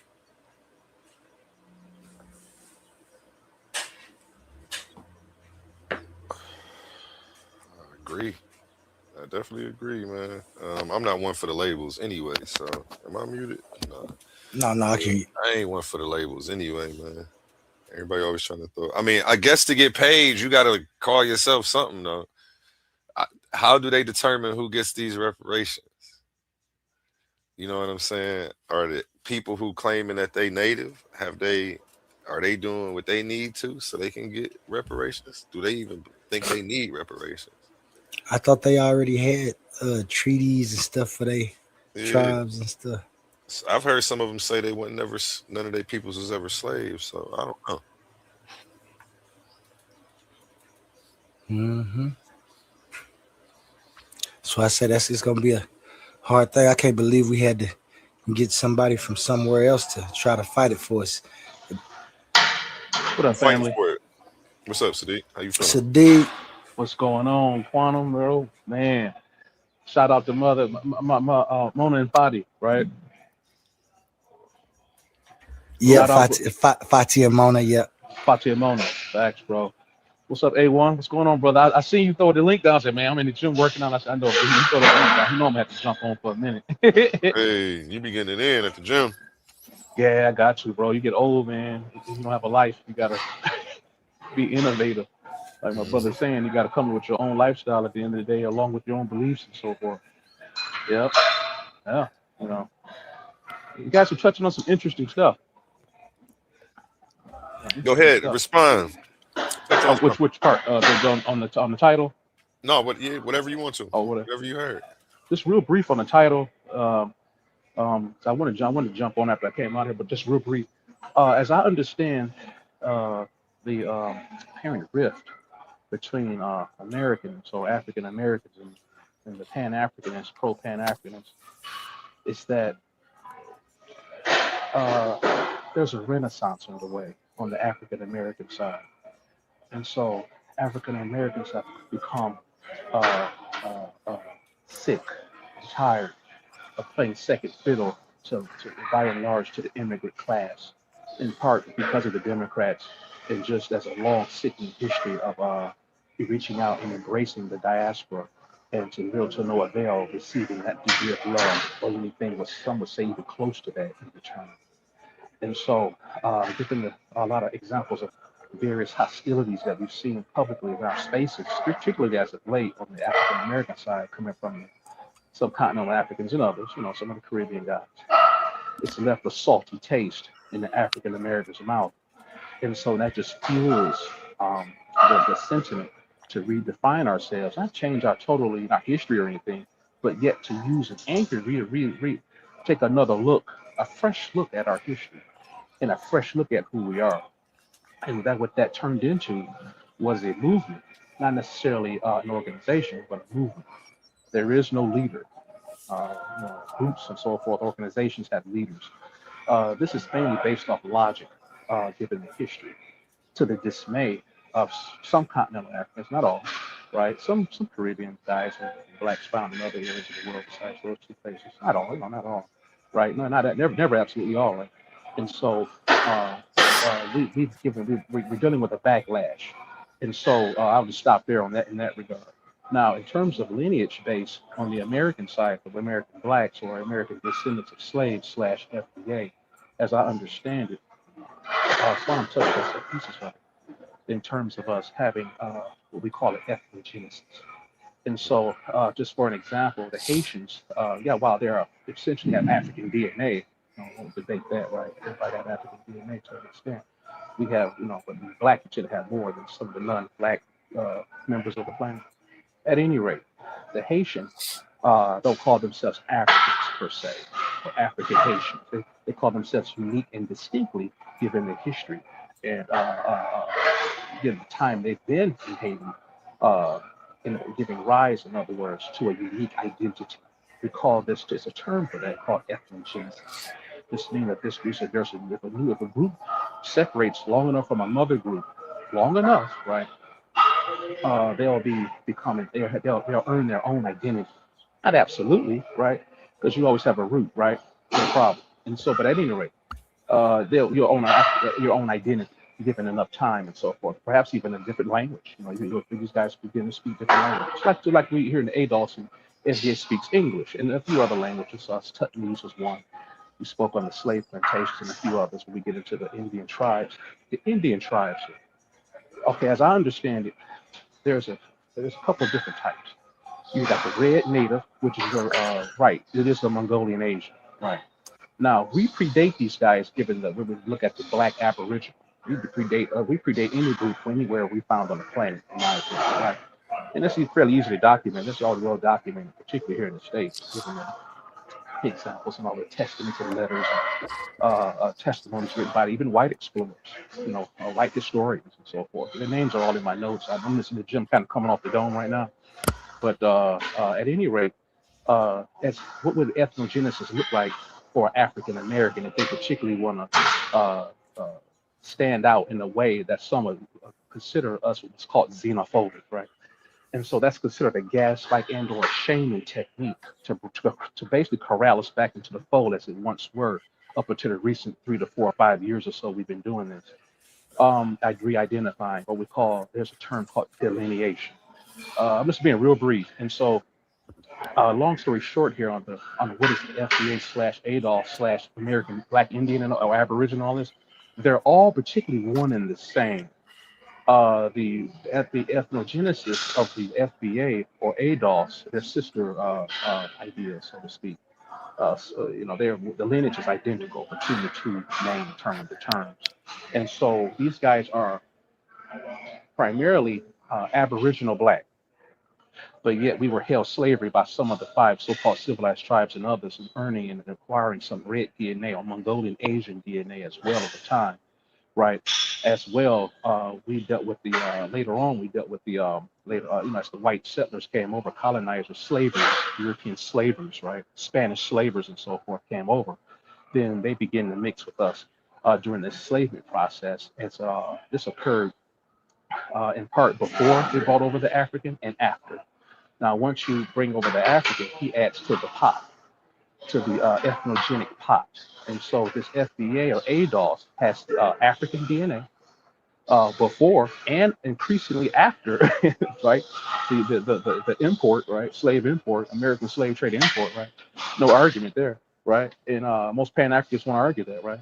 And so at any rate, we already had the white guy in there, and we had continuing contributions throughout the transatlantic slave period and post-slavery as well up to this day.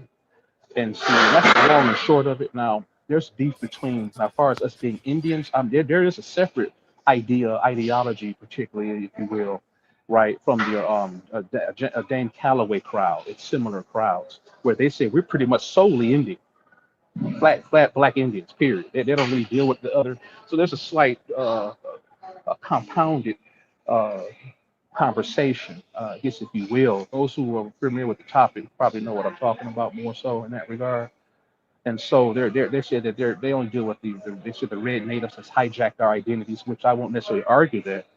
What we're saying mainly from the ADOS FBA standpoint is that a lot of us are not necessarily, particularly we question our latest affiliation with the red counterpart, Indian counterpart, the red Mongoloid counterpart. These are your Native Americans. You got indigenous, Aboriginal Indians, so-called Indians, and you got Native Indians. They're 2 distinct groups. See, one is Black, one is red, or / Asian, okay? And so this Native American has pretty much collaborated, right, to I would say a great degree, most would agree, with the European colonists. There's a lot of areas we can go into about this stuff in that regard. And so they've essentially turned white, so many would notice and agree. We call them the $5 Indian. And so we've seen whites do this and hijack identities all over the planet, particularly, right? Because they simply don't have a history or a culture, more or less, without receiving a donation, if you will, from a host civilization.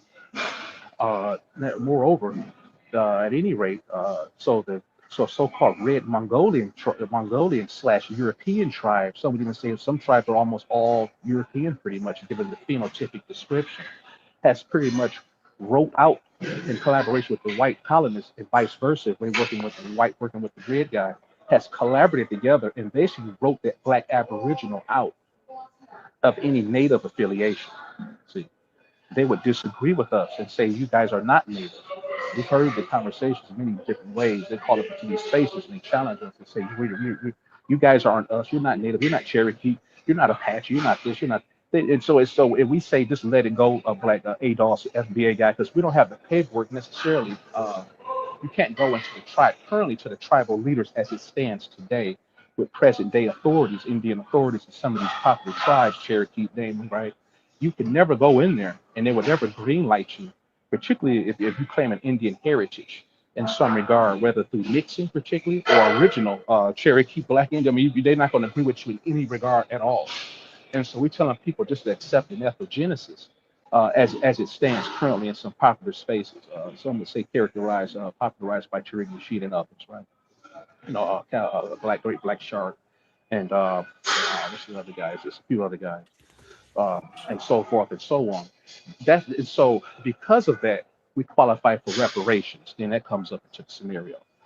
A lot of just kind of carry it on out. So now, listen, I'm being real brief. The Pan-Africanists and the Continental Africans and even others here stateside, non-Black immigrants are looking to jump claim on our reparations claim, saying we face discrimination too. You know, what about our punishment? What about our historical facts we could point to us being discriminated against, particularly regarding jobs in the labor market and being unlawfully locked up and all this other stuff, and so-called red line, all this other shit.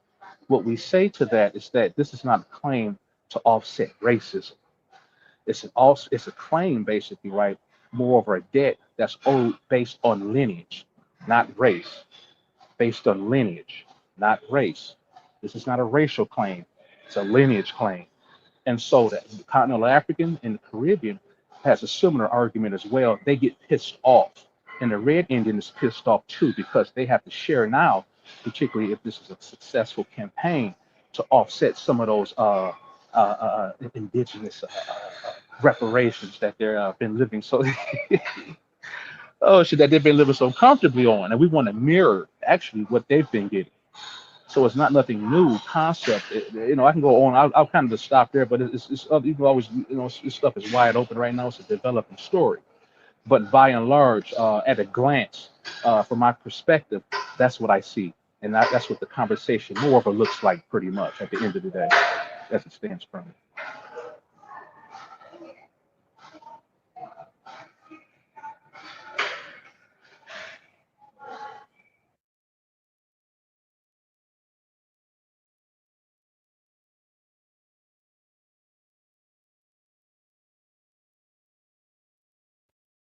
Yeah, is the brother still there?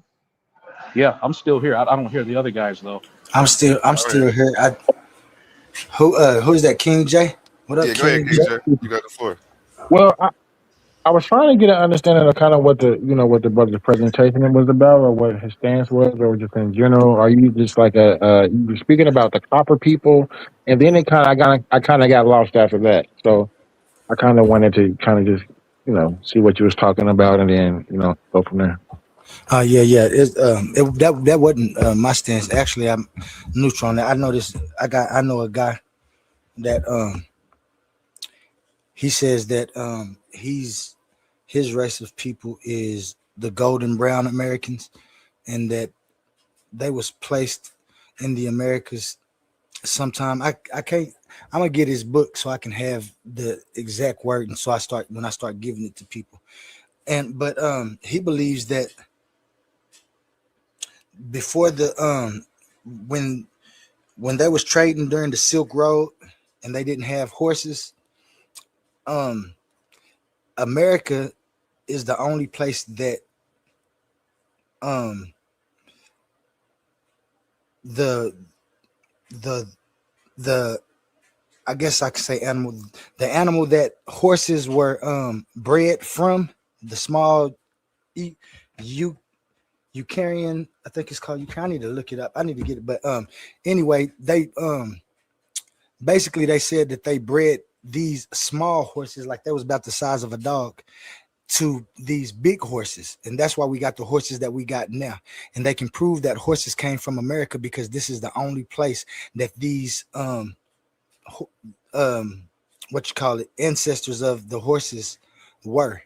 And so he goes on to say that they was trading horses over there with the through Asia and all the way back over to the Silk Road. They called America at that time the land of milk and honey, and they used to come and do business. Well, what's his name? The Mongolian dude, Genghis Khan.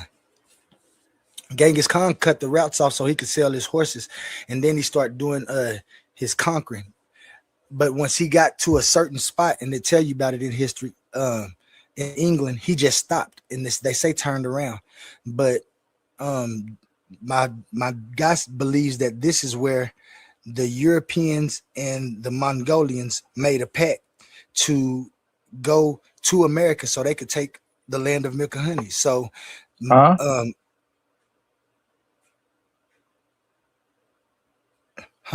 somebody, I got lost, brother. You were saying something about some horses. Yeah.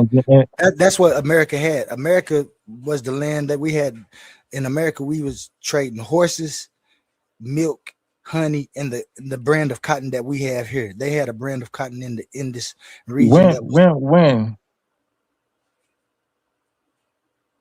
When was this?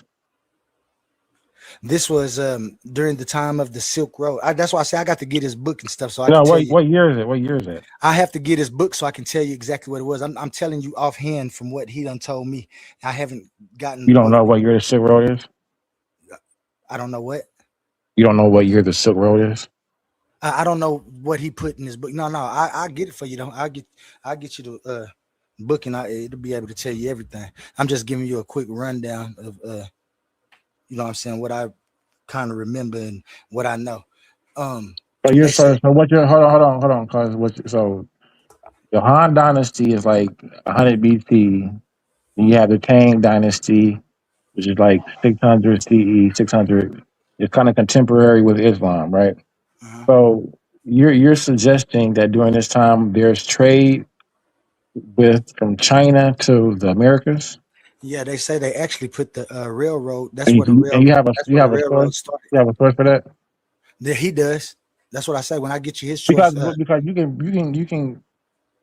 Okay, I'm pretty sure it's been debunked. I'm pretty sure what you're saying is something that you agree with, and that No, this is his worldview. This ain't nothing I agree with. Don't be trying to do that, King James. I'm just trying to tell you some other people's worldviews. Don't be trying. If you want to argue it, when I get the man's book and stuff, and I'll get him up on here, and you can argue with him. I'm just telling you what I done heard about other stories about how people were in America and how they wasn't. But these claims are like spectacular and just like sensational claims because there is no proof of these claims. That's why I'm asking. Ain't no more sensational than a creator God.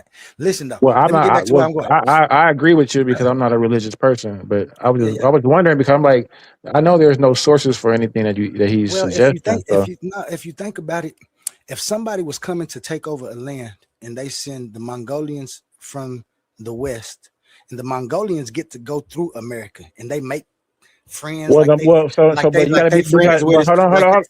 No, you hold on. Let me finish telling the story, and then you can ask questions because I might say something that you're gonna actually that. You conflated history already. I'm not conflating history. I'm telling you what somebody told me. Listen, this is somebody's story. Listen. You telling me what somebody told you. I'm telling you what I know, and I'm telling you what it sounds like. If you can, hold on, just listen, brother. Just listen, and maybe you can learn.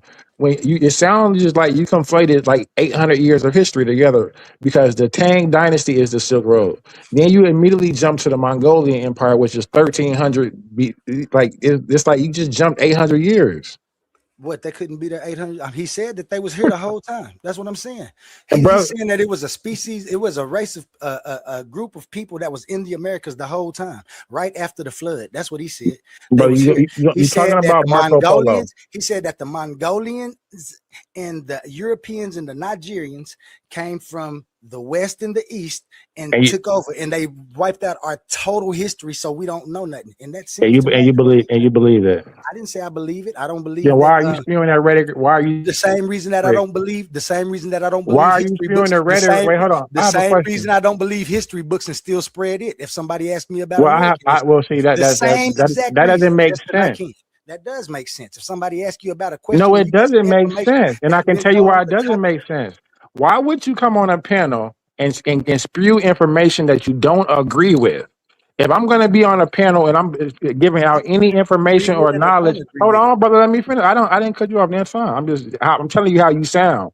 You just told me that you're spewing rhetoric that you don't agree with for no particular reason. Why not actually talk about what you actually agree with? Because I don't agree with nothing that I don't agree with that story or the story that's been told. So why even talk about it? Because and argue with me about his narrative that's the that topic. you don't even I wasn't have. arguing with you about a narrative. I was telling them about a narrative. You started the argument, sir. I wasn't in No, here I starting the told argument. you that the narrative that you are suggesting I don't and care to, what wait, you hold said. on, I'm hold telling you, on. I Now didn't come. I'm Why do you bringing keep on clarity. I'm trying to bringing cut me clarity off? to the Hold on. Why conversation, do you keep brother. on cutting me off? How come you won't never let me answer a question? Can you Because let you're me being answer even the disingenuous in question? your I'm not answer. being disingenuous. You mad because somebody has an idea that's better than the idea you have, that's more plausible, and you're upset about it. How is it better? How, first of all, you just sit here and Because say you that you don't didn't even agree. have Hold on, your hold on. own You're now. idea. I'm trying to answer, and every time I cut you off, you cut me off mid sentence. It's filibustering. I'm answering your question, brother. You just sat here and said that it's better. Somebody has a better idea. Yeah, But that you idea is better for me. moments ago, you just said you don't even agree with it one way or the other. You're Listen, mad at brother. me because Listen, I said that the information that you choose. brother. Hold on, brother. The information that you're choosing to spew on this panel, I said, brother, there are no primary sources for that. Why are you choosing to promote this information? Oh, he got primary sources. He So now, got books. He got primary. He has sources. Listen, So now you being passive aggressive. Can I talk? I'm not being So passive now you're being aggressive. Listen, passive let me aggressive. tell you something, okay? I like to study. I'm a philosopher. This man came to me with another view, just like history came But with their brother, view, and they said philosophy this that is you real. don't need archaeology for philosophy. African science come with their own view. People got their own cultures and stuff where they say they got here. Now, Brother, now you're not even I've making heard any that. sense. Hold on. Stop, brother, stop. No, I'm can I finna just finish, kill you. man? Can I finish? Yes, sir, you So can. I can, Yes, yes, you please, can. Yes, you can just land your hold plane, on, sir, calm for down. sure. Just calm down. I'm not in a plane. I'm an owl. I fly. Listen, this man came up with an idea because he has history artifacts from his family. He has papers from his family.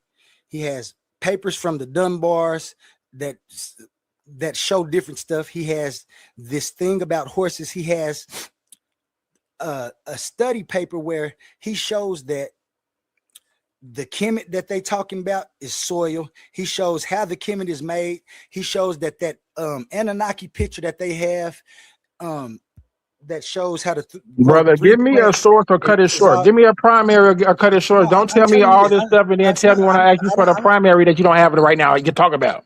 Like, Yeah, just because don't talk about. Quit giving me I 5 know minutes I'm of talking about it because conjecture that's and what we're talking about. commentary. It says, You're what giving are me we 10 this minutes week? of It says, what are we this week? This what's it called? week, we gold and copper Americans. What's your primary sources, brother? I told you my primary sources You're giving me the 10 is the minutes guy of that I get it from. conjecture and I haven't commentary. even finished giving it to you yet because you You mad haven't given me nothing. Just give me the dates.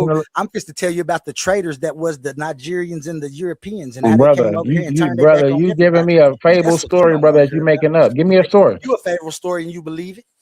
Brother, everything you just said was somebody else's commentary that you agreed with. When I I didn't asked you to agree give with me the none of that. primary, I told you that I don't agree with theirs or yours, but theirs sound you're better than yours. defending it, brother. I'm not You seem defending very nothing. I'm adamant about telling you defending about it, it.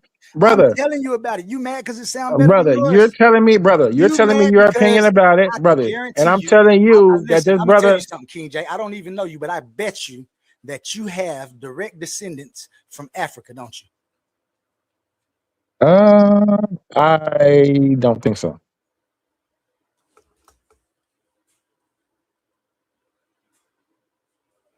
Wait, you don't think you have direct descendants from Africa? When you say direct, what do you mean? I mean, direct. What do you mean direct? And a direct descendant from somebody from Africa? You don't have African blood in you? You don't believe? Do you mean do I You have believe you African part of? ancestry? Yeah. Do you have African At ancestry? I have an African ancestry. I have a slight bit of native ancestry. I have a slight bit of European ancestry. I'm a little bit of mixed up. Oh yeah, I can't argue with you about this. You benefit in some way. We a new haplogroup over here, buddy. Yeah, that's why. Of course, they send money to Africa. They send way more money to But Africa. but Than I they ain't get trying to from the agree with black you, brother. community I here. got smoke I with know you you ain't because gonna agree with me. I just figured out why you talking like you talking. I got smoke because I'm hearing what you're saying, brother, and you're not I making know, a lot and of you. sense. Shit, I heard what you when said I about get the these kid. I papers, heard when what we come back, I'm gonna have a whole I presentation. heard what you said about the Kiowa, right? And that's where you from? Are you saying you're Kiowa, or that's just the county where you live in? Nah, I'm from Oklahoma. The Yeah, Kiowas you're are from Indian. Oklahoma, The but Kiowas are yeah, Indian tribe. The Kiowas are Kiowa, not Kiowa. Kiowa. but brother, guess what, brother? Kiowa. Hold on. Don't let the Kiowa. pronunciation fool you. No, I'm well, I'm from the just mid. telling you I'm from straight. the I'm Midwest. I'm from telling the you. Midwest. I I can't say it am like how too. you That's say where it, brother. Oklahoma is. Well, I that's what say it is. Kiowa. Okay. Well, it's Kiowa. Don't say it like We that. talking You know about the how to say same it. thing though. We talking about the same We place. might not be because we're not because there is another tribe called the Kiowa. That's why I'm telling you. It's spelled How are different, you but it's how are you pronounced spelling? Kiowa. How are you spelling it in Oklahoma? Kiowa is Kiowa. Okay, Kiowa that's what I'm talking is about. I'm talking okay. about. Then say I'm Kiowa because talking. if you're talking about the Kiowa is CHIWA. Oh well, no, I'm talking about the Kiowa, and Okay, that's how I say say it. Kiowa. That's what I'm telling you. Okay, now listen. Kiowa Here in Oklahoma, in Oklahoma. So here in that's so hold on. Let's just get clarity. This is your people. This is where you from.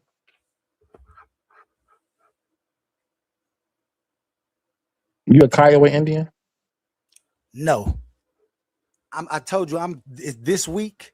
It says, what are we this week? This week I'm a golden brown American. That's what you are this week. Yeah, that's what I'm gonna be this week. I'm just to go ahead and So you take over. This week, X&M, so this week I'm gonna be X&M of Job's bloodline. This is the bloodline that was placed playing in the. game. This is You the finna get beat up. bloodline that was placed in the Americas right after the flood. Can I get a source? Unbeknownst to the demon races that had came Oh and when my the God, we got a pseudo. no, Brother, it give ain't me no a pseudo. source. It tells you about the Bible. It tells you about the angels when they descended from heaven. It tells you about the flood and all that. What You it talking don't about tell you Gnostic about, text? what What? it don't tell you about is the race that was placed in the Americas to rid the world of the demon DNA. Once the demon DNA spread, this is what y'all doing. What? This is why you upset, and this is What why you source mad tells you because about the if you Americas? from Africa, then you know that them Africans was down there eating people and stuff down there when the first white people, or I'm gonna just call them who they is, when they came and stuff. That's why they say voodoo, but you know the voodoo ain't real because still white people in the White House. They don't never do none of that unless white people got some type of voodoo that the voodoo can't beat. And you know I don't believe in all that, and that's where you wrong. That's you talking about that I'm having funny beliefs and pseudo. Your whole I don't life really been think you pseudo really know what you believe yet, based upon what you just how you because I talking. don't Because believe nothing. nothing. I recognize. It's a difference between Exactly. believing something and recognizing something. Exactly. Your You believe. conversation all over the place, brother. I ain't gonna lie. So listen, you. So you're an indigenous. Can I have your like point of view, I'm like where you come? Aboriginal. I'm You're Aboriginal. Aboriginal. Okay, Yeah, I'm that makes Aboriginal. sense. Right when they was doing slavery, they got to a group of people that they couldn't get beyond. So what they did was they sent the Indians on the Trail of Tears with some of the African Nigerians, and then they put them in between us and the war. And then they had what they called an Oklahoma land run. They want you to believe that Oklahoma was clear. It wasn't nobody on Oklahoma, and it was free land. It wasn't. What they did is they moved in with people that they had already when the Indians went and met them over there. They brought them back on what they call the Trail of Tears. Well, I'm familiar with the Trail of Tears, real quick. So I'm Of just course saying, you are. are you suggesting that? Are you so? Are you and you should be familiar with the Black Seminoles as well, right?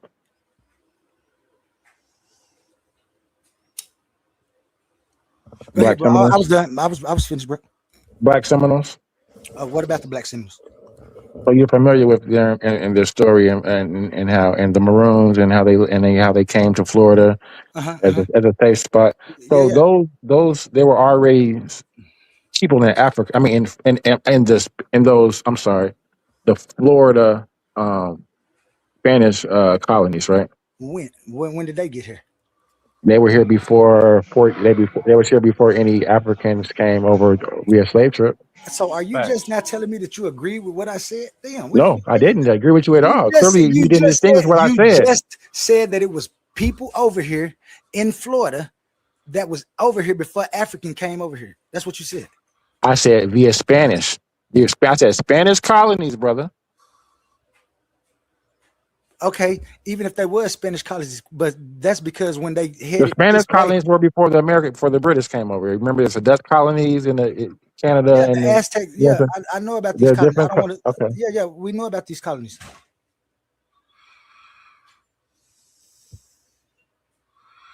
okay. So the So Spanish when they came, they brought slaves, right? which Spanish? The conquistadors or The colony, the Spanish when they came with the colonizers. colony with when Yeah, they came with the papers and and they converting people from Christian they to brought Christian. people. They brought people in, took people back to South America. They brought people back. Hell yeah, they was taking people back. You can look at the laws. They Christians. got laws about all that. They brought Christians back. They brought back Christians? Aboriginal. They brought back Aboriginal African Americans, and they took back some African of the Indian. Americans. I mean, not African Americans, the Aboriginal, what y'all call African Americans. I call them African, but now today we're going to be Aboriginal Gold and Brown.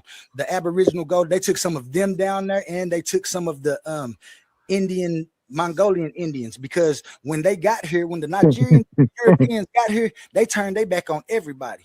And then the Europeans turned their back on the Nigerians and tried to mix the Nigerians with us this way because they understood how the blood race. This is why that genetic thing. Well, the phenotypically they're different, right? You can distinguish between slavery in America first started with the Native Americans, right? Yes, and slavery in America didn't come as far as the 13 colonies. It didn't get back here. It didn't get Right.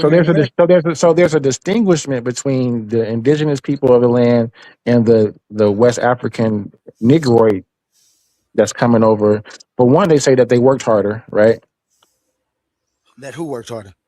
The slaves from Africa. No, that ain't what they said. They said that is what they said. They said that was more subjective. The niggas that was here was fighting all the time. They said they said that the Indian slaves were more passive and that they knew the terrain better, because so when they got away, they were able to get away. So they came from the east, right, and met the European. They came from the west with our graces and met the Europeans and the Nigerians on the west, on the east. So when the slaves from the West African slaves came over, of course, and they ran away, they wasn't slaves when they came over. Hell no. They was coming over here on a conquering tour to conquer the Americans, to take over our identity. The Europeans turned their backs on them and the Mongolians. You are revisionist. America like we got right now. You are revisionist. You just remade that off the top of your dome. Like, where are these sources coming from? Where is it that you're saying that Golden Brown America? I'm telling you, it's the dude that got a book. When I get this book, because since you said that, I'm gonna start representing that to the fullest. Because I see all the crazy stuff that y'all believe, so I might as well give myself a new identity. Why come I can't? I don't have to go through y'all history. You're making up stuff. I ain't making it up. It's what we see. I know anything is possible. That nobody in my family from Oklahoma ever was in slavery. Slavery never made it this far. We was. You don't even making sense. There was not just empty land like they made y'all believe. This is why I can't believe, brother. I know you brother. To know that it was people here. I know that you know that it was people here, and you don't want to. You know why? Because in your life and in history, you know what I'm saying, you've been felt to be in touch, brother. The people, the black people that walked there with the Indians were slaves. How could they not be slaves, brother? When they walked because they was Nigerians. They were slaves, brother. The Indians brought them. Listen, I'll give you this. Indians bring the Nigerians in here to mix with us. Do you understand how they was trying to clear our total identity? And that's what they did. This is why the golden brown Americans have problems right now, because all of you were against us to take the land of milk and honey, to get our horses, to eat our buffaloes. We welcomed y'all in, and all y'all turned y'all back. But unbeknownst to y'all, them white folks was even treacherous than y'all. See, y'all Nigerians, y'all good scam artists. What does your DNA say? That golden copper American, Jobian. What is your the land of Job? Your DNA say you from the land of Job? My DNA say that I'm from the bloodline of Job. I've got golden RNA. Where are you getting a biblical narrative from? Look up the gold blood. That's what I am. I got gold RNA. All the Americans,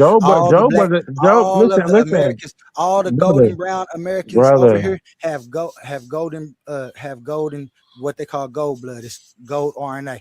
You go look that up, you'll see who we are, and they won't let y'all know that we have it. The reason that I know we have it is because they'll tell you that only white folks have it. But I went and donated some blood one time, and they came back and thought I was a white person because my last name Nugent, and then they seen that I was black. And that's what peeled the veil back. See, I bust you up. You definitely You didn't. The can't goal, refute none of it. You can't the refute none goal. of it. Yeah, that's what makes it subjective and crazy. I Can't can't refute none dispute of it. anything that's subjective. Like Talking that's about it really make more. That's why I was crazy. telling you it make more sense than what you got, and that's why But I say then, I but don't even then, but believe then it. you, But I was just hold on, telling you, hold you need on, to grab hold of it. You need to because grab I hold of can it so we actually can get to our reparations and stuff. You don't need to stick with reparations. something that didn't work. Listen, do you understand that thing that you want me to How are you claim going to get didn't work? reparations It based was off of DNA? easy. What we're gonna do is we're gonna show the real prisoners of war, what they call slavery, and the people that was over here. There's a group of people, the golden brown Americans. What happened to Job is the story of our king when the Nigerians, the Europeans, and the Arabs Job. came over here. Do you know the story of Job? Do you know Job's three friends? Go look and see where they say where they from. You're gonna see somebody from Arab that's was a Muslim. You're gonna see somebody from Oh my God. go look it up. You'll see we the golden bloods, man. Golden Brother. brown Americans. So Y'all tried Job was a y'all tried to knock us. Job was an Edomite, right? Job was not an Edomite. Job was before any of that was happening. You need to go read the Bible. Job happened before Abraham even found Yahweh. You don't know that because you don't even know that you got to read the Revelations first so you can find out about the wars in heaven. See, y'all lost. Boy, I'll eat you up. Crazy. You know, went from copper blooded people to No, golden Job, brown. Golden golden brown. brown. We are the descendants of Job. That's what I told you. And what doctrine is this? Every doctrine that you read. You just made that up. Like, where does it say that we are descendants of Job? Like, where are you getting this from? Oh, now you want to say you want to be a Hebrew Israelite, or do you want to be a descendant No, of Job? I'm just, brother. I'm just Telling you, entertaining. now you ain't entertaining it. What you're doing is you getting interested now because you understanding that I'm there's not an interested. identity that you can find where you won't be cursed or nothing.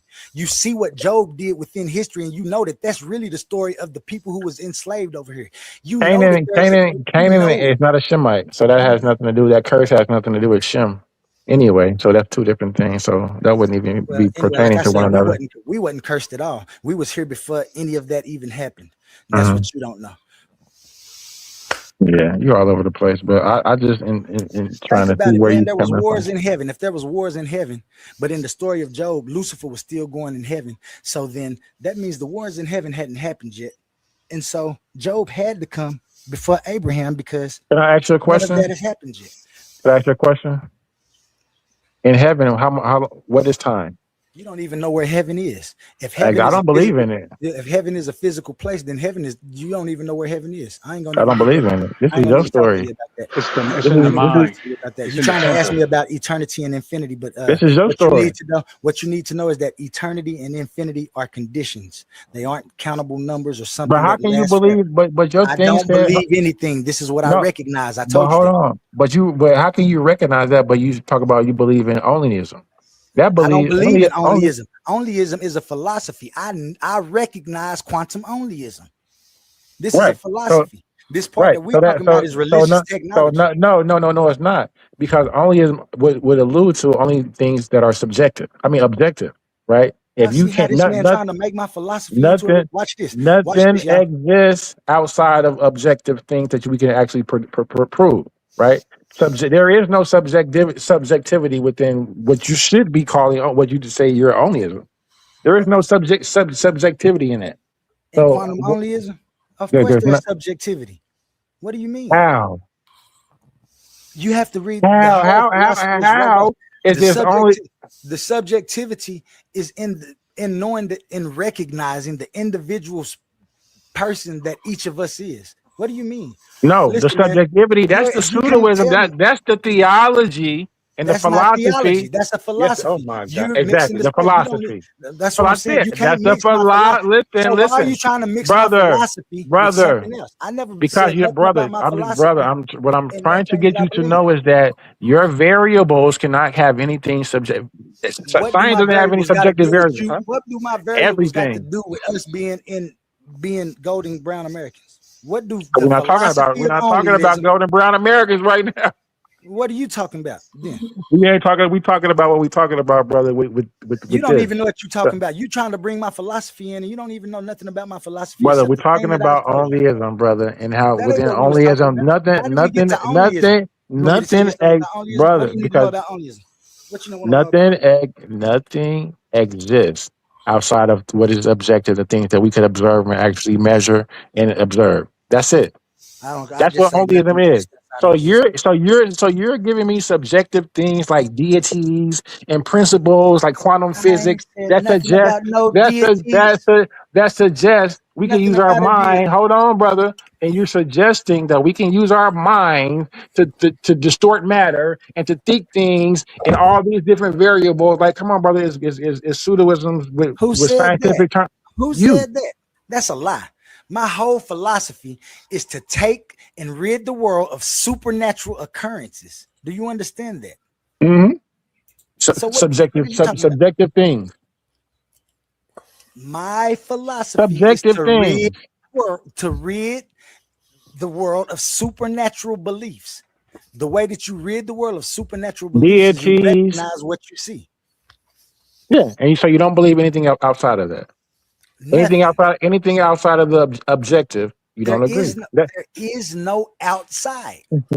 Hey, brother. I don't have a listen. I did a whole presentation on methodical naturalism. I agree with science agrees with methodical naturalism. I have no problem with that. I don't. You're Yes, you do. want to debate? Yes, you do. Do you want to debate brother? methodical You naturalism? Listen, y'all. Watch this, y'all. Watch this, you y'all. do agree with methodical naturalism. This how I eat them up, y'all. Do you want to debate methodical naturalism against quantum onlyism? I'll show you how. We might agree on some things, but I'll show you where y'all fall short of what you're really supposed to be looking for. And this is the difference between my ism and your ism. Your ism stops and falls short. My ism don't. I don't care about none of the papers you did on methodical. I eat bird food, bird droppings. You want to debate it? The only difference is that I told y'all they be talking. Brother, there is a difference. There is a difference. I know it. You want to debate it? There is a difference. There's a slight difference. There's a slight difference. Because you believe that nothing exists outside. I don't believe. I recognize. You have to get those things in check. Believing something means hoping that your philosophy doesn't agree with. Your philosophy says something totally different. That's the contradiction. Y'all hear this, man? What book of my philosophy have you read? Well, I'm listening to you talk. So you haven't read anything. So you're talking about quantum. So give me a source, brother. Give me a source. Give me the primary. Give me the reference. So you making emphasis. Listen, y'all. You making emphasis in assuming something based upon our conversation. When you can say, "Hey, man, you got these books. Can I look at your books so I can make my own assumptions?" Brother, I'm talking to you right now. You want to make I hear everything you're saying. You don't read them white folks' books. I don't want to read. I don't want to read none of your books. White books. See what I'm saying? It ain't pseudo. I don't read pseudo books. You probably can't even read too good. I don't read pseudoisms. You don't read at all. I don't read it. Now I don't read. No, I know you don't read because you're a Christian. Because if you read, you would have read now the Bible. I'm a Christian. If you read the Bible, you wouldn't. I've read it. I've read the Bible several times. Now you have it. Mm-hmm. Actually, I have. I actually have in several languages right next to me. Actually. Mm-hmm. I'm not a religious person, though, so that conversation wouldn't probably be. Yeah, man, I don't even know where we're going to. I ain't trying to argue with you. I was just telling you, man. I said, from the front, from the back. I'm gonna go back to talking about copper color people. That ain't what happened. This man put a prompt up that said, "What are we this week?" I was entertaining the prompt. You came in mad. You didn't entertain the prompt. You was trying to entertain onlyism. This ain't even an onlyism panel. This is a prompt for what are we this week? I proposed. I was telling everybody about this guy, what he told me. I was trying to give a roundup about what he told me. You got mad and said that's what I believe. I told you I don't believe that. That's just something somebody told me. You said that you agree with. Why you gonna tell you that stuff? I told you I'm telling you this because it says, "What are we this week?" And you agree I'm with telling him how people do that. I didn't say I agree with that. I'm telling you, yeah, I agree with it. I take it back. Yeah, I agree with it. Clearly, you agree with it. We've been arguing for about 45 minutes about it. Yeah, if I agree with it, I'd have his book. So when you was asking me about all the references and stuff, I'd give them to you. But don't worry about it. I'm gonna go get it tonight. Tomorrow when I see you, I'm gonna slap you in the face with everything you want to hear. Not literally, though. You know, you know what I'm saying. No, we're talking stuff, but that's funny. But brother, I just wanted to get an understanding of your ideology and where you was coming from with it. Yeah, you say you was an Aboriginal, so I would assume that. Well, we don't assume, but I would. Do you subscribe? Do you believe in DNA? I believe I recognize that there's a thing called DNA and RNA. I told you our RNA, the golden brown Americans, we have our RNA is special. It has. Why are you saying that? What like you're talking about the null? This is what show. This is what It's this is. RH null. You talk about RH null. You're talking about we're special, brother. Like stop playing. Do We you do. think Do you think? Huh? We are. That's what makes us special. Brother. Brother. You know how rare that is. You Yes, I talking? know how rare it You is. just Only the you golden. just stay on I'm this camera telling you, and lie. I told you only the golden brown Americans have it. This is what you mean. Do I know how So special it basically, is? so if I you're just saying, told you that. brother, if you just say here and telling me only the golden brown people have the RH null blood, right? And Mhm. I'm telling you that only 40, 50 people in the world have this blood. You're telling me that there's only 40, 50 golden No, brown I'm people? telling because I'm telling you, if you go look and you see the 40 or 50 that they got, they're gonna show you. They're gonna tell you that they white people. Okay, so They so don't make want so you. They so don't now want you to know that so we what got this blood? blood. So what blood? So what? So to cover up our entire identity, they brought the Nigerians over here, mixed them with us, and then they Oh my found a God! marker that they could have. So now when they go look at us, our golden brown, our gold RH don't matter because they try to tell you that it's special and only these people have it when it's this total population in here. This is our individuality. This is how we're going to find. And they block What they block population has RH null outside these 40 the to 50 golden people? brown Americans. It's not only Where? 46 people right here in America. They're not going to tell you. You go take a blood test, they're going to try to hide it Oh for you if my they know God! you black. I'm telling you, I went and did that. They didn't know that I was black. When I You went and came and did took the mine, blood I test? told them that I was Jermaine Nugent. They said, you can't be Jermaine Nugent. When they went and got the papers and stuff, they was trying to say that my name was misspelled wrong and everything because they didn't want me to know that I had RH. Listen, man, I'm telling you, you were special. Don't go. You don't want to be a Hebrew Israelite or what? None of that. In fact, you don't even want to have no religion. Okay, I'm gonna tell you the truth. I told you Oh, I have a so wait, philosophy. you I want told us you I have a to philosophy. go tell the people that I don't we want you to got go tell the people RH nothing, man. null? Wait, I no, don't you want. want us to argue with these people and tell us no, we don't have no blood test, but we all are really RH null blood type. No. I don't even want you to tell nobody. I just want you to know it, and That's then just have crazy, it for yourself. You don't have to tell nobody. Just know it. Act brother. But like what it's if a we go? But act what if like we it's a don't? fact. Act like it's a fact, like Iron Man. You know, Iron Man got an iron suit on. You don't just go around saying, "Hey, Iron Man got a suit on." Hey, you know, Iron Man got a suit on. You know what I'm saying? Just leave it just like it is, like that. If you think that it's supernatural or Marvel superheroes, just be like, "Oh yeah, he got a story. He got a good story." Don't believe it. You ain't got But to you know argue why? with me. That You ain't got wouldn't to make argue. sense though. No, Listen, but you listen, ain't got. listen. I know No, why I'm it not. wouldn't make sense I'm if not you want to. If you want to arguing. get hold of it, if you want to get hold of it and No, start preaching it, then I that's the want only to, reason that makes I sense. want to Because I'm entertain never your. gonna go back and tell anybody anything that you told me because I don't believe nothing that you said. So I ain't gonna go and Yeah, listen to none of it. I'm definitely not gonna go back and tell anybody that we And all are guarantee you golden physically go brown do people research, with. and you shouldn't. Hold And you on, shouldn't. brother. And you shouldn't. Because I don't, brother. Listen, this is getting crazy.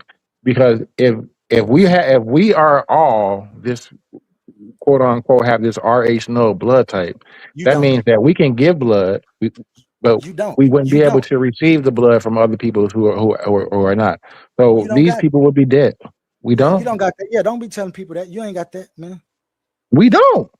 Yeah, So are you you don't. saying, You brother? don't. No, you don't. You don't. You don't worry And about you, nobody else. You just if you don't tell nobody. so you are a conspiracy theorist now. So I'm now not no because the conspiracy theorist or nothing. I do what I do brother, for my you individuality. sat here and you just said that the hospital told you that you had a certain type of blood, I right? never, yeah, it wasn't the hospital though, but yeah, they told me I had a certain type of blood. What that Uh-huh. mean? But you said that they told you that you were somebody else, baby, because the other person had the RH no blood, right? Yeah, because they didn't believe that I was supposed to be able to have RH no blood. Yeah, Because it's only 50 people that have it, right? no, there's more than 50 people. There's only 50 people that they tell you have it. And where do you get the information that we can find that shows the other You people that won't have this find blood? the information. They're trying to hide your identity because they don't want you to know that you have ownership to the. Come on, So King James. how do you know the information then? How do you know there's more than 50 people with this RH Because no I've blood? done studying. I didn't get indoctrinated like a lot of people did. My family told me that we never were part of slavery, that there were people in America before that there's a group that never even seen slavery. When they got to us, they already had their government sit up and we had to go by it. And that's how they wiped our information. To wipe somebody's You did information. You did the medical Now, research. and I ain't telling you to. You ain't got to believe none of that. This is just me. What I did for my personal research. This ain't for you to go believe, go preach nobody. Don't go tell nobody you got RH blood. You think they're gonna believe you? It ain't no need to tell that. This is just something that's put in there. Talking about this Reese's monkey bull crap. Go ahead, brother. There you go. Shit, you believe what you believe, man. I ain't trying to push nothing on you. I'm not trying to make you believe nothing. I just gave you a story. If you like that story, you can catch on to it and go tell people. I don't like if you this don't story, like it, brother. don't catch on to it. Just keep on telling people you're a cursed Hebrew Israelite. Yeah, I'm not. Yeah, I'm not a Hebrew or Israelite. It's just crazy. You got the right to find your own self. You ain't got to go through what nobody told you, man. So why is it that if we all have this RH no blood, people with RH no blood can only receive RH no blood from all the other like donors, right? So it just doesn't make sense, brother. You're saying that everything is a conspiracy. The blood, the medical research is a lie, but yet you can't give us or refer us to any source to I find told you I information. can't. I told you I'm going to get it. Don't even worry about it. I'm gonna bring it right to you. I'm gonna roll the coin. That's what he usually say. Roll the coin. I'm gonna roll the coin for you. Don't worry about it. Fine. No, I really want to talk about maybe something more objective, but yeah, it's hard to have conversations with people So when who are they you? don't. But who are you this week? That's the question, anyway. The same person I am every day. Okay, and what's that? What do you identify your culture, your place as a human being? You know what I'm saying? Like, I'm African American. Who is King J? I'm an African by ancestry and American by nationality. I knew it. Mm-hmm. I'm so smart. My descendants come from Benin and Togo. Oh yeah, you definitely believe you're a Hebrew Israelite. No, I'm not Fulani. That's a lot of Fulani. I'm not. I don't believe that. I ascribe to something different. You don't believe that the white folks gonna be your footstool at the end of time? Nah, I don't believe in those prophecies. What about the infidels? You believe in the infidels and that they gonna serve you for the end of time? Nah, I'm not an Afrocentric. I don't even believe those Hebrews are actually would be black people or have any anywhere near West Africa at all. So I don't subscribe to that at all. I just can't believe that they still want to be that after they was defeated. If I had a God and I seen my God was doing that, But you know what's crazy though? But you know what's crazy is that they subscribe to you. Like there's a lot of stories. They say the same thing as far as like some try to make the argument as far as Asherah. Is it Azareth? Where they say where they walked into the Americas in Nazareth to uninhabited land, and they claim that was the Americas, right? So I mean, they say the same thing as what y'all saying.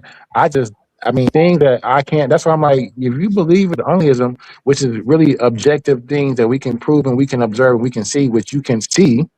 I don't understand how you have this viewpoint of all this subjective things of stuff that we can't even prove. You're making up a lot of shit, brother, and it's a lot of conjecture and just commentary.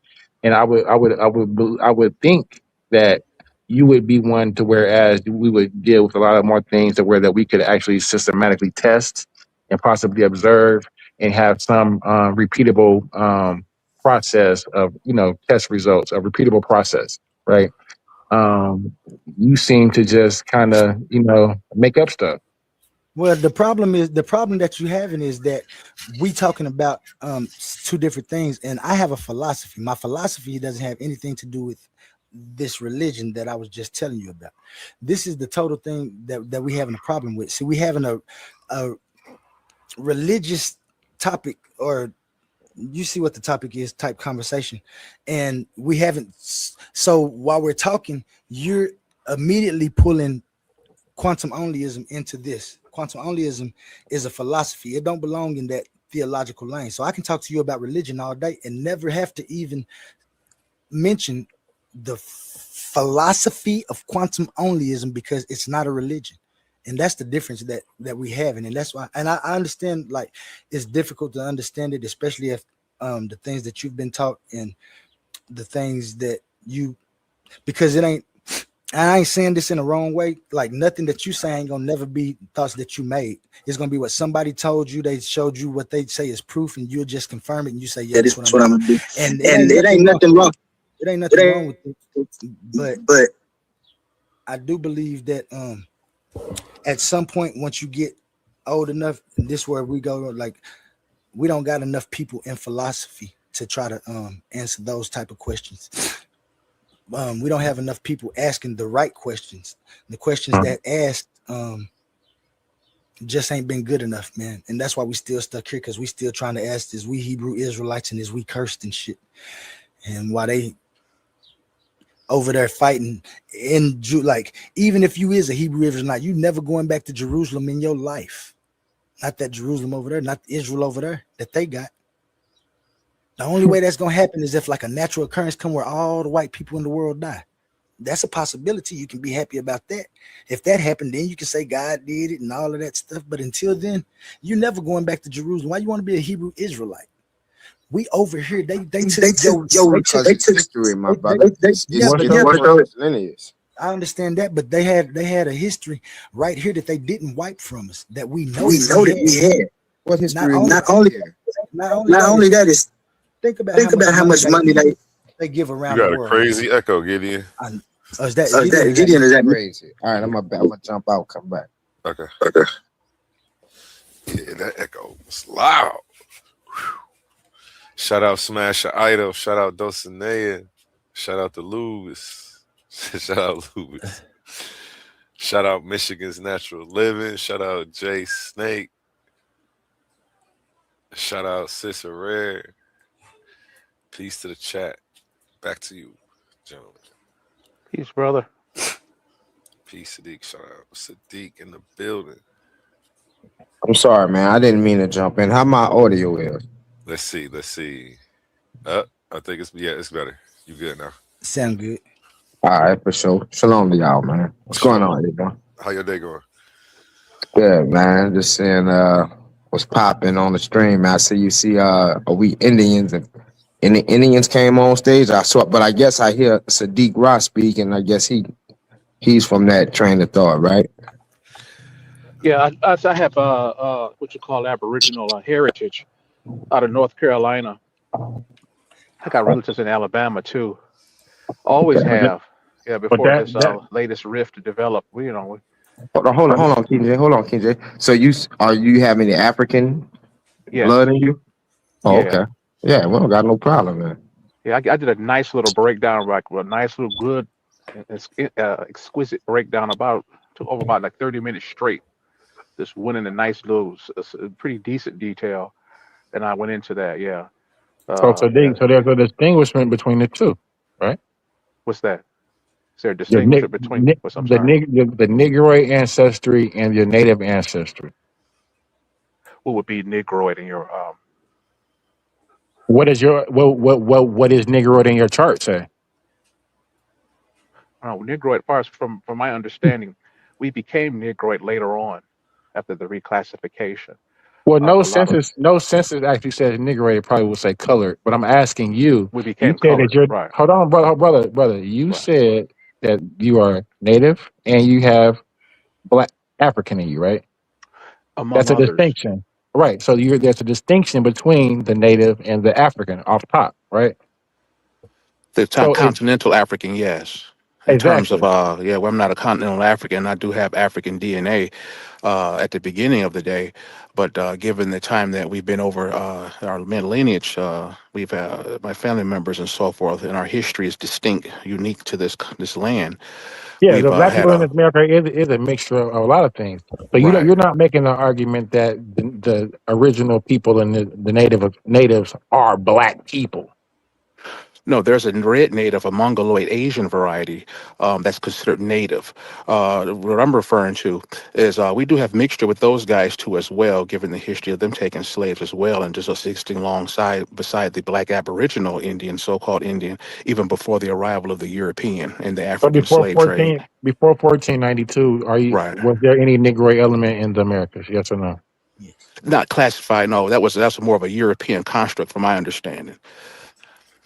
That was a yeah, that was what you would call a nigger. Now, if you go by today's definition, phenotypically and so forth, yeah. I mean, I would agree there. You know, they would be considered. They would look just like we do look currently, pretty much. Pretty much Negroes. I disagree because what you're doing is going by skin tone, right? Skin tone and skull type, craniometrics are two different things, right? You can have a tropical skin tone and still have what we consider Caucasoid craniometrics. Yeah, not to, just from my understanding, the Caucasian came in later as a Well, methodology to so usurp my us so from our. my so my You so follow what I'm my saying, brother? no, I If you see don't. my context, they're basically I don't. to I don't. reestablish into. Well, just I follow me for a don't. second. I don't. Wait, They, hold on. to, Wait, I don't well, because I let know that me the. finish the sentence, brother. Go ahead. And so, to help usurp our legacy and usurp our belonging to this land, you have to do some things. You have to basically reclassify people to effectively cut them off, and so they effectively did that. Quite effectively. And so we're just now beginning to reclaim our Aboriginal identity. Not just that, though. You know, we're not just Aboriginals walking around here. We have a whole slew of people that have come over here over the last, 200 to 300 to 400 years. And so I have not just the Aboriginal variety or Indian and so forth out of North Carolina, being part Maroon and so forth, among others. I don't know them all. I don't know all the mixtures, but I do have ancestry with the Maroons in the swamp area and around through Alabama as well. Well, Given the yeah. I right. mean, I don't have a problem with that, but it's like Okay. because I have the same type of ancestry. My grandmother's from Arkansas. He was from Virginia.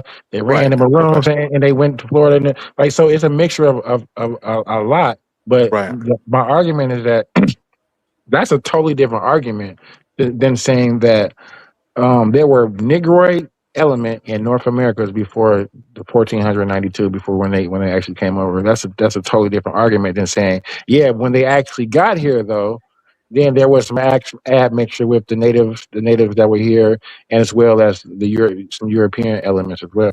When I'm talking about who was here in this continent before 1492, I'm talking about descendants of the Clovis culture, right? Those who came across that land bridge and populated, North America. They were not. Were you referring to the red guy? I don't. Why are you going by color? See, like I'm just asking.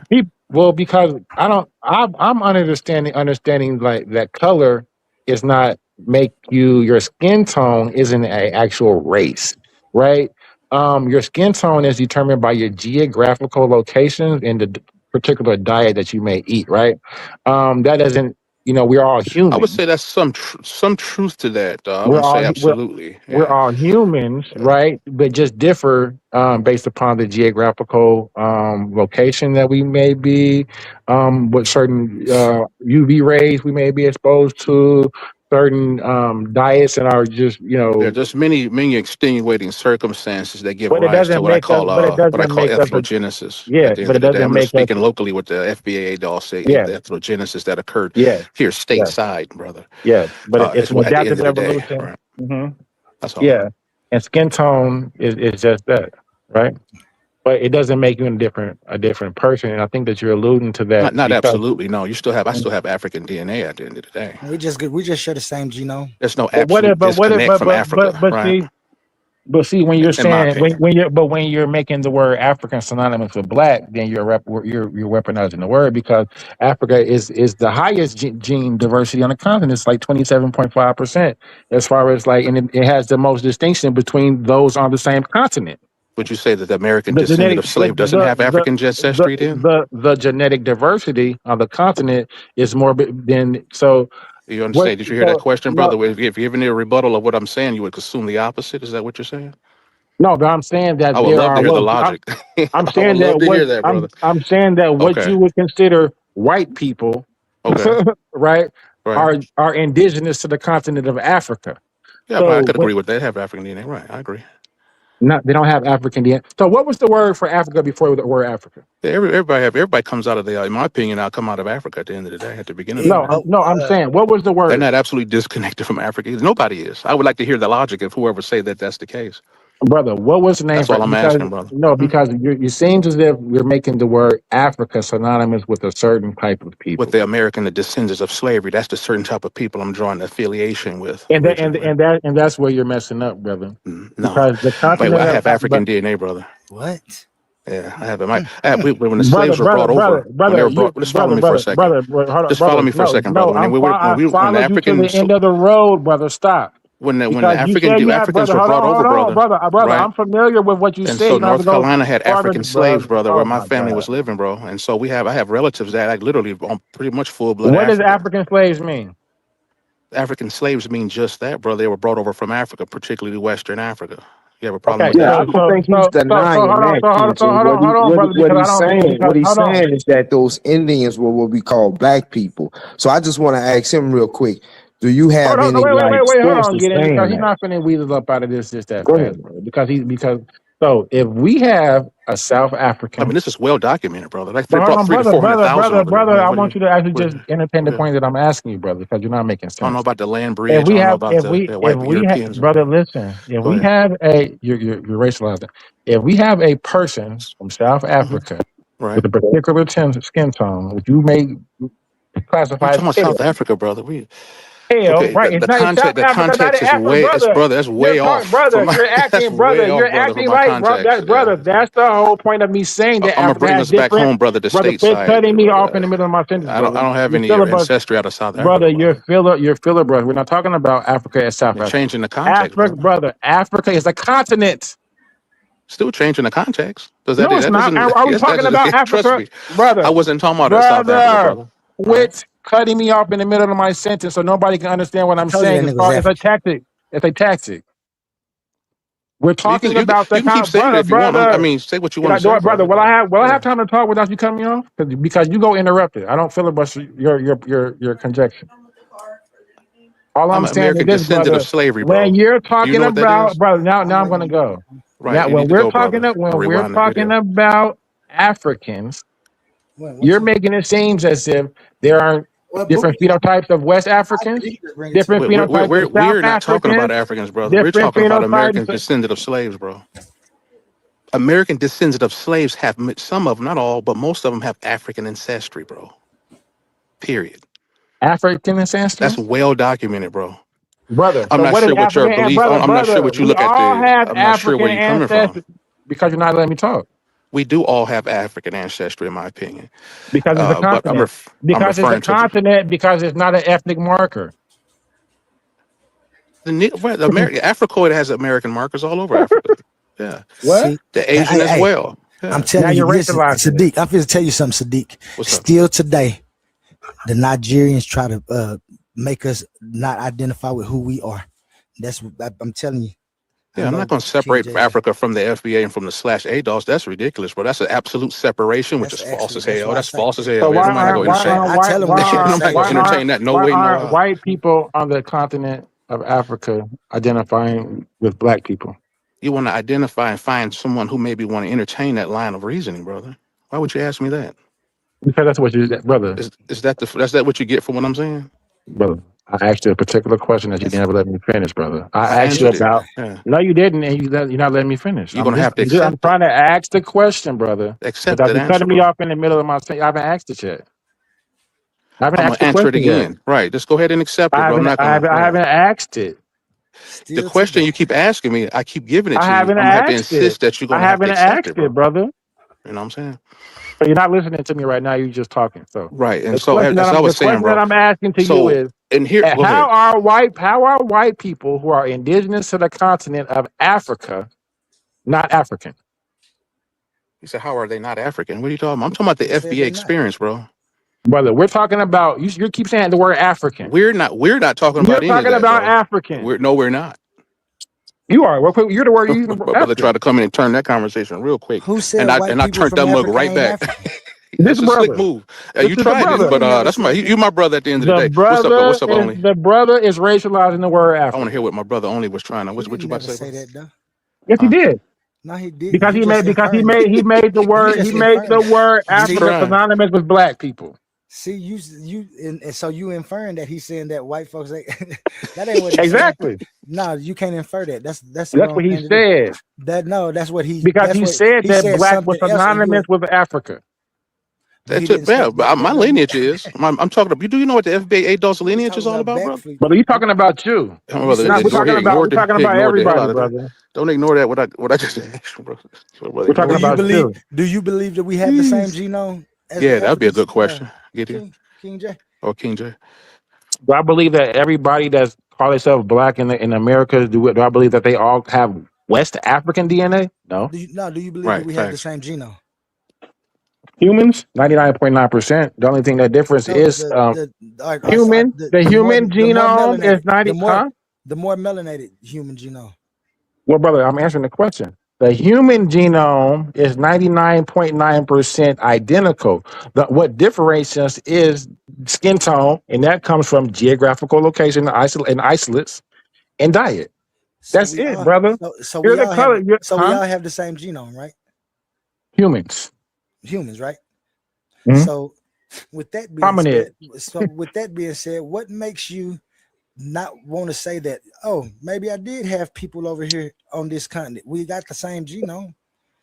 What's so wrong with there being people over here, and why don't you want us to have our own identity if we know we had people over here? Over where? In America. My genome doesn't say that I'm from America. As far as like historically, it says that I'm from where I'm from. My people look like that. My people don't look like what Your some genome, American. do you have the same genome as me, you think? I don't know how you look, and that's just lookership, brother. If we ain't doing a DNA test, we could do a DNA test, and then it can tell you where you're from. It can tell you where. No, I already know that. I already know this. I'm trying to figure something out real quick. If I got the same genome as you, even if Humans. human genome, right? How come it couldn't have been some people in America and some people in Africa and still be the same people? Because the environments would tell you what that environment produces, right? So the West African climate clearly produces something even on the same continent of Africa. The sub-Saharan looks totally different than the North African. It's no discipline of We know science that tells us that the black man was on North American land. Not anthropological, not DNA, not historical, not archaeological, none of that, bro. And that's what you're supposed to suppose. If they got the people as a prisoners of war, them people that's in Iran in a minute, they ain't gonna even be able to know that they from Iran. You think the people that's Palestinians, they wouldn't know that they didn't want to be known as Palestinians. The people that keep changing their nation, the Hebrew Israelites, they wanted to stay in Israel and be Jerusalem and shit, but it's a whole nother people in there. What are you talking about? So what you should do, my brother, is you should only go by what you can prove. And once you go into the realm of saying things you can't prove, you need to understand that that's something that you can't stand on. Yeah, I can like prove it. I can prove it. And then right. can't nobody disprove what I'm saying either. We are no, they prisoners can. of war because if they we can, are prisoners of but not can't. to you. Because if you're a prisoner of war, you only supposed to expect that if somebody trying to take your land and take everything that you have to make sure that you don't have any claim to it, they're gonna try to knock off your total. My brother, identity. you know they tried to do that on Africa. That's facts. So I don't know. I don't care what you're talking about. Right. You know they tried to do that on the African continent, right? Facts. You know it's still Africans there that's still speaking their indigenous language, right? So you could never totally wipe out a people from their land, especially not if they've been there for hundreds of years and there's dozens of different groups amongst them. Like even the Indian today, even though they're damn near wiped out, you could still go in Colorado on Colfax and you're gonna find them drunk, passed out. And that's why you're supposed to, and that's how you know that we were raided and taken over by 3 different nations: the Mongolian nation, but you making European that up, nation, my brother. and I'm not making that up. This is what we see. The red natives took black slaves, bro. That's well documented, bro. That's a fact. Yeah, I agree with that. Right. That's a fact. Yeah, and so you're making my point. The red natives took the slaves from West Africa. They took slaves here locally as well. I'm referring locally, domestically. Well, I'm And talking about they actually after owe they were reparations And too, they to be took honest. When we slaves get into among, their and claim, they and actually they owe reparations. I forget the name of the treaty that the Red Tribes actually signed, saying they was going to pay. Was it? They signed it in the 1800s, early 1800s, I believe. I have to go on my notes and see what the name of that brother, we tribe, are all that familiar treaty with was. the Okay, civilized tribes, brother. It's the right. Okay. five that's civilized the true tribes, brother. meaning when black people say they Cherokee, because that ruling was for all the slaves of the Cherokee, that they get Right. reparations, or rather they get indemnities from the Cherokee Nation, and they get to become the citizens. But it done morphed into now they the original Cherokee, which is crazy to me. Like, I don't understand that. And conveniently, they don't do DNA tests because the DNA test will show that they ain't got no damn inheritance. Yeah, the markers are a little sketchy on these DNA tests. I personally profess to have the government issue documentation. Death certificates is going to be more vital, in my opinion, and birth certificates, and voter registrations and so forth. Yeah. Now, I do believe that the sub-Saharan Negro was in the Caribbean and in South Facts. America, Facts. but the evidence doesn't point to North America. I haven't seen any yet. There's some. Let me see. I believe there's some of the during the African slave trade, some of the Maroons were exiled down to South America. They had some tribal lineage here and connected under the Maroon banner, and there was an African lineage combined together, and they were actually sent down also through Jamaica and down into South America. I believe they actually have. I don't know how true the genetic markers are. Rumor has it they actually have genetic markers to prove the lineage of the South American Maroon variety. Yeah, nah, that was a Israelite. He went to Venezuela. This was like in the 1500s. He went to Venezuela, and they already had black people there. And when I say black people, I mean like because they was speaking of them in contrast to the Indian, because the Indian was actually painting himself black to look like the black man when they was fighting against the Spanish. So yeah, they was in the Caribbean, but that Native American, the original one, the red man, that's now DNA don't speak to this, but that's the Khoi people, whether they came from China or as I believe people lived on Pangea.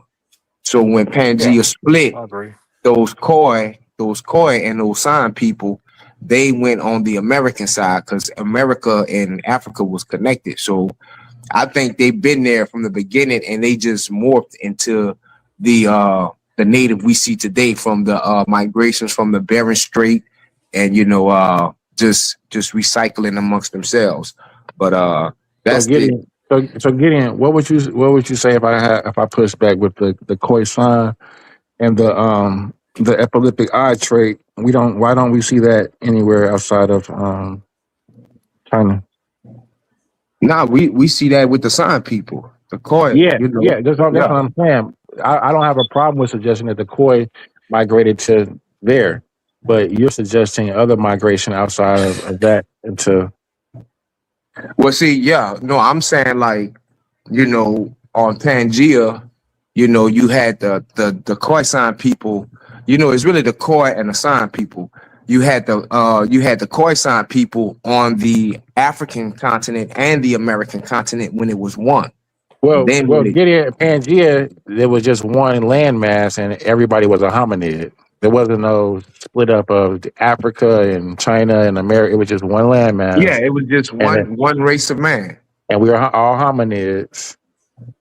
And so, I mean, because I don't go by the Cro-Magnon, Homo hibiscus, and all that. I just go by we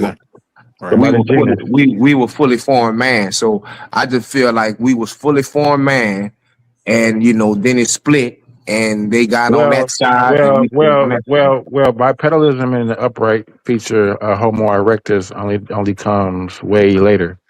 So it would suggest that we didn't walk out of Africa until about 3 million years ago.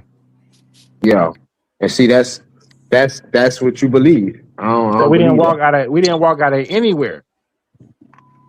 Well, we did. How would we walk before Homo erectus? It doesn't make sense because we didn't have the bipedal trait to even do so. Nah, see, now you with that foolishness on be talking, but you can't prove none of that, King J. Now you making up stuff. You introduce your belief. You know what I'm saying? No, Like, that's not a belief, brother. No, that's something that's objective. We can actually look up Homo erectus. We can talk about bipedalism, and we can go from there. yeah, You just said that Pangea, go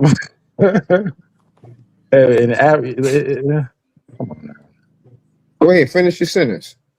no, I'm just saying it just didn't make sense. He said Pangea, and it was Africa and all of China, and that there was everybody was like, No, this what I'm saying. Pangea, one landmass. It's no continents, okay, and we all see that Africa is connected to South America and okay. North America. Is this a So theory or is this proven? all those places are connected.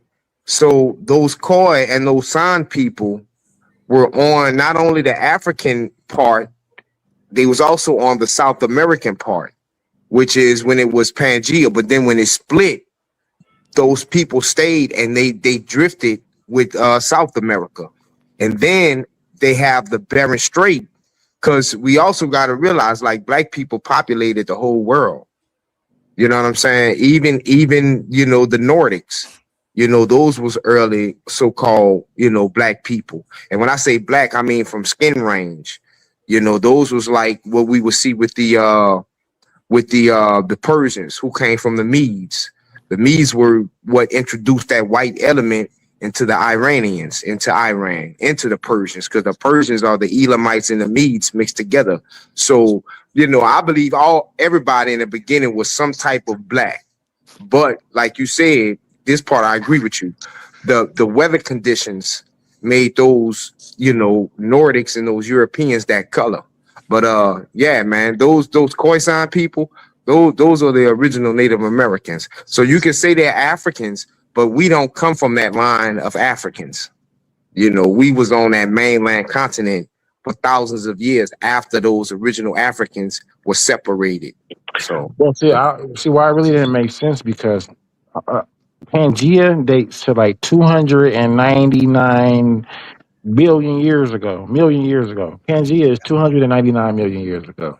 We don't start walking and get bipedalism until about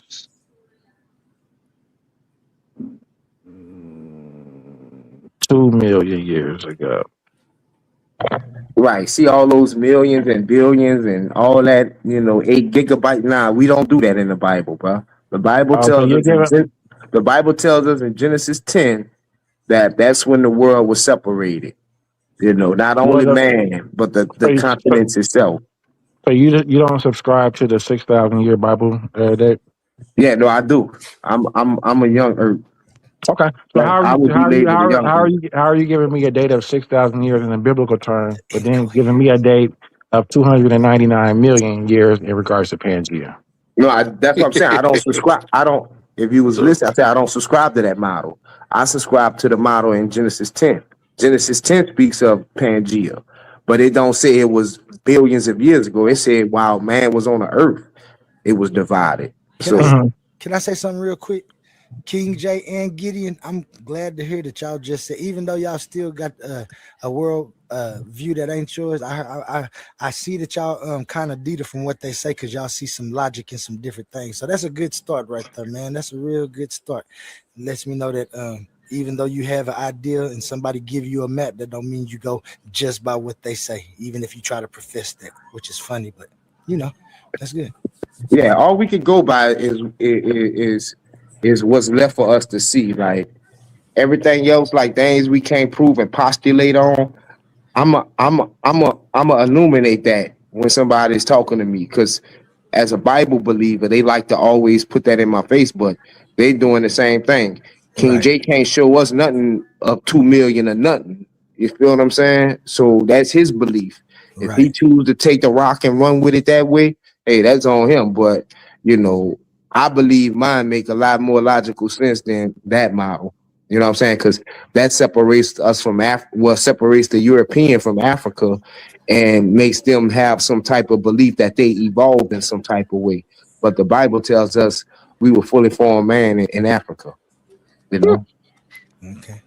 That's right. That's right. Well, see, that's why I say I don't think y'all be when y'all be saying I sound silly. I don't think y'all say I sound that silly when y'all be listening to y'all questions and I mean, stuff. he's Right? sophisticated with it, but he just sat here and said that I pull a man being planted in the Bible for like he doesn't. He takes the allegory literally. It seems as if that's what he's doing. In that same story, we have talking serpents. We have Nakash. Um, I don't think like so. Do you believe in serpents? That like that's a literal depiction of the serpent and the Nakash as an actual talking snake, Oh, or do you see the allegory in that story? Because the same story you just used to say that humans were born fully grown, developed. Yeah, I definitely. A couple of days ago on a live, I shared because like I believe it happened literally, but it's also a metaphysical, understanding behind it as well. You know what I'm saying? So, when a person that's ignorant to what's allegorical or metaphysical, when they just explaining it how it went, they're not being made to look foolish because it really happened like that. They just understand the very baseline level. So like when I was speaking of how the Nakash, the serpent, that's basically was the guardian to knowledge of good and evil. And there also was the tree of life. So the snake represents, the Well, so it guards the Gideon, brain. Gideon, So what is a Nakash? it's a serpent. No, it's not. That's not the definition for Nakash. Yes, it is. No, that's not. The definition for Nakash is a cunning person. My brother. My Nakash, brother, my Nakash the brother, serpent. Let me my pull it up. brother, my All right. brother. All right, let me pull it up. The definition for Nakash is a cunning person. The depiction in the allegorical story uses a serpent to depict the cunningness, but the definition of the word Nakash is not a serpent, brother. So that's why I'm like, you can't go by these stories because the definition of the word itself says it's a cunning person, a deceitful, someone who deceives. But you Okay, can look it up. so hold on. So I'm in Blue Letter Bible. Nakash, root word etymology, outline of biblical usage, serpent, snake, serpent, image of serpent, fleeing serpent, from Nakash, You said from outside of biblical use? no outline. Okay. Nakash, from H5172, a snake, from is hiss, serpent. So what I know what you're talking about. That's just speaking of different variations of how it's used. But in its original etymology, it's serpent. It's Nakash. And we see that when we look at even some of the ancient Egyptian No, literature, you making it that up, describes Gideon. them. And I'm not gonna let this pass. So it's the verb nakash. In biblical context, the verb often means to practice divination, sorcery, or to give. It Right. suggests a person. What do you mean, right? You said that ain't no That's what I serpent. said. That's You said it a was a snake, derivation. brother. Right. So tell us It's where a you read that it's a from. it's a it's a hold Where on, you brother. reading that from? I'm reading, brother. It I'm asking you. suggests, bro. Hold on, let me read it first. It suggests a person who seeks supernatural craftiness to influence others. So a cunning person. What are Brother, you reading? AD, What are you reading? AD, a deceitful individual.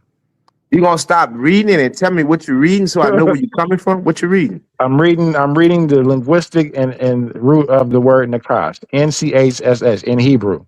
Nakash in Hebrew.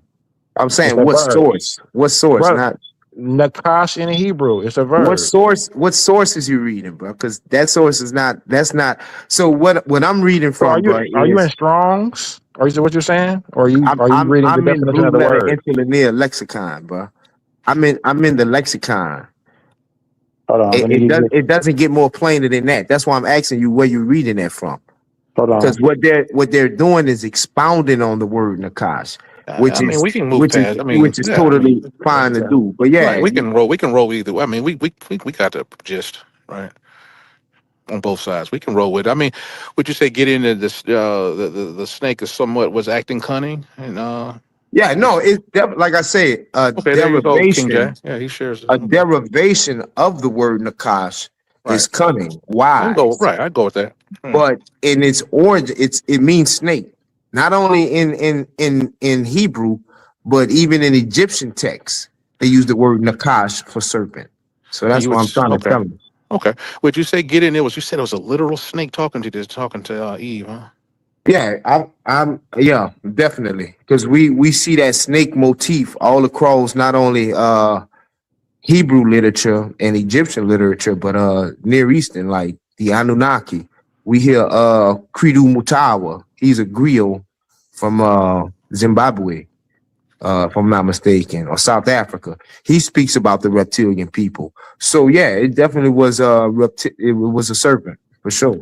You said reptilian people. Would you say it's somewhat of a humanoid? Was it a humanoid reptilian variety? I'm actually speaking. I'm just Well, asking. I would say it was just that one, but we have the fallen ones. Those Okay. consisted of different reptilian beings as well. Okay, and I won't push that further. I'll just leave it there. Okay, I'll just leave it at that. Yeah, I don't believe in no toxic soup, bro. No fish doing push-ups or no pull-ups. I don't believe in that, bro. So you get in when the Bible speaks about the seed of the Nakash, right, and how there would be intimacy, or how you say it, with the seed of Eve. You're saying that's a serpent seed, like so. You're literally saying that these are snakes, serpent. Like so, I'm trying to get. I'm just trying to understand what you say. It's literally happened, right? So, what is the serpent seed? Well, that would be just the snake. It was cursed to crawl on its belly, and the woman would strike it with her heel, and it would be from her seed that Nakash would be destroyed.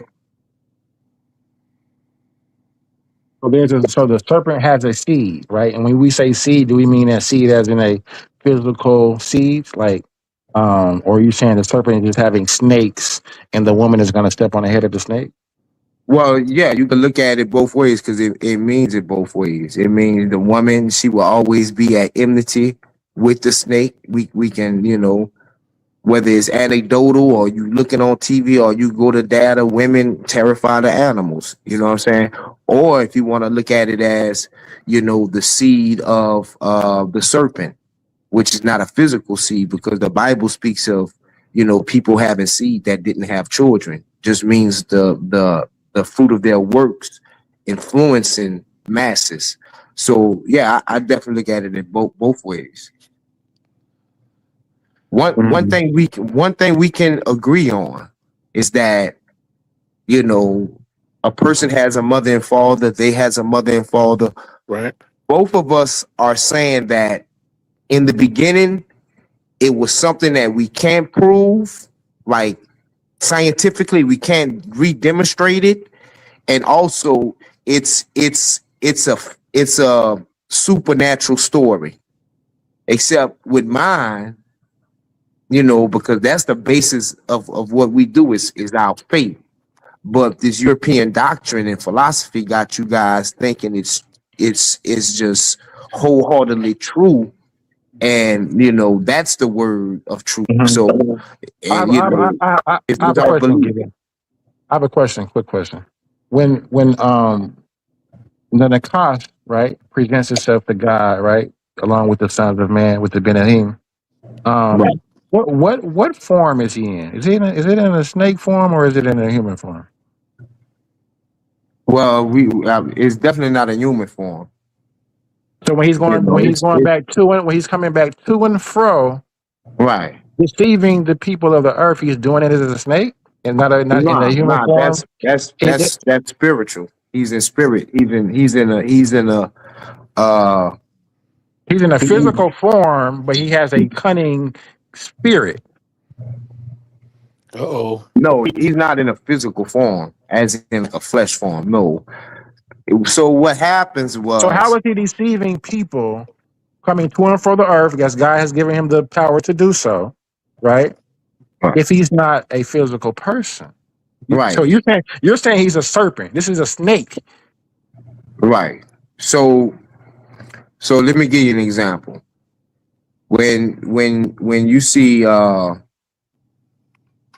voodoo ceremony and you see the priestess sipping gin, smoking a cigar, coming into a trance, that can either be the serpent or that can be one of the fallen ones that were banished to roam this earth to and fro to enter into man to only give them what they think they want.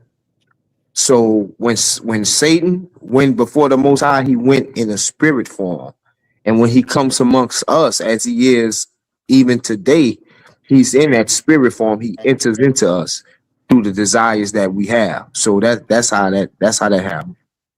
Right. So that's what I said. He was a person with a right. spirit, with a deceitful With person. a So it's deceitful not. spirit, right? I think Yeah, that's what he's saying. Okay, that's okay. exactly what I said. I can go for that. Yeah. Yeah, when you're losing me on person, like when you're saying he's in front of the Most High as like a ontological, physical being. Nah, it's more ethereal, especially in the presence of the Most High. Now, there are So would it be more? Could we look at the Eve and the Nakash sequence as Eve talking to a person who's just actually tricked her? if you're asking back then, that was a physical being. Right. That's what I'm saying. Yeah. Okay. All right. Oh yeah, nah, my bad. That was a physical being. Yeah. Okay. Well, I said I ain't gonna push it, but I was that's what my brother Yeah, had. nah, Like, that was. a I talking thought you were talking snake. about like when he went in front of Job. That's what I thought you was talking about. Nah, but I'm when talking he was about speaking, Job too. but nah, I gave Job. after. Okay. Yeah, that was after he fell. Mm-hmm. Yeah. Yeah, but okay. So you're saying that with Eve, he was an actual body, but with when he came to present himself in front of God with the other Ben Elohim, that it wasn't in a physical form. Right. It was a serpent. More ethereal. Yeah. You believe in Nephilim? Of course. Okay. Okay. So would you believe that these are the seeds of the Nephilim? Or the These Nephilim are are the descendants, the Nephilim are the descendants of the serpent seed? Again in a metaphysical sense, yes. But the in Nephilim physical are and actual literal sense, no. the Nephilim are actual physical being, right? Yeah, and they physically come from the Watchers. Satan was not a Watcher. Why wasn't he? Nah, if you want to be technical, when we look at the story of the garden happened before the Anunnaki came. So Satan, he was banished before the Watchers even came unto women.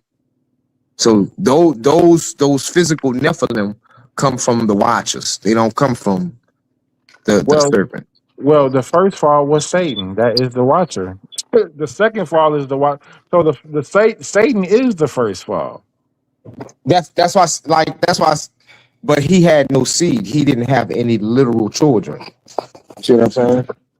Right. So when we see in the text where it says there's going to be enmity between the Eve seed and the serpent and this Nakash seed, and then we see later we talking about the Nephilim. These are physical people. I'm just trying to, brother, give you Right. a. That's what I said. What I was saying. I said when it's Because speaking of his seed, when it's the speaking Watchers of his produce the seed. Nephilim. Right. That's what I said. So when they said his seed and her seed will be at enmity, I said it's speaking on a physical and a metaphysical. The metaphysical level, I'm agreeing with you. They are the sons of Satan. But when you're talking on a physical level, like the woman and the snake, they have enmity. You see what I'm saying? So it's on both levels. So yeah, I would agree they are the sons of Satan, but not the physical sons of Satan. Those would be the watchers, Azazel and Samiazel. Those would be the fathers, the true fathers of the Nephilim. But the Satan is the prince of the watchers. So Right. He was actually head of worship. He so was head of more than he was the figure in the garden. correct. Right. The figure that was to have imminence to have a seed with it. Brother, the same that is the seed that produces the Nephilim, brother. That's all I'm No, trying to now say. now you're going Gnostic on me. No. That's crazy. I'll Yeah. Where are just you? interject real quick. Then I'm a student of the occult. We look at the snake in any most regards, as it's written in literature, as a symbol of enlightenment. Or Mhm. and it could be have a dual nature to deceive as well, just depending on the circumstance and As a context. bright or the bright Right, or illuminated one, to bright or right. to illuminate. Yes, I'm a student out of the occult. Yeah, that's how we in esoterica. That's how we look at it. I'm very. And it could be listed as son of the morning, morning star. Right. Mm-hmm. Very, very aware. So we So, look at that tree as being wrapped, tree of knowledge, wood. Most books are made out of paper that comes from trees. Trees symbolize knowledge, and we look at the snake, not just could have been painted on the ground initially as it was talking to her. It could have been painted several branches up at the top of the tree, looking, coiled down, looking at her. But it was wrapped from the base of the ground up the tree. All of that's symbolic to us, indicating that there's a point of rising that need to occur where there's an exchange of knowledge, as if there's wisdom involved or whatever. We understand that to come out of the mind of the subconscious, which is feminine, indicating why she was given the jewels of knowledge up before actually Adam was, right. because he has to get it from the subconscious, which we say is the source of all. And so I won't rehash it. We'll go more into this stuff, but we look at that apple also symbolizing knowledge, likened to. See, as you see it throughout corporate America, particularly Apple, Apple computer systems. So they're a company and so forth that pride themselves on intellectual prowess and knowledge, compiling of knowledge and whatever. What do And you uh, and so, go ahead. what do you say to the cherub, right? The flaming sword that stood in front of it that protected it. What do you say to that? In Man, front you around the. don't much want me to go there. But go ahead, man. But I'll let you Go go ahead. first. For sure. Are you talking about the flaming swords around the tree of life? Yes, yes, yes. Now, we know that knowledge, you notice how they didn't necessarily, Adam and Eve didn't necessarily get too far. They failed their test, but they still had, by yielding a desire, you could say, to rise out of ignorance, given their desire to wear clothes and to rise up. We understand royalty, and those who have knowledge wears clothing in layers. We've seen the pictures of royalty throughout many different aspects of history, and particularly the aristocracy, having multiple layers of clothes indicating their status in their respective societies. So wearing clothes is considered one who does that, who has knowledge, versus being naked, dumb, deaf, and blind. And so, given that context, they desired to rise up out of the ignorant state. And so this was shunned upon. With that being said, they failed the test and scared the authority figure that, oh my God, these guys, I see what they have an intention to do. Lo and behold, we're not going to give them even a chance to eat from the tree of life, because they may have become like one of us, hell, even just eat from the tree of knowledge. Lest he reach his hand forward to eat from the tree of life, then he may live forever, right? And become an eternal. And we understand the tree of life in the mystical text as needing to be the true tree to eat from, right? They weren't given a chance to eat from this tree, but I'll stop there in that regard. Now, the flaming swords indicating that one who desires to eat from this tree would require advanced degree in intellectual, spiritual And stop right prowess. there. And stop right there because that's my question, so to speak. How did they get past it? Do they need a code? Was it a word to Right, say? I'm going into it, Okay. and so, but me personally, I've eaten from the tree of life, and so, if the flaming swords represents resistance, it represents knowledge. Given the phallic nature of a sword, is considered a masculine formation. Fire is considered masculine in the alchemical occult world, indicating one must be reborn again to an extent to be able to prepare to be worthy of eating from this tree. Remember, you're going to live forever. If you're not going to die like they did from the tree, no, that's it's a lesser tree. The true tree wasn't allowed to be eaten from, like the scripture says. They may live forever, and I guess that was the issue with the so-called authority figure. At any rate, we in the occult, we look at the tree of life as the tree, the premier tree, and so they weren't allowed to eat from it. Now we look at now, given that I've said I've eaten from this tree, I had to go through profound resistance, almost virtually esoterically walking through flames through meditation and mastering life's traversing life's issues, where some may not have had the amplitude to do so. Many have tried, many have called, few are chosen. And so it represents resistance and a barrier, and it needs to be protected. It's a powerful tree. It's value. Value needs to be protected. It's a secret. It's a very secretive tree. Notice that tree held many secrets that weren't allowed to be considered forbidden by many accounts. And so they weren't allowed to even come close to that tree at all. And so that indicates there's a secret power there, given its relation to immortality, which likens to the true aspect of the serpent on another level. I'll just stop there on the serpent, but that is tied into that. And so, but going a little bit further in another regard, this tree of life is likened to what we look at as the Kabbalah as well, in the Jewish mystical text, complete with the serpent as well, wrapping around it in each sephirah, or each branch. As you master each branch, you climb this tree out of a state of ignorance, likened to Adam and Eve's state before they ate the apple from the tree of knowledge. But the tree of knowledge is a poor rendition of the tree of life. And so as it would go, as I understand it, the mystical Kabbalah texts out of the Zohar and so forth, and a few other texts just discusses this particular ascension to knowledge, as likened to what Moses was building, a simpler serpentine aspect in his regard, likened to the tree in the garden, which he was told to raise them up as well, like they were raised up, likened to a tree of knowledge, a tree of life rather, that Adam and Eve wasn't allowed to access. Once one gains the proper access due to mastering certain mastery to be worthy to eat from this damn tree. Remember, you had to go through hell to eat from that motherfucker. And so Adam and Eve was facing a damn god. that you almost have to deal with. I'll just leave it at those who are in the know what I'm talking about. At any rate, if you dare eat from this tree, you rise up the Kundalini Holy Spirit, so to speak. I won't go too far ahead of myself here, but there is a quickening involved, right? And so as one raises up the tree, one eventually dies as he eats from the hidden knowledge aspect that's hidden behind this tree, or we call behind the tree of life. We can go into something called the dieth of the diet, and we get into that's the masculine form of mayat and all this other stuff. At any rate, there's some secret information there that was just simply wasn't supposed to be privy to the naive Adam and Eve of their day, so to speak. So the source represents punishment, right? As some would argue and agree, right, that the Adam and Eve in their ignorant state, initially looking upon the tree of life, just seeing these flaming swords and cerebrum and all these other different aspects, animal codes and all this historical codes in there, whatever, called codes. It's very daunting and very scary, right?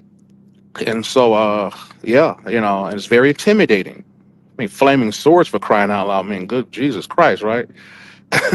But that's a short synopsis on how I view those flaming swords. Nah, that was brother. You snapped. I definitely love how you broke that down. You definitely seem to have knowledge on the the topic. So I was learning as you were speaking. So I definitely. I mean, it's just interesting deal.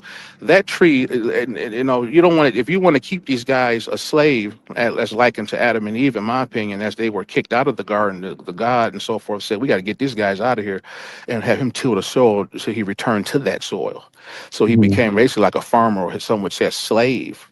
And some would also assert that he ate from the wrong, that Eve ate from the wrong tree, But it did show their intent to rise out of the ignorant state, it just by distilling the ground for oil, gold rather, as it were in the garden. So it sounds as if Eve had the knowledge before Adam did. That's correct. He Right. brought it to him. Right. It requires submission to get the spirit to rise, for one to be quickened in the Holy Spirit, even in the Kundalini system, in the mystical system, the Kundalini, whether it's out of the Indus Valley or out of Kemet. We have to surrender. And it is what rises up, what the snake represents as it rises up the spine, or the jetty spine, symbolized typically as a tree. or Moses' pole, right? It's a lot of occult symbolism representing the spine, if you will, but it does keep it in the context of the garden. The tree represents the tree of life at any rate. So as this snake was positioned very eloquently to convey a hidden message of ascension, now you had to surrender, submit, and we call that operating in a feminine modality. While not in a homosexual way, we look at the behavior. You're submitting, and so we're submitting to we could say the word of God, if you will. You're submitting to being quickened and realize you don't know anything, and there's wisdom in not knowing anything. You're wise to not know nothing. You know you don't know nothing, and so once you submit in that way, you open yourself to become extremely wise, and so you become enlightened. And so once that occurs, the body is turned on, and the Sephiro is all. It was a lot of things, but there's some wheels and spinning wheels and so forth, and energy centers that must be balanced and so forth, illustrating different aspects of your life that must be addressed, particularly where issues are there, sinful natures, quote unquote, right, and things like that. And as you do the proper inner work, then you'll shed your old skin, which is likened to the renewal, which is why the snake is even used partially in another context in the first damn place. The snake or the cobra represents renewal. See, that's one of the main reasons why they could have used any animal there. Notice, think about it. They could have used any. It's a trillion different animals on the planet. Why did they use a snake to tell that story? To tell that, to convey to the reader what they needed to. They could have used a damn antelope, right? They could have used a zebra and some shit, whatever. But the snake, particularly, it sheds its skin. Is where the magic is, and so it sheds its old way. And so we notice there's a particular death that must occur, and so forth. They were talking about death and eating from that tree, and death was involved. Notice how they had that wording in there. I won't go into all that. It's a meaning there. Surely, if you eat from that tree of life, surely you shall die. Right? Notice this. Notice the snake sheds its skin, indicating a new life. A metamorphosis has obviously occurred. I won't get to that. Someone's familiar and aware on that level, but you'll get a new name and all. This is where the scriptures go into all that. You're getting a new name written in your forehead, and you're a new body, and we see different instances where many individuals, prophetic individuals, be it any from Abraham, whatever, Jacob, whatever, Saul, whatever, right, and others, that when they have this particular spiritual death, they're reborn, right, and they're giving a new name. Notice all of their names changed, right? And it was like they're likened to two individuals, right? And so even just to keep it within the context of Adam and Eve, right? Even when they ate from the lesser tree of knowledge of good and evil, like to be told what to do, this is good, this is bad, this is bad, this is good. You supersede all of that by eating from the tree of life. I'll go into that another time, but it's so clearly they weren't enlightened per se, but yet they had knew enough to become a threat. And they didn't live forever, but they didn't die immediately either, as it was seemed to be promised by the authority figure if they had ate from that tree. It seemed like they would, said some people were debating that kind of the other day. Did they die after they ate the tree? Even though Adam lived to be 800, damn near 1,000 years after that. But some say he did die anyway, nonetheless. But at any rate, I would say he died in both ways. I would say right. he died a spiritual death, meaning he was separated from God, and I would also say that they died. But I think Adam lived to be 934 years, so that would be within 1,000 years. So I would just say a day within the life of a guy is 1,000 years. So technically, they lived within a day. You didn't Yeah, make it to the 1,000. You yeah, they know were what I'm going saying? at it on TikTok the other day. They were all going back. I was just listening. They were going back and forth about that. And that was like a Mhm. separate debate. Yeah. Yep. But yeah, it's a lot. We got OTK on the panel. What's up, OTK? Man, shout out to y'all brothers, man. Good bill, man. Shout out to A1 and the Titan families. You already know, man. Shout out to Oli. You know what I What mean? up? What Shout up? out to What my up? good brother. Just got you talking. I can't even see your name, bro. And shout out to my good brother King J, man. You know what I mean? Peace. Peace, brother. How y'all doing, man? Hope all is well with y'all. Well, Yeah, yeah, we good. We definitely good, good. family. Just chopping it up with the fam, covering some ancient symbolism, alchemical That come symbolism. forward. Mm-hmm. That bird. We was waiting for you because we know you. But you know, We know before I you had chop some. it up, man, I got to bring the peace first before I chop it up with the fam. You know what I mean? For sure. So I mean, you guys, what you got? I can throw another subject out for But discussion if you guys want. Go ahead. Go ahead. yeah, all right, hold on. Let me I got one question real quick. I heard the brother say that it was a snake. Was it a snake or a serpent? And did the snake come later on to clean it up? And the reason why I'm asking you that because we know Enoch talks about the serpent Elohim, right? So was that a serpent in the garden and not necessarily a snake? Who's that? Who's that for, brother? The brother who just got through talking, King Me. J. I can't see his name because I'm on my phone. My bad. I don't want to. Oh, that's so. Y'all asking the wrong prompt, man. Y'all done got far from the topic. I'm Sadiq. This is Sadiq here. I would say it's a serpent personally. Okay, that's Sadiq. Okay, 1,000 Yeah. pardon. Peace to you, Sadiq. Yeah, I would say a serpent. Obviously, that's usually the word. The wording is deals with serpent throughout most of the texts that I've read and so forth, and the lectures I've sat in on. Yeah. Mm-hmm. Yeah.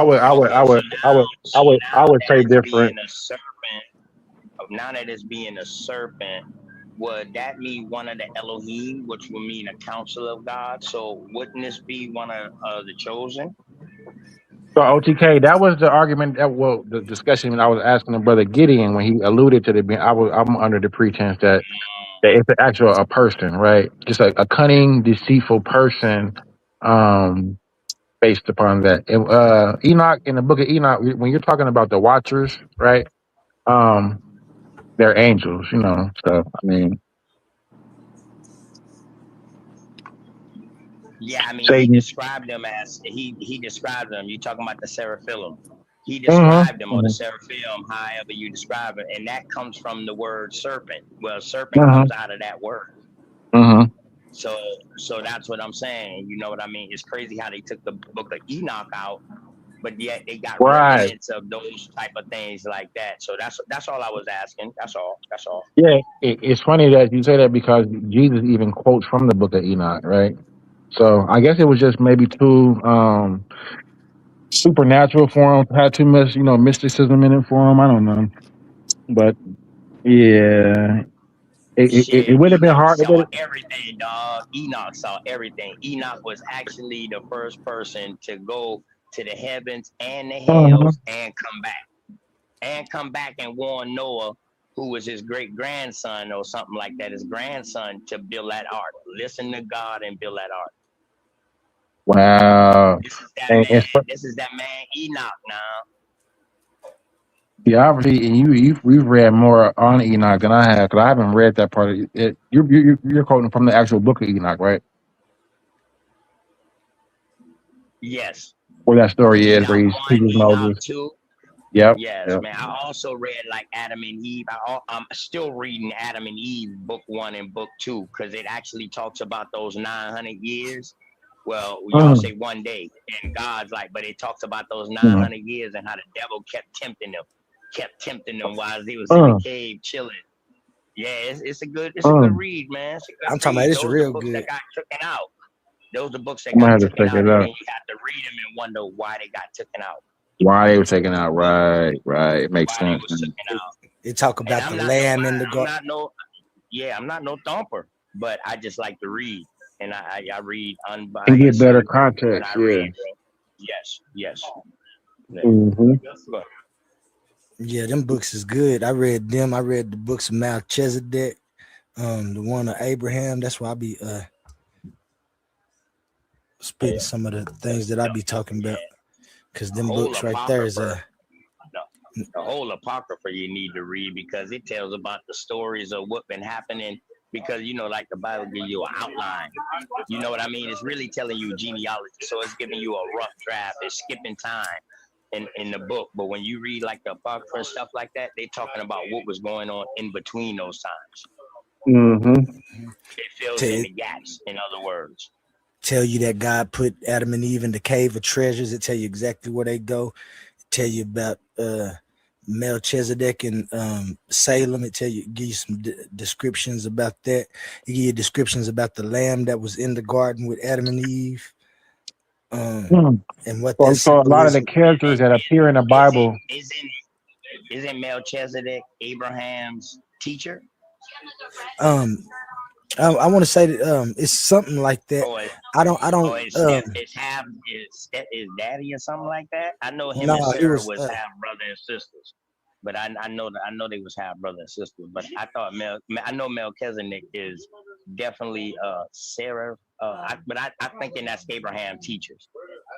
He taught Abraham Hinduism pretty much. Okay. I think when Abraham comes into Canaan, he bumps into Melchizedek as a priest of Salem, a priest of the El Elyon, priest of El Elyon. Okay. All right. I bet. Of that, something like Good that. bill, fellas, Without man. beginning or Good bill, ending, man. without Good mother bill. or father. They don't know where he came from. But and they now don't know we where got both of y'all on the panel, and it's kind of about the topic. What are we this week? Are we Indians? Both of y'all subscribe to the same thing as that we are natives, right? That's what we was waiting for Mhm. OTK to come up so he can give his little spit. We've been waiting on you for about 2 hours now. We was waiting on you, man, for about 2 hours, man. Man, listen, y'all. All y'all got to do is send an arrow. All y'all got to do is shoot an arrow in the sky, and I'll see it, bro. Right. No. Right. Facts, I don't bro. care where you at. I don't care where you at, bro. Just shoot that arrow in the sky, goddamn. I know you call it. Yeah. But we was I like the topic though, man. You know what I mean? And that's a great point because I know for us it's a constant battle, but every week I'm trying to enlighten somebody else, just slowly but surely. You know what I mean? I'm not trying to change your life, but I'm just trying to put something else on your mind that we haven't been taught. That's why I stand with it. I ain't telling everybody that they're American Indian. No, you got to do your own genealogy to prove that, bro. Right. You know what I'm saying? So that's up to you to do that. You don't need no DNA test. Do your genealogy. You know what I mean? Especially if you still like in your neighborhood where your family them originate at, like before the colonizers came. That's like me. I'm still here. My people's them still here. You know what I mean? My people's them sold other families that moved around here land. You understand what I'm saying? So yeah, man, just do your work, man. I'm just gonna bring the information just to put something else on your mind. That's it. That's all I want to do, bro. Whether you agree with it or not. If it's not for you, it's not for you. But when I do it and I talk to people 9 times out of 10, all these brothers somehow got a grandmama or a great grandmama who was American Indian. Yep. Now, what happened later down the line? Your family, somebody, mixed with somebody later on down the line. That shit happens. Right. We know that shit happens. But your true lineage is this. So why not claim your true lineage also? You can claim both because you're part of both if that's what you want to do, or 3 or 4. If you French, claim French. God damn it. You know what I mean? You British, claim British. You got the right to do that because that's in your bloodline. And that's all I be kicking to people, man. Right. That's it. You have the right to self-identify with what you really want to. For real. Big facts, and I respect that, bro. I respect that. I just don't like when people push their narrative on me and telling me who I am. I never tell a person who you is, so don't tell me who I am. Yeah, I always look at it. especially when they're not from our lineage, man. They're like foreigners and stuff like that. I really take it personal. I always look at it as That's a whole nother level, dog. Hey, that that's I like hit that back the in the worst. day when they used to call you a crazy word back in the day. Or say your mama back in the day, dog. That's fighting words, dog. Right. Definitely. Yeah. Oh I man, take yo it from my mama. own people. Right. Yeah, right. Oh no, I'm about to knuckle up, dog. You better knuckle. Yeah, man. But yeah.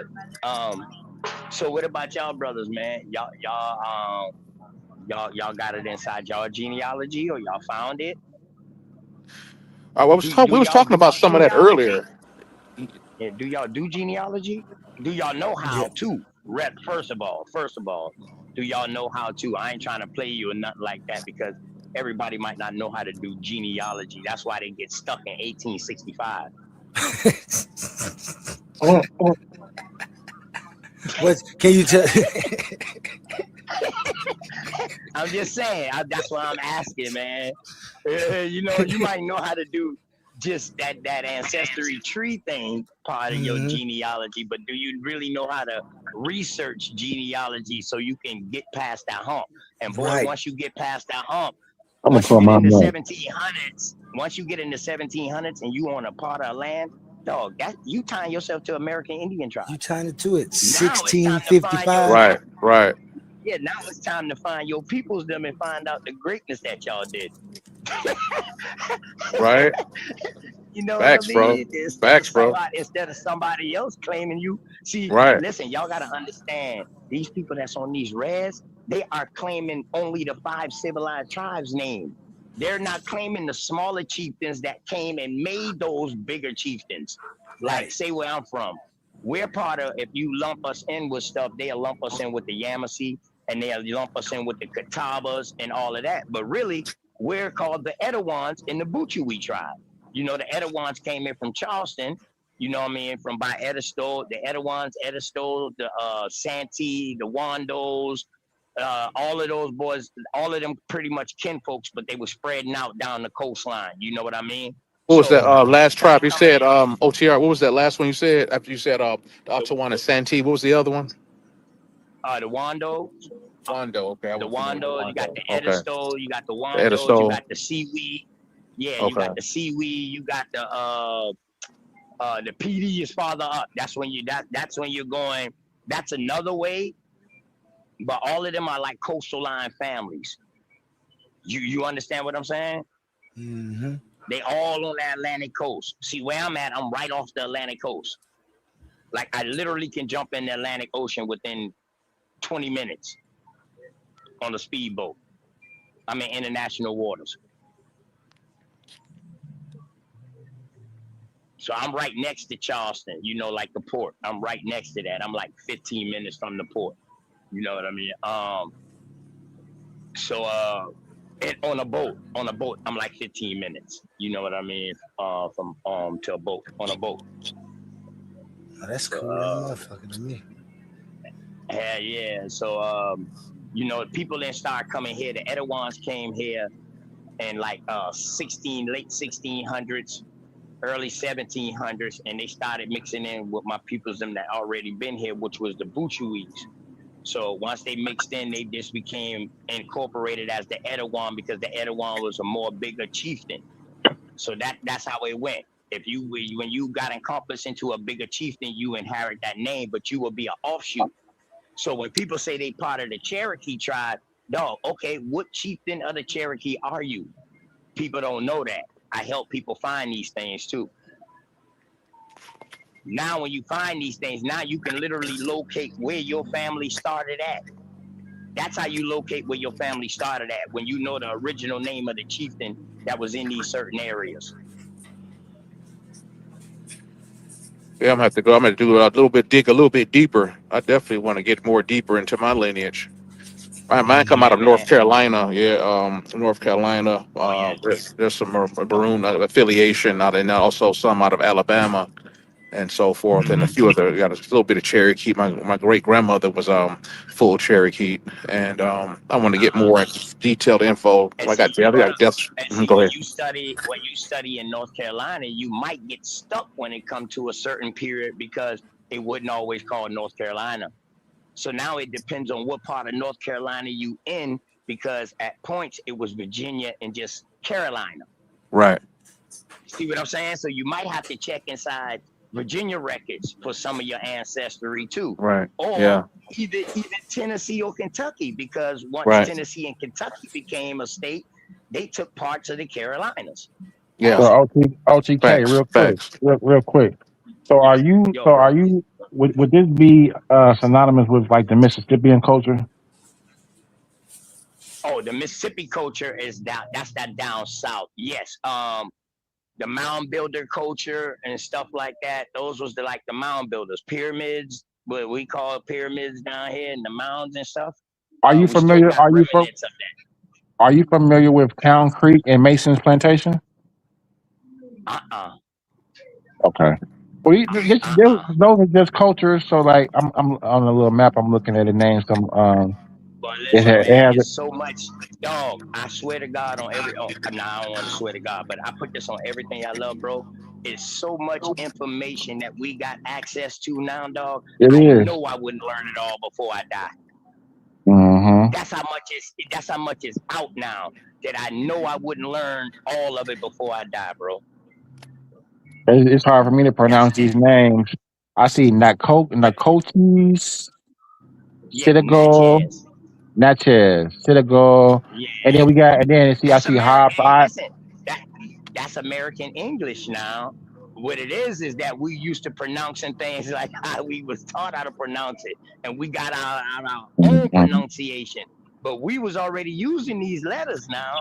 The one thing we know is that names don't change, right? Correct. No matter what, no matter where you at around the world, your name gonna always be spelt the same, and it's always gonna be. It might be pronounced different, but it's always gonna be spelt the same. Correct. Mm-hmm. Oh, well, however that thing go with the Yeah. linguistics thing.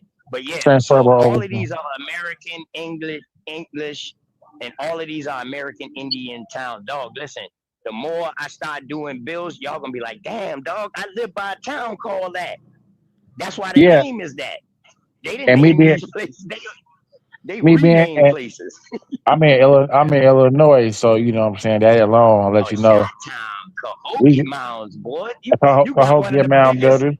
You got one of the biggest goddamn American Indian sites there is. Yep. Cahokia Mound builders. And it was crazy growing up. We got a college called the University of Illinois. They got a chief Illini week. So it's a fighting Illini. It's just so much Indian culture. I'm like, growing up, we don't really realize it. You know what I'm saying? Man, I was in Chicago growing up when Kendall Gill was playing for the Fighting Illini. Man, what you know about Kendall Gill and Kenny Battle and Marcus Liberty and Nick Anderson? And your boy Rod Strickland was playing for DePaul, bro. What you know about?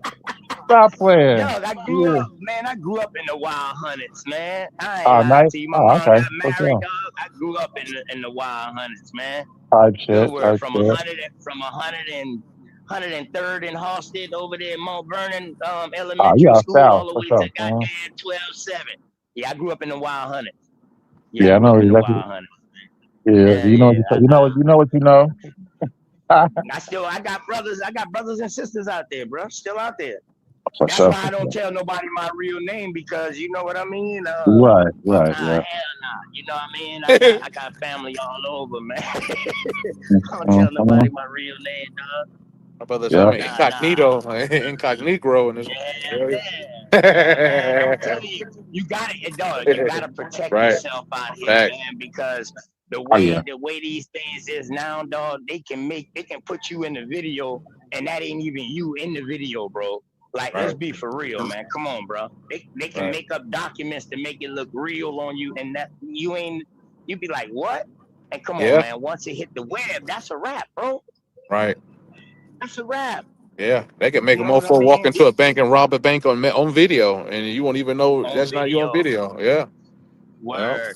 That same shit what David Chappelle did. Y'all remember that David Chappelle shit you got pranked? Remember that shit where they going to rob the bank and one of the homies got killed? Yeah. There you go, bro. They can make you can call a bank. They can make your voice call a bank and say it's a robbery. It's a bomb or whatever. They can use your phone number. They can hijack your phone number. They can do whatever they want to do now. Whatever they want to do, dog. And one thing we got to remember about AI is always learning. Even when we're sleeping, AI is learning. Right.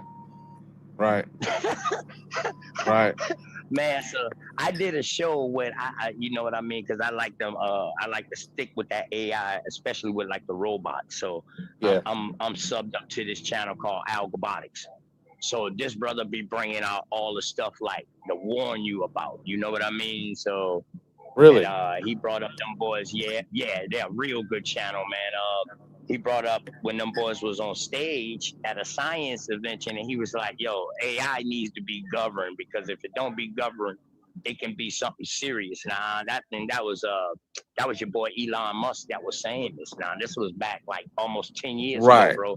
Right. Yeah. When So he the said he brother that declared that dropped we the got to merge with video, machine. Yeah, he said it. He came out and said it. right? He said he said, you know what, guys? To be honest, we're gonna Yeah, have to merge with machine if we're gonna stay relevant, to be honest. I if we said, what gonna the stay fuck? relevant, What the fuck? He right? said that in 217.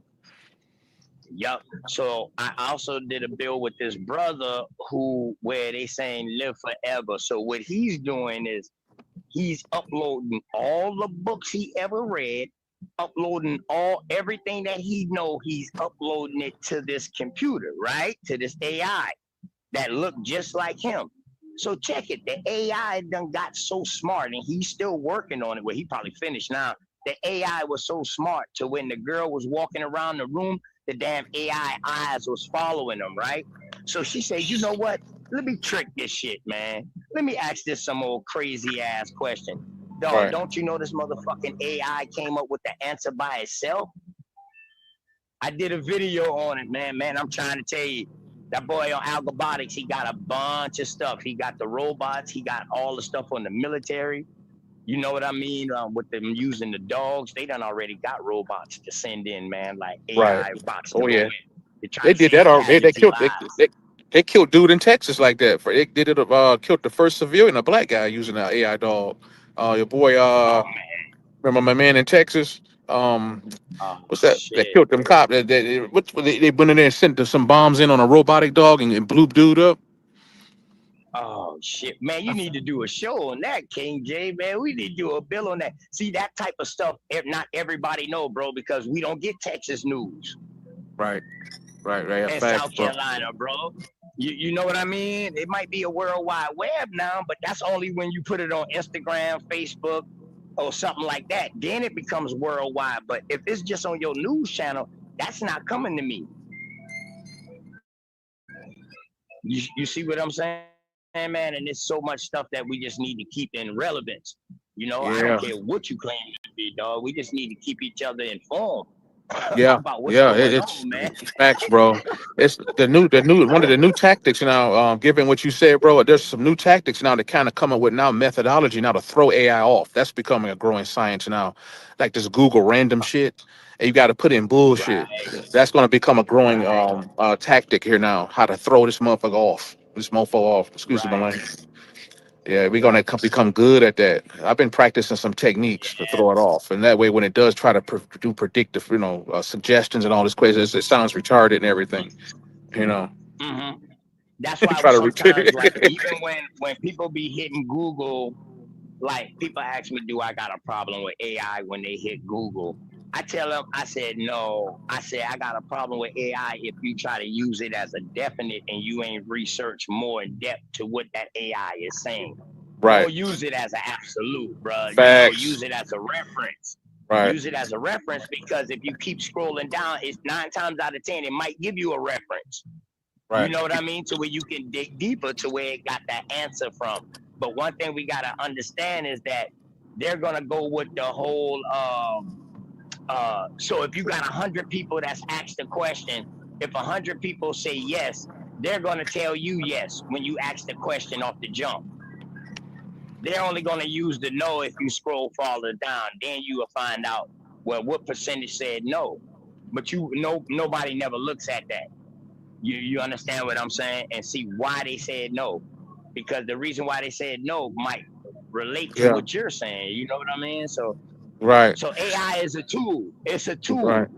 It's Right. no different than Right. Wikipedia, none of that, man. It's just a Fact. reference tool, bro.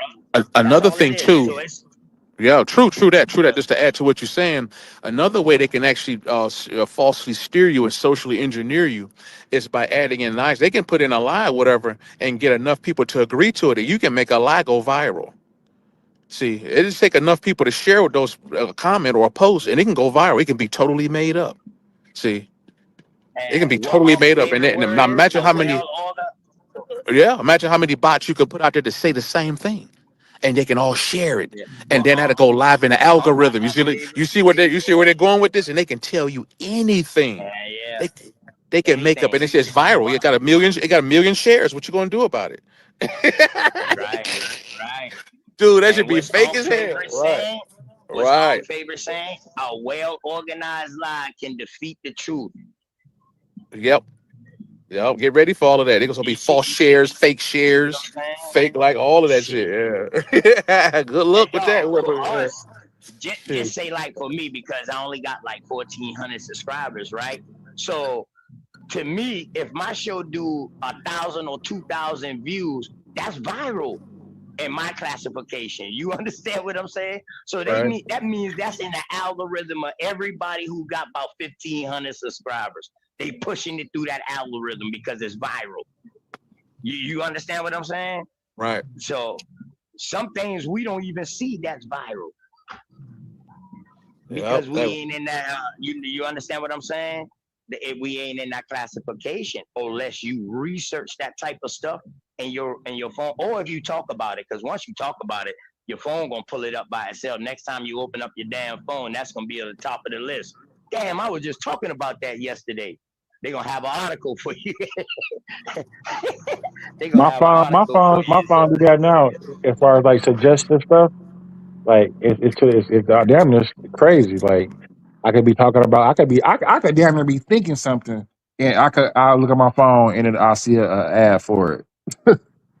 That's It's really crazy work. That's Mhm. crazy work. I ain't lying to you. I feel the same. You can think about it and it appears. Them boy taking That's crazy. premonition and stuff out of the game, ain't they? Yeah. I'm dead There's no ass more though. premonition now. It's like actually you shall receive now. Oh, you was thinking about that, homie? Well, here you go. Yep, exactly. Damn. I can't even, Damn, boy. man. But look, what if you could manifest everything you thought just from thinking it, just manifested on its own? That would be some crazy shit. I ain't gonna lie to you, bro. Is AI by just what you said just now, by you saying you can think something and the next day it's on your phone, right? You ain't even Yes. said nothing. So, dog, Yes. isn't that a form of manifestation? Mm-hmm. It's something. Yeah, I mean, that ain't what manifestation is thinking of something and then it Right. happens, right? You speak Mm-hmm. it into existence per se, right? Mm-hmm. So are y'all telling me that AI is our thoughts? That's what Yeah, we tap into indirectly. Yes, it is. Yeah, indirectly. Yeah. Yeah, that's exactly what it is. It's a That's learning exactly what it is. language Right. model. Right. That is crazy work. Yeah. That's what I mean, LLM stand for, learn language model. So when you typing stuff in with your language, it ain't giving you back an answer. It's going through everything that anybody that never put in it and finding what sounds best, what it think Right. would sound best to you from the way that you input the question. Like Right. and all, like it go by so many variables that it's unbelievable. The greatness of humans. Like that's So what I as don't soon as take you for put human. your phone up to your ears, your phone is intact with you. In other Yeah. words, once you put your phone up to your ears and you talk to it and you give it your frequency and it recognize your voice, you Right. mean to tell me your phone damn near literally can think for you now? It's like a bot to you. It can answer your question. It can try to answer your questions for you. It damn sure will. It damn can sure definitely will. try to answer your questions for you. That's all. Right. I mean, that's what it is to will. me. To me, they just like a modern day calculator. It ain't numbers they calculating. No, they calculating whatever variables that they have available to answer the questions that you have.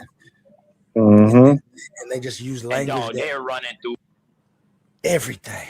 so numbers. Yep. You know what I mean? Thoughts, dog. That is Yeah. crazy, bro. And then as soon as you get so advanced with it, what's coming up next eventually, as this thing it's going to turn to become an authority figure eventually. It's just a matter of time at the rate we're going. And so now when you want to go shopping and you want to look up certain things on certain days at certain times, it's going to say, well, I don't think I would do that right now. It's going to start suggesting the opposite to you. Yeah, I It's would. gonna, I don't think it's a good time for that right now. You'll be like, what the fuck? It's it's coming. gonna, it's gonna be, It's it's gonna coming. be, Yeah, it's gonna yeah. become the governor of our Right. democracy. It's coming. We Yeah. gonna want it the governor of democracy. We It's just gonna a name it matter the of time. governor of Right. democracy.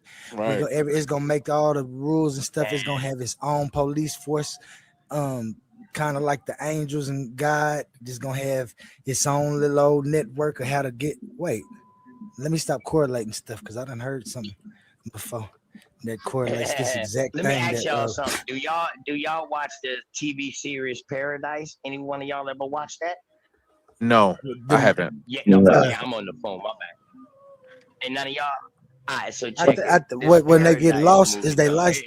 Check They it lost out, on man. Nah, they not lost. Like it was like a major volcano erupted and it caused a major tsunami, and everybody fled to like Denver to go underground. They built a whole underground city with lights, everything like that. I mean, it's dope. I don't want to tell you it, man, because I want y'all to watch it. They in season 2 now. You know what I mean? It's real dope. But yeah, in this Paradise thing, man, I seen some things inside there, dog, that was crazy. And it's about the things we talking about. But since y'all ain't see it, I don't want to spoil it. But I'm telling y'all watch the first episode. I guarantee y'all gonna watch all of it. And you can binge watch it. I'm a binge watcher myself. I like to binge watch. Yeah. Yeah. What's some of the things? What's you can throw if you want. Oh, Chair, you can throw a few, a couple nuggets out there. What's some of the catchy points that interesting parts of it? How people was able. All right, so when the fucking tsunami was about to hit, motherfuckers started launching nuclear fucking weapons at America too. These bitches was about to hit all over the parts of America. Okay. So the president had a key to either shoot back and knock no shit out the air, or just knock everything dead. I'm talking about EMT, in other words, like a EMT post that shuts everything down. I'm talking about a flashlight wouldn't even work with no fucking batteries. You understand what I'm saying? That's an EMT post now. They saying they got one of these, bro. So when they came out of that, dog, they had to start over pretty much. You got to start over, start growing stuff, your own vegetable, because it's no more electronics. Everything is dead, dog. I'm talking about a flashlight wouldn't even work. This takes place. I sound like a bit. I got you. Sound like this takes place in the first season, early in the first season. Yeah. Okay, that makes sense. Okay, I got you. Y'all better check it out, brother. Paradise, huh? Would I be able to stream it? Yes, bro. Yes. Okay. I'm telling you, man, it's a real good show, man. It got your boy, damn, I can't remember his name. The black dude, man. He's a good ass actor too, man. You know what I mean? He was in a movie with Omar Epps when they was going around acting like they was robbing banks, but then returning the money. They was acting like they was on a college thing, like doing a college study. Okay. To prove that, but what it that's another good one. I'm gonna get y'all the name of that too, man. So yeah, he's a good actor though, man. He's like an A-class actor, definitely. Yeah, man. But it's crazy because they can shut down everything. I mean, no more cell phones, no. Dog, when I seen the flashlight wouldn't work with batteries, I said, "Holy shit." That's a whole nother world right there, dog. Come on, man. Batteries.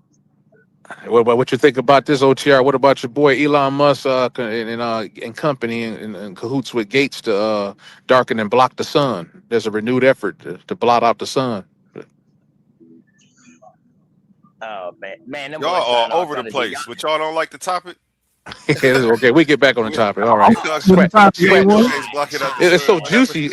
Scratch that glass. We go back on the topic. Lucifer, y'all the serpent. Y'all talking about everything but the topic for the last 2-3 hours. I'm confused. Sound like they're trying to summon L. Ron Thursday. Shout out Joshua to the panel. How you feeling today, Joshua? You want to comment on anything you heard so far? Or Satan cometh immediately to take away the word that was sown in their heart. It's the only reason I'm here. Let's go. You heard it here first, folks. Only on Coliseum of Argument. Can you say that again? You said you came to take away the soul from our hearts. Satan cometh immediately to take away the word that was sown in their hearts. So you Satan and you Satan and you coming to take away the words that's sown in our heart. Is that what you saying? Yeah. The topic says, are we Indians or Pan-Africans? The answer is neither. None of the above. Both parties is on some bullshit, bro. So, you know, let's keep a whole bean in this bit. You know, we not Aboriginal Indians, we not that, and we not Pan-Africans. Can't nobody come up here and prove they Pan-Africans, because the minute I start bringing up Morocco and Libya, y'all gonna start trying to discount them. But wait a minute, ain't they Africans too? I thought they was Africans. Y'all want to debate if they Africans or not? Who want that debate? Then you already know how I feel from the last show about people claiming to be Aboriginal Indians and they ain't got nothing to do with Africa. Bro, we can break that shit all the way down. I don't care how you want to put it.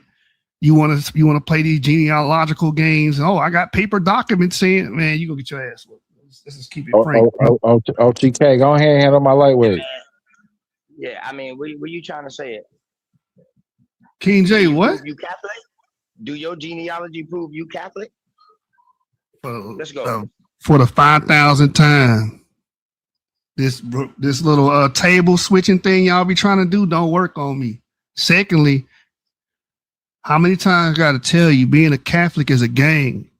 It ain't got nothing to do with a bloodline. Once you know what I'm saying, you say your lick, you know what I'm saying, you put them 30 fades in, or you smoke a op, you a Catholic. That's it. It don't got nothing to do with your bloodline. You know how many hoods the Catholics flipped? The hell wrong with these niggas? Your great grandmama probably was Catholic. Matter of fact, the hood day Sunday, most of y'all got kids or relatives that's gonna be doing Easter egg hunts at the hood day. Not the Easter egg hunt. That's a Vatican day. That's a hood day. That's a hood day. Yeah, hood day. This is what I say, a hood day. What's at the Nah, Easter bro, egg hunt? you must still live in the hood. Ain't in a church in every hood? Oh yeah, definitely. Exactly. Block in Oklahoma. I ain't Exactly. saying that. Shit, that don't mean they're a Catholic church though. No, you know what I'm saying? You got the peas. We don't fuck with the peas though. Yeah, I feel you. But The that peas, don't mean the they're we Catholic don't. though. It's a bunch of people that don't mess with the Catholics. Bro, you ain't got no choice. We the biggest Christian. What are you talking about? We the biggest Christian. We the biggest Christian gang on the planet. You ain't got no choice. Every time y'all hold on. Every time y'all bring up y'all little conspiracy theories, y'all know what y'all say? Y'all got a banking account, bro. Y'all got a separate banking account that the Vatican provides. So anybody that comes with a case that say they had something done to them. I want to tell you why. You heard what he said? The Vatican. The Vatican provides. I want to tell you why I respect y'all Catholics. And when you was talking about that destruction thing, I would have still debated you, but I'm gonna tell you why you right though. Because you motherfuckers ain't even got no army or nothing, and y'all still one of the powerfulest governmental entities in the world. It's unbelievable. They over there fighting in Israel and shit, but they ain't shooting nothing toward the Vatican. Christian armies, though. They better not shoot nothing at the. Hey, look, they know better. They see what we do to our ops. Bro, it ain't no Moors in Spain. Ain't got no army. It ain't no Moors in Spain, bro. That's enough said. Bro, we ran our ops out the hood and flipped they set and ran them niggas to the desert. All sand, no water. Now you a conquistador. Conquistador. You got a conquistador. It's with a Q, bro. It's a conquistador. Hernando Cortez. Hey, hold on. Hey, look, OTK. Hold on. Check el rama, mi hermano. Tú la hablas español. Sí o no nada. So how the hell you gonna tell me how to pronounce a word, bro? It's what called. the hell is wrong with you, bro? You rough. You rough. You don't tell Your me how to language, pronounce no word, bro. language is rough, bro. Hey, listen to what I'm finna tell you though. The conquistadors, when they came over here and made the Native Americans bow down to their religion, bow down to Catholicism, right? That's a lie. And they took their hoes. Oh, that's a lie. So, do you want to debate that? Do you want to debate that? You talking about the Caribbean? You're not talking about North America, bro. I'm talking about, of course, the conquistadors.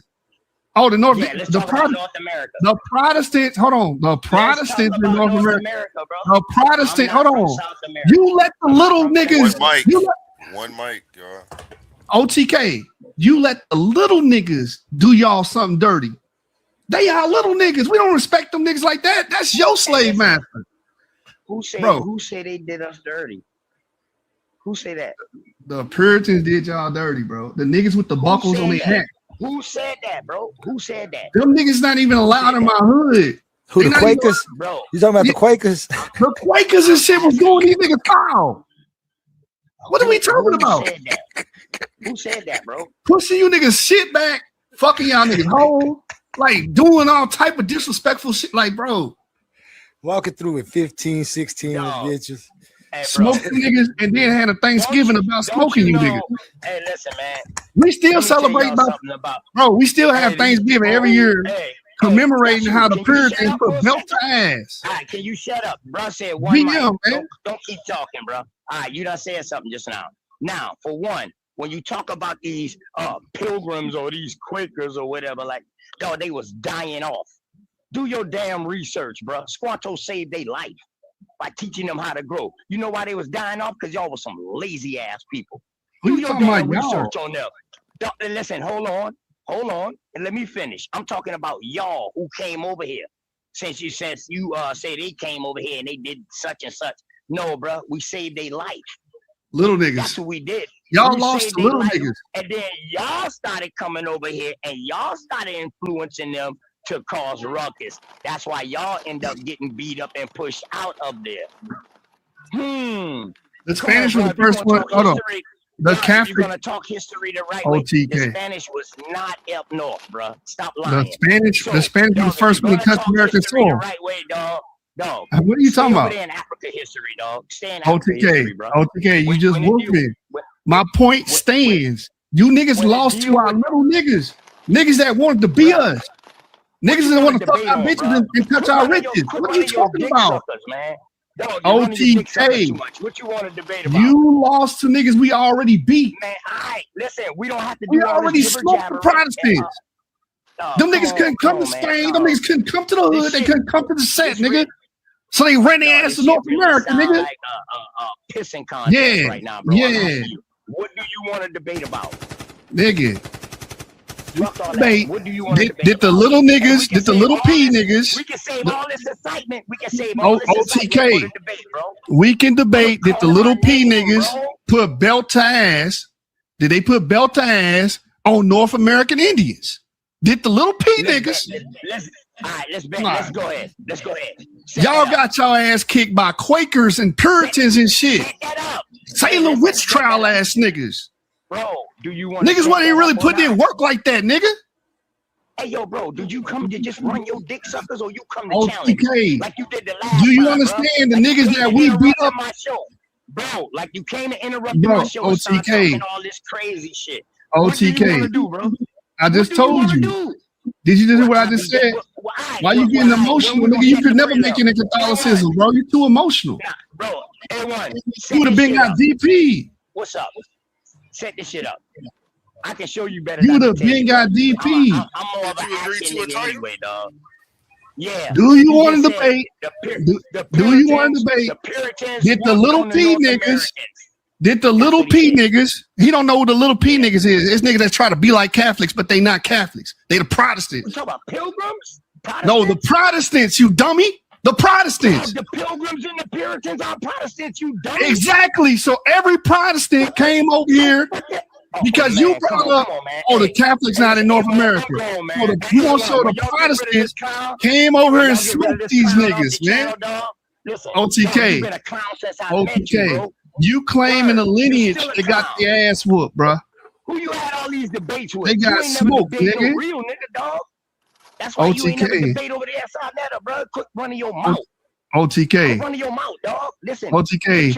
Everybody hear you running your mouth, but I've already told you we can debate that the little P niggas came to the Americas, came to North America specifically, and put belt to ass on Native American Indians. How about that, nigga? Let's bet it. Let's take the debate.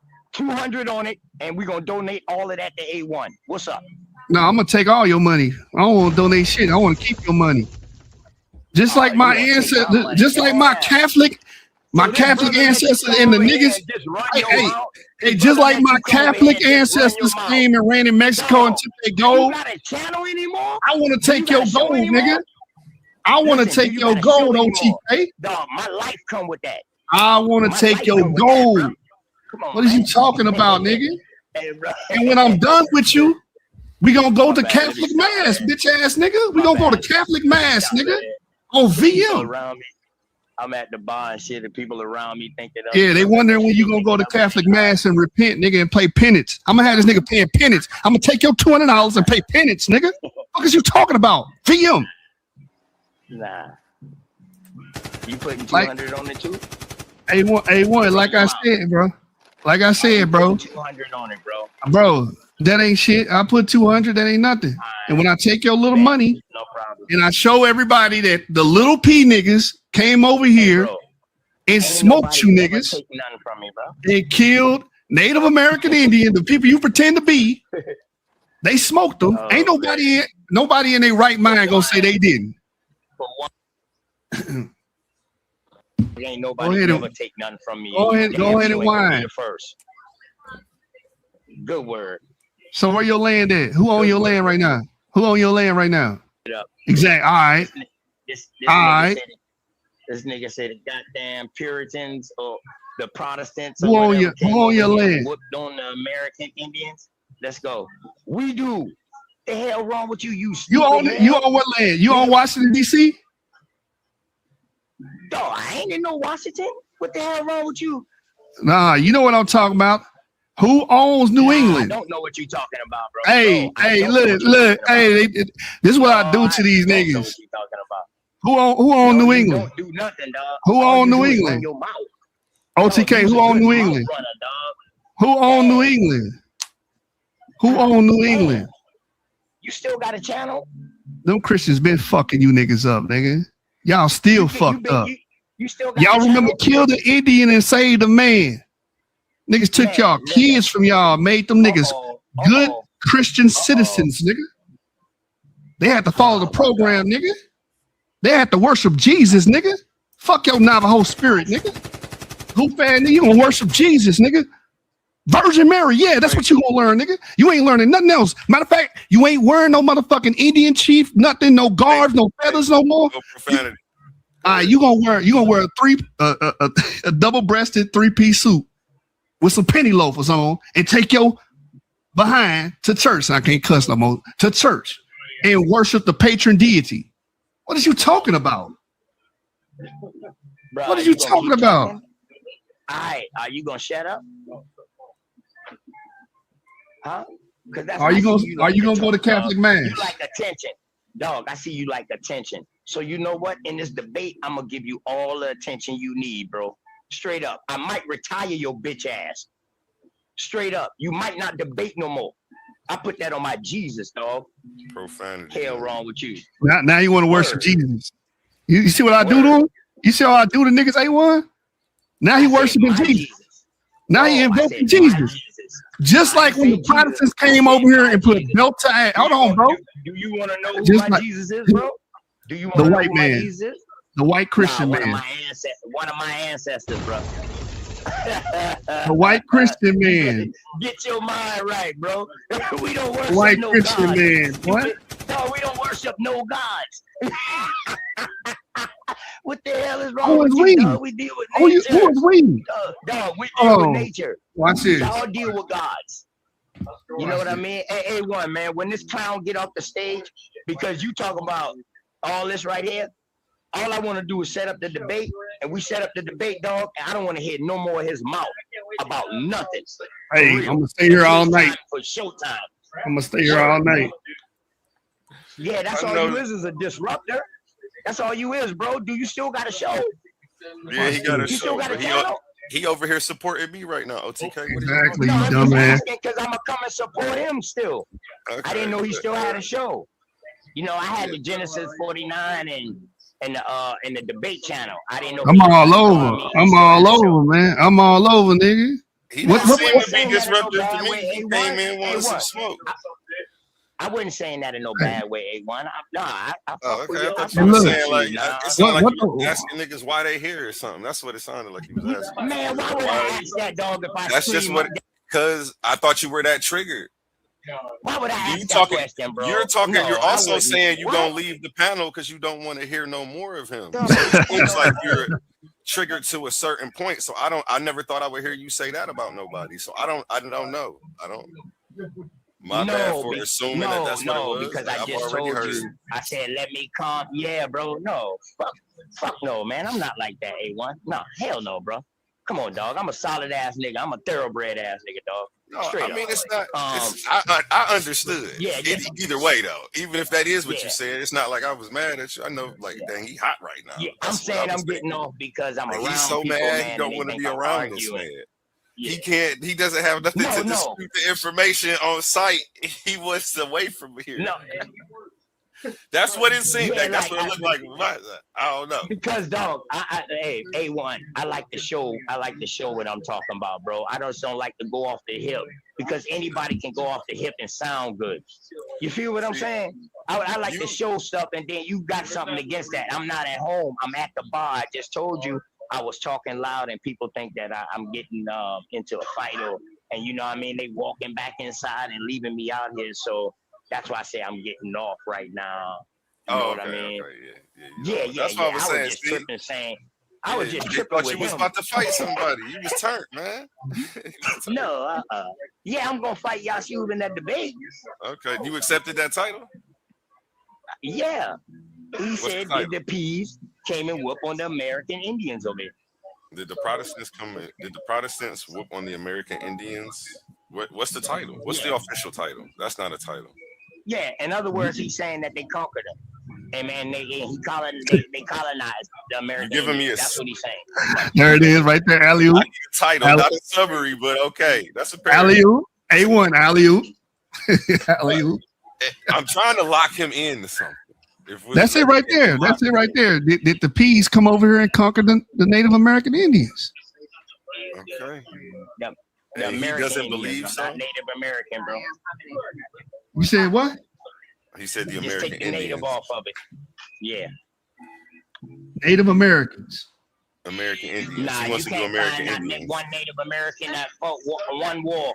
What war Native Americans fought in, bro? They lost all of them, so who cares? They ain't never fighting none. Yeah, they did. What's your definition? Well, define Native American and define That's why I just told American him American Indian. Indian, bro. You know the difference, bro. That's not an answer to what I just told you to do. I actually asked you to do something, and you said I asked you to define both of them. I'm Can on you do the phone. that? My bad. Hold on. Give me a second, man. I know- I'm on the phone real quick. My bad. Okay. No, I know you lit right now. So, all right. So Native Americans are your reservation people, the ones that say they got Asian in them, that they came across on the Siberian land bridge. Okay. Those are Native Americans of today. All right. I thought I And- explained that to them on the other show, But bro. this just for clarity for the debate, bro. You got to do this every time. Every debate, you're gonna have And to the define American your Indians- terms for okay, clarity, so American nobody's Indians arguing always past each been other. in. Yeah, every time you get an Alright, with official American debate, you're gonna have to go through that. Because somebody act That's like they crazy, don't dog. understand your terms and then play semantics and show up talking about something totally different. Like Yeah, but I don't they'll want be them to- using I don't definition want them number to be 7. misunderstood. Exactly. That's Mhm. why I asked you to define it, because they'll be using definition number 7 and you'll be using number 2, and y'all wonder why y'all presentations don't match. So that's why we do it like this. You're supposed to define terms, submit a premise and sources. Like I No, I don't can even do all that. do all of that. Like I'll just ask for definition. I make y'all give me a general premise beforehand, not nothing written though. Love you, babe. But I'm I ain't never debate. I ain't never debate over here before, so my fault. No, it's See, cool. I debate that everybody already know what I am. I mean, yeah. You know what I mean? Trying to refine it. Everybody know what I am. Whether here, Sonetta, or man, all them boys know what I roll with. They know, because that's a whole different people. Yes, it's for the people, man. It's not about it's not about me. It's for the people, man. There's people watching. People gonna double back and see this later. Hold on. They're gonna double back and see this later and laugh because Native American and American Indian means the same damn thing, and it's not restricted to people that live in the reserves or the reservations. And you see why definitions matter? Because he has 80% of them live outside of the reservation. I don't know what the hell he talking about, man. And that's why we got to define these terms so that way I can't just let y'all show up without getting this stuff worked out like that. Hey, one, give me like 30 minutes, man. Take your time, do your thing. I'll come back up. Give me like 30 minutes, man. Those people stay rolling up. You better come back or they gonna say you ran, man. If you look at God, they gonna say you ran. I'm steady getting phone calls too, and it's steady cutting in the show because I'm on my phone. So got you. You know what I mean? All right. This man gonna die like his Indian ancestors. This is crazy. Y'all better hope I don't get in touch with L. Ron Thugget. L. Ron Thugget? Who was L. Ron Thugget? I'm scared of L. Ron. You don't want L. Ron to show up. L. Ron wreaking havoc all over the internet. All in the back chats. All in the back chats. L. Ron gotta. Hey, why King and Jay running too when I get on the panel? Why he running? I don't know. I don't know what's going on. I'm confused, bro. Like that confused me. I never seen OTK do that. He got hot. Usually he's the bully in the room. And then you come around and he's like, I'm leaving. I'm getting off of here, so he's done. I don't want to hear it. You're a disruptor. Like what? Like they be saying you're a disruptor. No, you're calling people disruptor. Like they be saying you be cutting off people that be too wild. Like you're not even cutting nobody off. He just don't like your information. You didn't shift the topic. They have already went and talk about the background. You actually brought it back to the background. Yeah. You brought it back to the topic. How are you the disruptor? I'm confused. Come on, man. You actually wanted to talk about the topic. That's what pissed them off, I think. I don't know. Maybe, I don't know. And they say Satan is a deceiver. I'm Satan. I'm right here. I've been telling y'all ass the truth this whole time. I didn't even know that was you, Lucifer. Now I see why you said that when you came in. Hey, I don't care what nobody think. Like to get upset and get hot. Like I'm not in a rush to prove nobody wrong. Like I don't care. When you got a fake ass identity, keep thinking what you think. Like that's how I be feeling. Like you'll get emotional. You'll get emotional about that fake ass identity, bro. When you get up here telling people that you Choctaw and Cherokee and you can prove your grandmama said that, and you got all these documents. Like you'll get upset when you hear Lucifer get off his mic and remind your ass that you live in a fairy tale. You'll get mad too, bro. But I'm a light girl. I'm here to take these people out of darkness. They living in utter darkness right now. I'm doing what the Bible told me to do, bro. I guess you're right, though, because the way my spirituality set up, I'm trying to detach myself from all these earthly identities, labels, all of that. Like, yeah. So, not hold on and fight and defend one. Like, so I don't know. Yeah. Look at the image you got in the back. Like you playing on with the image. Hey, I ain't even think of that. That's supposed to be his granddaddy on his mama's side. Oh no, I just thought you was talking about how the energy about how they about to fight. No, look at the your man with the 3 feathers in the joint and the 2 little twin braids, man. That nigga don't look like, bro. He look more like old boy on the right. The cornrows and shit. That's how my homeboy Scholar look. Wait, I'm about to go over here and get my hair braided from Littlefoot. From Little Wolffoot. She about to do my hair. I'll be back. Talking about something, you a native, man. Get the hell out of here, nigga. You ain't, and then you ain't even repping the state. Where your moccasins at? My grandmama said we got Cherokee in our family too, so I don't know, man. I thought everybody was right. I thought we came from Africa. I thought we circumnavigated the globe and was everywhere first. So I thought we was all.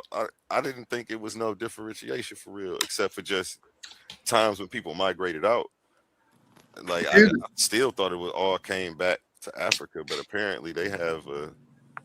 I don't know, how does their creation theory start, or do they have a Everything story in America? Yeah, everything's in America. I done heard Aboriginals get on here and say that Babylon is in America, Mesopotamia, Egypt, Greece, Kemet, everything. Break it down. I mean, OTK got his own show. It's supposed to be every Tuesday. So They got arguments. Bringing out this stuff. I'm excited to learn more about it, but I never really see too many of the sources.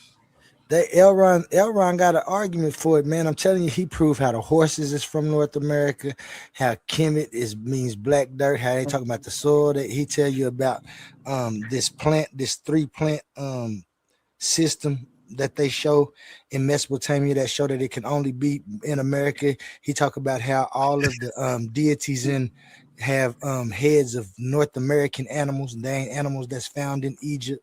And all type of stuff. I mean, when I bring it back, I'm gonna show you why Elron, boy, I'm telling you, he got a point. I ain't just saying it's something, but I'm talking about when the way he argued without any supernatural agents to anything, and then just point to intention and show why things are like they is.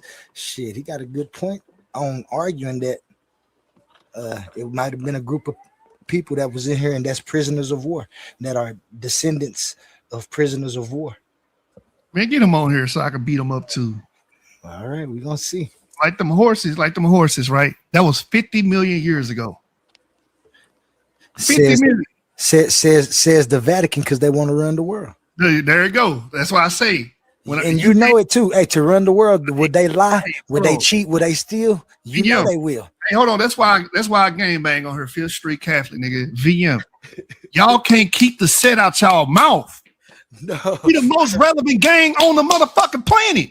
Excuse my language. Listen, I'm not disputing that. I don't care about y'all though. Y'all ain't got no power to me because I don't believe in none of that in the first place. I feel like y'all got the wool and pulled it over a lot of people's eyes, and y'all is where y'all at because y'all took a lot of ass, gave a lot of ass, and you know. Well, we ain't never gay, you know. That's why I was saying. Hold on. I'm talking about that literally. I ain't talking about losing no fights. Y'all. Nah. Hey, them niggas over there. Y'all leaders. Them niggas is off the wall. Y'all leaders is off the wall. Everybody. What about the Pope that sold his Pope seat, left for a little bit, and then came back with their money and tried to take his Pope seat back? Y'all is some downright treacherous motherfucker. That's why I said I would never argue you about your domination, but your domination doesn't mean that y'all right and y'all good and shit. You know what I'm saying? It's just y'all made the right moves at the right time. What gang isn't treacherous? That's what I'm saying. Y'all a gang. I ain't no gang. I got a philosophy. I'm not a gang. I'm not a religion. No, none of that. You niggas is a whole bunch of me. I can knock y'all Pope. I slapped y'all Pope though. I can show you the picture. You funny. You funny. You know who we'll do a nigga that ever put their hands on the Pope, bro. I'm not a nigga. Don't you see me? I'm an owl. I just fly away.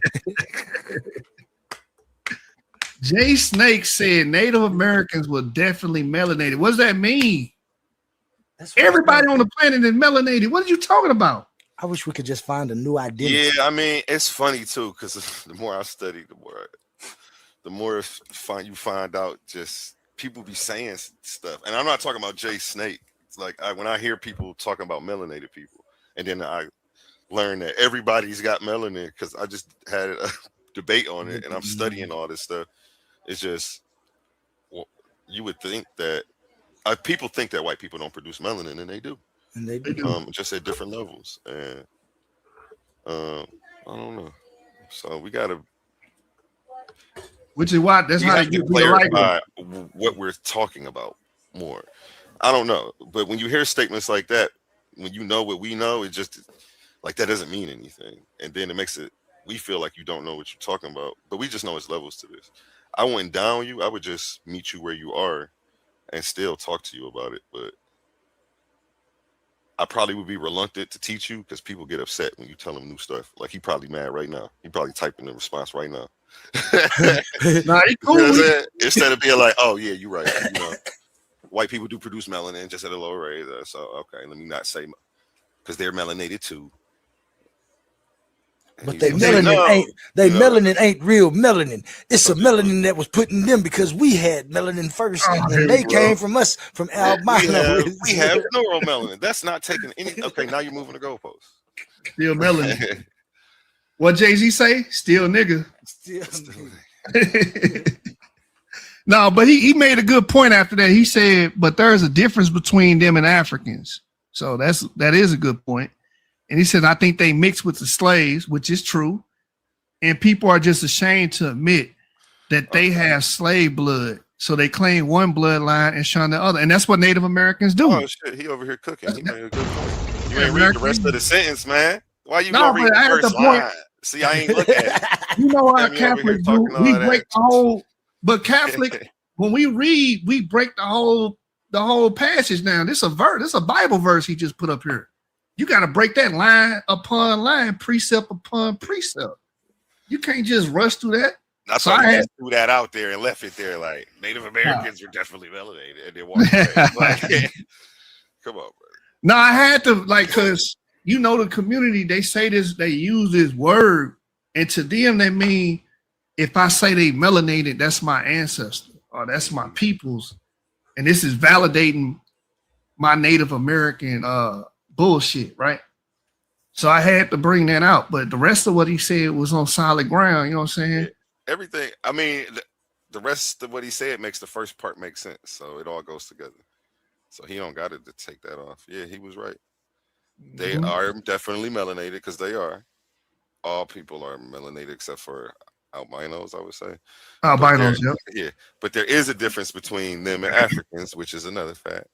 So yeah, he was just dropping game. Appreciate you, Jay the Snake.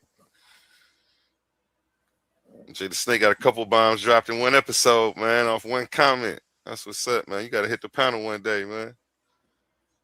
Hey, put none of your business comment up there. Put none of your business on the stream, man. Put it on the summer stream real quick. I ain't gonna say nothing crazy. I just want to read a comment. It says, if you been here, you are Indian. See, this is like coming to church and you get that altar call and they ask you, do you accept Jesus Christ as your Lord and Savior? And you sit at that little chair right there and you let that man put that oil on your head. That's what she trying to do in the comments. You know what I'm saying? She trying to bring you home. She said, if you've been here, you are Indian. All Indians began as Olmec Incans. Indians are one people. What does this even mean? Like, this is Bible verse right here. This is what you get in the Bible, a bunch of biblical, religious mumbo jumbo. None of this stuff line up with reality. Again, you not know Olmec, you ain't no Incan. Nobody here on this panel, OTK, and none of your business, I don't believe you're Incan or Olmec, no disrespect or whatever. But we ain't seen the evidence. We don't believe you. We need more people. You know what I'm saying? And then when I brought up what we did, yeah. Hey, A1. No, put that back. Shout out. A1. Wait, I'm not putting that back up there. What the hell is Shout out the objective perspective. That's my man's. He said, what is a Pan-African? Can someone explain that shit to me? Who? A Pan-African, according to them, is somebody that's for all of Africa, right? Mm-hmm. But they not supporting Morocco. They not supporting, you know what I'm saying? They not supporting the Egyptians. I'm talking about the people that live there today, the Libyans, They not cool with them. They'll call them invaders. They'll call them, just white people with a tan. What's some, you heard Dr. Reggie on Sonetta. Like y'all heard him. I know y'all watch him. They say all type of disparaging things about them. Oh, they just a bunch of Arabs. They don't belong in the land of Africa. They stole the land from our ancestors. Y'all do the same thing the Native American, the fake American Indians do on this platform and on every other platform. You claim somebody else stole your land and they imposters, they the fraud, and you the real, and you the real deal Holyfield, and you legit. All y'all do the same thing. That's the thing. This is a fair platform too. So I know a lot of the a lot of American Indian platforms, they'll be done muted you and booted you off. That be happening a lot to you. Yeah. Well, I used to go on Aboriginal Power show and stuff. Yeah, they used to do stuff like that, man. See, no, they can't do that over here. They got to let you say your stuff, and they got to wait for you to finish and then respond. Like, they don't get to be like, just kick you off because they don't agree with you or you not on their team. Like, it's not going to be an echo chamber over here. That's because they run their stuff like a church, bro. They run their channel like a church. That's why I had to bring up what old girl said. Like, she really was preaching. You know what I'm saying? That was altar call. She was trying to call her people back to her patron deity, to her belief. That's how they run their platform. So if you run A1, you go in a Christian church right now and you go in there and tell them God ain't real, the Bible ain't real, what's going to happen to you? They're going to yank you. You're going to get up out of there. So that's the same thing if you go to an Abo channel, whatever you want to call it, what they call themselves, American Indian wannabes, and you go up there and disrupt their church service, they're going to try to go ahead and get you up out of there, bro. You see what I'm saying? So, I don't know who right or wrong, but I'm just going to make sure it's a fair playing field for both Pan-Africans, American Indians, and everybody in between. You feel me? So. Yeah. I mean, at the end of the day, this is a debate platform, right? You call yourself the Coliseum or argument. Let's go. So when I seen the title, I was like, I want to argue this, so I'm going to get on the panel. So when they was on here talking about what were y'all talking about? Movies? I think they were talking about. Man, I had to bring it back. Like, wait. Yeah, they did. Sadiq brought up the movie. I think he brought up, did he bring up Denzel or something? They brought up something. I was like, wait a second. But I was listening for a while. They went to the serpent in the Bible. I was trying to bring it back because somebody got a presentation on that later. It was supposed to be later today. I don't know. Maybe he saw them talking about it and didn't want to do it no more. I don't know. Your man got that phone call from his chief. You know they believe in chief. I seen Lucifer body shit. You don't want that. Trust me.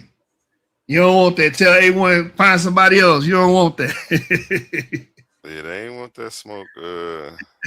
Last time you came up here, they didn't give you no pushback, man. You was trying to call everybody out for a debate and couldn't get one. I'm shocked. I tried. King J. All right, here we go. Go ahead. You know, I tried to get you. I like the way that the Catholic Church like get you hype about all of the destruction and stuff. The gang. I'm gonna just say it because I know what it is. Don't get me wrong. Because of the gang power mentality that they got, I'm disgusted in the same way that you amazed at that. I'm disgusted in their actions. So we can always debate. We can always find something to debate when we look at it like that, because I'm telling you, I think I can find so much disgusting stuff that you probably didn't even know, but you can think of it. But you know, if you want to stay on that superior thing that you own, you got that. I ain't got no right to argue with you about if y'all the most destructive and like all games got lokes and jokes in it, bro. All games. So if you bring up, this gang member did this. This gang member was messing with little boys. Okay, that gang member got DP. You know what I'm saying? He got, you know what I'm saying? The church handled their business. What about the ones that didn't? But we know it's ones that didn't get caught. Like it's Catholic people that'll tell you today, yeah, my priest used to stick his finger up, but I never told my mom and said it was all right. Like Hey. they mamas and daddies What? and everybody go with it. So we can't handle nothing we don't find out. So we Y'all find know out. that y'all don't have to find it out. You know it's going So on. we Don't do find that. out. We get them Don't out. do that. Don't do Hey. that. You know it's going on. You don't Bro, gotta you can find go out. to the Crips right now. You can go to the Crips. You're gonna find some Crips with some funny bunny stuff on their name. Mhm. You know what I'm saying? And however that gang handle they gang members, that's how they handle it. We don't let outside people handle our in-house beef. Okay. We handle that.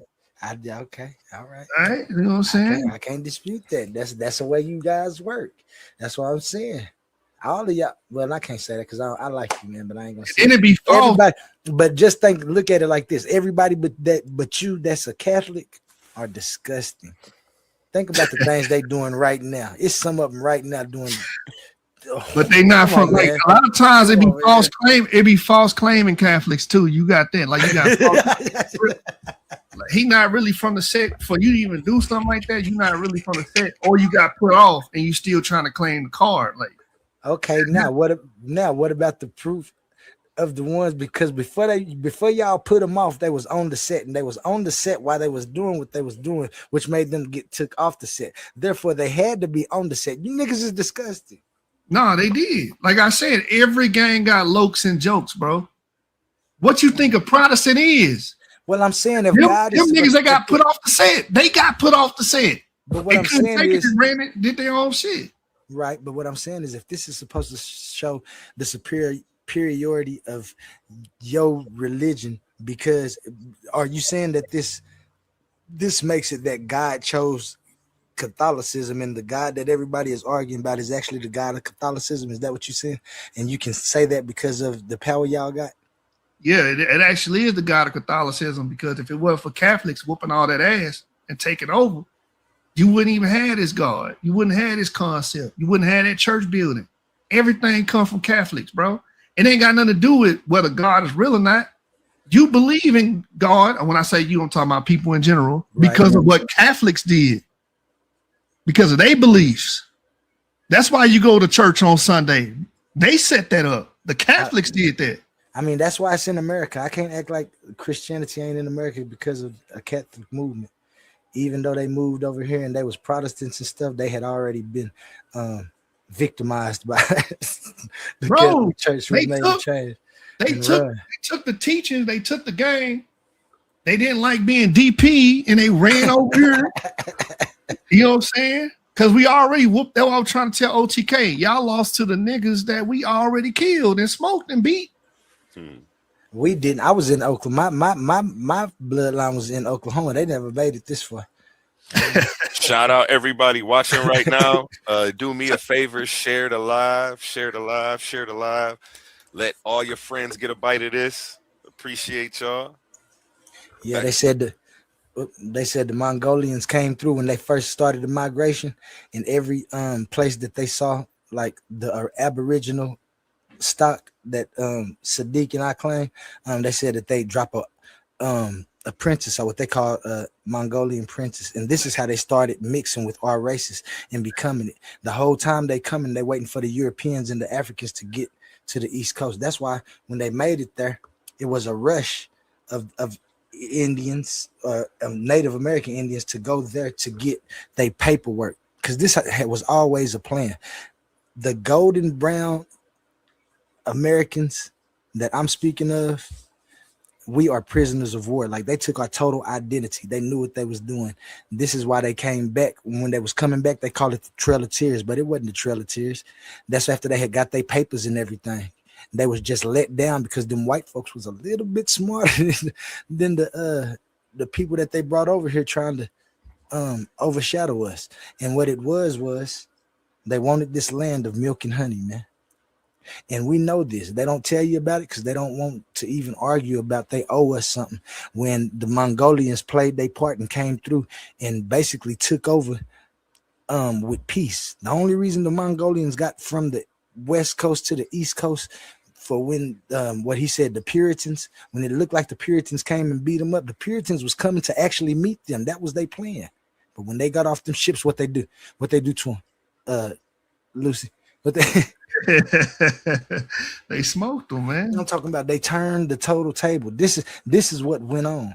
This is why it's a people in here that know that they was here. This is why people's grandmas and them tell them that I was Kiowa and I was Choctaw and they got pictures of two things and you wondering like, dang, they was really, really Indian looking, but them is black and white people. Then you go and you look at papers, you see papers that got your people's name on it, and then you see 3 years later where your people's name ain't on it no more. They didn't get sold. That your family got moved to a railroad district and was getting money off the railroad district, but they already had your 120 acres worth of land that you had over here, but you can't do nothing about it because we didn't have law like that when they came through here, man. And I'm not fixing to say that I don't have the African genome. We all have that same genome, but there's a difference because of the time that we was over here and the things that we encountered and have overcome while we've been here, which make us a totally different people. I don't know nobody from Africa. I don't never hear them saying like people from Africa came over here saying we want our people back and none of that. And usually when I run into them, they looking at me upside my head like I'm crazy. Talking to me like I don't know how to read. Could it be because your ancestors been over here for 400 years? Hell yeah, it could be. But that's exactly why, though. So shit.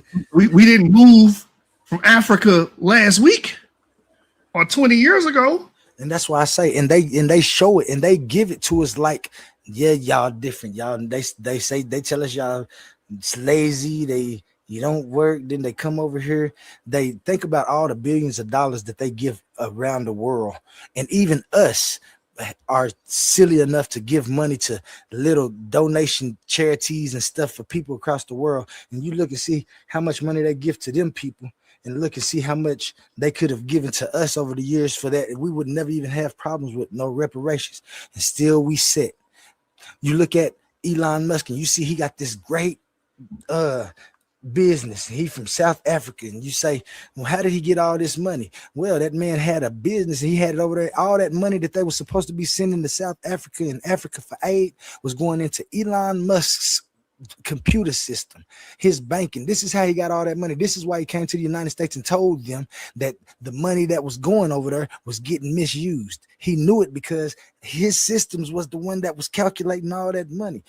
Like we'll never Ethiopia though. Ethiopia wasn't colonized. Ethiopia get more money from the Vatican in America than they get from anybody else. Wait, where you say? Where they get money from? You know what I said? The Vatican and the United States. The set stay y'all name. That's what I'm saying. When OTK was talking like y'all not relevant. Like, come on, bro. Y'all keep the setting. Y'all like I don't even have to be on the panel. Somebody gonna bring up the Vatican on VM, bro. Somebody gonna bring it up. Y'all gonna try to say some conspiracy theory. Y'all gonna say Jay-Z got all his albums written in the Vatican somewhere. Like y'all gonna say some stuff like that.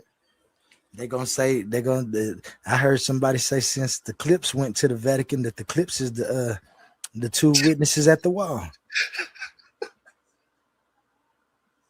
Culturally inappropriate. So when they made Grinding, that was really a prophecy or something. You tell me you part of the Vatican.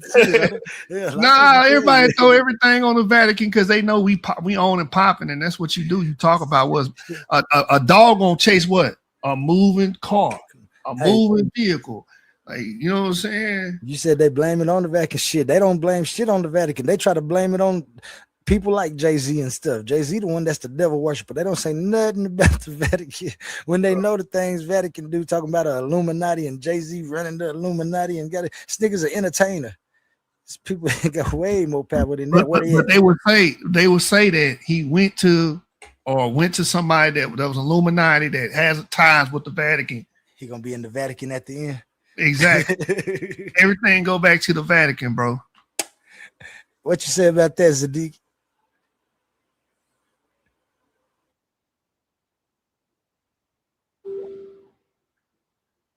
Sadiq, man, speak up. Oh, my bro Eve Reef finna pop on here, man. Hey, man, get the Indians back. Get OTK Get the I don't know, man. Them niggas scared as hell of you, bruh. They not messing with you. They ain't got listen. nothing for your argument, I guess. I don't know what it is. I'm gonna This let is my crazy. It's 2 times in a row. young Christian get on the panel, bro, See, send them up here, man. Pull them up here.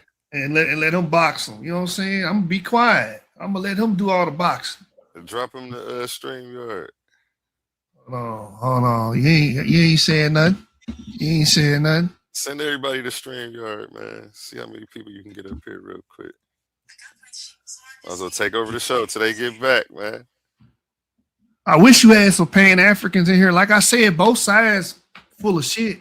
I mean, I'm bad. My bad, bro. You know how I talk, bro. It's kind of hard to shift. If I gotta tell myself. If you're watching right now, tag your favorite Pan African. Tell them get over here. Can you guys hear me now? Yes, sir. Hello? Tag your favorite Pan African and tag your favorite Indian. Can you guys hear me?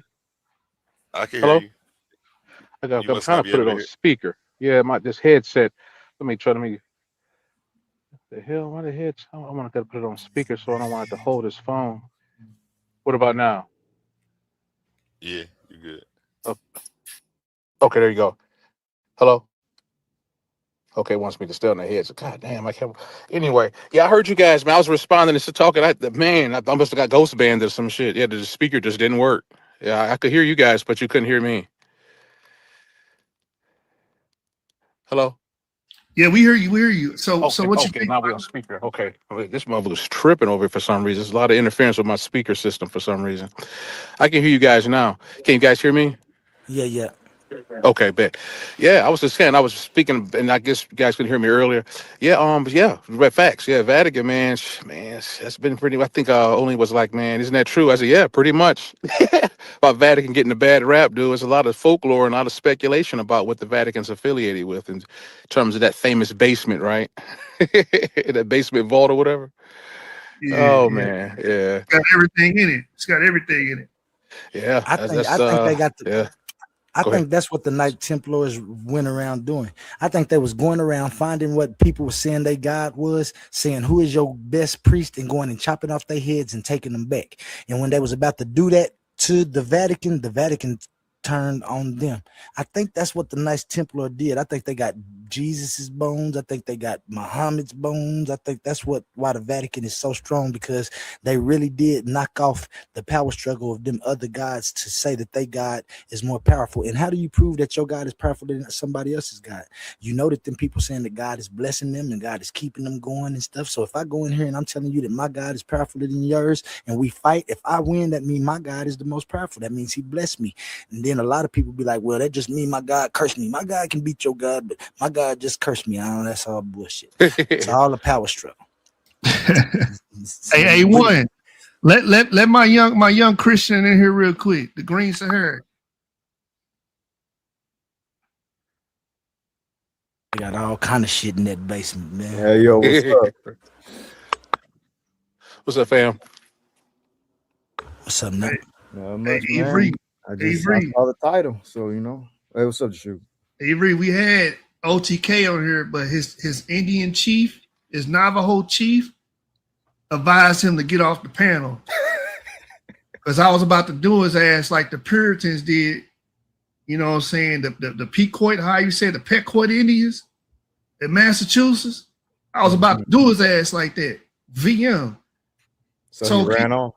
Yeah, he ran off. But so you can just, you know, explain why the American Indian hypothesis is bogus. Let's go in on African Americans being purely American Indians and Native Americans actually being fakes, according to them. Can you just go into that?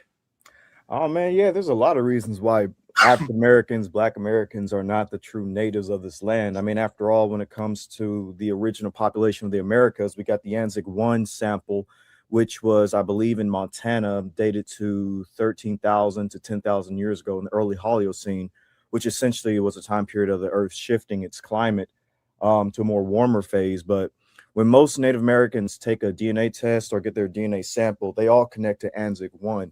Anzac 1 was a 2-year-old male, I believe, who carried haplogroup Q, which is the dominant haplogroup of most Native Americans. It came over from Siberia, splitting off from haplogroup P along with its sibling clade haplogroup R, migrated across the Bering Straits through Alaska, Canada, North America, Central America, and South America. That's the dominant Y chromosome. If you don't know what a haplogroup is, it's passed down from father to son as an unbroken line. So the paternal lineage of all Native American men, or most Native American men, carry haplogroup Q. Now, there was another secondary migration, which came from Oceania. Those who carried haplogroup C, Oceania, by the way, is in the area of Australia, Papua New Guinea, places like that. And they would have been concentrated in Central America and South America. So those are the two major haplogroups among Native American males, Q and C. And when it comes to the mtDNA, there's haplogroup A and B. But when it comes to African Americans, by and large, 60% of African Americans more or less carry haplogroup E, specifically E1B1A, which is a West African Y chromosome, which would have originated in the Green Sahara, hence the name. And when it comes to the second major haplogroup among African Americans, it's haplogroup R1B at around 40 to 30%, which is from Western European men, Anglo-Saxons, Irish, Spanish, Iberian types, etc. And so, yeah, like from a Y perspective, African Americans really don't have anything to do with the ancient Native American population. Autosomally speaking, African Americans carry 70 to 80% West African autosomes, and about 20% more or less Western European autosomes. Now, here's one thing I will give the abos. The average African American does carry at least 1% more or less Native American ancestry. So it's like, sure, okay, you do have Native American DNA, but by and large, you are West African, you are European. But yeah, it's really pseudo to believe that African Americans, by and large, or that the average African American is a Native American descending from Paleo Indians. It just makes no sense from a genetic perspective. I mean, I can rattle on and on and on, and I can bring out papers. There's papers on this, various different scientific papers. Yeah, what articles. sources do you have for this? Yeah, let me You get it right now. Yeah, you can share your screen. Oh, you got the right one, A1. You got the right one. He do it the Christian way. He gonna go straight to the book. Okay. That's how Christians do. He gonna go straight to he gonna show you the source. Mm-hmm. He said in the beginning was the word. You know what I'm saying? So he about to show you that right now. Go ahead, Avery. I want that specimen that he said they found, that 2-year-old baby. That's all they found, was just one 2-year-old baby. Nah, it's a bunch. It's a bunch. Every few months they're coming out with, like, you know how they be claiming Olmecs and everything. Last year they did a whole little fossil discovery on a bunch of Olmec skeletons. So so when people claiming that, why don't your DNA match with these people that were living during the time of the Olmecs? You claiming to be Olmec. The Dunbars, the greens, the grays, and the browns do. Oh man, they don't. But okay. The American shit, if they don't, I got my young Christian on here. You better be careful, bro. I'm not worried about your young Christian. He'll be a young Christian when he get to heaven. All right. I got two sources. Let me post it in the I didn't mean that. I didn't mean that. Well, actually, hold on. Let me see it. This one's shout out to the YCs and the YMs. Yeah, man. I'm gonna just talk for this one group, man. They say they've talked to, somebody was talking about they homeboy who put a whole bunch of books in the computer to do this program. They tried that with this one AI. They made this AI. They made the first non-biased AI, and it wouldn't take none of the history that was provided. It was skeptic. Anytime they put history in it, it always came with a counter argument to anything that they were saying was facts. It found a way around all of the things that it said was facts due to the fact that it knew about, let me see how it said. evidence survives, and a lot of evidence was created by states, churches, courts, and conquerors. That means the record can preserve facts and distort them at the same time. So warning is legitimate. Conquered peoples do not get renamed, fragmented, misclassified, and written over. Oral traditions matter precisely because archives are not neutral. NPS and Smithsonian materials explicitly treat Navajo oral traditions as real historical evidence that can preserve the same past archaeology studies, and the Library of Congress preserves oral histories from formerly enslaved peoples for the same reason. So how do you know and how do you handle that? Not by pretending that the official file is pure truth. I look for convergence across different kinds of evidence: oral history, archaeology, linguistics, genetics, maps, legal records, military records, church records, burial sites. Ooh, it get deep. Trade goods, and continuity of community memory. When several independent lines point the same direction, confidence goes up. When the paper trail comes only from the conqueror and it clashes with material or oral evidence, then you have problems. So all them things y'all be saying is facts.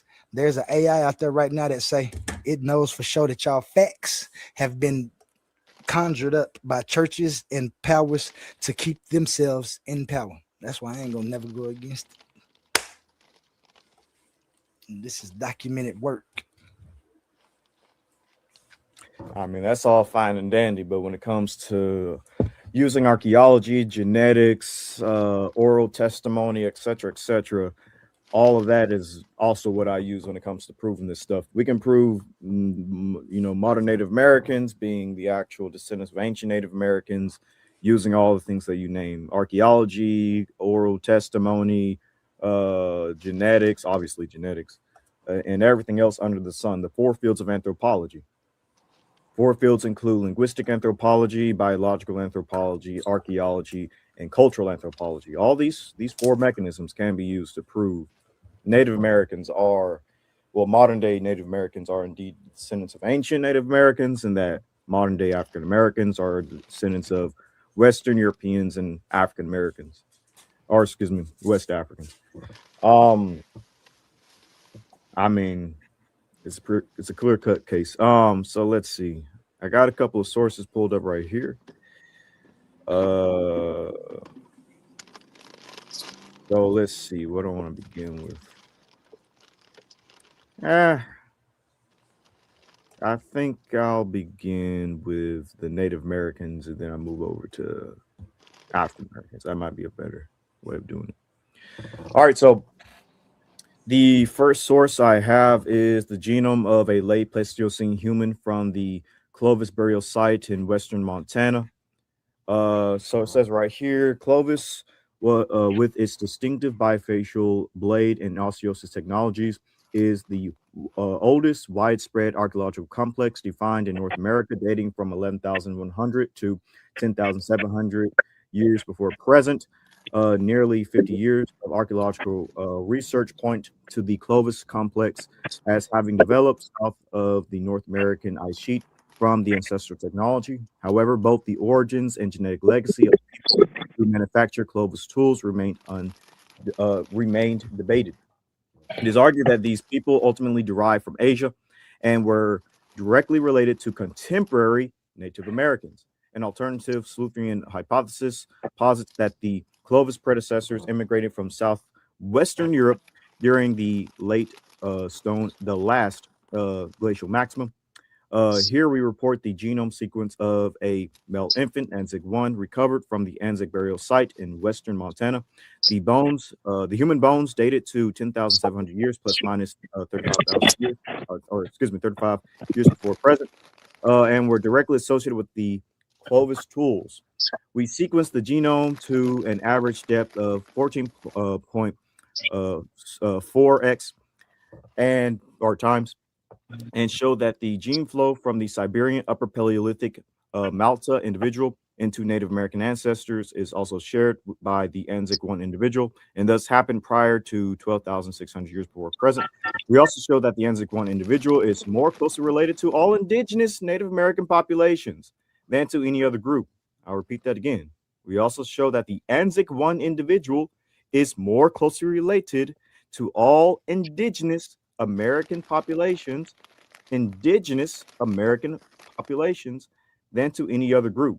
So out of all peoples on this planet, the ANZIC 1, which is 13,000 years old in Montana, all indigenous American populations connect to him compared to any other group of people.